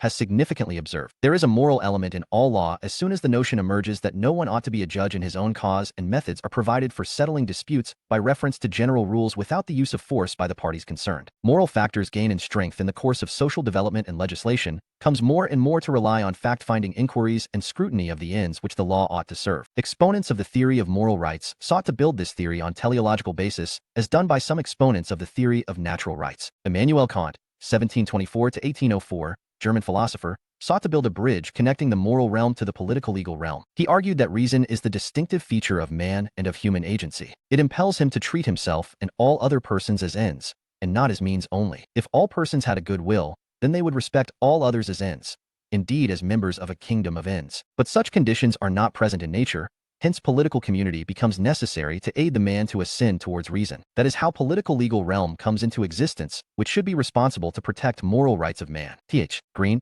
1836 to 82, English philosopher, also sought to build his theory of moral rights on the teleological basis. Green argues that the rights of man do not emanate from a transcendental law as Locke had maintained, but they come from the moral character of man himself. Each individual, impelled by this moral consciousness, tends to seek ideal objects. Since all individuals share the same moral consciousness, their ideal objects are common objects. Thus, when they form a state, all individuals agree to recognize each other's claim to pursue their ideal objects. Green undoubtedly holds that rights depend on recognition, but their recognition is granted by the moral consciousness of the community, which is shared by all individuals, not by the state. In fact, Green is concerned with ideal rights, not with legal rights. Ideal rights derive their sanction from the inherent moral propensity of man, not from the force of the state. Transcendental law. Transcendental law refers to the law which cannot be grasped by ordinary people through their practical experience or by anyone through the sense experience, the experience gained through sight, sound, smell, taste, and touch. Evaluation. Adherents of moral rights theory believe in the convergence of law and morality. For example, Ronald Dworkin, Taking Rights Seriously, 1977, held that in the sphere of rights, separation between law and morality was impossible. He argued that law ought to take rights seriously. Rights trump other considerations such as community welfare. Individual rights are seriously compromised if in a hard case a judge takes decision on personal opinion, intuition, or the exercise of his strong discretion. In that case, rights may simply be subordinated to the interests of the community. In his another well-known work Law's Empire, 1986, Dworkin projected his vision of law as integrity, which combined the goals of descriptive theory and normative theory. He argued that a judge should not try to give voice to his own moral or political convictions, but as an author in a chain of the common law. Dworkin's account of the judicial function requires the judge to treat the law as if it were a seamless web. There is no law beyond the law which comprehends the principles of morality. Indeed, law and morality are inextricably intertwined. Pragmatists who find justification for state coercion in the justice or efficiency, or any other virtue, fail to take rights seriously. They treat rights as instruments of some other virtue. They fail to realize the independent existence of rights. For them, rights are simply a means by which to make life better. Drawing a distinction between principles and policies, Dworkin observes that principles describe rights, policies describe goals, but rights are trumps. They have a Clearschild weight against community goals. They should not be squashed by a competing community goal. Dworkin contends that in difficult cases, where application of rules does not give a clear answer, judges have to rely on certain principles for reaching a decision. These principles are by no means extra-legal criteria as they are used by judges as part of law. Illustrating the nature of principles. This principle was invoked by the New York court to rule that a murderer could not be allowed to benefit from his victim's will. On the other hand, critics of moral rights theory argue that moral rights, like natural rights, are purely hypothetical and not concrete rights. They argue that the so-called moral rights denote mere expectations of people which cannot be termed as their rights in the real sense of the term. Drawing a distinction between law and morality, Joseph Raz, The Authority of Law, 1979, argued that the law is autonomous. We can identify its content without recourse to morality. Then, champions of moral relativism constitute another group opposed to moral rights. They contend that there are no fixed morals for all societies at all times. Hence, moral rights cannot be recognized as universal rights. Moral relativism. Moral relativism refers to the view that no moral principle or value system can be treated as universally right or acceptable. It holds that the validity of any moral principle can be established only with reference to a particular social or historical context. It is true that social consciousness of human beings is constantly evolving. HC&CC each generation in each society tends to redefine moral rights. In any case, the concept of moral rights cannot be abandoned because oft-here changing character. It may be hoped that modern consciousness would everywhere endorse the same set of moral rights as universal rights. In short, legislative authority is primarily concerned with making law according to justice. Hence, it is guided by morality. On the other hand, judicial authority is chiefly concerned with dispensing justice according to law, where morality takes a back seat. However, enlightened judges frequently invoke the principles of natural justice and social justice within the limitations imposed by the legal provisions. Here they are guided by the prevailing moral consciousness of the community. Theory of legal rights. Theory of legal rights holds that all rights of man depend on the state for their existence. There can be no right in the proper sense of the term unless it is so recognized by the state. According to this theory, no rights are absolute, nor are any rights inherent in the nature of man as such. Rights are relative to the law of the land. Hence they vary with time and space. Rights have no substance until they are guaranteed by the state. This implies, a, in the first place, that there are no rights prior to the state, because they come into existence with the state itself. Secondly, it is the state which declares law and thereby guarantees and enforces rights. No rights can exist beyond the legal framework provided by the state. And C, finally, as the law may change from time to time, the substance of rights also changes therewith.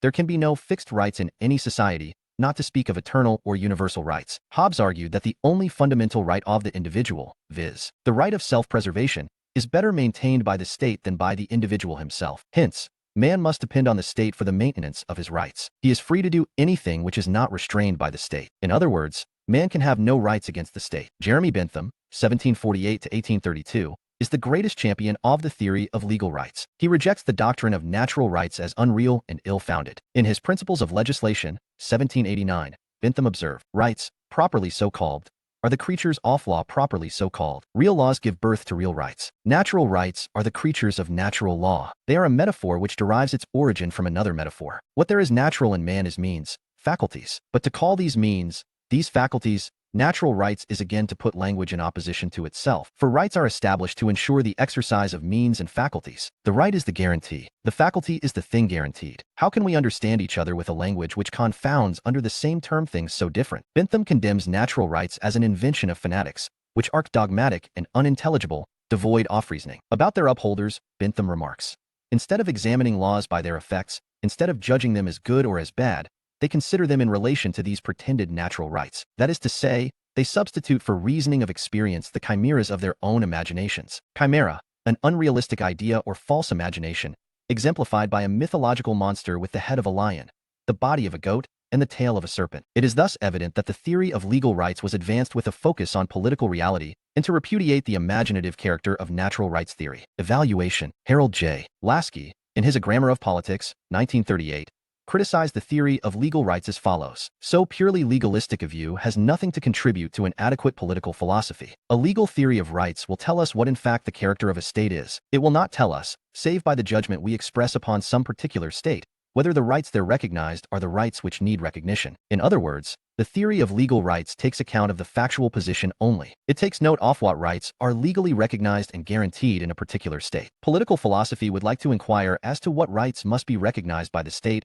according to the community's conception of justice. Political theory is interested in ascertaining what rights of men are essential for the fulfillment of the social purpose or human personality. How can we judge the character of a state unless we are able to evolve a conception of ideal rights which should be maintained by every state worth the name? Ernest Barker, in his Principles of Social and Political Theory, 1951, has beautifully described this dilemma about the nature of rights. He observes, ideally a right will always be derived simultaneously from two sources and will possess double quality. I, the source of individual personality, and the quality of being a condition of its development. 2. The source of the state and its law, and the quality of being secured and guaranteed by the action of that law. In actual practice, we may find a sort of right which is derived only from one of these sources, and therefore possesses only one quality. Such a right does not qualify for being regarded as a full right. Barker prefers to call it a quasi-right. Thus, he illustrates, we may have a quasi-right which has only the source of individual personality and the quality of being a condition of its development, such as the right of a slave to personal liberty in a slave-owning state. And equally, and conversely,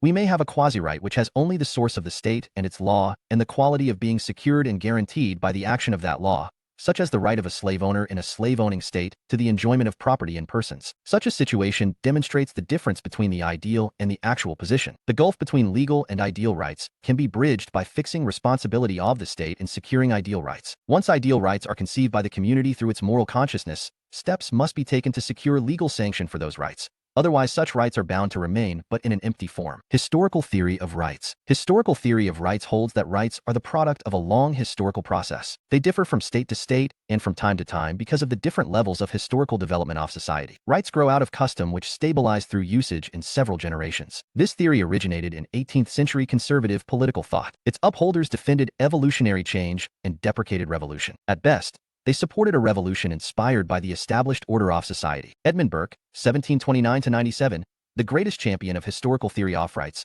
criticized the French Revolution, 1789, for it was provoked by a conception of abstract rights of man, liberty, equality, fraternity. On the contrary, he glorified the English Revolution, 1688, which sought to reassert the customary rights that Englishmen had enjoyed from very early days, and which had found expression in such documents as the Magna Carta, 1215, the Petition of Right, 1628, etc. The advocates of historical theory of rights eulogize the constitutional history of England as the story of the evolution of rights through a long historical process. Conservatism refers to a political outlook that promotes respect for the long-standing social practices and insists on maintaining those institutions which have stood the test of time. When change is inevitable or it has already taken place, conservatives will attempt to moderate it with a view to ensuring minimum disturbance in the existing order. Conservatism evaluation. Historical theory of rights is important because it suggests that the state cannot create rights at its own will, nor is it required to follow abstract and subjective conceptions of natural rights. The state has only to recognize those rights of men, which have already come into vogue through long-standing usage and custom. But the difficulty with this theory is that it does not provide for any criterion to ensure that rights are based on a sense of justice. Many customs, evolved through a long historical process, involve injustice and the oppression of some vulnerable sections of society. If custom is to serve as the guiding star for the recognition of rights, the state and its law can hardly be made to serve as an instrument of social change. Slavery, infanticide, and polygamy are established in many societies by custom. The customs of sati, devadasi, and untouchability are the familiar examples from recent and current Indian history which show how injustice could be perpetuated through the oppressive custom in which certain sections have vested interests. The state must ban such customs in order to ensure that rights become vehicles of justice, not of tyranny. Custom of sati fca. The practice of sati refers to an outdated custom of Orthodox Hindu society under which a widow was required to be burnt alive on the funeral pyre of her dead husband as a proof of her lifelong chastity. V. Custom of Devadasi. The practice of Devadasi refers to an outdated custom of some sections of Orthodox Hindu society under which a young maiden was dedicated to a deity and she was not allowed to marry throughout her life. In practice, after gaining maturity, she was forced to live as a dancer, entertainer, and a sex slave of the priest and the distinguished visitors of the temple. Untouchability. Untouchability refers to widespread practice of Orthodox Hindu society under which certain outcast Hindus were treated as untouchable by the caste Hindus. Their touch was believed to pollute the caste Hindus. They were refused entry into temples and were not allowed to use common wells, ponds, ends, and other common services. -ff. Social welfare theory of rights. Social welfare theory of rights marks a departure from the conventional theories YF rights. It seeks to set the standards on which rights should be founded, one though they would become operative only when translated into legal provisions. This theory postulates that rights are, in essence, conditions of social welfare. The state should set aside all other considerations and recognize only such rights as are designed to promote social welfare. For example, the utilitarian school of the 19th century, led by Bentham, had postulated the greatest happiness of the greatest number as the sole criterion of legislation and recognition of rights. Among the contemporary advocates of social welfare theory, Roscoe found 1870 to 1964 and Zechariah Chaffee 1.885 to 1957 are the most outstanding. Pound argues that interpretation of law should follow its defined social purpose. Chaffee holds that law, custom, natural rights, etc., should all yield to what is socially useful or socially expedient. Rights should be determined by the balance of interests under the prevailing social conditions. Social welfare theory seems to be quite reasonable because no theory of rights can be held valid until it serves the cause of social welfare. This theory eliminates the subjective, ambiguous, dogmatic, and static criteria. But, again, this theory presents practical difficulties. The question is, who will define social welfare or social expediency? Usually it is an elite, a group of the chosen few who dominate in all spheres of social life, assume the power to interpret the requirements of social welfare. It will be recalled that Bentham's formula of the greatest happiness of the greatest number was in effect invoked to create the rights suited to a free market society, which resulted in the oppression of the working class. The liberal theory of securing the balance of interests is also invoked to uphold the capitalist system in spite of its oppressive mechanism. At best, social welfare theory of rights is a relative theory, and its merit is dependent on the condition that it serves the cause of social justice so that the oppressed sections themselves hold the power and get the opportunity to define social welfare for determining the scheme of rights in a given society. Social justice. Social justice refers to a social policy which seeks to prevent concentration of valuable resources of the community, wealth, prestige, and power in the hands of the chosen few, and to create a social order which will enable the deprived and underprivileged sections to gain a respectable share thereof by virtue of their ability, effort, and need. Social welfare theory of rights found a reasoned and elaborate expression in social democratic perspective on rights. 4. Social democratic perspective. Social democratic perspective on rights seeks to achieve the objectives OT individual liberty and social justice together. It is best represented by Lasky's theory of rights. Lasky's theory of rights. Harold J. Lasky, 1893 to 1950, made an important observation on the significance of rights. Every state is known by the rights that it maintains. Our method of judging its character lies, above all, in the contribution that it makes to the substance of man's happiness, a grammar of politics. 1938. This was his favorable subject on which he reflected in a number of his works. Taking a creative view of politics, Lasky has thoroughly investigated the moral foundations of rights which postulate a synthesis of liberal and socialist values within a democratic structure. In the event, he has evolved a theory of the service state and produced a rather elaborate blueprint of a just society. Lasky has reverted to the problem of rights in a number of his works, such as Liberty in the Modern State, 1930-1949, Democracy in Crisis, 1933, The State in Theory and Practice, 1935, Reflections on the Revolution of Our Time, 1943, The Dilemma of Our Times, 1952, etc. Yet a comprehensive and systematic formulation of his theory of rights is found in his leading work A Grammar of Politics, 192-51938, Synthesis of Liberal and Socialist Values. As a liberal thinker, Lasky is a votary of liberty. In fact, it is his love of liberty which inspires him to take up the cause of social and economic equality, and he turns out to be an ardent champion of social justice. In this process, he attacks the foundations of the capitalist system, but rejects the Soviet-type socialist system for its suppression of liberty. He is convinced that the democratic structure can be effectively used to secure a synthesis of liberal and socialist values. In his The Dilemma of Our Times, 1952, Lasky strongly argued that liberty, which is the essence of rights, is neither perfectly secure in a capitalist democracy like America, nor in a socialist dictatorship like Russia. It is the rigidness of the two systems which is responsible for crushing one or the other vital aspect of individual liberty. In his earlier work Liberty in the Modern State, 1930-1949, Lasky pointed out that the enthusiasts of Moscow and of Washington differ only in the object of their worship. In Russia, the suppression of liberty takes the form of resistance to the admission of incorrect, bourgeois notions. In America, liberty is suppressed in the name of inhibition of license. The threat to liberty always comes from those privileged sections who are opposed to equalization of privileges. As Lasky wrote, a scrutiny of history makes it plain that the right to liberty will always be challenged where its consequence is the equalization of some privilege, which is not generally shared by men. Liberty in the Modern State, 1930-1949. In his Reflections on the Revolution of Our Time, 1943, Lasky demonstrated that the liberal state, which claimed to safeguard liberty, in effect proved to be inadequate because of its denial of social equality. Thus, he observed, the liberal state, though it represented a definite gain in social freedom upon any previous social order, was in fact no more than the exchange of one privileged class for another. And its refusal to link political liberty with social equality had grave consequences. It brought into the control of authority a race of men who equated effective economic demand with right. They argued that for the weaker to go to the wall was a law of nature to which we were disobedient at our peril. In his Grammar of Politics, 1938, Laski strongly attacked the inequalities prevailing in the modem state. As he asserted, the state does not distribute equally the means, especially knowledge and economic power, to influence the policy that is adopted. The wealth of the community increases, but it does not in a critical way relieve their wants. Our knowledge increases by leaps and bounds, but those who have genuine access to the intellectual heritage of the race are still but a fragment of the people. In a subsequent paragraph, he declares this degree of social inequality to be intolerable. The contrast in the modem world between men and women who have never known a decent house,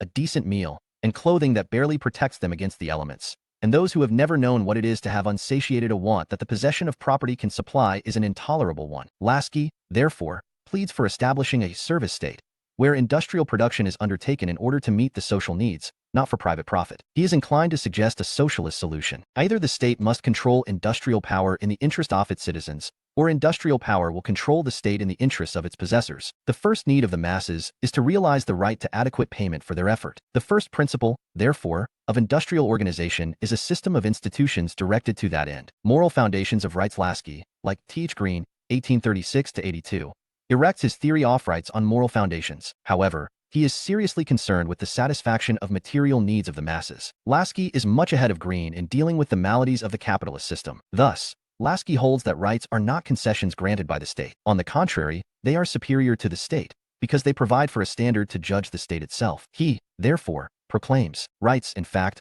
are those conditions of social life without which no man can seek, in general, to be himself at his best. For since the state exists to make possible that achievement, it is only by maintaining rights that its end may be secured. Rights, therefore, are prior to the state in the sense that, recognized or not, they are that from which its validity derives. A Grammar of Politics. 1938. Laski's view marks a departure from some prevalent notions of rights. Rights are not historical in the sense that they have at some time won their recognition, but they are historical in the sense that they are demanded by a society at a certain level of its development. Rights are not natural in entire sense that they can be compiled into a permanent and unchanging catalog, but they are natural in the sense that they must demand their recognition according to the level of development of society. The contents of rights change with time and place. The moral basis of rights postulates equal treatment of all citizens in the matter of securing their rights. As Laski suggests, in any state the demands of each citizen for the fulfillment of his best self must be taken as of equal worth, and the utility of a right is therefore its value to all the members of the state. Ibid. Laski's insistence on equality is evident throughout his works. In his State in Theory and Practice, 1935, Laski argues, the state must postulate the equal claim of its citizens to the benefits which accrue from its exercise of power. No small part of the history of political philosophy is occupied by elaborate attempts to prove that particular groups of men are unfit for the privileges of citizenship. Aristotle's defense of slavery, Locke's defense of the exclusion of Roman Catholics, Hitler's defense of the exclusion of the Jews from citizenship, are all attempts to erect private possessions into universal principles of reason. None of them stands examination by a thinker not except the particular emotional prejudice upon which they are based. In his defense of equality, Laski tends to accommodate his liberal individualist position with the requirements of public welfare. In his Grammar of Politics, 1938, Laski admits the differentiation of rights, according to functions, provided that the elementary needs of each individual have been satisfied. As he observes, we build rights upon individual personality because, ultimately, the welfare of the community is built upon the happiness of the individual. I cannot have rights against the public welfare, for that, ultimately, is to give me rights against a welfare which is intimately and inseparably associated with my own. Here, Laski, like T.H. Green and Robert M. McIlver, draws a distinction between the state and the community. One may have rights against the state, but not against the community which represents the common good. Moral authority of the state, its claim to allegiance, is based on its devotion to the common good and its recognition of the claims of personality. In Laski's own words, any social order which fails consistently to recognize the claims of personality is built upon a foundation of sand. Sooner or later, it will provoke the dissent of those whose nature is frustrated by its policy. Its disasters will become their opportunity, for to deny the claims of right is to sacrifice the claim to allegiance. The state can exercise moral authority upon no other basis. Ibid. Accordingly, rights, in Laski's view, are not the creature of law but the ideal objects of law itself. Thus, he maintains, a state exists, it exerts authority, it claims allegiance, in order that those citizens may realize in their lives the best of which they are capable. To that end they have rights. Obviously, therefore, Rights are not the creatures of law, but its conditioned precedent. They are that which law is seeking to realize. Institutions are, then, bad or good in proportion as they fail or succeed in the promotion of the purpose of rights. Rights and duties. When rights are erected on moral foundations, they are essentially accompanied by duties. Lasky carefully points to their correlation. As he argues, the possession of rights does not mean the possession of claims that are empty of all duties. Our rights are not independent of society, but inherent in it. To provide for me the conditions which enable me to be my best self is to oblige me, at the same time, to seek to be my best self. To protect me against attack from others is to imply that I myself will desist from attacking others. A Grammar of Politics. 1938. Rights are, therefore, correlative with duties or functions. Man is entitled to rights to enable him to make his contribution to the social good. Function is implicit in right. The concept of rights postulates that the state as well as the individual shall pursue the ideal objects of society. Accordingly, the duty of the individual is coextensive vs the duty of the state. If the state fails in its duty, it is the duty of the individual to resist the state. As Lasky elucidates, my duty to the state is, above all, my duty to the ideal the actual state must seek to serve. There are, then, circumstances in which resistance to the state becomes an obligation if claims to right are to be given validity. Moreover, as the rights of man are subservient to the common good, it is his duty to contribute to the common good in exercise of his rights. Lasky therefore urges, men must learn to subordinate their self-interest to the common welfare. The privileges of some must give way before the rights of all. Provision of rights and duties in this sense is not compatible with the division of society into privileged and underprivileged sections. Social and economic rights. As a liberal thinker with strong socialist leanings, Lasky is not satisfied with the provision of political liberty alone. In fact, Lasky has produced an elaborate blueprint of a just society with a scheme of social, economic as well as political rights. He insists on the citizen's right to work as an essential means to earn his livelihood. As he points out, the citizen has a right to work. To leave him without access to the means of existence is to deprive him of that which makes possible the realization of personality.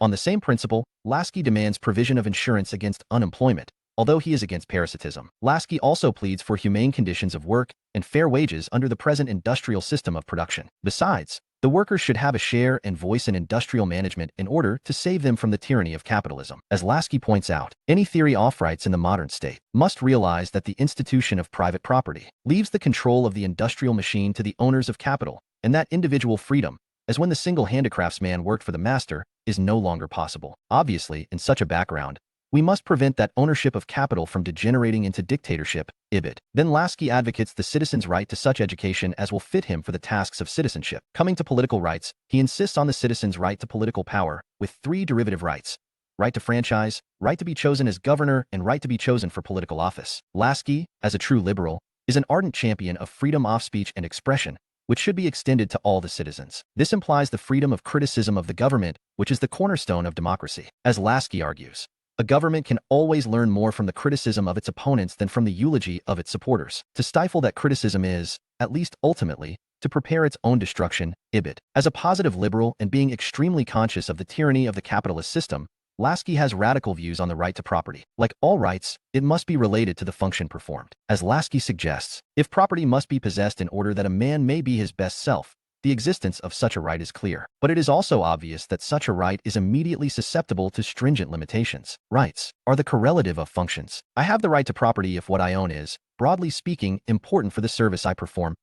Right to property must be subordinated to the maintenance of common welfare. This right loses its moral justification the moment it becomes an instrument of power over others. I can never justly own if the result of my ownership is a power over the life of others. For if the personality of other men is directly subject to changes of my will, if their rights as citizens, in other words, become the creatures of this single right of mine, obviously they will soon cease to have any personality at all. No man, in such a background, has the right to own property beyond that extent which enables the decent satisfaction of impulse. In short, Lasky's theory of rights seeks to evolve a synthesis of individual rights with common welfare. Conclusion. Lasky's theory of rights takes three essential aspects into consideration: interests of the individual, interests of the various groups through which his personality finds channels of expression, and interest of the community which is manifested in the outcome of the combined pressure of social forces. The individuals, or for that matter social groups, cannot be left to define their own rights in a conflicting manner. It is the instrumentality of the state which resolves their conflict and regulates the behavior of individuals and groups by common rules. So Lasky concludes, we must live by common rules. We must build an organ which enforces and interprets those common rules. We must so build it that both group and individual are safeguarded in their freedom and their equality, so far as institutions can provide a safeguard. There will always be either powerful individuals or powerful groups who make their way against other less apt to assertiveness. Our effort must be a search for the compromise which allows to the largest possible number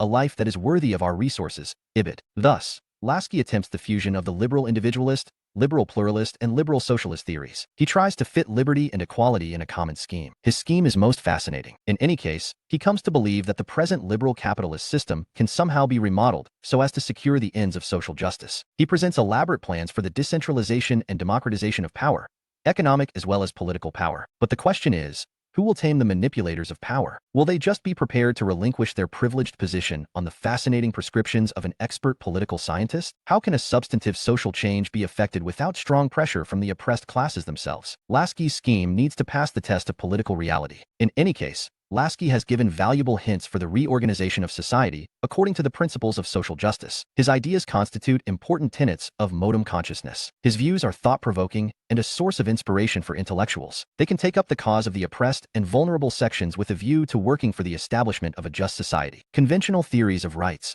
comparative study, basic natural rights, moral rights, legal rights, historical tenets, theory, rights theory. Based on the natural rights, moral rights, legal rights, historical rights, primacy of sources of natural law, i.e. the human being's sense-positive law, i.e. the product of rights, rules of good conduct, of right and wrong, law duly enacted by historical process, as discovered through good and evil, con, the state, expressing recognized by reason, vindignally accepted its will, society from time, by society to time, stabilized, through custom. Grounds of rights ensue from real rights, can only know rights will be conceptions of justification, the des of human be built on moral operative, anywhere rights change reason, validity of any foundations, validity until they are sanctio. With the historical rights can be accepted of law, depends on ned by law, natural development, only when they its moral justification or moral one rights, or there can be no conform to natural abstract rights, not fixed rights for rights valid in practice DLL times. Chief John Locke, Immanuel Kant, Jeremy Bentham, Edmund Burke. Exponents, 1632 to 1704, 1724 to 1804, 1748 to 1832, 1729 to 97,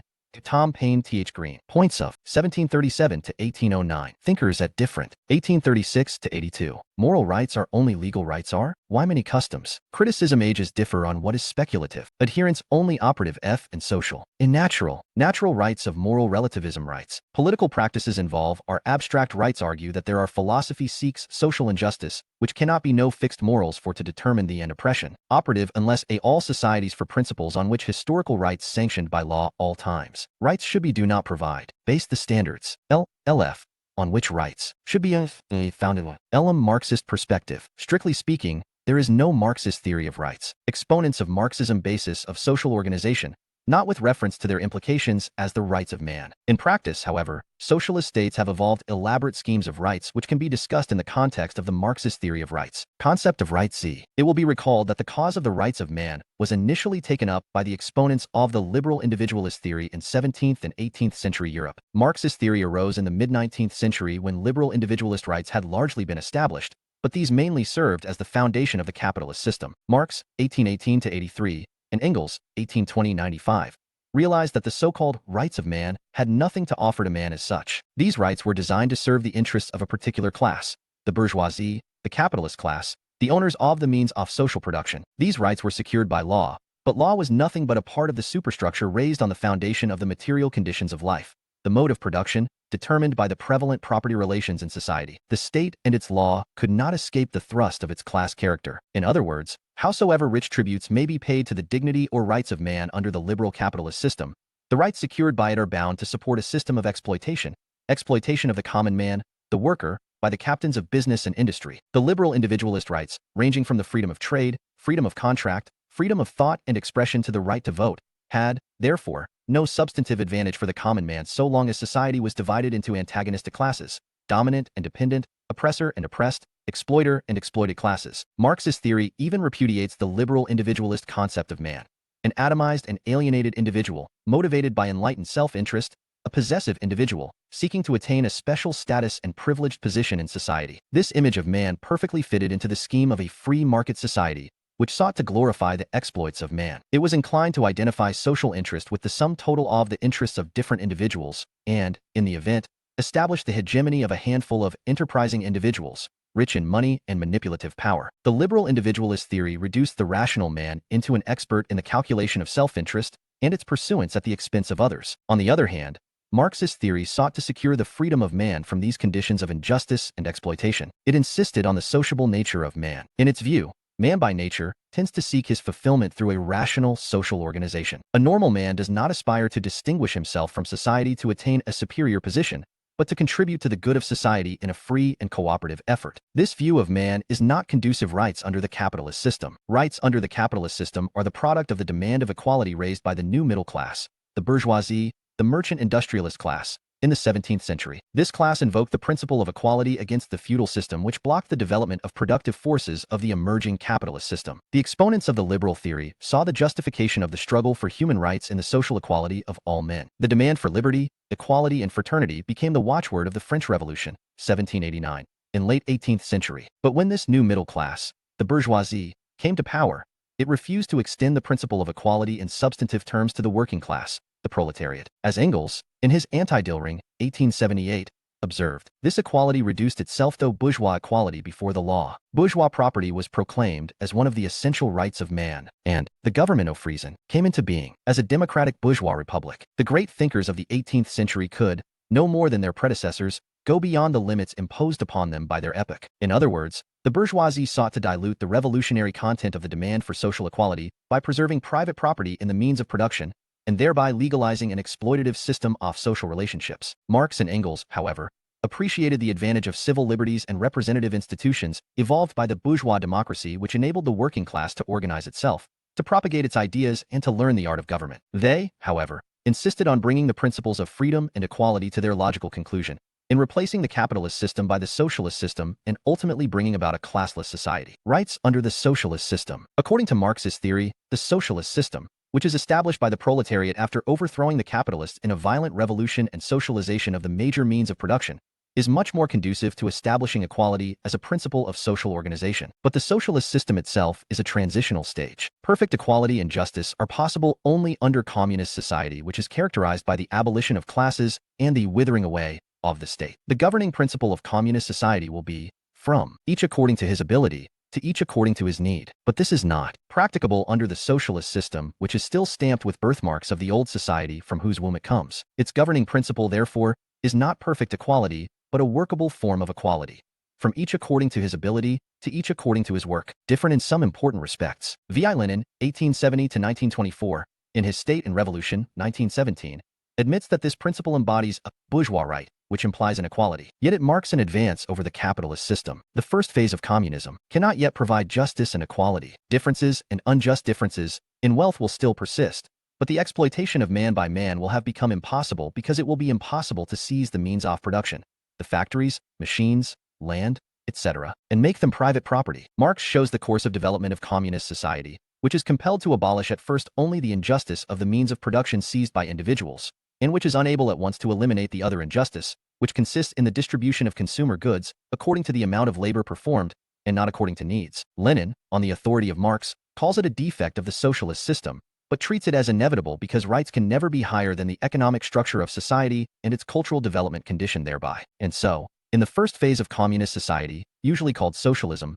bourgeois right is not abolished in its entirety, but only in part, only in proportion to the economic revolution so far attained, i.e. only in respect of the means of production. Bourgeois right recognizes them as the private property of individuals. Socialism converts them into common property. To that extent, and to that extent alone, bourgeois right disappears. It is significant that the socialist system, established in the USSR since 1917 under the stewardship of Lenin himself, had taken care to secure the social and economic rights of the citizens in the real sense, not in the formal sense. Their constitution of 1977 had substantially enlarged these rights. The citizens of the erstwhile USSR were guaranteed not only equality before the law, but also equal rights in all spheres of economic, political, social, and cultural life. Above all, they were entitled to the right to work, i.e. guaranteed employment and pay in accordance with the quantity and quality of their work, not below the state-established minimum, including the right to choose their trade or profession. They also had the right to rest and leisure, the right to health protection and social security, including the right to maintenance in old age, in sickness,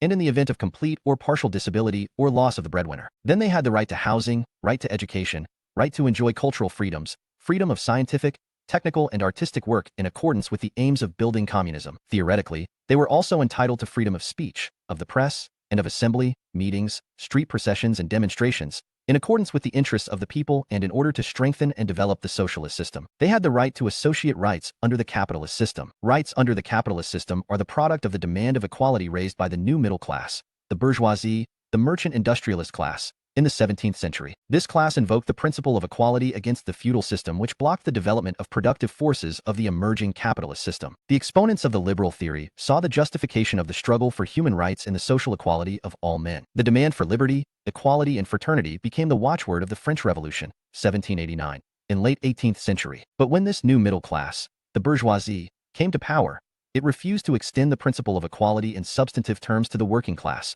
the proletariat. As Engels, in his Anti-Diring, 1878, observed, this equality reduced itself to bourgeois equality before the law. Bourgeois property was proclaimed as one of the essential rights of man, and the government of Friesen came into being as a democratic bourgeois republic. The great thinkers of the 18th century could, no more than their predecessors, go beyond the limits imposed upon them by their epoch. In other words, the bourgeoisie sought to dilute the revolutionary content of the demand for social equality by preserving private property in the means of production, and thereby legalizing an exploitative system of social relationships. Marx and Engels, however, appreciated the advantage of civil liberties and representative institutions evolved by the bourgeois democracy, which enabled the working class to organize itself, to propagate its ideas, and to learn the art of government. They, however, insisted on bringing the principles of freedom and equality to their logical conclusion, in replacing the capitalist system by the socialist system and ultimately bringing about a classless society. Rights under the socialist system. According to Marxist theory, the socialist system, which is established by the proletariat after overthrowing the capitalists in a violent revolution and socialization of the major means of production, is much more conducive to establishing equality as a principle of social organization. But the socialist system itself is a transitional stage. Perfect equality and justice are possible only under communist society, which is characterized by the abolition of classes and the withering away of the state. The governing principle of communist society will be, from each according to his ability, to each according to his need. But this is not practicable under the socialist system, which is still stamped with birthmarks of the old society from whose womb it comes. Its governing principle, therefore, is not perfect equality, but a workable form of equality.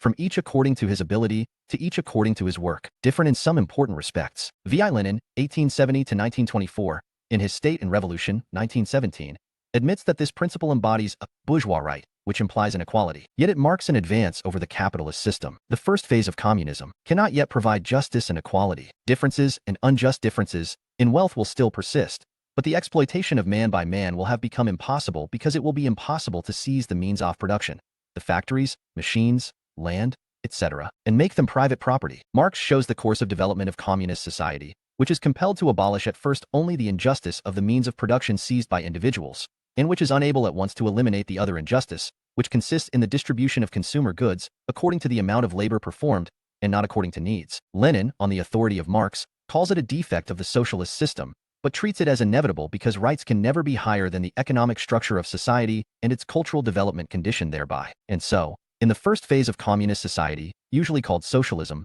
bourgeois right is not abolished in its entirety, but only in part, only in proportion to the economic revolution so far attained, i.e. only in respect of the means of production. Bourgeois right recognizes them as the private property of individuals. Socialism converts them into common property. To that extent, and to that extent alone, bourgeois right disappears. It is significant that the socialist system, established in the USSR since 1917 under the stewardship of Lenin himself, had taken care to secure the social and economic rights of the citizens in the real sense, not in the formal sense. Their constitution of 1977 had substantially enlarged these rights. The citizens of the erstwhile USSR were guaranteed not only equality before the law, but also equal rights in all spheres of economic, political, social, and cultural life. Above all, they were entitled to the right to work, i.e. guaranteed employment and pay in accordance with the quantity and quality of their work, not below the state-established minimum, including the right to choose their trade or profession. They also had the right to rest and leisure, the right to health protection and social security, including the right to maintenance in old age, in sickness,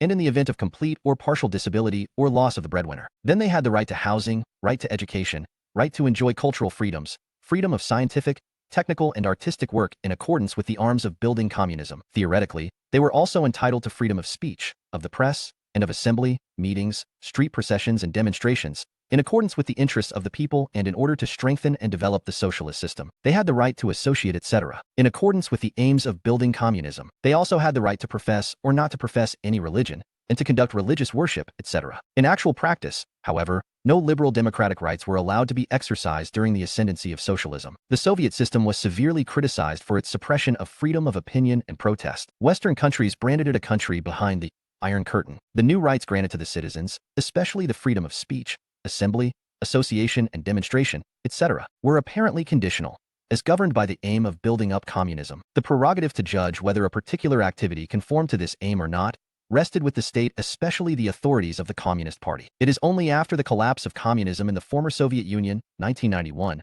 that the liberal democratic rights of citizens have been restored. Unfortunately, however, these changes were also accompanied by a sharp decline of social and economic rights. The combination of liberal and socialist rights is a difficult task. Lasky has tried to evolve a theoretical framework for such a combination. We, in India, have been trying to secure such a combination in practice. Many modem thinkers, Barker, McIlver, and McPherson, have been working on this theory. The elimination of injustice and exploitation in economic life without suppressing the liberal freedoms of people is a challenging task in the present-day world, for the political scientist as well as for the statesman. 6. Genesis of human rights. The idea of human rights comprehends the whole range of rights of human beings. What is the source of this idea? Historical accounts or legal documents or anthropological data could be consulted to find out as to how different types of rights of human beings have been evolved over time. But these would hardly enlighten us about the real basis of human rights as such. In fact, this idea emanates from the human concern with good and evil, right and wrong, etc. Among the conventional theories of rights, the idea of human rights comes close to the theory of moral rights because this theory is based on the principle of human dignity. In any case, the conventional theory of moral rights could only be treated as an elementary approach. It will have to be developed freely in order to understand the precise basis of human rights. The problem of human rights emerged as a matter of serious concern for the whole world after the Second World War,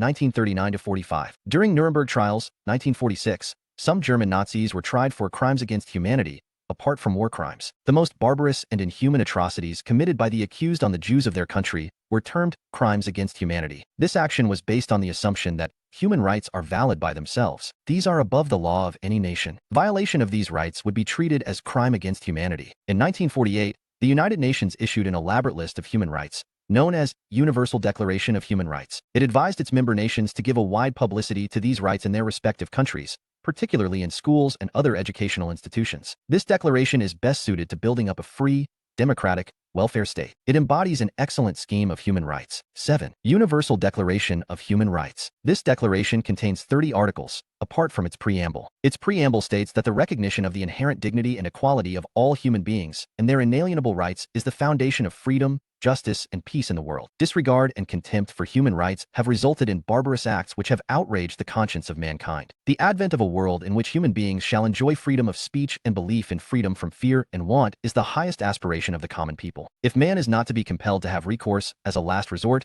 to rebellion against tyranny and oppression, it is essential that human rights should be protected by the rule of law. Tree. HWDZFOI. Law. Asterisk. RUI of law refers to the principle which requires thought the law of the land should be properly notified so that the citizens know as to how it will affect them. Any act law against an individual should be taken only under that law and not on any other basis. Hence, no one should be arbitrarily arrested nor punished without a fair trial. FTFT, FTFT, FTFT, FTFT, FTAFT, FT. In order to promote development of friendly relations between nations, the United Nations Charter, 1945, reaffirmed the faith of its members in fundamental human rights, in the dignity and worth of the human person, and in the equal rights of men and women. It was determined to promote social progress and universal respect for observance of human rights and fundamental freedoms. At the outset, this declaration gives prominence to civil and political rights of human beings and legal protection thereof. Then it pays due importance to their social-economic rights. Finally, in order to strengthen the foundation of these rights, it highlights individuals' duties towards the community. Articles 1 and 2 focus on rational nature of all human beings and reaffirm faith in their dignity, freedom, equality, and fraternity. They rule out any discrimination between them on grounds of race,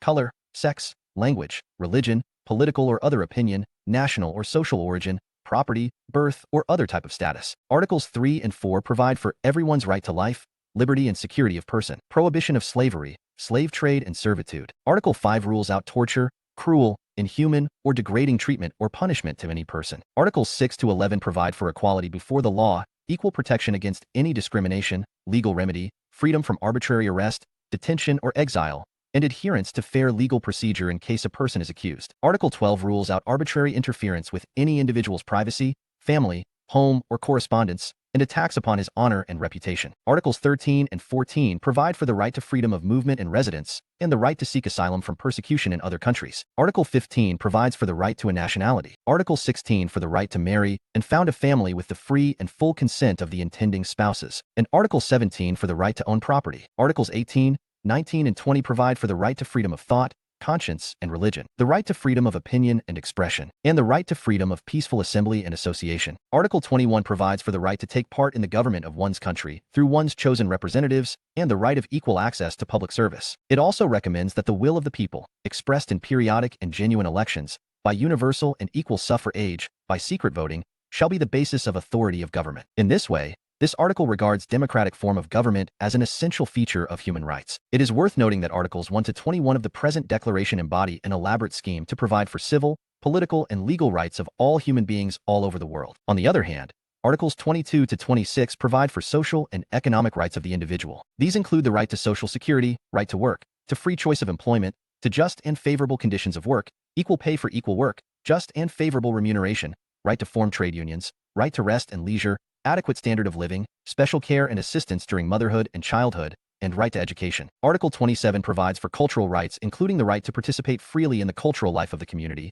to enjoy the arts and to share in scientific advancement and its benefits, an author's right to the protection of the moral and material interests resulting from his scientific, literary, or artistic production. Article 28 focuses on everyone's entitlement to a social and international order in which all these rights and freedoms can be fully realized. This article is concerned with the sphere of application of the rights in question. Finally, Articles 29 and 30 focus on everyone's duties to the community to ensure full development of his personality. Any individual would be entitled to the aforesaid rights and freedoms on the condition of recognizing similar rights and freedoms of others, and of meeting the just requirements of morality, public order, and the general welfare in a democratic society. No state, group, or person would have any right to engage in any activity involving the destruction of any of these rights and freedoms. It is important to note that India, as an active member of the United Nations and as an ardent champion of human rights, has given due recognition to the contents of the Universal Declaration of Human Rights. This is manifested in various parts of the Indian Constitution, 1950, as amended from time to time, including its preamble, fundamental rights, directive principles of state policy, and fundamental duties. The Supreme Court of India has cited the Universal Declaration of Human Rights in some of its judgments from time to time in order to promote democratic spirit and social justice. Government of India has set up a National Human Rights Commission since 1993 in order to promote awareness about these rights and to ensure their protection. This commission has been doing a commendable job since its inception. Apart from the Universal Declaration of Human Rights,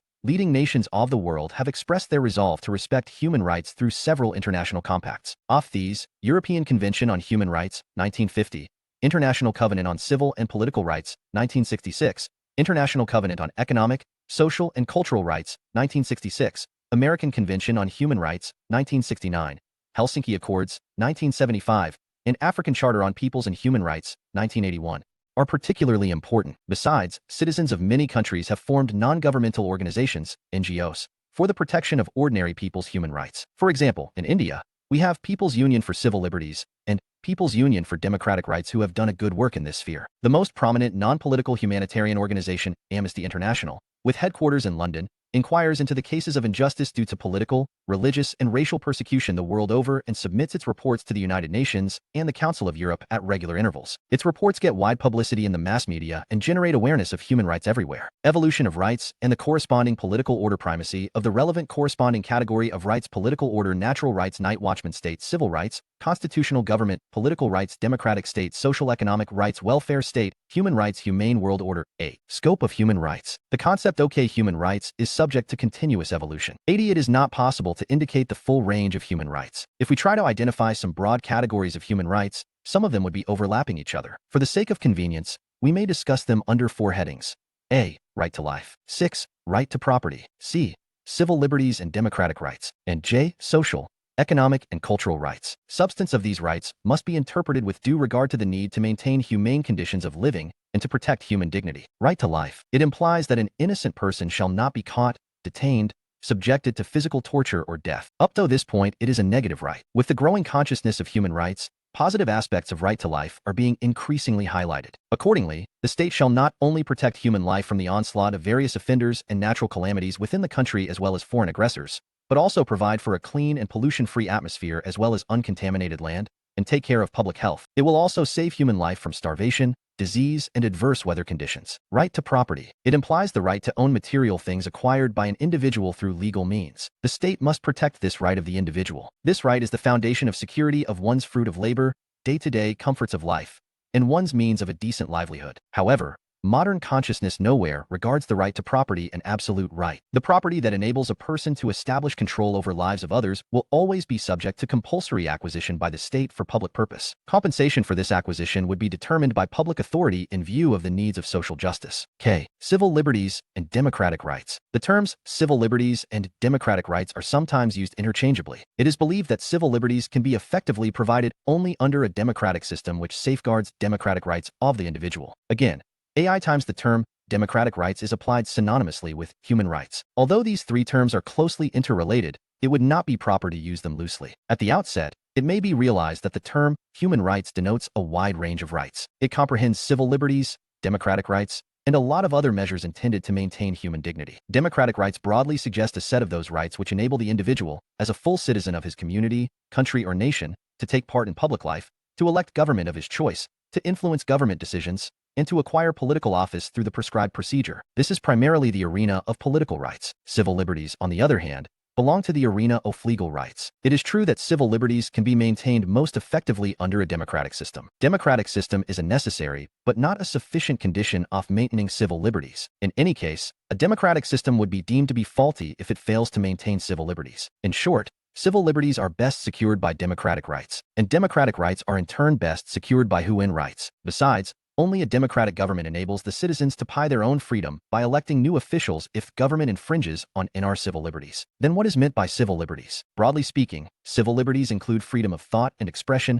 faith and worship, freedom of movement, freedom of association and assembly, the right to a fair trial, and freedom of the person. Freedom of the person includes freedom from arbitrary search, arrest, or detention. Similarly, freedom of thought and expression includes freedom of the press, and freedom to criticize the government. These rights and liberties are essential to protect the individual from arbitrary acts of government and to enable him to enjoy his freedom in various spheres of life. In any case, these liberties must be exercised with a sense of responsibility and with due regard to the needs of maintaining similar liberties of others. It is important to note that the notion of freedom of the person, or personal freedom, and the right to a fair trial emanate from the concept of rule of law, a principle of English constitutional practice, and the right to a fair trial is also a part of due process of law, a principle of American constitutional practice. The concept of due process of law holds that no person shall be deprived of life, liberty, or property except in accordance with the explicit provisions of law and with due regard to his rights. Then rule of law requires that the law of the land should be properly notified so that the citizens know as to how it will affect them. Any action against an individual should be taken only under that law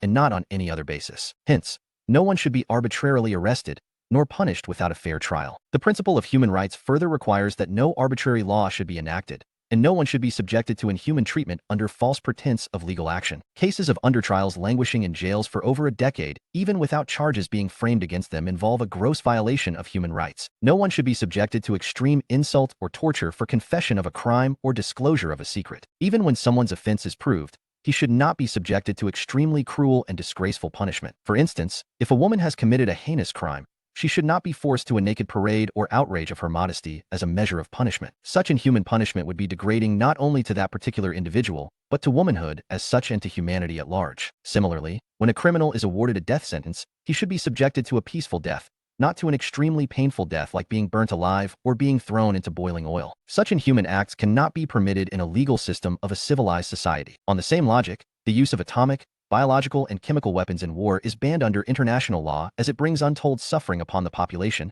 and thereby violates human rights. Punishment to any person must be pronounced by a judicial authority after a fair trial of the case. Death of an accused in police custody, rape of a woman in police custody, or death of a suspect in fake police encounter are the most serious violations of human rights. In 1980, some 30 accused in Bhagalpur jail in Bihar were mercilessly blinded by the police. In 1994, Punjab police engraved a tattoo reading "pickpockets" on the foreheads of some tribal women. Such incidents were widely deprecated as violations of human rights. Protection of human dignity constitutes the core of human rights. It implies that a human person, howsoever vulnerable, cannot be subjected to inhuman treatment for the gratification of any other person at whatever price. So any type of trafficking in human beings is ruled out. Some years ago, Some rich traders of Gulf countries entertained themselves by camel race. They tied human children with the necks of the camels so that the crying children served as a spur to the fast-running camels. The spectators enjoyed his scene at the cost of innocent, poor children. This was a heart-rending case of violation of human rights. Similarly, child labor involving children of tender age working in strenuous and hazardous occupations also amounts to violation of human rights. National Human Rights Commission of India has focused on some other aspects of the problem concerning the protection of human dignity. Apart from the need to reform police system, it has emphasized the need to reform administration of prisons and correctional institutions, the need to prevent the curse of prostitution, the curse of manual scavenging, starvation deaths, and he need to improve the health of expectant mothers to save future generations from physical and mental retardation. It is now widely accepted that cold wave deaths as well as malnutrition deaths and diseases, particularly in India, involve the violation of human rights, social, economic, and cultural rights. These largely include the right to education, right to work, congenial conditions of work, rest, and a reasonable level of living and health, social security, and opportunity to participate in the cultural heritage of the community. These rights are the product of social consciousness of the present age. Provision of these rights is linked with the problem of social justice. It is a matter of debate whether such provision should be treated as a part of the scheme of human rights. It is argued that in a large number of third world countries, these rights cannot be protected for want of adequate resources. How can we treat them as rights if they cannot be secured in a sizable part of the world? But it should not be forgotten that the concept of human rights is based on the idea of ideal rights which express the goals of social life. If it is not feasible to provide these rights in some parts of the world today, their significance as human rights will not diminish on this ground. They can certainly serve as guiding principles of public policy. If a state cannot provide them for want of resources for the time being, these rights will show the way to its long-term goals. Conclusion. In the contemporary world, the scope of human rights needs to be expanded further. The problems of protecting life and health in the present-day society have become more complex. The spread of terrorism, drug trafficking, and environmental pollution are now threatening the life of people. It is the duty of the state to save people from that threat. This duty of the state must be included in the list of human rights. Whereas the efforts of nation-states might have been sufficient to protect the traditional human rights, the new human rights can be maintained only through the global effort. The increasing awareness of human rights in the contemporary world may be treated as a great achievement of our civilization. However, at times some wrong tendencies are encouraged in the name of human rights. For instance, and human rights of their victims are sought to be overlooked who have to suffer untold miseries due to their inhuman acts. Again, many developed countries tend to impose restrictions on the import of goods from the developing countries under the pretense that human rights were violated in the process of manufacture of those goods, such as it involved child labor or prisoners' labor. Such grounds are advanced without ascertaining the truth. When any type of injustice is sought to be promoted by invoking human rights, the real situation must be analyzed with utmost caution and care. 9. Theories of human rights. If human rights are taken in a wider sense, i.e., as a means of protecting individual from onslaughts or atrocities of arbitrary power, there is hardly any dispute about their status. But if they are viewed as a tool in the hands of individual to safeguard the interests of a particular category of individuals, or to maintain a particular type of social order, they are likely to receive different treatment from different schools of thought. These divergent views regarding the nature and status of rights, or human rights, may be called theories of human rights.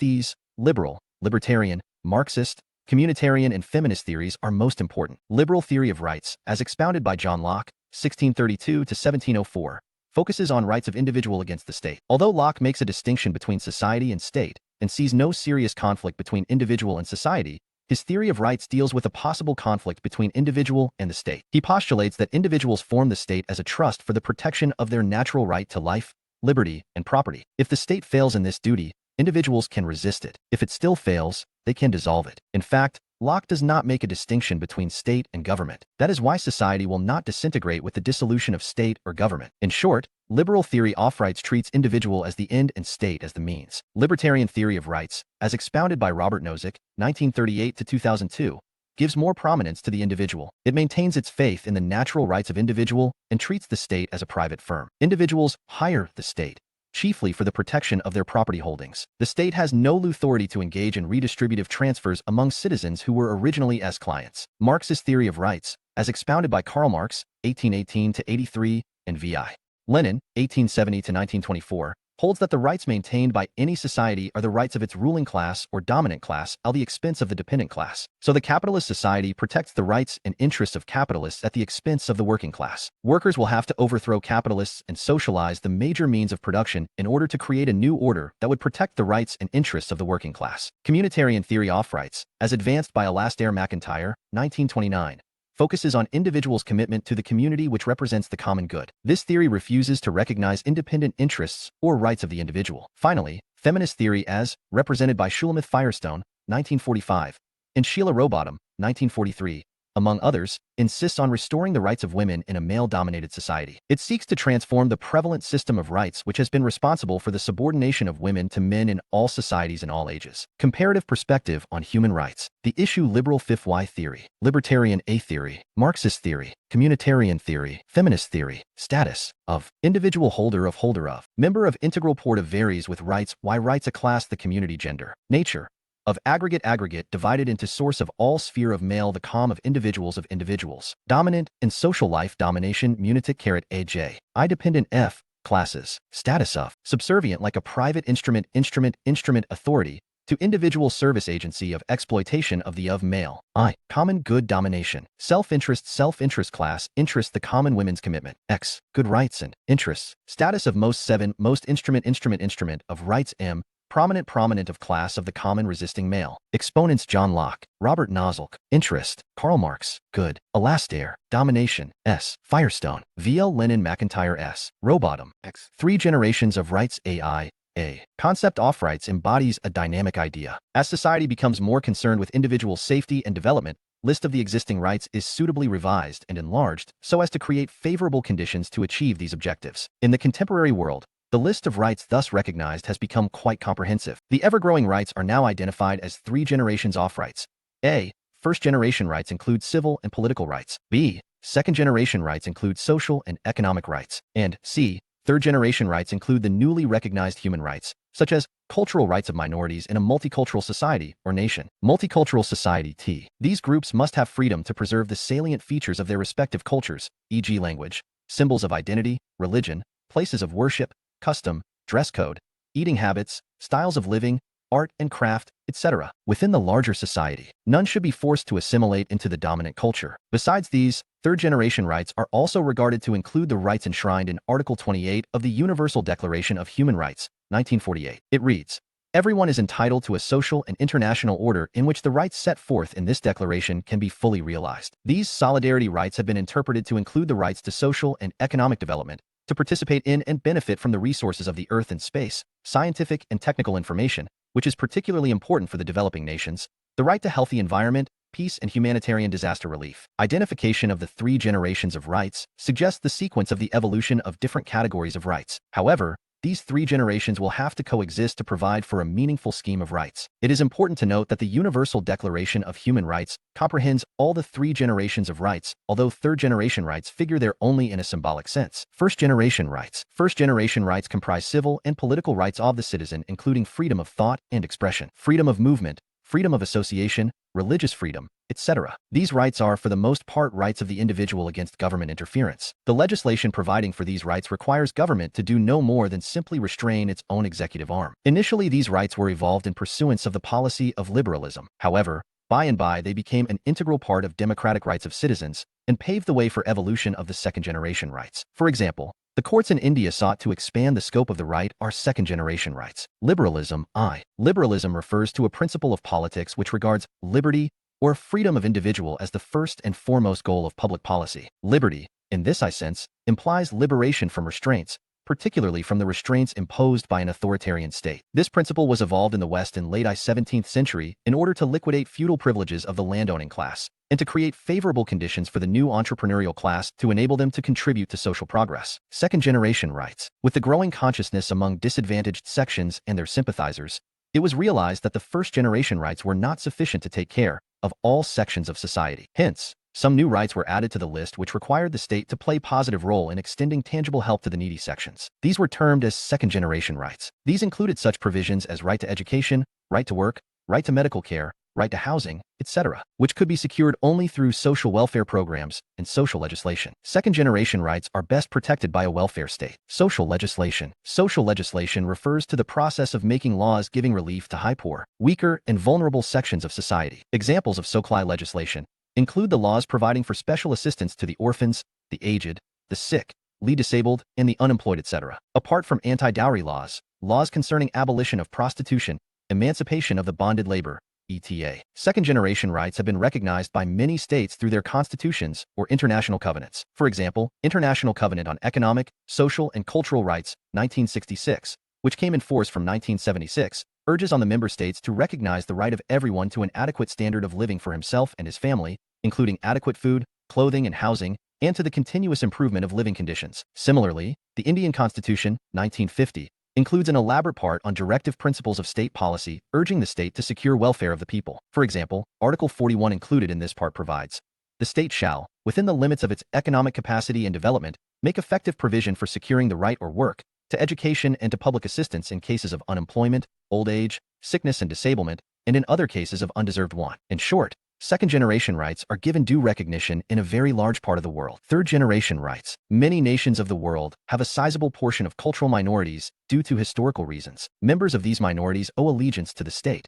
and they are regarded as equal citizens of the state. With the increasing demand of new talents in progressive countries, migration of foreign people to these countries in search of better opportunities and settling there permanently, more and more countries are having cultural minorities within their territories. Now these cultural minorities wish to maintain the salient features of their respective cultures, e.g. language, symbols of identity, religion, places of worship, custom, dress code, eating habits, style of living, art and craft, etc. Because of their sentimental attachment to their original cultures. They do not want to assimilate into the dominant culture, but they wish to maintain their identity and autonomy in some respects. When these minorities are given the freedom and opportunity to preserve their cultural institutions and practices, and to exercise some measure of political autonomy, their rights in this behalf are described as third-generation rights. In short, third-generation rights in this sense refer to cultural rights of minorities in a large country to preserve their cultural institutions and practices. These do not imply mere absence of interference by the state, akin to the first-generation rights, but tangible protection and assistance in maintaining their cultural identity. Article 27 of International Covenant on Civil and Political Rights, 1966, declares, in those states in which ethnic, religious, or linguistic minorities exist, persons belonging to such minorities shall not be denied the right, in community with the other members of their group, to enjoy their own culture, to profess and practice their own religion, or to use their own language. In the Indian Constitution, 1950, cultural and educational rights of minorities figure in the part concerning fundamental rights. Article 29 of the Constitution reads, any section of the citizens residing in the territory of India, or any part thereof having a distinct language, script, or culture of its own shall have the right to conserve the same. Article 30 recognizes the right of minorities to establish and administer their own educational institutions. It further provides, the state shall not, in granting aid to educational institutions, discriminate against any educational institution on the ground that it is under the management of a minority, whether based on religion or language. The state is obliged to maintain communal harmony, ensure due respect of sacred books of various religious communities, and full safety of their holy cities and places of worship. Provision of third-generation rights is meant to infuse a sense of security among cultural minorities in a large country. It strengthens their allegiance and commitment to the nation. It promotes unity and diversity. Moreover, existence one the variety of cultures encourages various cultural groups to learn new languages, to study literature of those languages, adopt new art forms, and learn new skills. To accomplish this task, people should be broad-minded enough to appreciate and adopt the ways of strangers. On the contrary, insistence on narrow cultural identities may sometimes prove inimical to democratic spirit. For example, in India, when people vote on the basis of caste, religion, language, or region, many tainted politicians find their way to legislatures so that lawbreakers become lawmakers. Sometimes minority groups insist on retaining certain outdated, irrational, and unjust practices in the name of maintaining their identity and oppose any law intended to change those practices. So the question of preservation of identity should be tackled with a note of caution. The enlightened people of diverse cultural groups, whether in majority or minority, should come together to oppose unjust and irrational elements found in different cultures and encourage the evolution of a common culture incorporating the rich heritage of different languages, literature, styles of decency, art and craft, etc. That is precisely the requirement of a composite culture which encourages cooperation and collaboration between various communities and paves the way for social progress. In fact, the provision of third-generation rights in this sense reaches its logical conclusion in the evolution of a composite culture in a large and multicultural country like India. Finally, third-generation rights seek to endow the individual with the benefits of world citizenship. It recognizes his right to a fair share in the resources of Earth and space, right to healthy global environment, peace and humanitarian relief in case of natural disasters, and also an access to scientific and technical information which is the proud possession of all humanity. 1 AARW. The most certain test by which we judge whether a country is really free is the amount of security enjoyed by minorities. Lord Acton, 1834. 3 generations of rights. First-generation rights, second-generation rights, third-generation rights, civil and political, social and economic, cultural rights of rights minorities, freedom of movement, right to health and full safety of sacred books, association and assembly medical care sacred places and places of worship, personal freedom right to education environmental rights, freedom from arbitrary arrest and right to fair trial and information, right to clean air, clean earth, clean water, etc. Religious freedom, right to employment, right to share the common, freedom of conscience, housing, etc. Heritage of mankind. 1902. B11. Debate on status of the human rights. Issue of the debate. Debate on the status of human rights revolves around this question. Do we have a scheme of human rights which are capable of universal application, or different societies need different sets of human rights? The main challenge to the universal character of human rights comes from the advocates of cultural relativism, who argue that human rights for any particular community should be based on its cultural values and practices, and not on any universal principles. Interestingly, some other objections to the universality of human rights, particularly those emanating from ideological differences, are also raised under the pretext of cultural differences. The general concept of human rights is based on very noble and rational principles. In a nutshell, human rights stand for those rights of human beings which aim at the protection of human dignity and elimination of inhuman treatment to any person under any circumstances. These rights are extended to every human being by virtue of being a human being, not as a citizen of any particular state, nor as a member of any particular group. Where an individual's civil, political, and social economic rights are exhausted, he can still hope to get some relief under the umbrella of human rights. For instance, a foreigner, a refugee, a prisoner of war, or a proclaimed offender may have been left without ordinary rights, yet the beneficent hand of human rights will not be withdrawn from over his head. No reasonable person will quarrel with this laudable idea of human rights. However, in actual practice, lists of human rights are drawn in an eclectic manner. We try to make it as comprehensive as possible. Whatever rights seem to be beneficial for human beings from diverse sources of their origin would find place in our list. If all of them could be adjusted in a single scheme, without inner contradictions, we will have an ideal scheme of human rights which could be commended for universal application. But this is not always possible. If we look at the list of human rights enshrined in the Universal Declaration of Human Rights issued by the United Nations in 1948, we find that it includes a vast variety of rights. Some of these rights may not be compatible with each other. For instance, it seeks to secure civil and political rights of individuals along with their social economic rights. It is well known that the relative status of these two sets of rights corresponds to the distinction between liberal and socialist constitutions. In a liberal constitution, civil and political rights are given priority over social economic rights, which can be secured only marginally depending upon the resources of the state. On the other hand, in a socialist constitution,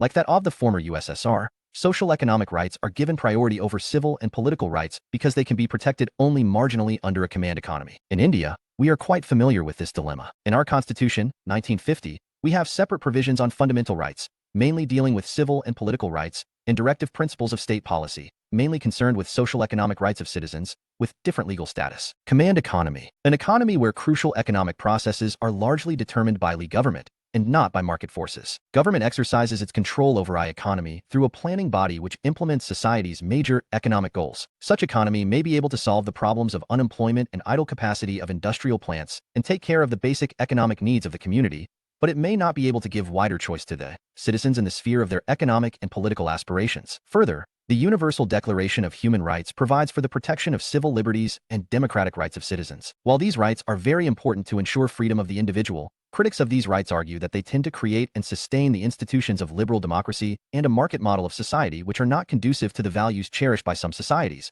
particularly some developing nations. That is where the argument concerning cultural relativism is usually invoked. Meaning of cultural relativism. The theory of cultural relativism was evolved in the sphere of social anthropology in the context of studying various primitive societies. The exponents of this theory maintain that we cannot understand, interpret, or evaluate social and social psychological phenomena meaningfully unless we realize the role of these phenomena against the background of the larger social and cultural system where they occur. The customs prevailing in a particular culture can be properly judged and evaluated only by considering the values associated with them, the needs satisfied by them, and their general relationship to other obligations, expectations, and moral codes of the culture under study. It also means that when a Western scholar undertakes the study of a developing society, he should try to understand and evaluate it in terms of the beliefs and values rooted in its culture, and not in terms of his own value system. He should try to learn the language and symbols used in the society under study, and not interpret their behavior in terms of his own language. As Alan G. Johnson has illustrated, Westerners may be aware that in Tibet brothers often share a single wife, but this awareness is unlikely to make them more tolerant of such practices in their own societies. Thus,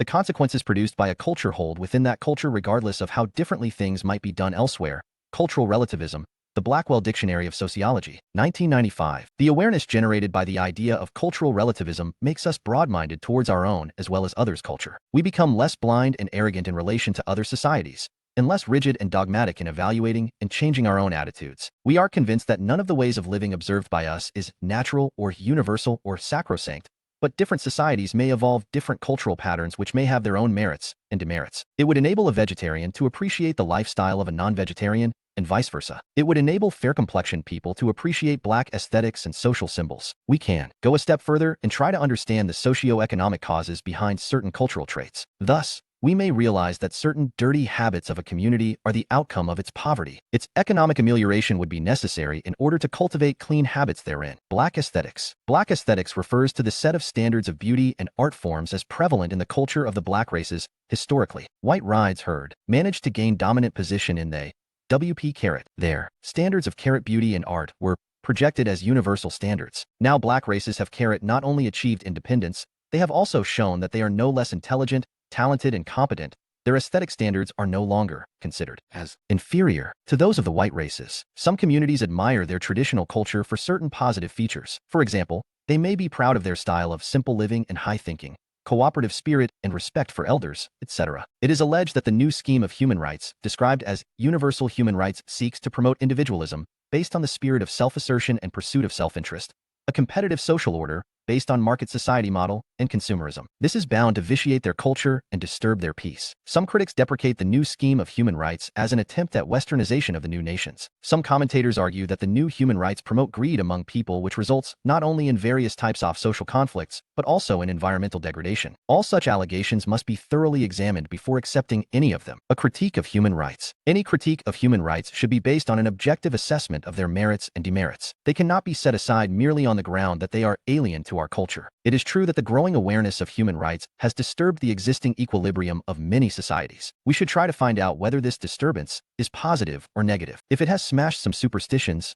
we should welcome it. If it has awakened some subdued sections of society and motivated them to fight against injustice, then too there is no reason to be fussy. It is possible that the awareness of human rights among the oppressed has annoyed certain vested interests who are now crying foul. If so, we should try to convince everybody that redistributive justice will pave the way for overall progress of society. If cake is peacefully redistributed among a larger number, it is better than giving way to a mad scramble in which cake itself might be destroyed. On the other hand, if our culture had maintained some great values like cooperative spirit, regard for elders, hospitality, care of the destitutes, helpless and distressed people, and so on, we should ensure that these values are not eroded with the arrival of human rights. There is no clash between old values and new rights provided we are sufficiently careful. Advocates of cultural relativism oppose human rights because they conflict with the prevailing cultural practices of different societies, as if those practices are sacrosanct. In fact, human rights should be commended for accomplishing the abolition of many inhuman and illogical practices prevailing in some societies. For example, the practice of female genital mutilation was found in different cultures of Africa,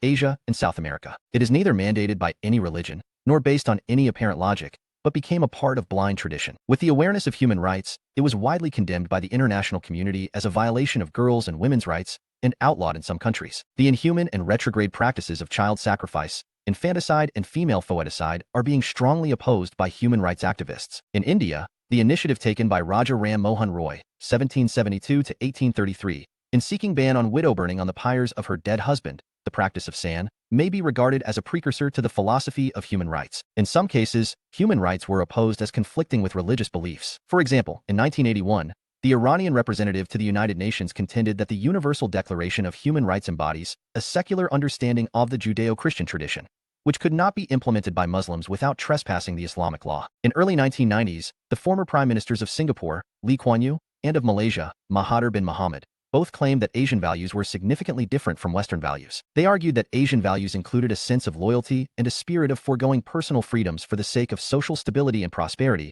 and therefore authoritarian government was more appropriate in Asia than democracy. Apparently, this view was strongly biased and partisan. It was countered by Mahathir's former deputy A. Ibrahim in 1994, who asserted, "To say that freedom is Western or un-Asian is to offend our traditions as well as our forefathers, who gave their lives in the struggles against tyranny and injustices." Again, in 2003, Singapore's opposition leader Chee Soon-Wan contended that it is racist to assert that Asians do not want human rights. Adherents of cultural relativism tend to ignore the fact that modern human rights are by no means rooted in Western culture. At best, they are rooted in Western political philosophy, which marks a departure from Western culture itself. Most influential human rights thinkers like John Locke, 1632 to 1704, and John Stuart Mill, 1806-73, were born in a culture which violated human rights by running big empires. The concept of human rights is new to all cultures, dating back no further than 1948 when the Universal Declaration of Human Rights was issued. This declaration was drafted by people drawn from many different cultures and traditions, including a U.S. Roman Catholic, a Chinese Confucian philosopher,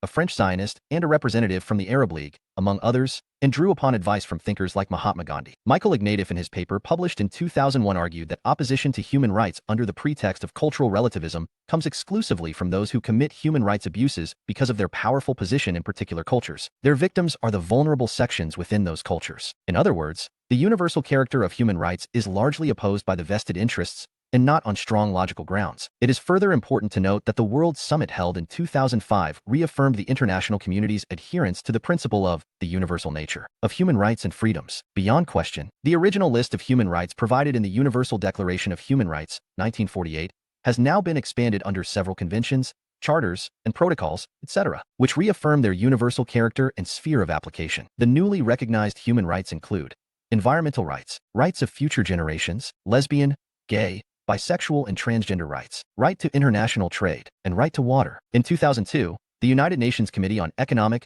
Social, and Cultural Rights recommended the access to water as a human right. The human right to water is indispensable for leading a life in human dignity. It is a prerequisite for the realization of other human rights. It may be hoped that by and by a fair share of all nations in the rare resources of the earth and the atmosphere, as well as in the knowledge base of human civilization, might be accepted as one of the principles of human rights. 16. Concept of liberty. He concept of liberty 1 or freedom. 1 denotes a very important principle of political philosophy. Liberty is sometimes regarded as the distinctive principle of liberalism, but freedom is acclaimed as a universal principle. Freedom is eulogized by liberal, idealist as well as Marxist theory. Nobody quarrels with freedom as an end, but different schools of thought differ on the means and mode of realizing freedom. Even the champions of absolutism, authoritarianism, and slavery pay lip service to freedom, claiming that for ordinary men, submission to authority, regarded as the symbol of some sort of excellence, is the best way to realize freedom. Champions of liberty have, however, always challenged the claims of the privileged classes to such excellence. The ideal of liberty has inspired many revolutionary struggles against despotism and foreign regimes. It is significant that the struggle for liberty is always informed by the spirit of equality. That is, when some oppressed sections rise against their oppressors, as in peasant revolts or national struggles of independence, they challenge the alleged superiority of their oppressors, demanding equality and justice on the universal principle of human equality. For a clearer view, the idea of liberty may be analyzed in terms of n, freedom as the quality of human being, and greater than sign, freedom as the condition of human being, freedom as the quality of human being. When we consider freedom as the quality of human being, we assert that only a human being, as distinguished from other living beings, is capable of freedom. 415. And survival of the fittest. The fittest is the one physically strongest and cleverest. They have no aim of life beyond mere existence. Man as Homo sapiens has distinguished himself from other living beings as he claims to have an aim in his life. He has created the whole complex of institutions, civilization, and culture in pursuance of this aim. Animals are mere slaves of nature. Man has largely learned to tame, control, and harness nature to serve his purpose of life. Freedom is the distinctive quality of man. 1. Every animal leaves traces of what it was. Man alone leaves traces of what he creates. Jacob Bronowskill, 1973. In short, freedom as the quality of human being is manifested in man's capacity for obtaining scientific knowledge of inexorable laws of nature and applying them for the benefit of mankind. In the absence of such knowledge, human beings are bound to remain slaves of nature. Their ignorance could prove disastrous for them. In other words, human beings' ability to gain scientific knowledge is the source of their freedom. Freedom as the condition of human being. When we consider freedom as the condition of human being, we enter the realm of liberty, which is usually defined as absence of constraint. Constraint or restraint may be internal as well as external. In politics, we are largely concerned with external restraint. In philosophy, we think of internal as well as external restraint. However, when we contemplate positive action by the state for the removal of a constraint, we return to the realm of politics. So the concept of liberty has very wide implications in the sphere of political philosophy. We demand liberty for the human being as a condition of life, because we treat him to be a rational creature. In this sense, liberty implies that when a human being applies his rational faculty and comes to know what is best for him, and also for society, because as a rational being he cannot think of something which is good for him and not for society, and he has the ability to achieve it, his activity should not be hindered by any external, unreasonable restraint. So far our demand is confined to the removal of external restraint. Hence it is termed as negative liberty. Now a man may not be free even if there is no external restraint. For example, when a person is suffering from physical pain or is mentally disturbed, he may not be able to do what he loves to do. Man is not only a rational creature, he is also a sensitive creature. He may feel constrained due to hunger, thirst, or fatigue. So freedom in the widest sense requires that man who not feel any internal or external constraint. This means freedom from such freedom in the real world. However, we can judge a state by its performance in the sphere of minimizing all possible constraints in the life of its citizens. In this respect, a state tends to secure positive liberty for its citizens. Again, we wish to have freedom for man as a rational agent. A person under certain circumstances may depart from rational thinking and may forget the value of freedom. A slave may feel contented with his slavery. Some people may turn to be the slaves of superstitions, irrational customs, and social practices. Some others may multiply their wants under strong peer pressure. Still others may be swayed by consumer culture. They may seek satisfaction from increasing consumption of material things and may become indifferent to joys of nature. They may not be inclined to derive any pleasure from the treasures of literature, art, and music, which enable a man to rise above trivial wants. If a person is not free in the real sense, and still he is not keen to have freedom, efforts should be made to arouse his conscience and make him anxious to win his freedom. Servitude of two kinds: slavery to domination from outside, and to one's own artificial needs. Mahatma Gandhi: slaves become so debased by their chains as to lose even the desire of breaking from them. Jean-Jacques Rousseau: The Social Contract, 1762. Conclusion. However, despite the long history of man's civilization, he has not yet risen fully above the rule of the animal kingdom. So long as the elders, the more experienced, more learned, more competent, more prudent, and more energetic men in society manage common affairs for the common good, men do not lose their freedom in obeying their commands. But in actual practice, it is mostly the selfish, strong, and shrewd persons who manage to assume dominant positions and acquire special privileges in society. As a result, society was divided into privileged and underprivileged sections: the oppressor and the oppressed, the exploiter and the exploited, the dominant and dependent groups, because one set of men assumed power over the lives of others. The privileged classes have developed a vested interest in the existing order. They have sought to justify that order by stressing its virtues in order to establish the legitimacy of their dominant position. A typical example of this tendency may be found in Aristotle's defense of slavery. Aristotle argued that men differ from one another in their moral excellence, that the slaves were not full human beings, upul of virtue. They were merely living tools. He suggested that slaves revel benefit of virtue solely by serving their masters. He also argued that the system of slavery provided leisure for the freeman, which was essential for the exercise of virtue. Thus, the privileged classes have always stood in defense of the status quo. No change in the existing situation. It is only when the subjugated sections rise in revolt against injustice and oppression that they challenge the special privileges of the dominant sections and raise the slogan of liberty to press their claim of equality. Liberty is, therefore, a force behind social change. It is the voice of the oppressed. It is the voice against injustice. It is the voice to reestablish human values as against the rules of the animal kingdom. An overview of the nature of freedom. Freedom. V. As a Huppian quality. I. Fulfillment of human purposes. As a human condition. J. A ability to fulfill one's. By attaining knowledge of the self-appointed. Laws of nature are 1. For asterisk, goals. J's. M. Development of civilization. Nt. State should not interfere in this matter, and culture, or strive to develop people's ability in this sphere by setting up welfare state. Cope of liberty.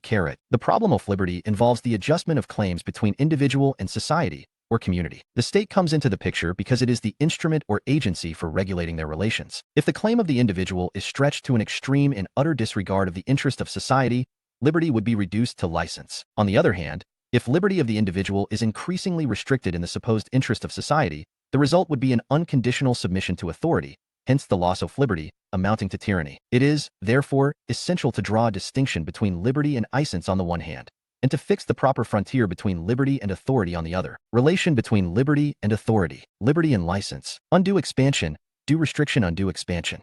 Liberty. Authority, tyranny. A due restriction. Liberty demands due restriction on authority. Authority demands due restriction on liberty. Undue expansion of liberty results in license. Undue expansion of authority results in tyranny. Tyranny, a cruel, unjust, and oppressive rule of a person or a small group of people who exercise absolute power over everyone else within their jurisdiction. Liberty and authority. It is evident that liberty of the individual has to be restricted by a measure of equal liberty to be enjoyed by others. In other words, one man's liberty should not become an obstruction in the enjoyment of similar and equal liberty by others. As liberty is demanded for man as a rational being, it follows that liberty is meant to enable men to pursue rational objects or ideal objects. If they do so, each individual shall pursue his happiness in consonance with the happiness of society, and individual's good will become an integral part of the social good. In such a perfect state, no regulations would be necessary. But since, in the real world, individuals are not perfect, they are only capable of perfection, the regulation of liberty becomes necessary to safeguard liberty itself. As Ernest Barker,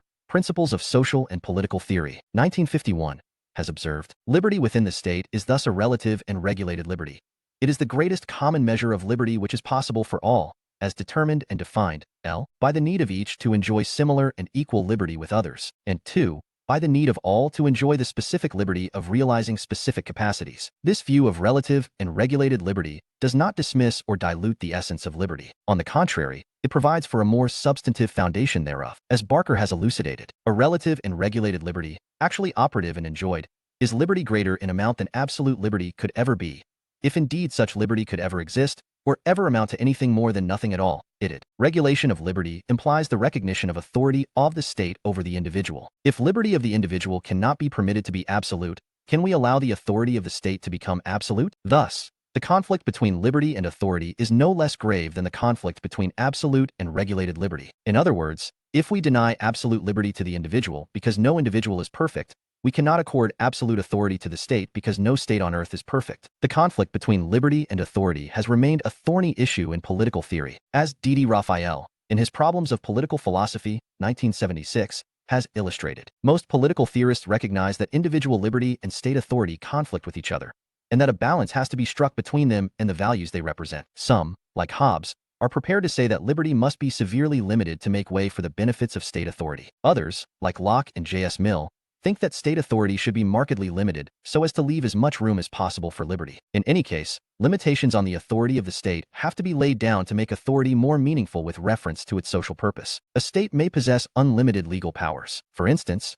the British Parliament is regarded as legally omnipotent. But in the real world, no state can afford to exercise unlimited powers. As Raphael has elucidated, no state has unlimited practical power to make any law that it pleases, even though it may possess unlimited legal power. A legislature that has any sense and that wants to remain in office will pay more regard to political than to legal possibilities, to what it can effectively do than to what it may legally do. A state makes law. It has the power to enforce that law by coercion. In other words, the law is backed by sanctions. The state is free to use the methods of compulsion. However, compulsion comprises a physical weapon, not a moral weapon, which would be not only more effective, but more conducive to the social purpose of state authority. Thus, state authority would be much more justified if it is backed by moral support and legitimacy instead of mere force. Legitimacy denotes the support extended by the people to the state and its law out of their moral beliefs and values. Legitimacy, L7. Legitimacy refers to the quality of an act or arrangement which is regarded as lawful by those affected by it. In other words, they regard if reasonable and beneficial for themselves, as well as for the larger society. Legitimacy comes from the people. A state is legitimate if people believe that I is necessary for them and that its actions are lawful and valuable to society. As long as its legitimacy is unquestioned, the state will rarely need to use force. But if its legitimacy is widely questioned, the state is in a dangerous situation. A regime is in serious trouble if people believe that its military is illegitimate, its police brutal, and its courts unfair. It may have power, the ability to get its orders obeyed despite widespread opposition, but it does not have authority rooted in legitimacy. Authority of the state or law would prove most effective only when most people accepted it on moral grounds. When most people recognized a moral obligation to obey law, they would be acting from a moral motive and not under compulsion. Liberty and license. When liberty is interpreted as the absence or removal of all restraints on the actions of individual in utter disregard of the interest of other individuals, liberty degenerates into license. Such a condition is not compatible with the maintenance of social order, nor with the maintenance of liberty itself. In that case, one man's liberty would become another's constraint or oppression. Liberty of the strong would amount to the suppression of the weak. Liberty of the wolf would amount to death of the innocent sheep. The large fish will be free to swallow the smaller one,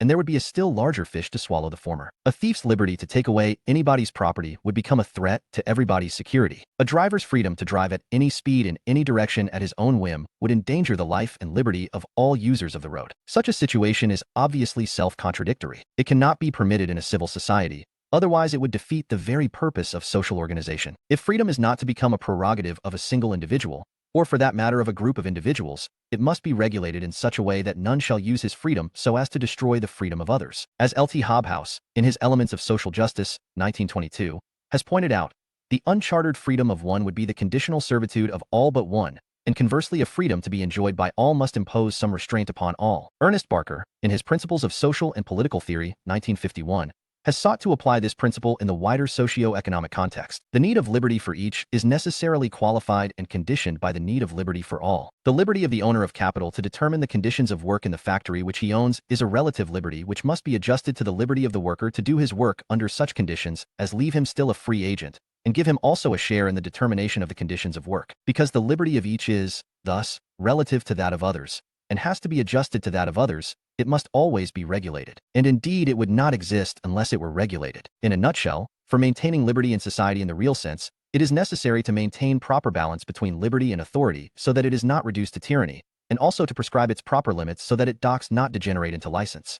Dimensions of liberty. Liberty may formally be described as absence of restraint. This means that in order to maintain liberty of the individual, the state should not impose any restraints on his activities in various spheres of life. What type of activities of the individual should remain unrestrained? Unrestrained does not mean unregulated. It simply implies that the activities in question should not be subjected to unreasonable restraints. In order to identify the proper sphere of such activities, we may distinguish between civil, political, and economic liberty of the individual. Civil liberty. Civil liberty, according to Barker, Principles of Social and Political Theory, 1951, is the liberty of man in the capacity of an individual person, his personal liberty. This consists in three somewhat differently expressed articles.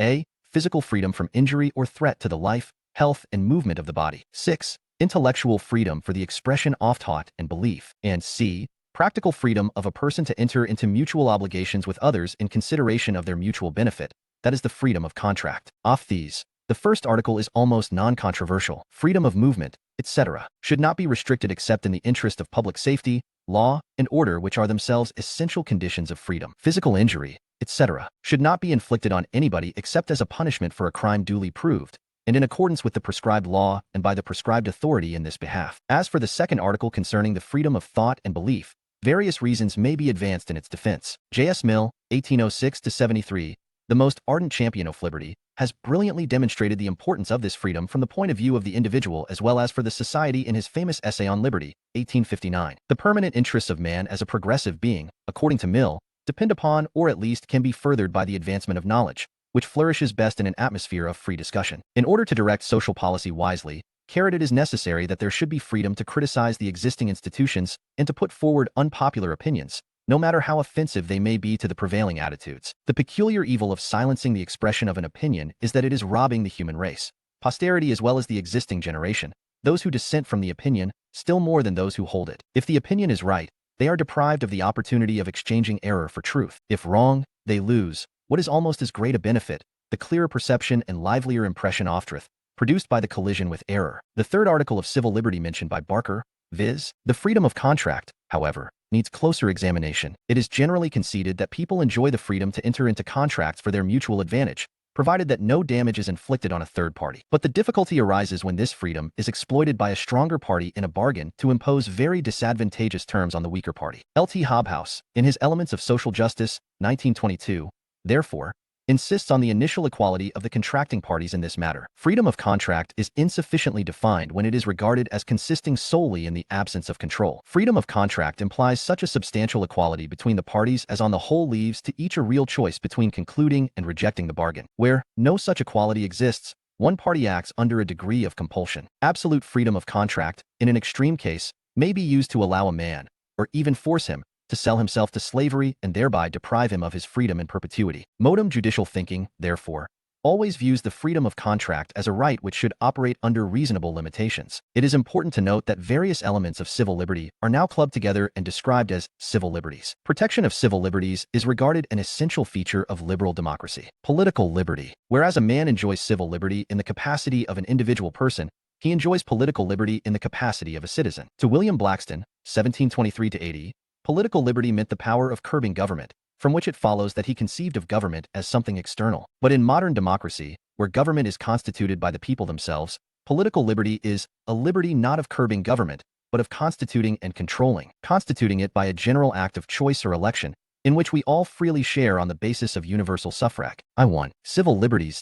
Civil liberties refer to the legal instruments of protection of the individual from arbitrary acts of government. These include personal freedom, freedom of movement, freedom of thought and expression, faith and worship, freedom of association and assembly, right to fair trial, equality before the law, etc., controlling it by a general and continuous process of discussion, in which we all freely share according to our capacities. Ernest Barker, Principles of Social and Political Theory, 1951. This view of political liberty postulates the tangible right of the people to be represented in decision-making bodies, and to influence their decisions by freely articulating their views and opinions on issues of public policy. In effect, it is intended to ensure that the state shall be sensitive and responsible to the prevailing social consciousness. In any case, mere provision of political liberty in this sense cannot be treated as adequate. Where elections are fought and won with the help of money and manipulative power, and where the media of mass communication are held in ownership or under strong influence of a privileged class, particularly by big business magnates, who exploit these instruments for earning more profits, mere political liberty can hardly secure real or substantive freedom for the people. Economic liberty. Economic liberty, broadly speaking,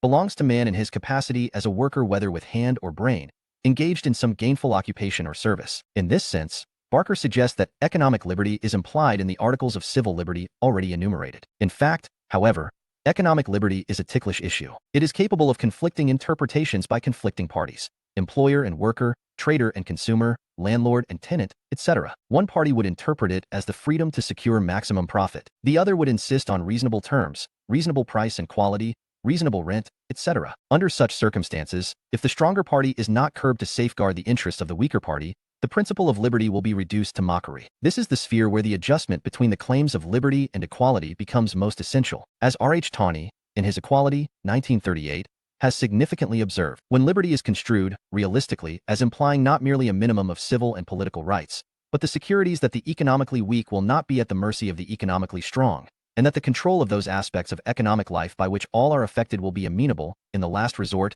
to the will of all, a large measure of equality, so far from being inimical to liberty, is essential to it. In short, it is in the economic sphere that the claims of negative liberty and positive liberty come into direct conflict and confrontation. Unless social policy is geared to safeguard the interests of the vulnerable sections in this sphere, the application of the principle of liberty or freedom would be devoid of any content or substance. Liberal individualist view of liberty. Negative and positive liberty.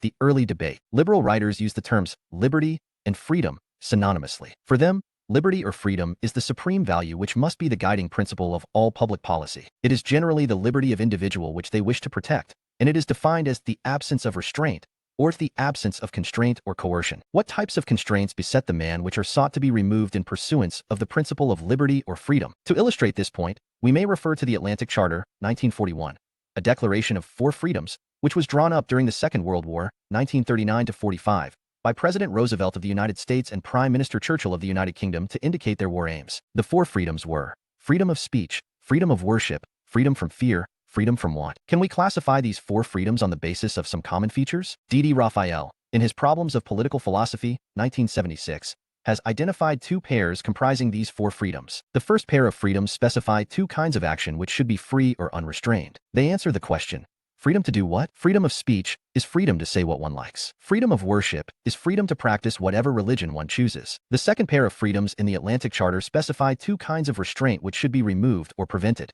They answer the question: freedom from what? Freedom from fear claims that men should not be prevented by fear from doing whatever they choose to do, fear of a government with secret police such as the Nazis used, or fear of war and insecurity. Freedom from want claims that men should not be prevented by want from doing what they would choose to do, want or poverty due to unemployment, the lack of living wage, or the inability to work because of sickness or old age. It is significant that the 2 types of freedoms included in the said charter of 4 freedoms have a much wider application than a statement of aims of the Second World War. They could be used to highlight the aims of public policy in a modern state, particularly a welfare state. The first type of freedoms, such as freedom of speech and freedom of worship, symbolize the negative aspect of liberty. They imply a negative role of the state, that is not to restrict the individual in pursuing his self-appointed goals. The second type of freedoms, such as freedom from fear and freedom from want, symbolize the positive aspect of liberty. They call for a positive role of the state, that is to remove certain impediments in the way of the individual in exercising his freedom. Recognized, the actual lists of freedoms falling under each category can be suitably enlarged. It is also essential to remember that these 2 types of freedom,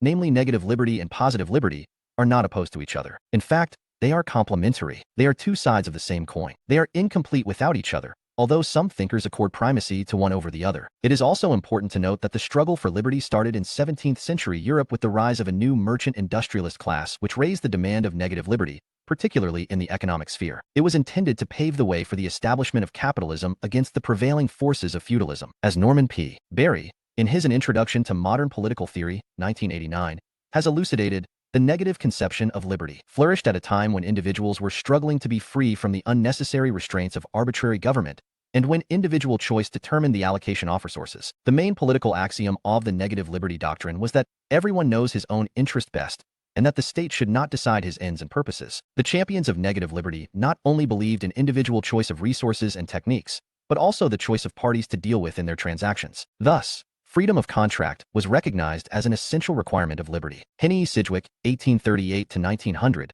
argued that a person who freely negotiated a contract expressed his individual choice even if the terms were particularly onerous to him. The early liberals who stood for liberty in all spheres insisted that law must enforce all contracts, with some exceptions, such as in the case of contracts of slavery, since each individual was the best judge of his own interest, and he used his judgment before entering into any contract. The state was not allowed to impose its own conception of good on the individuals in their mutual dealings. This idea of negative liberty led to the doctrine of laissez-faire, that is freedom from government interference in economic affairs. Hence, most of the advocates of negative liberty, such as Adam Smith, 1723-90, Jeremy Bentham, 1748-1832, James Mill, 1773-1836, Henry Sidgwick, 1838-1900, and Herbert Spencer, 1820-1903, favored the minimal state. This liberal individualist view of liberty was originally put forward by the spokesman of the new middle class, the merchant industrialist class, which sought to establish a free market society against the mercantile policies of the state. It was argued that,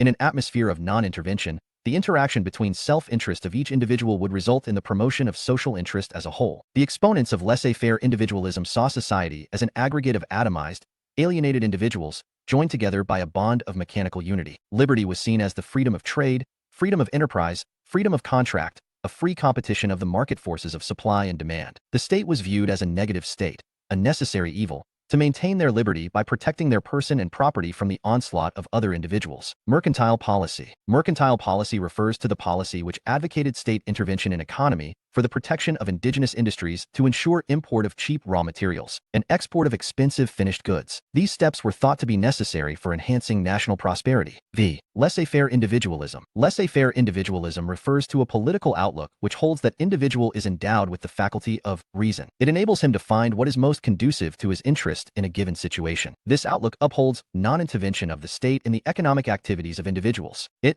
therefore, advocates individuals' right to freedom of trade, freedom of contract, freedom to bargain, and freedom of enterprise. The concept of negative liberty played an important historical role. It proved instrumental in the establishment of capitalist system in Europe. It released the forces of production which were blocked by the feudal system inherited from the Middle Ages. But by the middle of the 19th century, it became evident that the capitalist system supported by negative liberty had brought about miserable conditions for workers and consumers. The appalling disparities of wealth and power, mounting oppression, exploitation, and injustice in society amply demonstrated contradictions in this concept of liberty. Humanist writers, socialists, Marxists, and positive liberals came forward to demand a new definition of liberty. They argued that the non-interventionist policy of the state, particularly in the economic sphere, was not compatible with liberty as a universal principle. The employer's freedom to hire and fire workers at his will in the face of a rapidly rising labor force in industrial cities had made a mockery of the freedom of contract. The workers were forced to live under constant insecurity and threat of unemployment, to work under uncongenial conditions, and to live a life of abject poverty at a subhuman level. The benefit of liberty was now sought to be extended to the working class, largely because of the mounting pressure from the working class itself. It was John Stuart Mill, 1806-73, who introduced the conception of positive liberty and consequent transition from negative liberalism to positive liberalism. Mill started with the defense of laissez-faire individualism, but realizing its weaknesses in the light of the new socio-economic realities, he proceeded to modify it. Mill was Tyre's first prominent liberal thinker who realized that the working classes were being deprived of their due share in a capitalist economy based on laissez-faire individualism. He, therefore, sought to discover an area where state intervention could be justified. At the outset, he drew a distinction was confined to the individual himself and other regarding actions which affected others. Mill advocated complete freedom of conduct for the individual in the sphere of self-regarding actions, unless he was proceeding on a self-destructive path due to ignorance. However, in the sphere of other regarding actions, Mill conceded the right of the community to coerce the individual if his conduct was prejudicial to its welfare. Whether it is possible to draw a clear line of demarcation between self-regarding actions and other regarding actions of the individual is beside the point. The real significance of making such a distinction lay in Mill's effort to define a sphere where an individual's behavior could be regulated in the interests of the community. Thus, he was contemplating a positive role for the state in securing social welfare, even if it implied curbing liberty of the individual to some extent. After J.S. Mill, T.H. Green, 1836-82, L.T. Hobhouse, 1864-1929, and H.J. Lasky, 1893-1950, further developed the positive concept of liberty. Green postulated a theory of rights and insisted on the positive role of the state in creating conditions under which men could effectively exercise their moral freedom. In short, the idea of positive liberty reached its logical conclusion in the concept of the welfare state. Welfare state, J less than R. It undertakes the protection of cultural heritage including monuments, museums, libraries, art galleries, botanical gardens and zoological parks, etc. It also promotes higher education and scientific research, etc. to step up intellectual and cultural development of society. It makes use of public resources and taxation of the relatively rich to provide for a vast network of social services. The contemporary debate. It is significant that political thought of the early exponents of positive liberty is associated with the theory of welfare state, which first flourished in England and then spread to other parts of the world. Positive liberty is now regarded as an essential complement of negative liberty in all modem states. However, some contemporary liberal thinkers, known as exponents of libertarianism, have sought to lay renewed emphasis on negative liberty. Of these, Isaiah Berlin, 1909-97, F. A. Hayek, 1899-1992, Milton Friedman, 1912-2006, and Robert Nozick, 1938-2002, are the most prominent. Libertarianism. 2. Libertarianism refers to a contemporary principle of politics which seeks to remove all impediments in the way of individuals' liberty as the basic principle O of public policy. It rejects welfare state and treats free market society as an J essential condition of liberty. It stands for minimum intervention of the state in mutual dealings of individuals. Free market society. Free market society refers to a model of society where all social relationships are reduced to market relations, that is, the relations between supplier and consumer. Accordingly, all individuals, or families, are expected to ascertain each other's needs and earn their living by fulfilling them. Thus, it cultivates respect for each other's abilities and achievements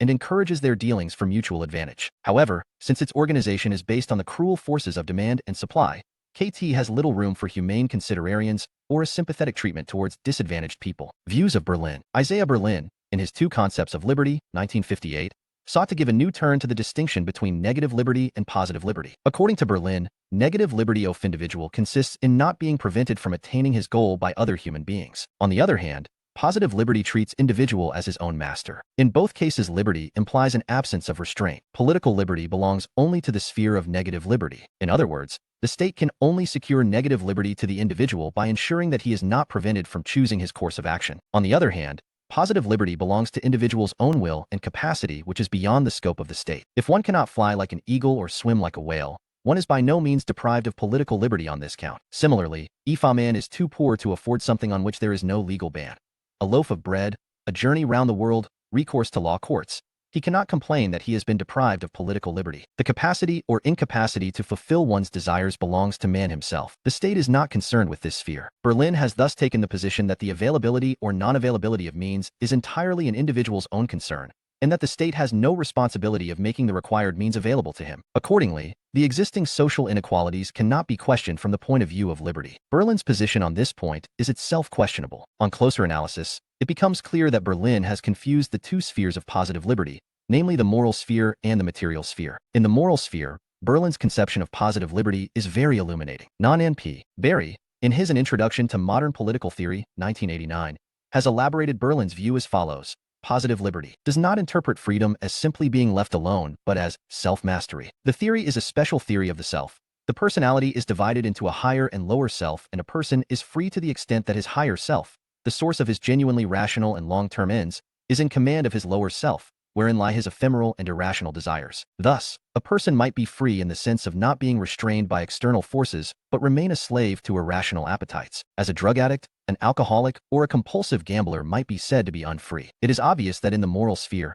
a man may be deprived of his freedom due to lack of self-control, not due to coercion by other men. The state can do little to restore freedom to the individual in this sphere. However, when we turn to the material sphere, enjoyment of positive freedom is hampered by different reasons. Here again, Berlin has confused the two types of disabilities. Just recall his illustrations. If one cannot fly like an eagle or swim like a whale, this disability is fundamentally different from the second one. That is, if a man is too poor to afford a loaf of bread and recourse to law courts. In the first case, Berlin is pointing to natural limitations, something that is unalterable. Hence, any complaint in this behalf would be untenable. In actual life, such disabilities are never sought to be overcome by political action. But in the second case, Berlin is referring to such disabilities as are the product of social arrangement that is alterable by political action. An urge for removal of such disabilities has led to several social and political movements, even revolutions, the world over. Lots of people are poor, backward, and ignorant not because of their own failure, inability, or negligence, but because of social injustice. The source of their plight may be traced to what may aptly be termed coercion by other individuals, where state intervention would be justified by Berlin's own standards. As B.C. Parek, in his Contemporary Political Thinkers, 1982,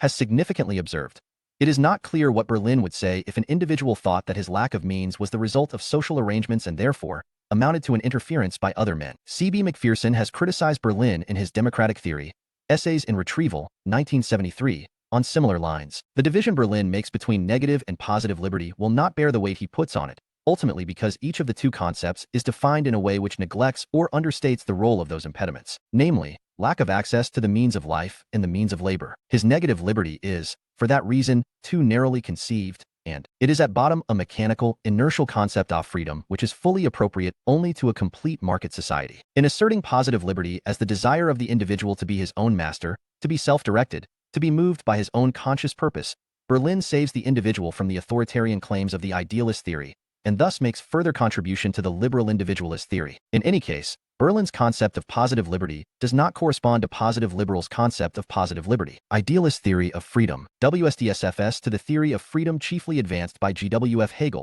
1770, which eulogizes the state as embodiment of reason and holds that individuals' freedom lies in accepting dictates of the ideal state. This theory proves disastrous when an existing government is equated with the state, and it is allowed to exercise the authority of the ideal state without questioning the character of the persons constituting that particular government. The more logical distinction between negative liberty and positive liberty is one that focuses on the role of the state under different situations. According to this view, negative liberty consists in the absence of restraint, i.e. non-interference by the state in certain activities of the individual, to enable him to pursue his own happiness so long as he does not obstruct others in their similar freedom to pursue their happiness. Positive liberty, on the other hand, consists in extending the opportunity to the individual to pursue his happiness where he is obstructed in doing so for want of the means or capacity due to the prevailing socio-economic conditions. As 8.1, Ben and R.S. Peters, in their Social Principles and the Democratic State, 1975, have illustrated. If education is expensive and the parents are poor, it makes a mockery of freedom to say that one is free to educate one's children merely because there is no law or custom against it. Choice may be formally unlimited. There can be no freedom unless it is also effectively unlimited. To remove any hindrance to people doing what they want to do thus counts as an extension of freedom. Any state regulation which seeks to reconcile the claims of liberty with opportunity,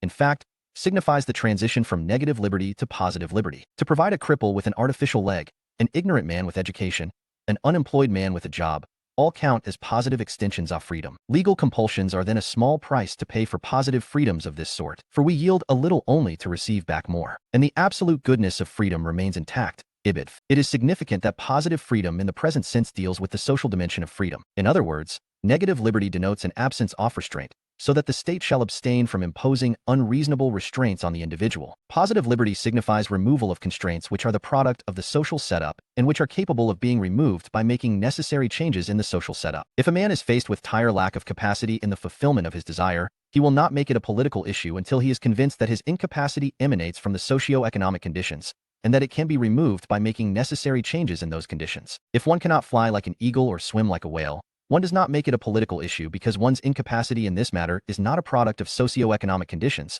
nor can it be removed by altering the socio-economic conditions. But if one does not get a job, or adequate wages, or quality goods at a reasonable price, or essential supplies and services, or the opportunity for education, etc., one is convinced that these conditions are alterable by changes in social policy, and therefore proceeds to demand a political solution of these problems. To take another instance, some men are born white, some are born black. This is the outcome of some sort of natural order, not of socio-economic conditions. Men do not complain of it at the political level, nor do they demand that the black races should be converted into white, because they know that this condition is not alterable. But when society discriminates between white and black races, and denies the black certain privileges extended to the white men, the resentment by the black races is justified because this is seen as social injustice which can be set right by making necessary changes in social policy. In short, positive liberty implies the removal of only such constraints and provision of only such opportunities which can be accomplished through alteration of socio-economic conditions. As D.D. Raphael, in his Problems of Political Philosophy, 1976, has elucidated, a man who is locked up in prison is not at liberty,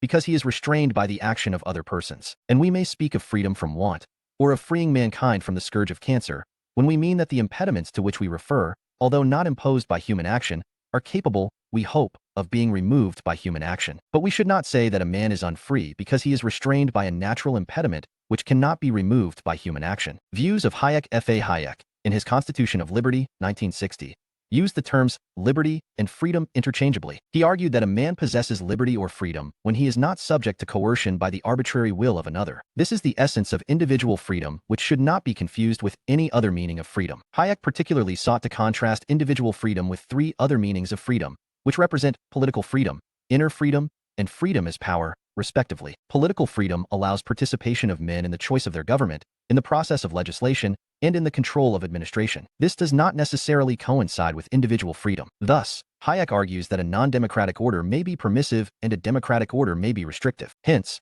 political freedom is neither a necessary nor a sufficient condition of individual freedom. Then, inner freedom refers to the extent to which a person is guided in his actions by his own considered will rather than by momentary impulse or circumstance. It stands opposed not to coercion by others, but to moral weakness or the influence of passing emotions. Hence, it is different from individual freedom. Finally, freedom as power signifies the power to satisfy our wishes, or the extent of the choice of alternatives open to us. There is a vital difference between non-interference with another's act and a person's effective power to act. A person may be able to do what he may not lawfully do, or unable to do what nobody is trying to prevent him from doing. Hence, freedom as power should not be confused with individual freedom. Hayek insists on preserving the original meaning of the word freedom, enhancing its value by closely restricting its application. He argues that the cardinal value of liberty should not be exploited by the advocates of collectivism to justify large amounts of state intervention. If liberty is viewed as power, there is no end to the number of legislative measures which can be justified as extending the range of choice of persons, or their effective power to do whatever they may wish. The result could be the destruction of individual liberty in the name of a spurious notion of liberty. Hayek is not denying that the limited provision by government of skills and opportunities is desirable. He is only saying that such enabling activities should not be represented as promoting freedom. Collectivism.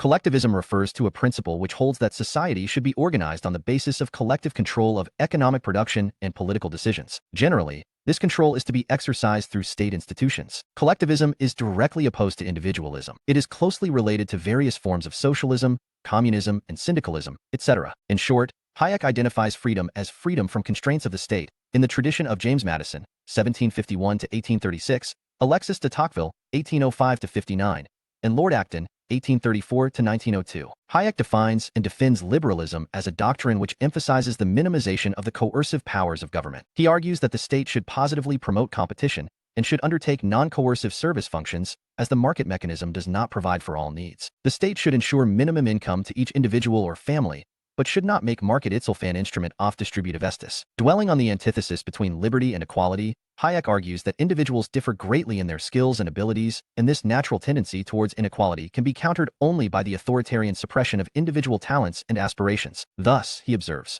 from the fact that people are very different, it follows that, if we treat them equally, the result must be inequality in their actual position, and that the only way to place them in an equal position would be to treat them differently. The equality before the law which freedom requires leads to material inequality. The desire of making people more alike in their condition cannot be accepted in a free society as a justification for further and discriminatory coercion. The Constitution of Liberty, 1960. In a nutshell, Hayek's argument against equality is based on two premises. In the first place, he assumes that liberty consists in absence of coercion in the sphere of individual activity by other individuals or the state. Secondly, he observes that individuals differ in their talents and skills, and their equality before the law, in consonance with the principle of liberty, is bound to create inequality in their actual position in terms of their material status. Hence, any attempt to create material equality among different individuals is bound to involve coercion, which would deprive them of their freedom. Hayek's concern for freedom is so profound that he even tends to ignore the claim of equal freedom for all individuals. He recognizes the value of individual freedom not so much from the standpoint of the individual as from that of society. For Hayek,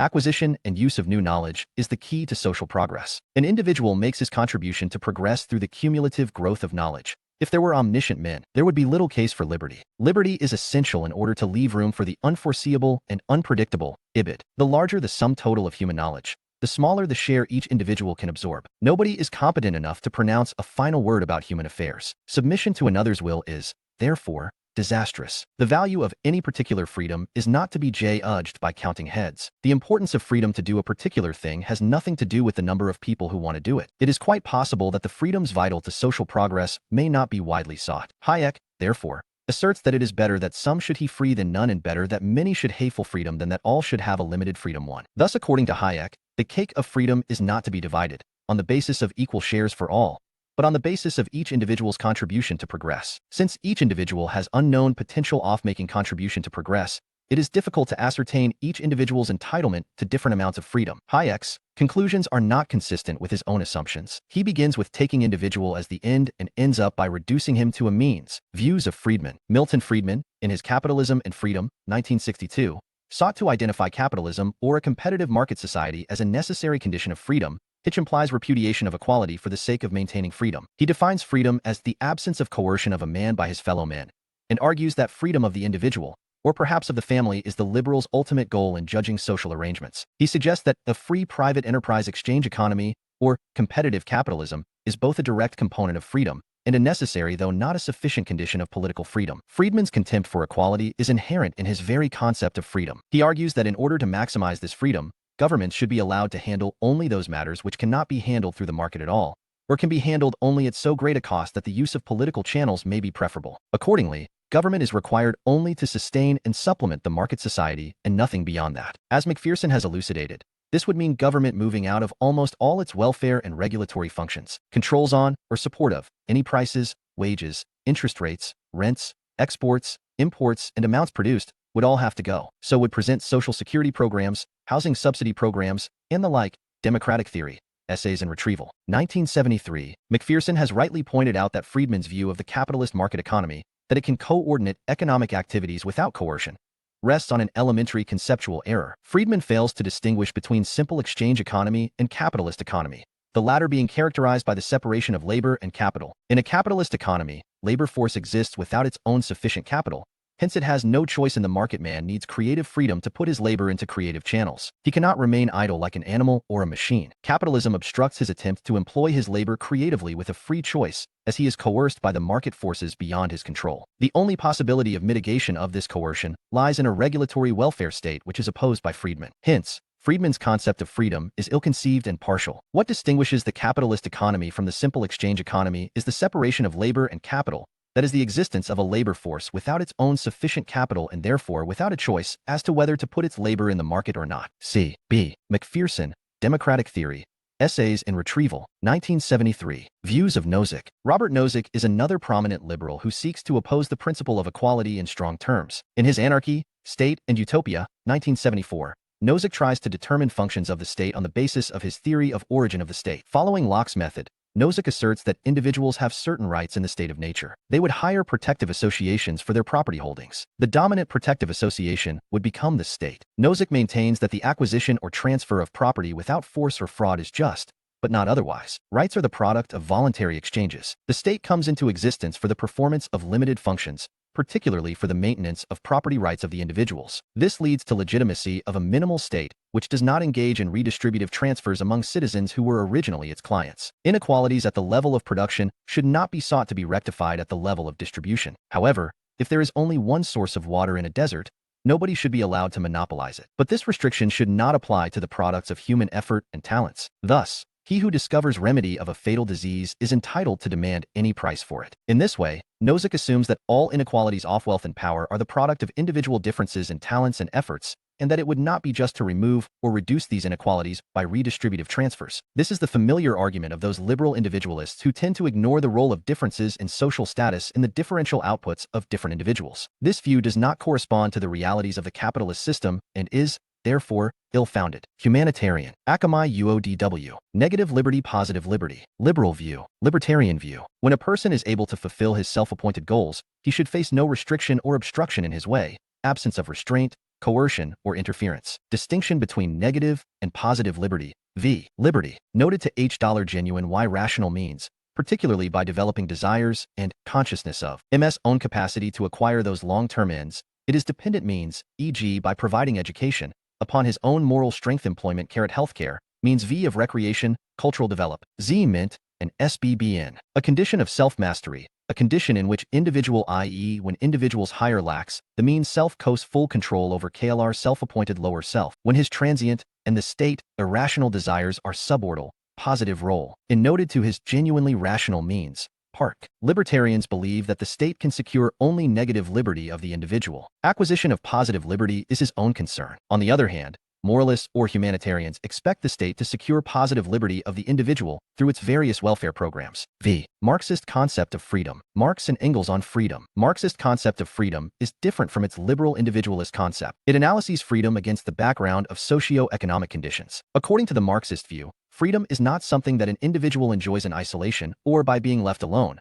Marxism does not accept the theory of an atomized, alienated, and possessive individual being capable of enjoying freedom. As Marx, 1818-83, and Engels, 1820-95, in their joint work Holy Family, 1844, observed, the members of civil society are not atoms. The specific property of the atom is that it has no properties and is therefore not connected with beings outside it by any relations determined by its own natural necessity. The atom has no needs. It is self-sufficient. The world outside it is absolute vacuum, i.e., it is contentless, senseless, meaningless, just because the atom has all its fullness in itself. The egoistic individual in civil society may in his non-sensuous imagination and lifeless abstraction inflate himself to the size of an atom, i.e. to an unrelated, self-sufficient, wantless, absolutely full, blessed being. Rejecting the atomistic view of the individual, Marx and Engels argue that the natural needs of man, the very conditions of his existence, bring him into a natural relation with other individuals, and civil society comes into existence, which holds the individuals together. Marxism does not accept the utilitarian view that the common good can be derived from a mechanical aggregation of the good of different individuals. On the contrary,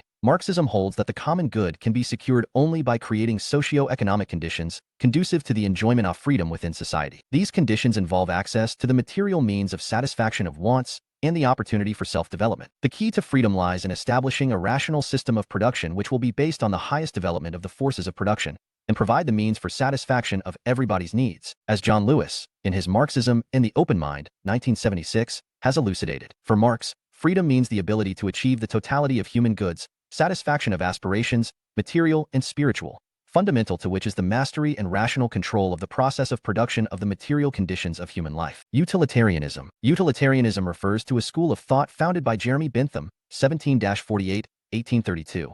Which treats pleasure and pain as the chief motive force behind all human actions. The balance of pleasure over pain derived from a thing or a course of action is termed as utility, which is the source of happiness. According to this view, the guiding principle of public policy should be the greatest happiness of the greatest number, which represents the aggregate of happiness derived by individual members of society. Leap from necessity to freedom. According to the Marxist view, capitalist system of production is not at all conducive to the conditions of human freedom. It is characterized by constraint or necessity. Necessity denotes the condition under which the life of man is governed by laws of nature, such as the law of gravitational force, which exist independently of man's will. Man can acquire scientific knowledge of these laws for his own benefit, but cannot change them at his will. As Engels, in his Anti-Düring, 1878, has elucidated, necessity is blind only insofar as it is not understood. Freedom does not consist in any dream of independence from natural laws, but in the knowledge of these laws, and in the possibility this gives of systematically making them work towards definite ends. This applies both to the laws of external nature and to the laws of our internal nature. As Engels has further observed, freedom, therefore, consists in the control over ourselves and over external nature,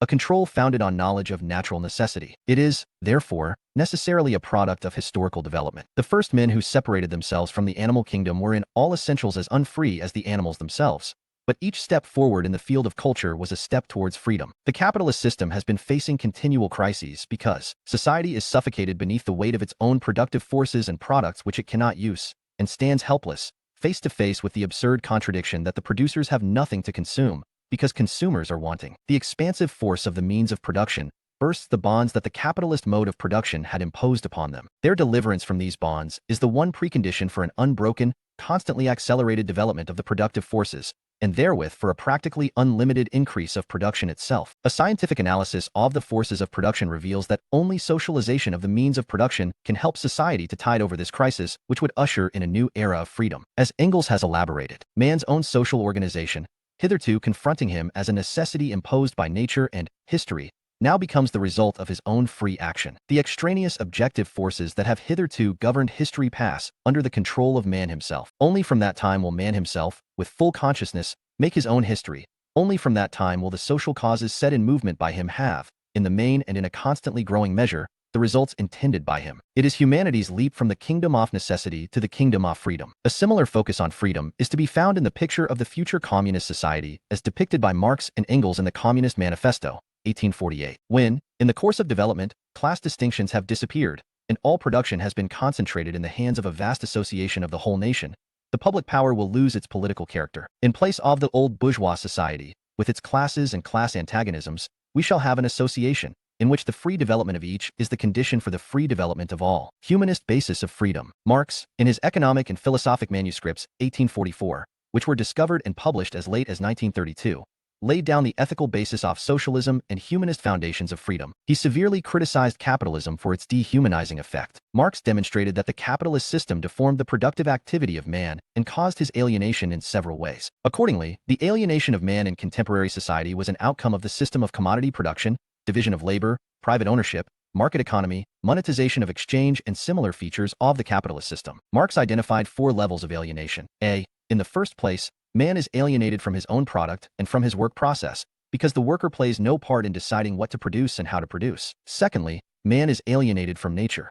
His work does not give him a sense of satisfaction as a creative worker. Under mechanization, the work tends to become increasingly routinized and monotonous. C. In the third place, man is alienated from other men through the competitive character of the economic system, which forces everyone to live at someone else's expense and divides society into irreconcilable class interests. And D. Finally, man is alienated from himself because the realm of necessity dominates his life and reduces him to the level of animal existence, leaving no room for the taste of literature, art, and cultural heritage. Thus, capitalism subordinates all human faculties and qualities to the conditions created by the private ownership of capital and property. The capitalist himself, no less than the worker, becomes a slave to the tyrannical rule of money. Capitalism. Capitalism refers to an economic system of the modern age, largely based on industrial production, where means of social production, land, buildings, mines, forests, machinery, and capital, distribution and exchange are owned by private entrepreneurs. A large number of workers are employed on wages at the market rate, and economic activity is primarily devoted to private profit. Here workers are free to work anywhere according to their skills and capacities as well as market demand. Socialism. Socialism refers to an economic system of the modern age, largely based on industrial production in which the means of social production, land, buildings, mines, forests, machinery, and capital, distribution and exchange are placed under social ownership and control, and economic activity is primarily devoted to the fulfillment of social needs. Here work is compulsory for every able-bodied person, and the state takes care of deploying all natural and human resources for the social benefit. Alienation. Alienation refers to a state of mind in which individual is isolated from the significant aspects of his social existence, or from the creative aspects of his own personality. Deliverance from this bondage is only to be found in the realization that society is a creation by which man attains a fuller measure of freedom, which is obstructed by the peculiar conditions created by the private property, and these conditions exist in their worst form under the capitalist system. Its remedy may be found in a socialist revolution which will enable society to restore human values and inaugurate a new era of freedom. As Engels, in his Anti-Düring, 1878, has elucidated, by this act, the proletariat frees the means of production from the character of capital they have thus far borne, and gives their socialized character complete freedom to work itself out. Socialized production upon a predetermined plan becomes henceforth possible. The development of production makes the existence of different classes of society thenceforth an anachronism. In proportion as anarchy in social production vanishes, the political authority of the state dies out. Man, at last the master of his own form of social organization, becomes at the same time the lord over nature, his own master, free. In short, while the liberal individualist theory of freedom concedes that freedom of man can be secured with minor adjustments within the capitalist system, Marxist theory seeks to replace the capitalist system by socialist system in order to secure the conditions of freedom. Marcuse's concept of one-dimensional man. Herbert Marcuse, 1898 to 1979, who claimed to be a Marxist, gave a brilliant analysis of the problem of freedom in contemporary Western society. Orthodox Marxists, as well as structural Marxists, have been insisting on a scientific and economic interpretation of Marxism. In contrast, Marcuse, like many other exponents of the humanist stream of neo-Marxism, underlined the subjective, critical, and humanist dimension of Marxism. He rejected Soviet Marxism as a distorted version of Marxism and sought to revive the original, humanist interpretation of Marxism as a tool of analysis as well as an instrument of social change. Neo-Marxism. Neo-Marxism refers to a set of those principles which seek to review the conditions prevailing in the contemporary world in the light of basic tenets of Marxism. Humanist stream of neo-Marxism does not recognize the mode of production asterisk as the sole determinant of social change, but undertakes an analysis of the subtle forms of dominance and dependence at various levels of contemporary society, such as economic, political, cultural, and psychological levels, and tries to work out the way one human emancipation. I. 1-2 In his One-Dimensional Man, Studies in the Ideology of Advanced Industrial Society, 1964, Marcuse dwelled on the theme of alienation in contemporary Western society. He gave a penetrating critique of capitalism as regards its impact on human freedom. According to him, Capitalism exercises monopolistic control not only on production and distribution, it also creates the desire and demand for commodities through a clever manipulation of the mass media. The result is a widespread craze for consumer goods, which develops into a distorted second nature of man. Consumer capitalism renders the oppressed sections insensitive to their original discontent by stimulating their trivial, material desires which can be easily satisfied. Under the spell of gratification of these trivial desires, the genuine urge for freedom disappears. Against this background, the alienated human beings become unaware of their alienation. Under the circumstances, they should first be awakened to realize their condition of alienation in order to arouse their urge for freedom. In Eros and Civilization, 1966, Marcuse furnished a blueprint of society where alienation will be removed and freedom will be restored. It will be a democratic community where work will become play, and necessary labor will be organized in harmony with liberated and authentic individual needs. Discontinuance of repressive performance will eliminate surplus repression, thus freeing the person from alienated labor. Marcuse concludes with an optimistic note that the Western society has already evolved a technology which live in freedom and dignity. Once they understand the necessary conditions of freedom, they can transcend the era of violence and anarchy and build a new society where freedom will reign supreme. Marcuse's view concerning the possibility of happiness has been criticized on many grounds. Some critics believe that human needs are endless. Gap between aspiration and achievement will never allow human beings to attain happiness. Then who would bring about revolution? Marcuse has no faith in the revolutionary potential of the proletariat. He pins his hopes on the marginal elite of unbrainwashed students and radically dispossessed members of the poorest classes. Some critics argue that after denying the revolutionary potential of the proletariat, Marcuse loses his claim to be called a Marxist. Freedom as emancipation. It is important to note that libertarians and humanitarians have conceived positive freedom in different ways. Isaiah Berlin, a prominent libertarian, identified positive freedom as self-mastery. A person is free when he controls his own life, rather than being an instrument of someone else's will. David Miller has identified three elements of Berlin's conception of positive freedom. A. Freedom is power or capacity to act in certain ways, as contrasted with the mere absence of interference. B. Freedom as rational self-direction, the condition in which a person's life is governed by rational desires as opposed to the desires that he just as a matter of fact has. And C. Freedom as collective self-determination, the condition where each person plays his part in controlling his social environment through democratic institutions, liberty. Introduction to his edited book. 1991. Like Berlin, all libertarians maintain that the role of the state should be confined to securing negative freedom of the individual. They argue that if the state becomes the guardian of positive freedom, in the sense as perceived by them, it would imply moral superiority of the so-called enlightened group which runs the state, and thereby pave the way to totalitarianism. People would then be prompted to subordinate their actual liberty to the supreme value of the higher liberty. Norman Barry, An Introduction to Modern Political Theory, 1989, has aptly expressed this view as follows. The route to totalitarianism is plainly laid out when the higher purposes of the individual are made equivalent to those of collectivities such as classes, nations, and races. Totalitarianism. Totalitarianism refers to a system of governance in which the state seeks to regulate and control all aspects of life of its citizens, whether public or private. In other words, it seeks to direct all political, economic, social, cultural, and intellectual activities of people towards fulfilling certain aims which are determined by the state itself. No citizen has the right or opportunity to criticize the state or to propose any new aim. On the contrary, humanitarians conceive positive freedom differently. For them, liberty or freedom lies not in the condition of being left alone, but in a positive action by the state to liberate people who are oppressed or deprived of necessary means of exercising their freedom. In short, libertarians largely seek freedom primarily for those who are competent, resourceful, and capable of taking decisions, while humanitarians demand freedom for those who are disadvantaged, oppressed, and placed in unfavorable condition. That is why humanitarians tend to equate freedom with emancipation. Idea of emancipation. What is emancipation? According to Collins' Co-Build English Language Dictionary, to emancipate someone means to free them from social, political, or legal restrictions that are considered to be degrading or unnecessary, or from having to do degrading work. We are quite familiar with emancipation of slaves. Slaves were the people wh6 were totally deprived of their freedom. A slave was legally the property of his master, like goods and animals. His master had full right on his life. His master could take any service from him. A slave owned nothing. Any labor done by the slave would become the property of his master. The master could sell or gift his slave to others. The practice of slavery was widespread in many parts of the world in ancient times. Emancipation of a slave meant that he would cease to be the legal property of another and would live according to his free will. In medieval times, slavery was largely replaced by serfdom. Serf worked as a peasant and cultivated land which was owned by the landlord. He received a small, fixed share of the produce as a return of his toil. Serf had some freedom in comparison to a slave. He could have his family and his belongings, but he could not leave his duty without permission of his lord. If land was sold to another person, his lord would change, but he would continue to serve there on the same terms and conditions. In this case, emancipation of a serf would mean giving him the freedom to leave his place and earn living by his labor in the open market. This would relieve him of all traditional obligations attached to his status. In modern times, all workers,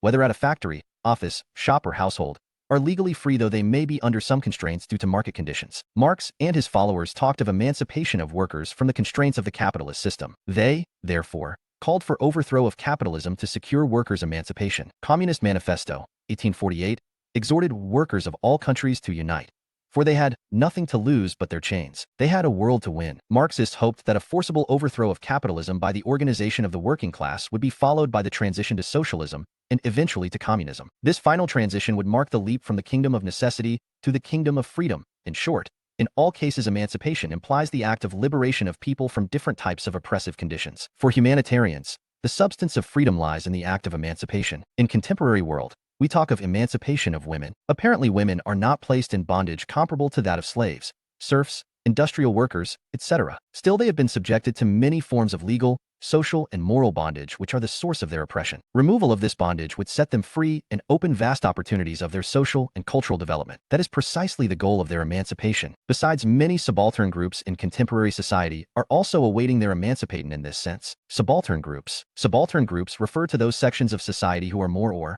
for ESR permanently placed in subordinate or inferior position because of various constraints inherent in the social structure. These are exploited, oppressed, arid, marginalized groups who are forced to live at mere subsistence level of even at subhuman level because a lion's share of social resources driven political power is cornered by a tiny, privileged class. Restoring rights of the subaltern groups is the chief concern of social ustals. Next step in the direction of freedom as emancipation may be identified as a condition in which freedom would become an instrument of development of the individual. This may be termed as developmental view of freedom, as exemplified by Macpherson's concept of creative freedom and Amartya Sen's view of development as freedom. 7. Freedom as freedom.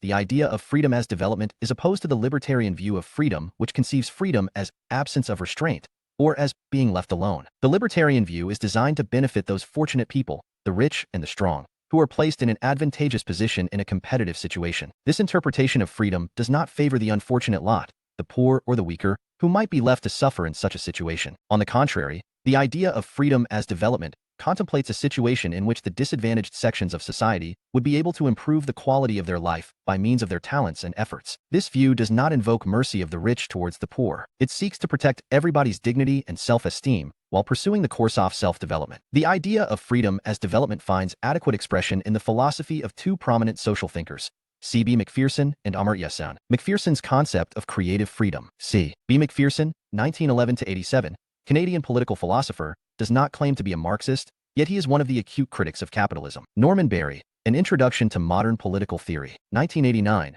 calls him a neo-Marxist. In his celebrated work Democratic Theory, Essays in Retrieval, 1973, Macpherson argues that Western democratic theory is characterized by two basic principles: A. Maximization of utilities, and B. Maximization of powers. Under the first principle, man is recognized as a consumer of utilities, that is essentially as a bundle of appetites demanding satisfaction from society. The second principle is derived from J.S. Mill's revision of orthodox utilitarianism. It is an ethical principle which treats man as a doer and creator, demanding development and application of his uniquely human capacities. Essence of freedom lies in fully realizing his creative faculties. Real freedom can be exercised through developmental power, as distinguished from extractive power. This may be termed as moralist view of power. Making a distinction between the two components of power, Macpherson observes, extractive power represents the familiar concept of power, viz., a person's ability to use others' capacities to serve his own purpose, that is, power over others. It implies the ability to extract benefits from others. It is interesting to note that the Western tradition of political thought from Machiavelli,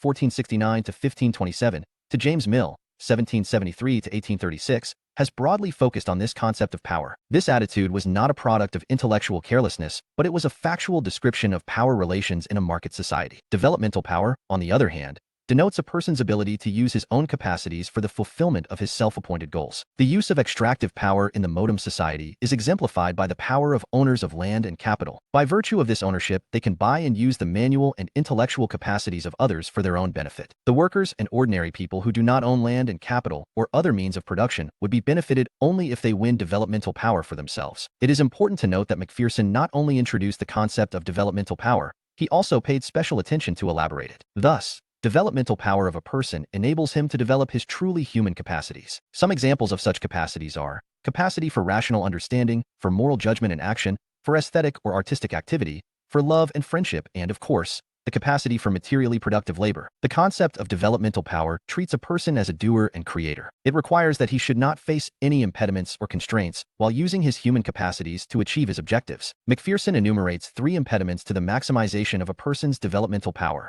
A. Lack of adequate means of life. B. Lack of access to the means of labor. And C. Lack of protection against invasion by others. The problems created by the scarcity of the means of life and the scarcity of the means of labor are technological and material as well as cultural and ideological. McPherson is quite convinced that these problems cannot be resolved within the framework of a market society based on capitalist social relations. He suggests that the solution to these problems can be found in a new system which would combine the protection of civil liberties with a socialist mode of production. Only then individual would be able to make full use of his developmental power and thereby achieve his creative freedom. McPherson on the genesis of creative freedom. The issue, a utilitarian view, moralist view, concept of human nature as a consumer, a doer and creator. Goal of human life maximization of utilities, maximization of powers. Requisite type of power, extractive power, developmental power. Consequence of the use of satisfaction of material creative freedom power.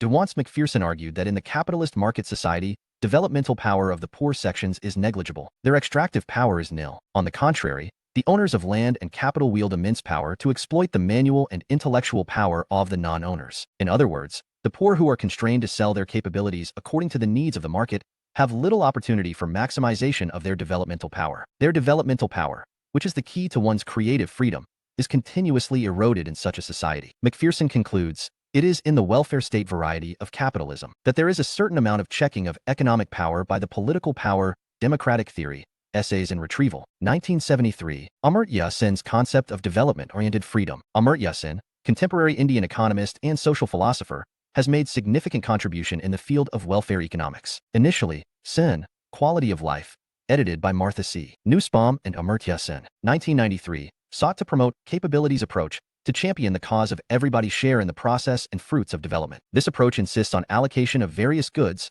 and other benefits according to differential human capabilities of its beneficiaries. For example, here disabled persons, like physically challenged, visually challenged, or otherwise handicapped persons, are redefined as differently abled persons. An attempt is made to identify the residual abilities of each person and their value in enriching the social life. Now each person is given adequate additional resources to enable him or her to develop those capabilities so that he or she is able to lead a respectable social life and to attain a common level of welfare. The impact of this approach is reflected in the United Nations Development Program, which adopted certain capability indicators at the instance of Amartya Sen. However, critics of capabilities approach seem to argue that identification of such capabilities is sometimes rooted in the cultural bias of its adherents. For example, they may tend to replace the model of simple living and high thinking by the lifestyle of consumer culture. In any case, this flaw can be overcome by associating culturally enlightened scholars from diverse backgrounds in the process of identification of socially valuable capabilities. Possibility of this flaw does not warrant that the capabilities approach should be abandoned altogether. Subsequently, Amartya Sen, Development as Freedom, 2000, sought to focus on the close interlinkage between the ideals of freedom and development, drawing our attention to the value of freedom. Sen quoted 18th century poet William Cooper, who observed, "Freedom has 1,000 charms to show, that slaves how are contented, never know." Sun laments that in the contemporary world of unprecedented opulence, millions of people living in rich as well as poor countries are still unfree. It is governance as the preeminent model of political organization. Ideals of human rights and political liberty are now universally accepted. People live much longer, on an average, than ever before. Different regions of the globe are now closely linked. This was never possible in the past. This has happened not only in the fields of trade, commerce, and communication, but the interaction between ideas and ideals is also spreading all over the globe. However, a vast section of humanity all over the world is still deprived of enlightenment as well as prosperity. Technically, these people are not slaves, yet they are denied elementary freedom and remain imprisoned in one way or another by economic poverty, social deprivation, political tyranny, or cultural authoritarianism. Incidentally, Sun refers to many new as well as old problems which have plagued the contemporary world. These include persistence of poverty and unfulfilled elementary needs, occurrence of famines and widespread hunger, violation of elementary political freedoms as well as basic liberties, extensive neglect of the interests of women and their immense potential to contribute to the social good.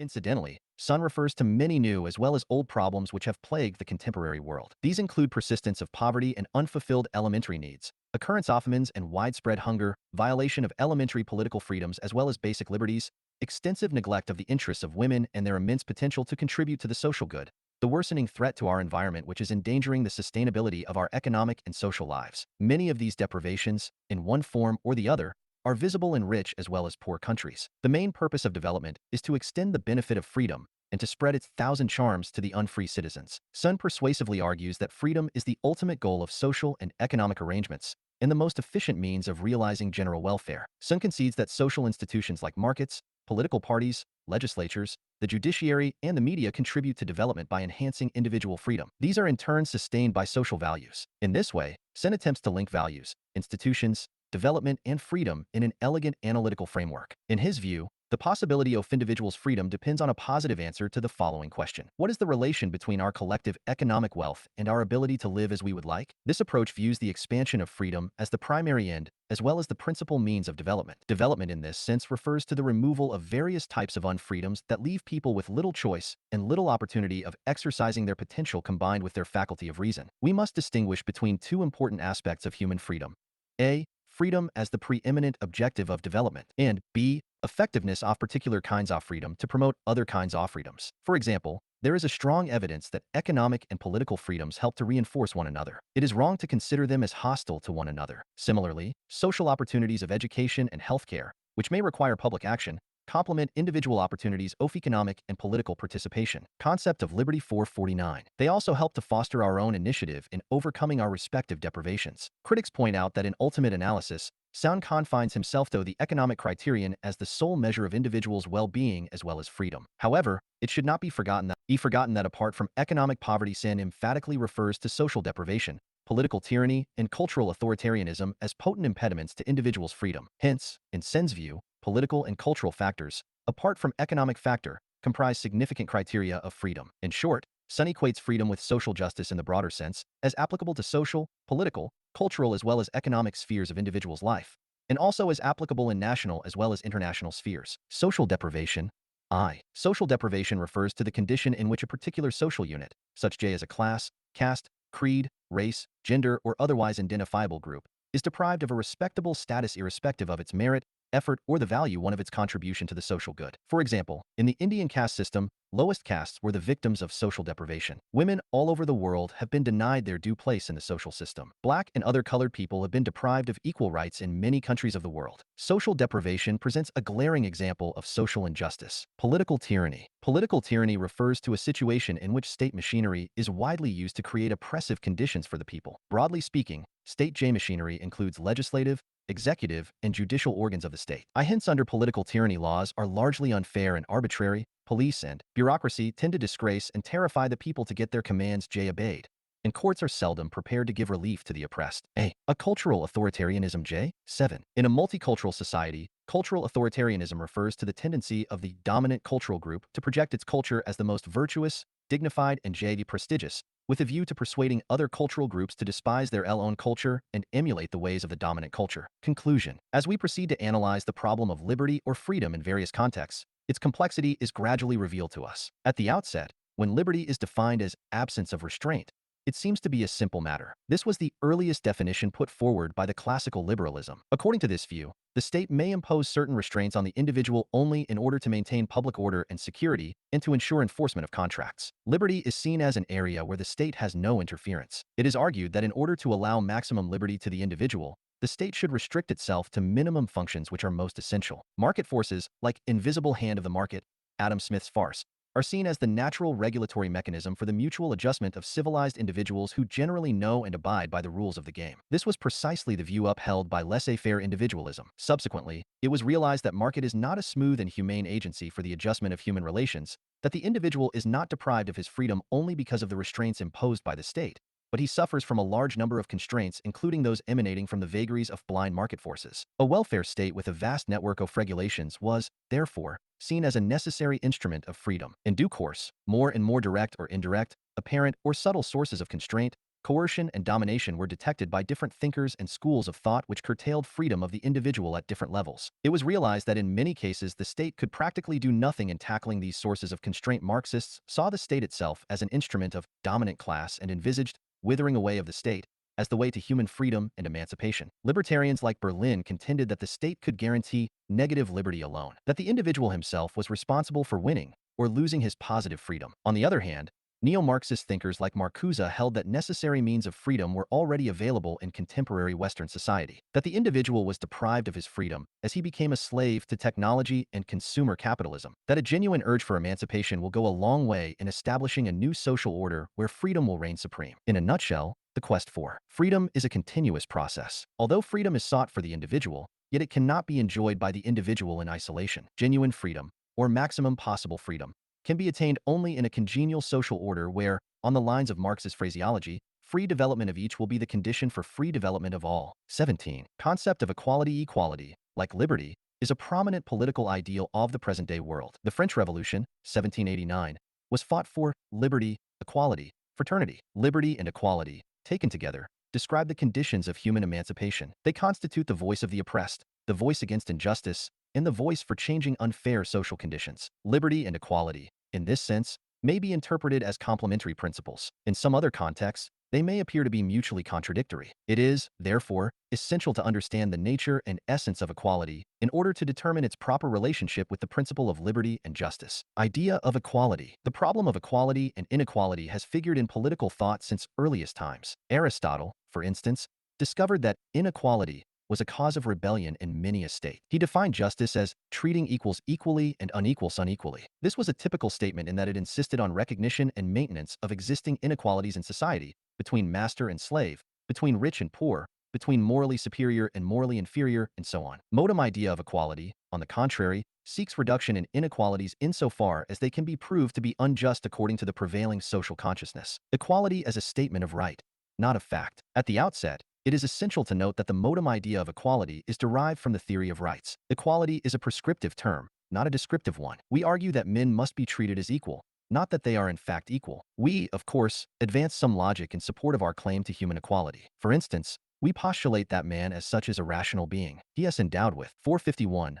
452, An Introduction to Political Theory. The faculty of reason. All men are created equal by God. Or we argue that the physical, emotional, and intellectual needs of all men are similar. Hence, all are entitled to equal rights. We do not say that all men are equal in their physical or mental capacities, beauty and talents, etc. Sometimes we dwell on physical attributes to press our claim, such as when we argue that men may differ in the color of their skin, but they are all similar in the color of their blood. Hence, they should be heated equally. Nature has not made different persons with different elements. A drug does not discriminate between the Jew and the Gentile while showing its effect. Blood group C-Feeth black may match with that of the white, whereas it may not match in the case of two whites or two blacks. The black may donate his eye or kidney to the white to restore his lost vision or to give him a new lease of life. In short, the distinction between different races is not ordained by nature. Thus, we tend to establish some fundamental equality among men.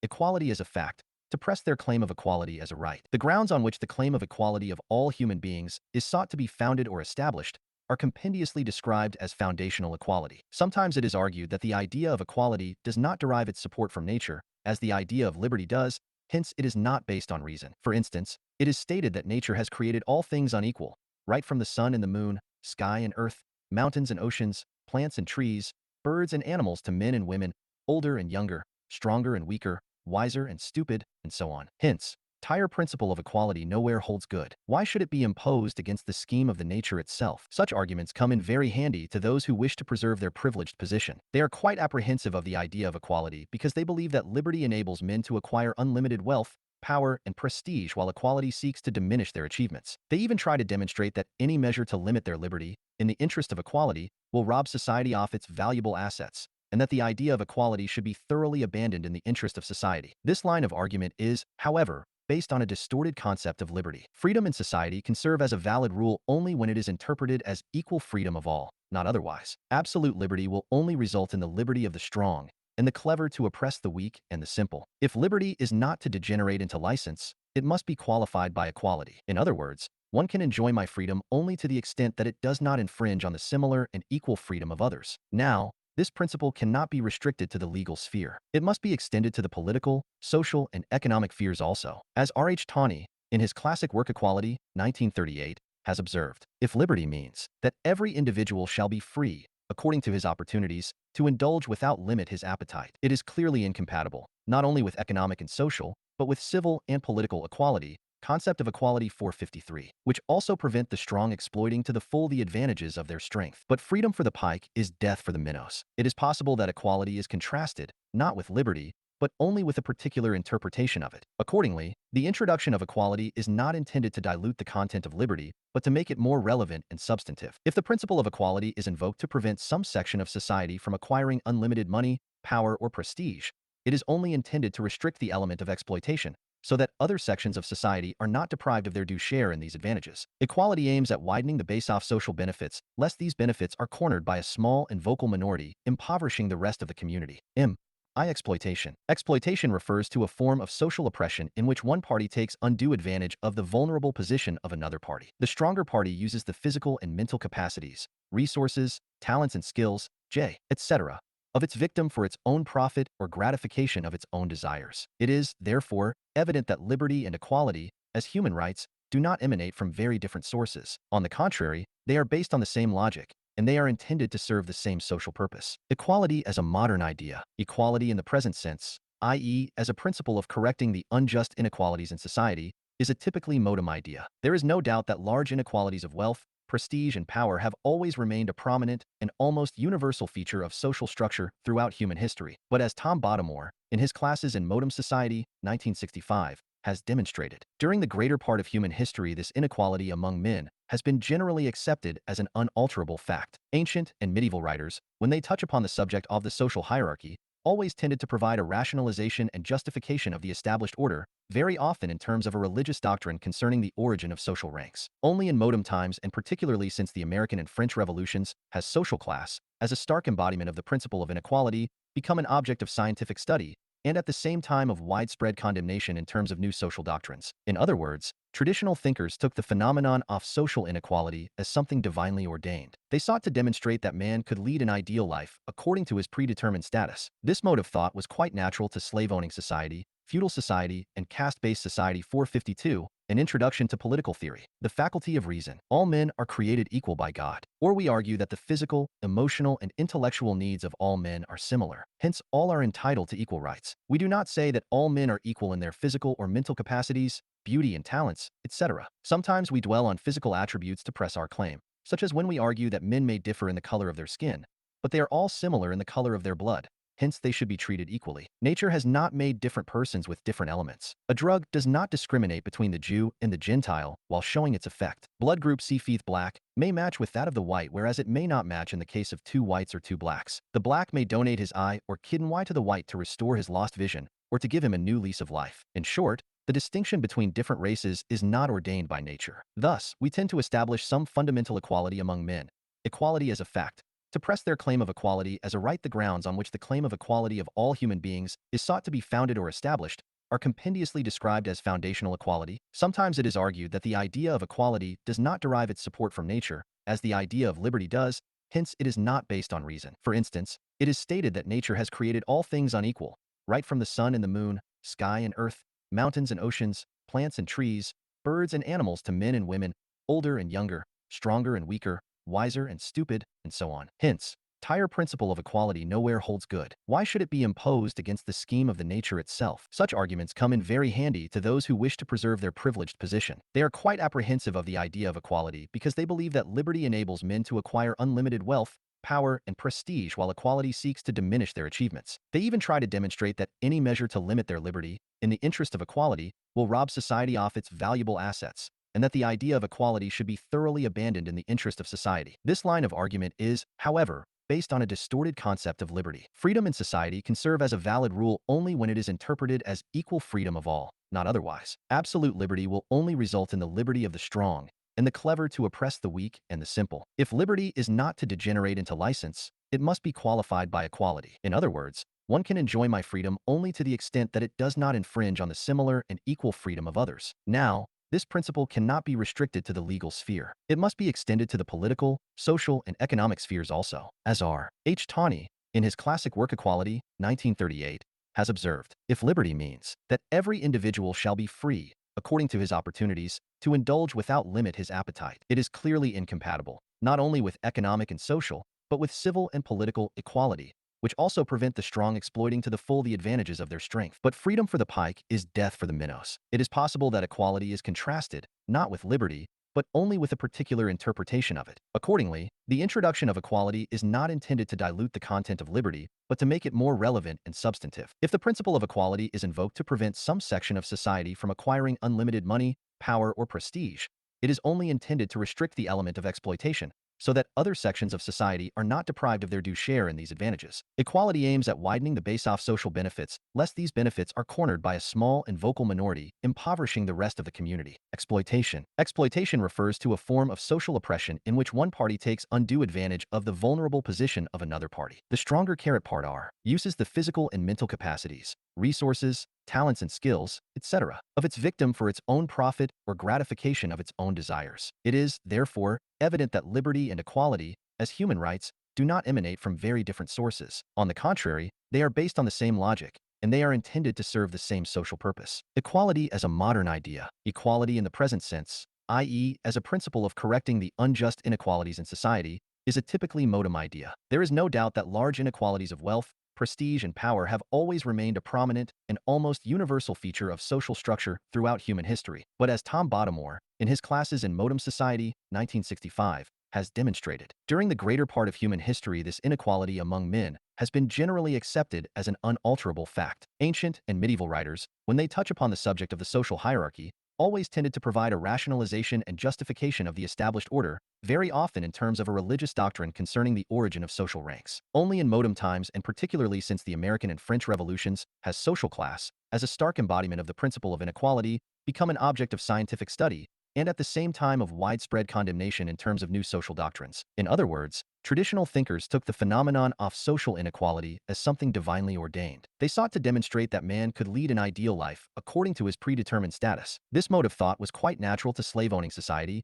feudal society, and caste-based society, which were not used to scientific reasoning. They took social order, like natural order, as something not capable of change by human design or effort. However, with the dawn of the scientific age, when men learned to control natural forces after obtaining rational and empirical knowledge of nature, they also sought to gain rational knowledge of social structures. Many a thinker sought to discover the real foundations of social inequalities and subjected them to a rational analysis. In other words, social thinkers of the modern age were led to inquire: A. How far the existing inequalities in society were the product of the social arrangement, and could therefore be altered by making corresponding changes in the social structure, and B. How far those social inequalities, which were thus alterable, could be upheld by reason. The main thrust of this line of thinking was to pave the way for removing such social inequalities as were not reasonable, and which were also removable by human effort. Equality as an idea of social change. Scientific thinking about the social structure led to the demand for social change. Jean-Jacques Rousseau, in his Discourse on the Origin of Inequality, 1755, drew an important distinction between the two types of inequalities found in social life: natural inequality and conventional inequality. Natural or physical inequality, as a statement of fact, consists in the differences of age, health, bodily strength, and qualities of mind and soul. Conventional inequality, on the other hand, consists in the different privileges that some men enjoy to the exclusion of others, such as inequalities of wealth, prestige, and power. It follows that one form of inequality is not dependent upon human choice, being more or less ordained by nature. The other form of inequality is largely man-made. It emanates from the social order more or less deliberately designed by men themselves. Recognition of conventional inequality provides for ample scope to review the basis of social distinctions and to restructure social relations according to the new concepts of social justice. Thus, the French Declaration of the Rights of Man and the Citizen, 1789, which was inspired by Rousseau's revolutionary ideas, recorded, "Men are born and remain free and equal in rights. Social distinctions can be based only upon public utility." It is significant that with the advance of scientific knowledge and technology, more and more areas of natural inequality are coming within the alterable sphere. We know that health and bodily strength can be considerably improved by proper nutrition, and mental makeup can be considerably developed by proper education and training. Even physical deformities and mental handicaps can be prevented by timely care, protection, and treatment. So much so that an individual's appearance is amenable to plastic surgery and the skill of tire beautician. The availability of these benefits to any individual is again dependent on his socio-economic status and the technological development of the society in which he lives. It is becoming increasingly clear that a large part of humanity is being deprived of the benefits of modern civilization largely because of the prevailing social distinctions and inequalities, not because of some divinely ordained system. Thus, the demand for equality is always raised as a demand for social change, that is, changes in that part of the social structure which is found to be alterable, as well as unjust, as John Rees, in his Equality, 1971, has elucidated. It is when men, or some of them, see certain inequalities as unjust and alterable that equality as an ideal becomes a potent force in political life. Before an inequality can become the object of criticism and regarded as unjust, it would seem to be a necessary condition that it should be alterable. But by no means all alterable inequalities are thought to be unjust for. Making due allowance for the variety of standpoints as to what constitutes injustice, there are some inequalities which are accepted as socially useful, not to say beneficial. If nature has imposed the burden of childbearing on women, some may consider it unjust, but nobody would make it a political issue because this aspect of natural inequality between the sexes is unalterable. If some are more beautiful, talented, or energetic than others, and thus enjoy more importance, this would not be resented in society unless the more gifted persons employ their natural qualities to exploit others. So long as authority and division of labor are based on rational grounds, inequality of status and position does not become objectionable. The relation between teacher and student, doctor and patient, traffic controller and road user, etc., may involve some sort of dominance and subordination, but so long as authority is exercised in the general interest, inequality is not at issue. Equality does not imply literal equality. Inequality becomes a ground of complaint and resentment only when it is thought to be unjust. To be sure, equality demands a progressive reduction of inequalities where they are thought to be unreasonable. It does not imply literal equalization. In other words, inequality in society may be thought to be reasonable or unreasonable, according to the prevalent idea of justice. According to the prevalent view of ancient slave-owning society, medieval feudal society, and early capitalist society, inequality between master and slave, lord and serf, capitalist and worker was regarded reasonable. But with the development of the modern view of social justice, especially the socialist view, this inequality was regarded unjust and unreasonable, and hence challenged. Marx, 1818-83, and Engels, 1820-95, have amply demonstrated that the division of society into classes, capitalists and workers, bourgeoisie and proletariat, haves and have-nots, involves exploitation, and that this is prejudicial to the development of conditions of human happiness. Social justice. Social justice refers to a social policy which seeks to prevent concentration of valuable resources of the community, wealth, prestige, and power, in the hands of the chosen few, and to create a social order which will enable the deprived and the underprivileged sections to gain a respectable share thereof by virtue of their ability, effort, and need. The ideal of equality does not contemplate that all material goods, entire national income, or all educational opportunities available in society should be equally distributed among all members of society. It rather means that men, who are different in their physical and mental capacities, aptitudes and skills, talents and energies, should be given equal opportunities for the development of their personal qualities and capacities, in the shape of material goods, comforts, education, training, etc. R. H. Tawney, in his powerful book on equality, 1938, argued that opponents of equality sought to contradict a view of equality which was not maintained by its defenders. Egalitarians did not believe in abolishing all differences in incomes so as to ensure equal shares for all. By opposing the case for equalization of all incomes, anti-egalitarians are bombarding a position which no one occupies. The principles on which just distribution of goods, services, honors, etc., is sought to be determined are compendiously described as distributive equality. It concedes that men differ not only in their talents and efforts, they also differ in their needs. However, all human beings have similar basic needs. State or society must take care of these basic needs of everybody. It should also take care of the specific needs of certain disadvantaged sections, e.g., physically challenged, sick, or other types of vulnerable people. In short, distributive equality aims to create equality of opportunity, but it does not favor equality of outcome. The idea of distributive equality comes very near to that of social justice. While foundational equality seeks to establish equality of all human beings in the moral sense, distributive equality seeks to establish equality in moral as well as material sense. Foundational equality refers to a pretty old idea which was originally expressed in the realm of religion. But distributive equality embodies a modem idea which was initially expressed in the spheres of law and politics, and then extended to all spheres of social life, including economic and psychological spheres. Inequality has the natural and necessary effect of interlawsing our upper class, vulgarizing our middle class. Matthew Arnold, one distinction between foundational and distributive equality. Foundational equality, 1. All human beings are equal to each other. In the moral sense, 1. A pretty old idea originally expressed in religion. Distributive equality I society should treat its members more equally I in the moral as well as material sense. A modern idea initially expressed in law and politics and then extended to all spheres of social life. 2. Equality of opportunity. All of us do not have equal talent, but all of us should have an equal opportunity to develop our talents. Johnny Kennedy, 1963, J. Equality of opportunity is an important tenet of egalitarianism. Egalitarians hold that all human beings have equal social and political rights. Egalitarianism regards equality as the basic principle of public policy. It implies that no rational grounds have to be stated while conceding equal opportunities equal rights and equal benefits to different individuals. Justification must be given only when inequality or discrimination among them is sought to be introduced or maintained. Promoting equality among human beings is by no means a simple task. At the outset, it is necessary to distinguish between equality of outcome and equality of opportunity. Equality of outcome is the goal offered core egalitarians. It implies equal distribution overwards, such as income,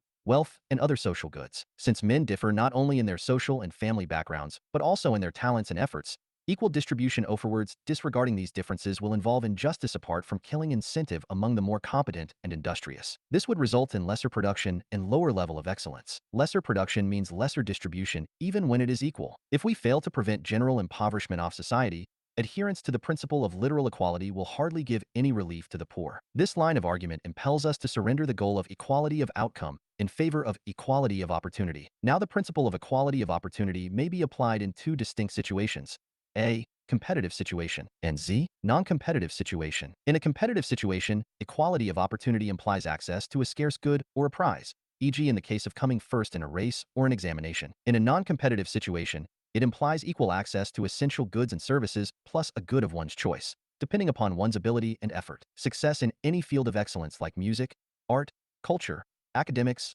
law, engineering, or medicine is the case in point. In a competitive situation, all competitors should be placed in identical or near identical situation. For example, all players in a game start from equally favorable or unfavorable conditions. All should pass a test to prove that none has taken a drug or any other stimulant. In a non-competitive situation, all participants should get a minimum support plus separate but equal facilities to prove their worth. Equality of opportunity in a competitive situation is fit for market society or meritocracy. On the other hand, equality of opportunity in a non-competitive situation is fit for a moderate egalitarian society or the community of equals. Market society. Market society refers to a mode of society where all social relationships are reduced to market relations, that is, the relations between supplier and consumer. Accordingly, all individuals, or families, are expected to ascertain each other's needs and earn their living by fulfilling them. Thus, it cultivates respect for each other's dealings for mutual advantage. However, since its organization is based on the cruel forces of demand and supply, it has little room for human considerations or sympathetic treatment towards disadvantaged people. A meritocracy. 1. A 1*A*AJ. V. Meritocracy refers to a hypothetical system of social organization in which highest positions are assigned to the wisest, most talented, and highly educated members of society. This term was introduced by Michael Young in his righted work The Rise of Meritocracy, 1961. He argued that, under the modern technocracy in America, the practice of distribution of high offices on the basis of political loyalty and eye service was giving way to the rising demand of merit. He held that the provision of equal opportunities on the basis of merit was bound to deprive the lower classes of competent leadership. On the other hand, the meritorious in any field would get instant recognition. As a result, the social distance between upper and lower classes would be widened. This system would prove particularly oppressive to the ordinary, weaker, and disadvantaged sections of society. Dimensions of equality of opportunity. Criteria of allocation. Competitive situation, non-competitive situation. Should be scarce prize, suitable for a moderate egalitarian society or the community of equals. Access to a good or. All participants should get a minimum support plus separate but equal facilities to prove their worth. Access to essential goods, plus facilities to develop one's talents. All competitors placed in equally favorable or unfavorable conditions, suitable for market society or meritocracy. Advocates of equality of opportunity argue that government's task is to create equal opportunities for its citizens. It is for each individual to decide whether to use an opportunity or neglect it. Even when a citizen chooses to use the opportunity, his achievement would depend on his talent and effort. In any case, equality opportunity is seldom likely to result in equality of outcome. In short, equality of opportunity calls for creating conditions in which everyone has the same starting point or equal life chances. It seeks to reduce the impact of inequalities attached to social, cultural, and economic backgrounds of various persons, but agrees to giving them differential rewards according to their differential talents, skills, and efforts. This again is quite difficult in practice. Those who had a poor start in life because of long-standing social inequalities will have to be given some special concession, such as exemption from fees, relaxation of age limit, and reservation of seats or posts, etc. Further, effective steps will have to be taken by the state and society to ensure educational and cultural development of the disadvantaged sections apart from promoting their material well-being. In this way, equality of opportunity calls for extending the process of equalizing to the roots of our social structure. Rational grounds of discrimination. If equality does not imply literal equality in distribution of rights and advantages, it is bound to accept discrimination on certain grounds. What are those grounds? Since we defend the principle of equality on the basis of reason, or logic, we can safely say that equality allows discrimination on reasonable, rational, logical, or grounds. What is reasonable and what is not so depends on the level of social consciousness of a given society. For our purpose, rational grounds of discrimination could be determined according to the modum consciousness. Broadly speaking, we can identify two areas for making special provision, that is, making discrimination in favor of certain cases on rational grounds. A. Special provision in the case of need. And 6. Special rewards for excellence. These are by no means simple formulae. Each case would need a thorough scrutiny before any discrimination is actually made. Special provision in the case of need. This may apply both to apportionment of liabilities and concessions. Thus, a progressive taxation system would spare the lower income slabs while tax would go on increasing on the higher slabs. Those in the lower slabs are exempted because they are unable to pay tax. They are supposed to be already living at subsistence level. Similarly, provision of social services has to be made according to the needs of various sections, not according to the amount of taxes that they pay for the financing of these services. Thus, the benefit of cheap transport, postal services, ordinary postcard, schools, hospitals, libraries, places of entertainment, etc., may largely be availed by those who pay very little towards their financing. Scholarships may be given on merit Cummings basis. In fact, merit would be secondary criterion. Means would be the first consideration. Public funds would be kept readily available to rush aid to the victims of fire, flood, famine, earthquake, epidemic, war or crime, etc. The state is obliged to provide for uneconomic roads and other essential supplies and services, such as transport services, water, electricity and fuel, food grains, milk, vegetables, etc., at subsidized rates in order to meet the genuine needs of the community. Reservation of jobs and other advantages for the disadvantaged and weaker sections, such as women, the handicapped, the scheduled castes and scheduled tribes, etc., largely conforms to this criterion. Special reward for excellence. The doctrine of equality is sometimes dubbed philosophy of poverty, not only because it tends to serve the cause of the poor, but also because it tends to impoverish society in its standards of excellence. Thus, David Hume, 1711-76, had argued that equality would endanger the virtues of art, care, and industry, and instead of preventing one in a few, it would lead to the impoverishment of the entire community. Such a view is based either on a misunderstanding or misrepresentation of the principle of equality. Such apprehensions about the impact of equality stem from its interpretation as literal equalization of rewards, respective of talents, efforts, and even needs of various individuals. A rational view of equality does not accept this position. In fact,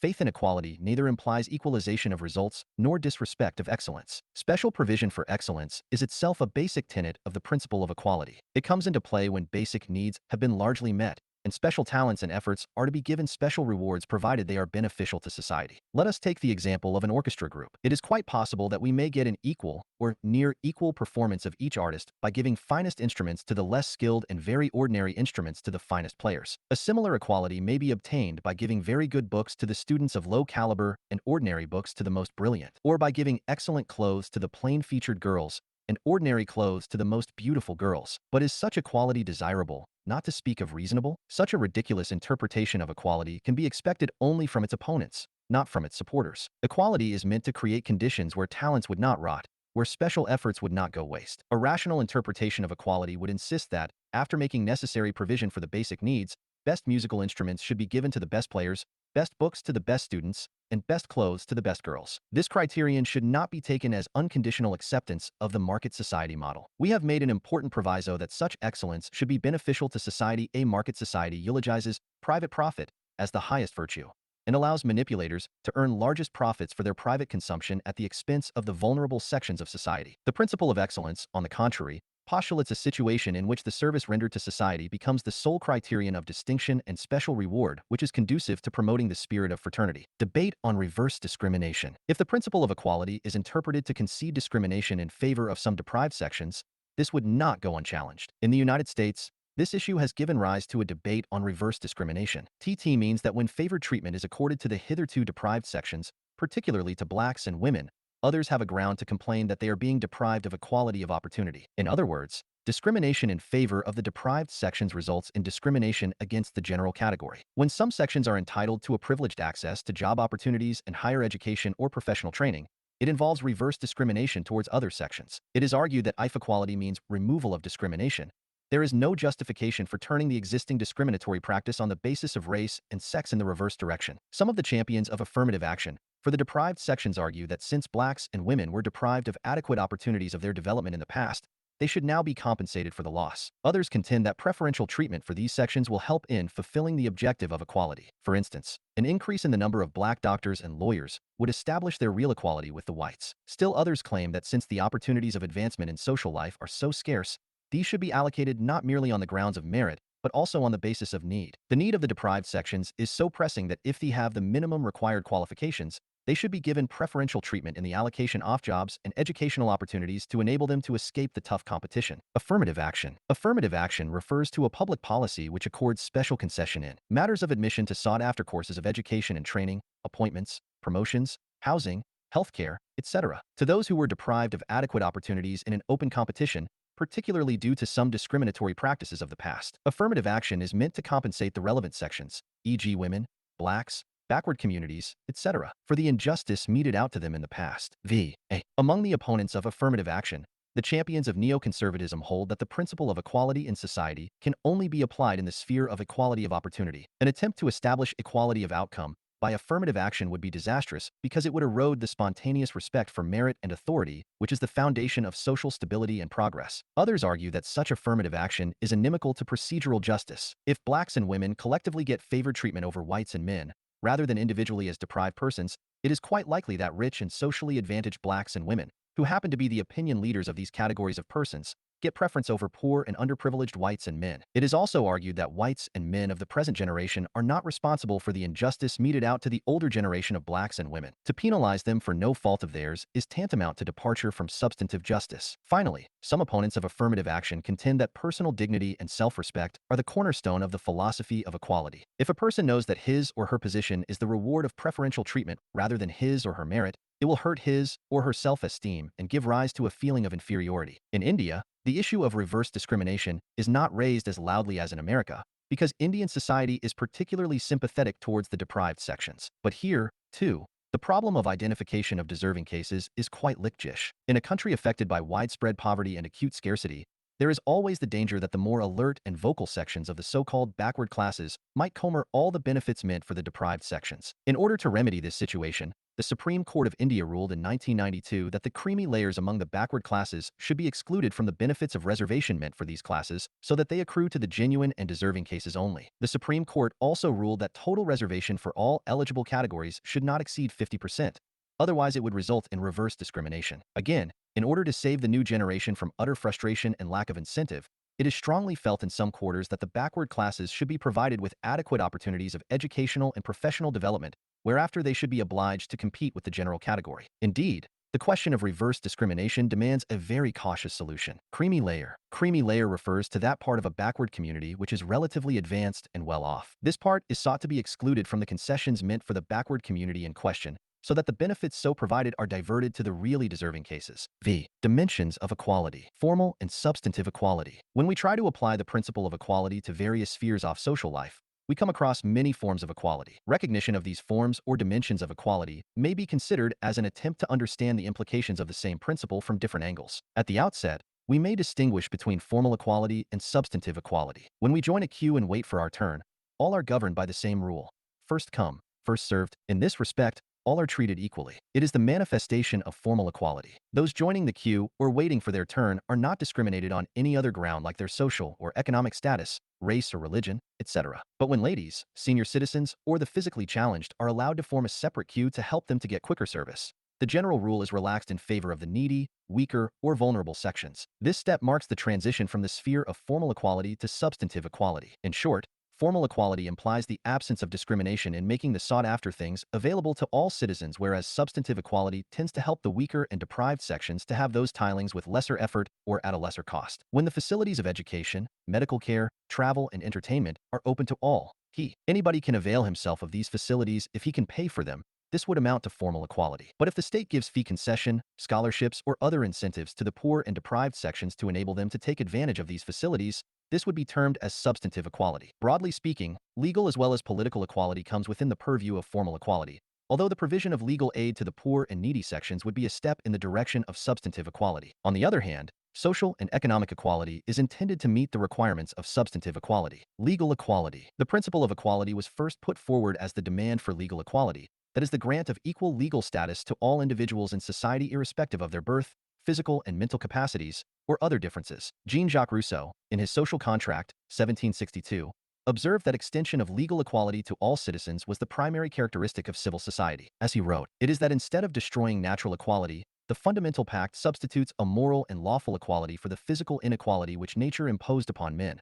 so that, although unequal in strength or intellect, they all become equal by convention and legal right. The idea of legal equality thus emanates from moral considerations and serves as the basis of equal rights of men. Ernest Barker, in his Principles of Social and Political Theory, 1951, argued, the state which vests us with legal personalities, or masks, vests us all with equal masks, partly because it simply cannot distinguish our differences even if it would, but ultimately for the far deeper reason that we all matter equally before the law, whatever our differences may be. The principle of equality accordingly means that whatever conditions are guaranteed to me, in the form of rights, shall also, and in the same measure, be guaranteed to others, and that whatever rights are given to others shall also be given to me. Legal equality, which is taken for granted today, was, in fact, one after a prolonged struggle in human history. Ancient societies usually did not even entertain the idea of legal equality. For instance, Manusmriti, ancient Hindu scripture and statute book, prescribed different grades of punishment for the same offense according to the caste of the offender.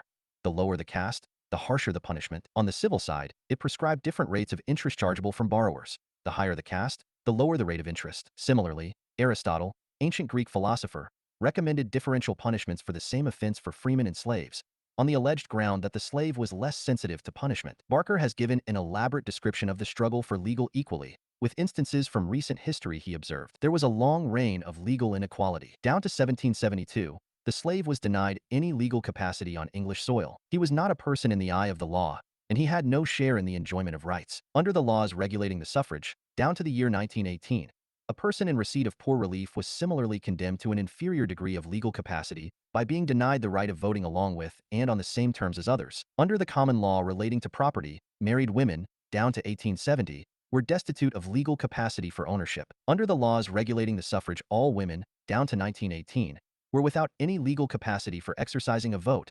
Principles of Social and Political Theory, 1951. The principle of legal equality, or equality before the law, comprises the foundation of legal justice in the present-day world. J.R. Lucas, in his Principles of Politics, 1976, observed, equality before the law does not guarantee equal treatment by the law but equal access to the law, and consideration only of those factors laid down by the law is relevant. Nobody is so lowly as not to have recourse to the courts. Nobody is so mighty as not to have to answer to the courts. Anybody can invoke the court's aid. Everybody must render them obedience.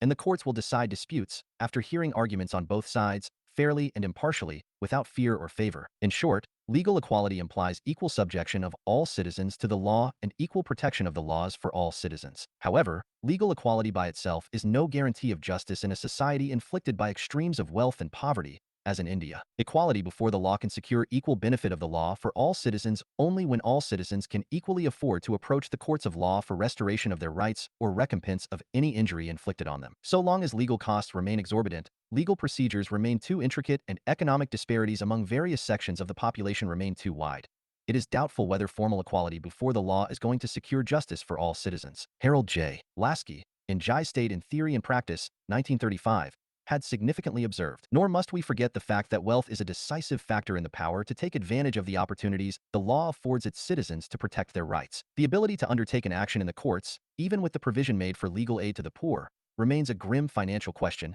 and on entire civil side of the law, with its massive hierarchy of appeals, the advantage is solidly with the rich. As a general rule, the ablest lawyers will be at the service of those only who are able to afford them. We, in India, are quite familiar with this drawback of legal equality. The irony of the situation is that, whereas an innocent poor is hardly able to defend himself in a court of law, smugglers, black marketeers, profiteers, adulterators, and other antisocial elements manage to engage the best brains to defend them in the law courts. Lucas has also warned, justice is not served if the case of one party is incompetently presented and that of the other, superbly well by the best barrister that money can buy. The Principles of Politics, 1976. Under the circumstances, a great responsibility devolves on the judges who must view the cases in their proper socio-economic perspective. Provision of legal aid can also be somewhat helpful, within certain limitations. As Lucas further observed, we rely heavily on our judges to discover the real merits of the case in spite of the differing abilities of counsel. But we rightly ensure by means of legal aid that equal access to the courts is at least not an empty equality,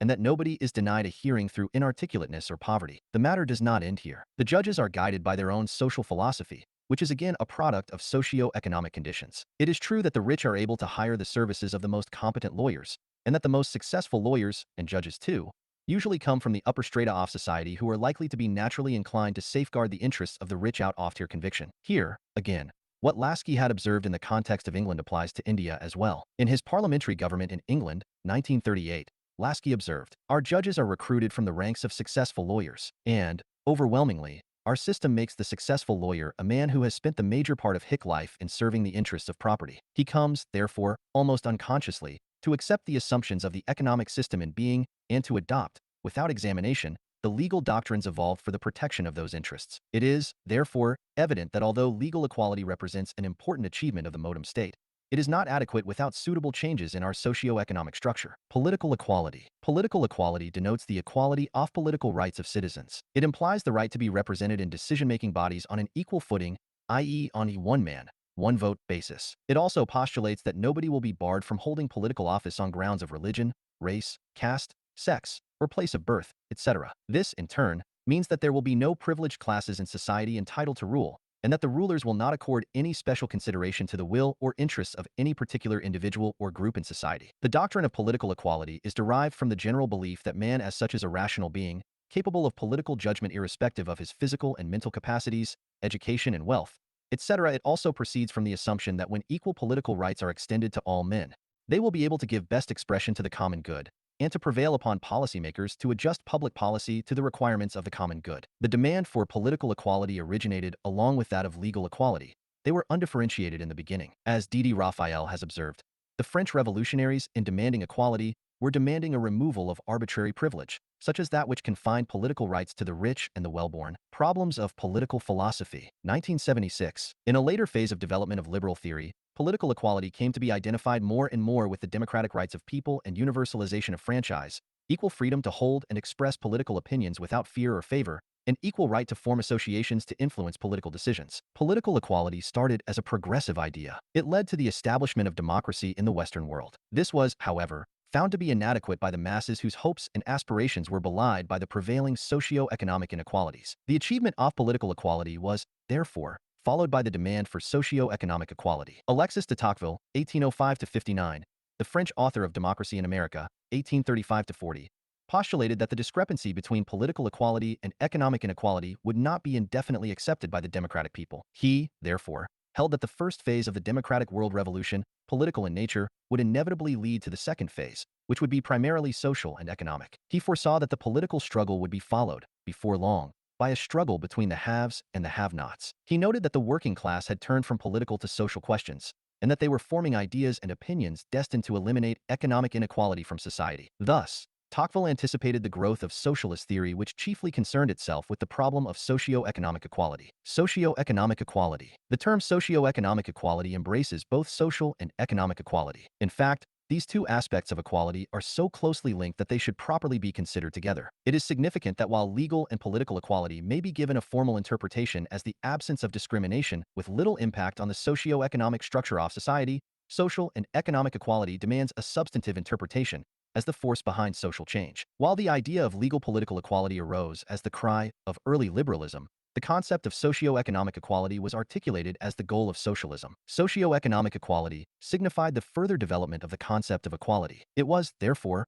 a more progressive idea which was later adopted by the positive liberal theory. A liberalism. Liberalism refers to a principle of politics which regards liberty or freedom of individual as the first and foremost goal of public policy. Liberty, in this sense, implies liberation from restraints, particularly from the restraints imposed by an authoritarian state. This principle was evolved in the West in late 17th century in order to liquidate feudal privileges of the landowning class and to create favorable conditions for the new entrepreneurial class to enable them to contribute to social progress. Socialism. Socialism refers to a principle of politics which favors social ownership and control of the means of social production so that all able-bodied persons could be suitably employed in productive work, and all means of social production could be deployed for the fulfillment of social needs. If the principle of equality is not extended to the economic sphere, the operation of legal political equality will continue to serve the interests of the richer class without substantial benefit for the masses, as Ben and Peters have significantly observed.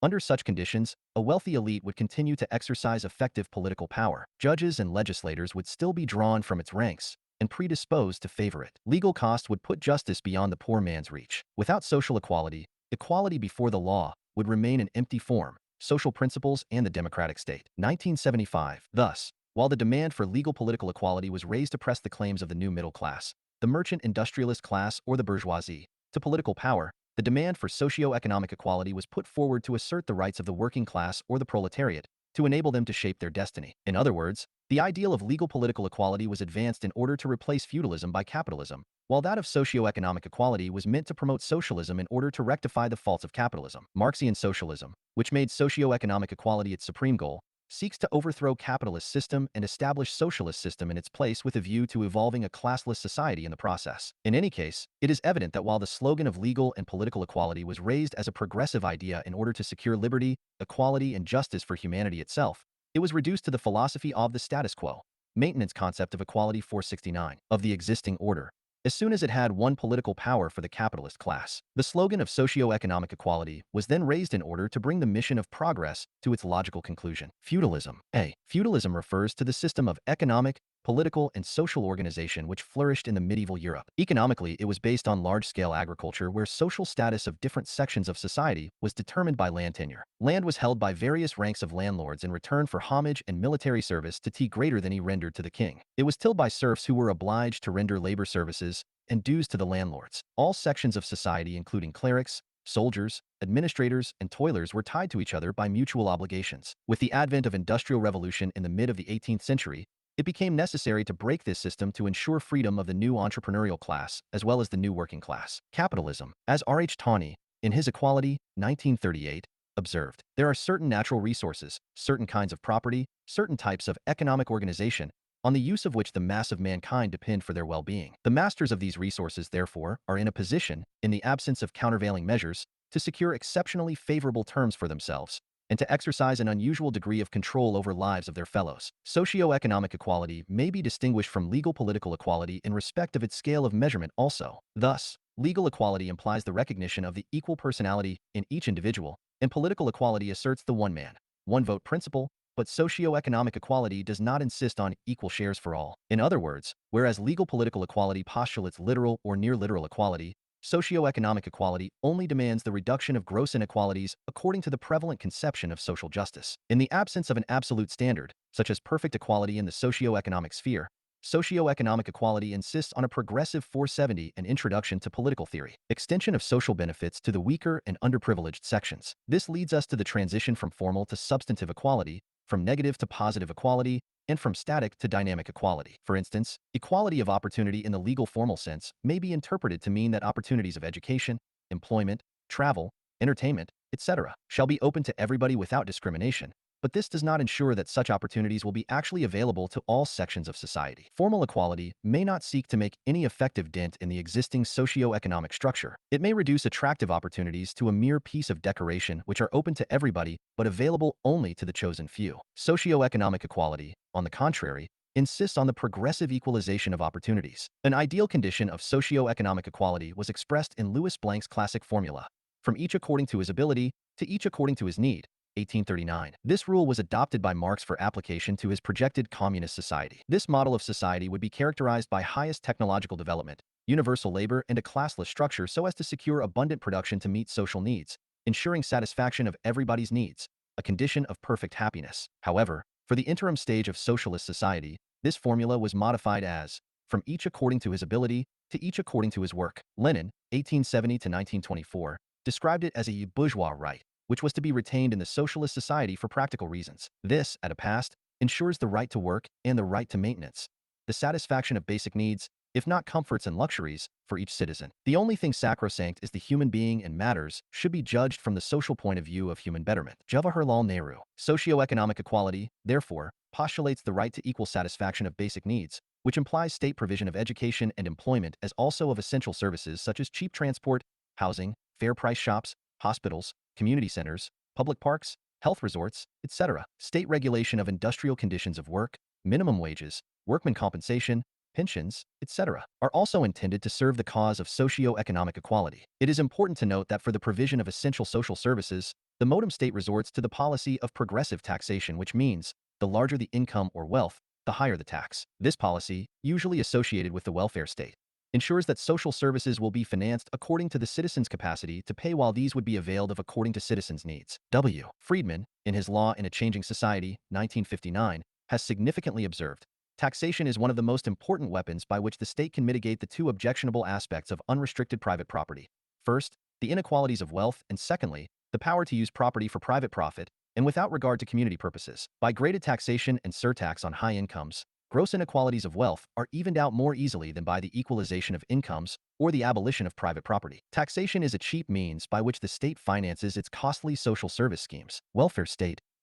Welfare state refers to a state that safeguards liberty of its citizens and also takes care of satisfying their basic needs, e.g. food, clothing, shelter, health, care, elementary education and recreation, etc., particularly of those who cannot afford these things from their own income or other resources. It makes use of public resources and taxation of the relatively rich to provide for a vast network of social services and social security. In short, Marxian ideology seeks to secure socio-economic equality through the replacement of the capitalist system by the socialist system, which implies the socialization of the major means of production and making work compulsory for all citizens. On the other hand, liberal theory seeks to promote socio-economic equality by small and piecemeal adjustments within the capitalist system itself. Distinction between formal and substantive equality. 1. Substantive equality. Legal equality, political equality, social equality. Recognition of principle of 1.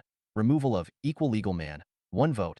Discrimination in -1R. Economic equality. Reduction of gross inequalities of personality, of social status based on birth, income, and wealth. 6. Simple and complex equality. Distinction between simple and complex equality presents an alternative classification of distributive equality. In an atmosphere of equality of opportunity, differentials in abilities and efforts are bound to create inequality of outcome.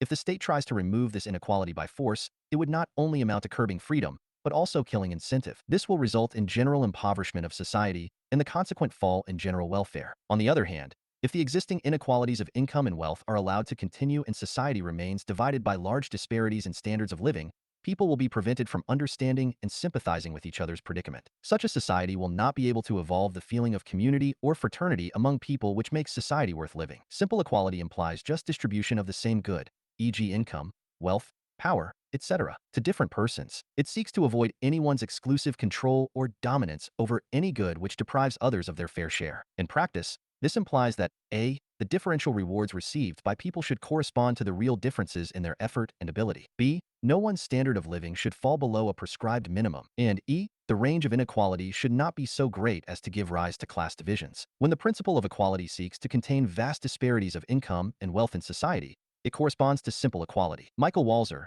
in his celebrated work Spheres of Justice, 1983, has introduced the concept of complex equality, which marks a departure from that of simple equality. Complex equality is concerned with just distribution of different goods to different persons. Walzer has argued that the modern society includes a number of spheres of distribution, e.g. market, profession, politics, family, etc., in which different goods are allocated each by its own independent criterion. In other words, distribution of rewards in the modern society is not confined to that of income and wealth, but there are so many sought-after things, e.g. money, social prestige, political office, love and affection, etc., which must be justly distributed. Walzer asserts that if the boundaries between different spheres are respected, one person's preeminence in, say, the sphere of money may be offset by another's higher social prestige and a third's success in holding political office. This model of social pluralism may lead to a kind of equality in which no one decisively outranks anyone else. Thus, Walzer denies that economic status of an individual holds the key to his social prestige and power. The problem with Walzer's suggestion is that there is no reliable method to compare the value of non-economic factors like reputation,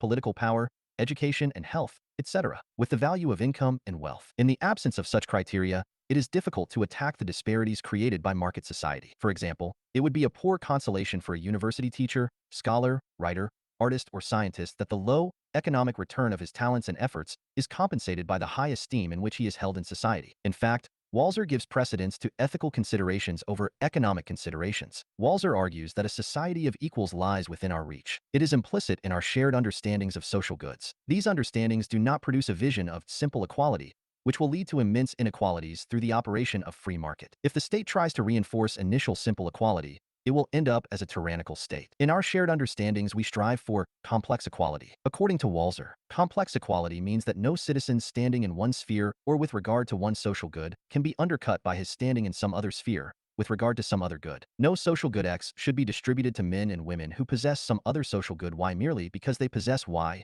and and without regard to the meaning of X. Walzer comes to the conclusion that the distribution of social goods should be determined according to the right reason as applicable in each sphere. Thus, the sphere of politics, or health or education should not be corrupted by the domination of money, for money properly rules in the sphere of commodities. The sphere of office should not, beyond a certain limited point, be contaminated by nepotism, which belongs in the sphere of kinship and love. The sphere of kinship and love should not be dominated by the consideration of profit and loss, which are relevant only in the marketplace. Family organization should not be patterned after male domination, which properly belongs to the sphere of military organization. If Walzer's suggestions are adopted in actual practice, we will certainly have a just society which he intends to create. But he has not indicated the way how to convince the dominant people in different spheres of social life to adopt these rules. Walzer's scheme of things embodies a strong moral philosophy, but it does not provide for equally strong political philosophy. Distinction between simple and complex equality, www, T equality, www, J,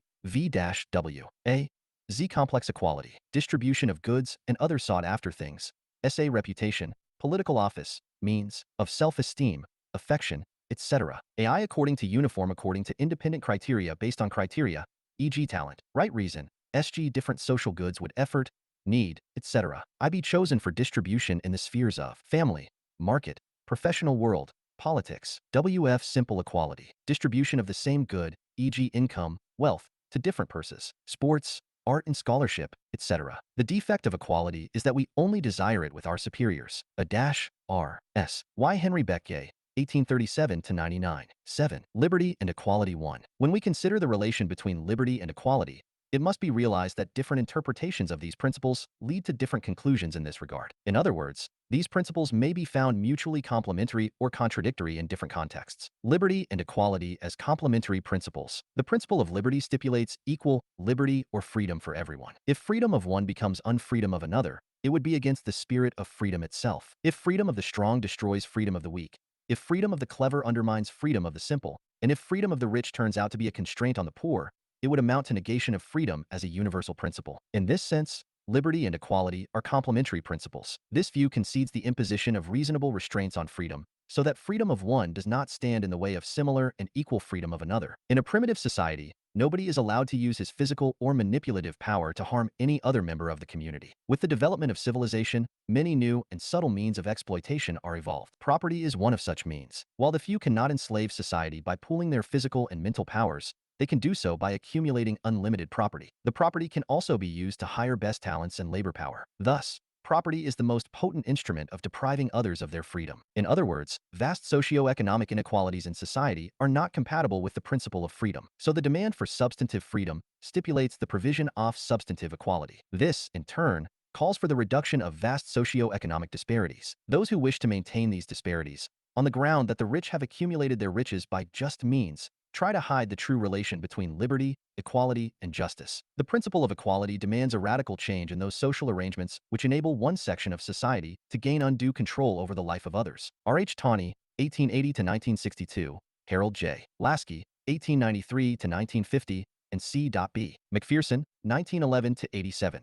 Regard liberty and equality as complementary principles. Idea of equality as impediment to liberty. Some thinkers have envisaged certain situations where the provision of equality obstructs the enjoyment of liberty. French philosopher Alexis de Tocqueville, 1805-59, in his celebrated work Democracy in America, 1835-40, observed that the principle of equality, whereby all distinctions of social status are gradually eroded, was the ruling principle of modern history. The principle of equality in this sense encouraged the individual's subservience to public opinion and the extension and centralization of state power. With the extension of democracy in the social sphere, the source of intellectual authority was found in public opinion, and this led to the tyranny of majority. Supremacy of public opinion demanded conformity to the generally held attitudes and standards. It further led to believe that a dissenting position must be a wrong one. The net result was the curtailment of individual autonomy and the loss of liberty. In other words, whereas the principle of liberty demands the encouragement of a variety of interests and opinions, the principle of equality tends to promote conformity of opinions and attitudes. Hence the antithesis between liberty and equality. Lord Acton, 1834-1902, a British historian, who was deeply influenced by Tocqueville, similarly argued during the 19th century that in the modern times, liberty was endangered by the rival doctrine of equality with its tendency to erode independent centers of power and to promote the authority of the state. Thus, Tocqueville and Acton were chiefly concerned with the conflict between liberty and equality in the political sphere, that is in the sphere of use of authority, and they sought to resolve this dilemma through decentralization of power, particularly by vesting adequate power in the intermediate voluntary associations. Tocqueville saw free political parties and free press as suitable instruments for safeguarding individual liberty. In fact, Tocqueville was not against equality as such. He only warned that the demand for equality in the sphere of freedom of opinion should not be pressed to such an extent that it results in the suppression of freedom. John Stuart Mill, 1806–73, a British philosopher, was so impressed by this argument that he held that if the opinion of a single individual was different from the rest of society, that society had no right to silence him. Some writers tend to oppose equality in the economic sphere in the name of safeguarding individuals' liberty. Thus, Isaiah Berlin, 1909–97, British thinker, in his famous essay, Two Concepts of Liberty, 1958, argued that the state could only protect negative liberty of individual, which consists in not being prevented by other individuals from attaining his goal. On the other hand, positive liberty treats individual his own master. It belongs to his own will and capacity, which is beyond the scope of the state. If one cannot fly like an eagle or swim like a whale, one is by no means deprived of political liberty on this count. Similarly, if a man is too poor to afford something on which there is no legal ban, a loaf of bread, a journey round the world, recourse to law courts, he cannot complain that he has been deprived of political liberty. Thus, Berlin sought to equate socio-economic inequalities with natural and moral inequalities, and thereby projected a distorted view of equality. He ignored the fact that natural inequalities are unalterable while socio-economic inequalities are the product of social conditions which can be altered to meet the demands of justice. By divorcing liberty from equality, Berlin has done a great damage to his case for liberty itself. Then F. A. Hayek, 1899–1992, an Austrian thinker, in his Constitution of Liberty, 1960, argued that individual differences in skills and abilities under the conditions of equality before the law result in inequalities of income and wealth. If we try to remove these inequalities by forcing an authoritarian rule, it is bound to destroy individuals' freedom. Hayek values freedom as an instrument of social progress. He argues that while extending the scope of freedom, we should not ask how many persons will be benefited by it, but how much progress will be made possible. We should not divide the cake of freedom to ensure equal shares for all, but according to each individual's potential to secure social progress. In his view, it is better that some should be free than none, and that many should have full freedom than all should have limited freedom. In other words, let late-running trains get late further if other trains could be run on time. Hayek's message is clear. Let us strive for achieving high levels of excellence in the chosen few rather than marginal improvement in the majority of mediocres. In his view, the question of social justice should not come in the way of individual prosperity. In his later work Law, Legislation and Liberty, Volume 2, The Mirage of Social Justice, 1976, Hayek declared social justice to be a mirage, hence an unrealizable principle. Liberty alone is the principle worth pursuing. Hayek wants to solve the problem of individual liberty within the market system, although he conceded that the state should provide for some public services outside the market system. But he has not made it clear as to where from these services will be provided without diverting some resources from the market system. By divorcing liberty from social justice, Hayek has undermined the foundations of liberty itself. A society that puts equality, in the sense of equality of outcome, ahead of freedom, will end up with neither equality nor freedom. Milton Friedman, 1980. Conclusion. Liberty and equality comprise the foundations of a just social order. Conflict between the two arises only from their biased interpretations. In economic sphere, if equality is interpreted as identity of treatment, or equal shares for all disregarding merit and need, it not only destroys liberty but makes a mockery of equality itself. As Harold J. Lasky, A Grammar of Politics, 1938, observed, equality does not mean identity of treatment. There can be no ultimate identity of treatment, so long as men are different in want, in capacity and need. The purpose of society would be frustrated at the outset if the nature of a mathematician met an identical response with that to the nature of a bricklayer. It is significant that in the legal political sphere, a reconciliation of the principles of liberty and equality is not at all difficult. But their relation in the socio-economic sphere is certainly more complicated and capable of conflicting interpretations. Even legal and political equality may be rendered ineffective due to socio-economic inequality. Thus, so long as we do not step into the thorny field of socio-economic life, liberty and equality go together very well. In the historical perspective, the cry for liberty was greatly supported by the idea of equality. As Lasky has brilliantly expressed, the power, in fact, of the ideal of equality lies in the historical evidence that so far in the record of the state, the wills of men have been unequally answered. Their freedom, where it has been gained, has accordingly been built upon the unfreedom of others. Inequality, in a word, means the rule of limited numbers because it secures freedom only to those whose will is secure of respect. They will dominate the state and use its power for their own purposes. They will make the fulfillment of their private desires the criterion of public good, ibid. In other words, the demand for liberty implied the abolition of special privileges of certain groups, hence equality of all citizens in the legal as well as the political sphere. But coming to the socio-economic sphere, some champions of liberty would contest the idea of equality. They argue that liberty enables man to acquire unlimited wealth, prestige, and power, while equality seeks to limit such opportunity. It discourages initiative and enterprise, stunts potentialities of men, and robs society of its valuable assets. Such thinkers deprecate equality as the antithesis of liberty and the roadblock to social progress. Now, this stand is not very strongly contested by the champions of equality who concede that equality postulates equality of opportunity, not identical treatment. Fair shares, not equal shares. Differential treatment and differential rewards to different persons according to the value of the service rendered by them to society, therefore, do not contravene the principle of equality nor of liberty. But if this argument is stretched too far, it would become untenable. Those who argue that the state has nothing to do with the existing socio-economic inequalities, or that the demand for equality should not be allowed to stand in the way of a purely competitive system, are stretching the principle of liberty too far. They lead to drastic and disastrous conclusions for humanity. 1.8j Equality and justice. When we consider the relation between equality and justice, different interpretations of these principles would lead to different conclusions. Aristotle had said that justice consists in treating equals equally and unequals unequally. So before deciding the course of justice in a given situation, we should first ascertain as to who are equals and unequals. Aristotle warned that those who are equal in one respect are inclined to believe that they should be equal in all respects. For example, those who are equal as citizens of a state may think that they are entitled to equal power, prestige, and wealth. When they fail to gain these privileges, they have a feeling of deprivation or the sense of injustice which eventually results in a rebellion. This feeling should not be encouraged in order to maintain peace in society, so the state should not promote the idea of equality. In the present-day society,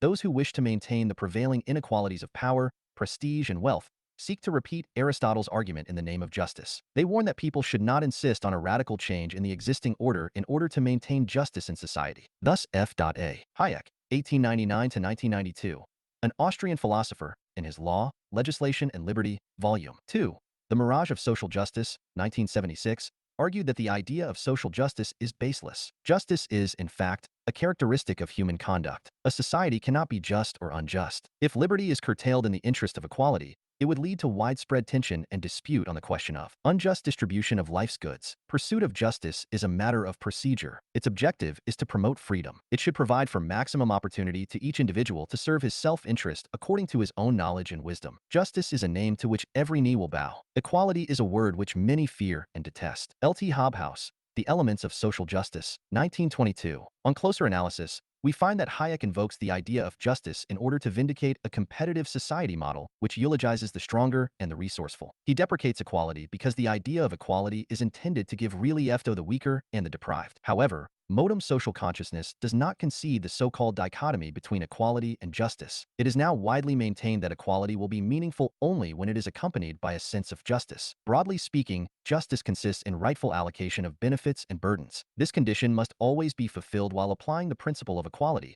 whether we are dealing with formal equality or substantive equality. Let us take the case of a queue system which exemplifies formal equality. When we form a queue for getting a ticket, it gives us the benefit of having a ticket. In this process, we also bear the burden of waiting for our turn. Queue system is regarded as conducive to justice because it gives equality of opportunity to all candidates for the ticket without discrimination on grounds of social or economic status, race, religion, etc. However, when we allow a separate queue for ladies or senior citizens, who are fewer in numbers, we seek to reduce their burden of waiting time. This is regarded to be just and rightful because we pay special regard to these categories of persons and also want to help them. In doing so, we enter the arena of substantive equality. In short, we always act with a sense of justice while applying the principle of equality. If we forget the principle of justice, we might make a mockery of the principle of equality. For example, if a ruler chooses to shoot every one of his subjects without discrimination, and to shoot himself in the end, he might claim to be following the rule of equality, but his decision would be termed crazy and inhuman because he would be acting without a sense of justice. Similarly, if a competent lawyer chooses to defend all clients without discrimination between the wicked and the innocent,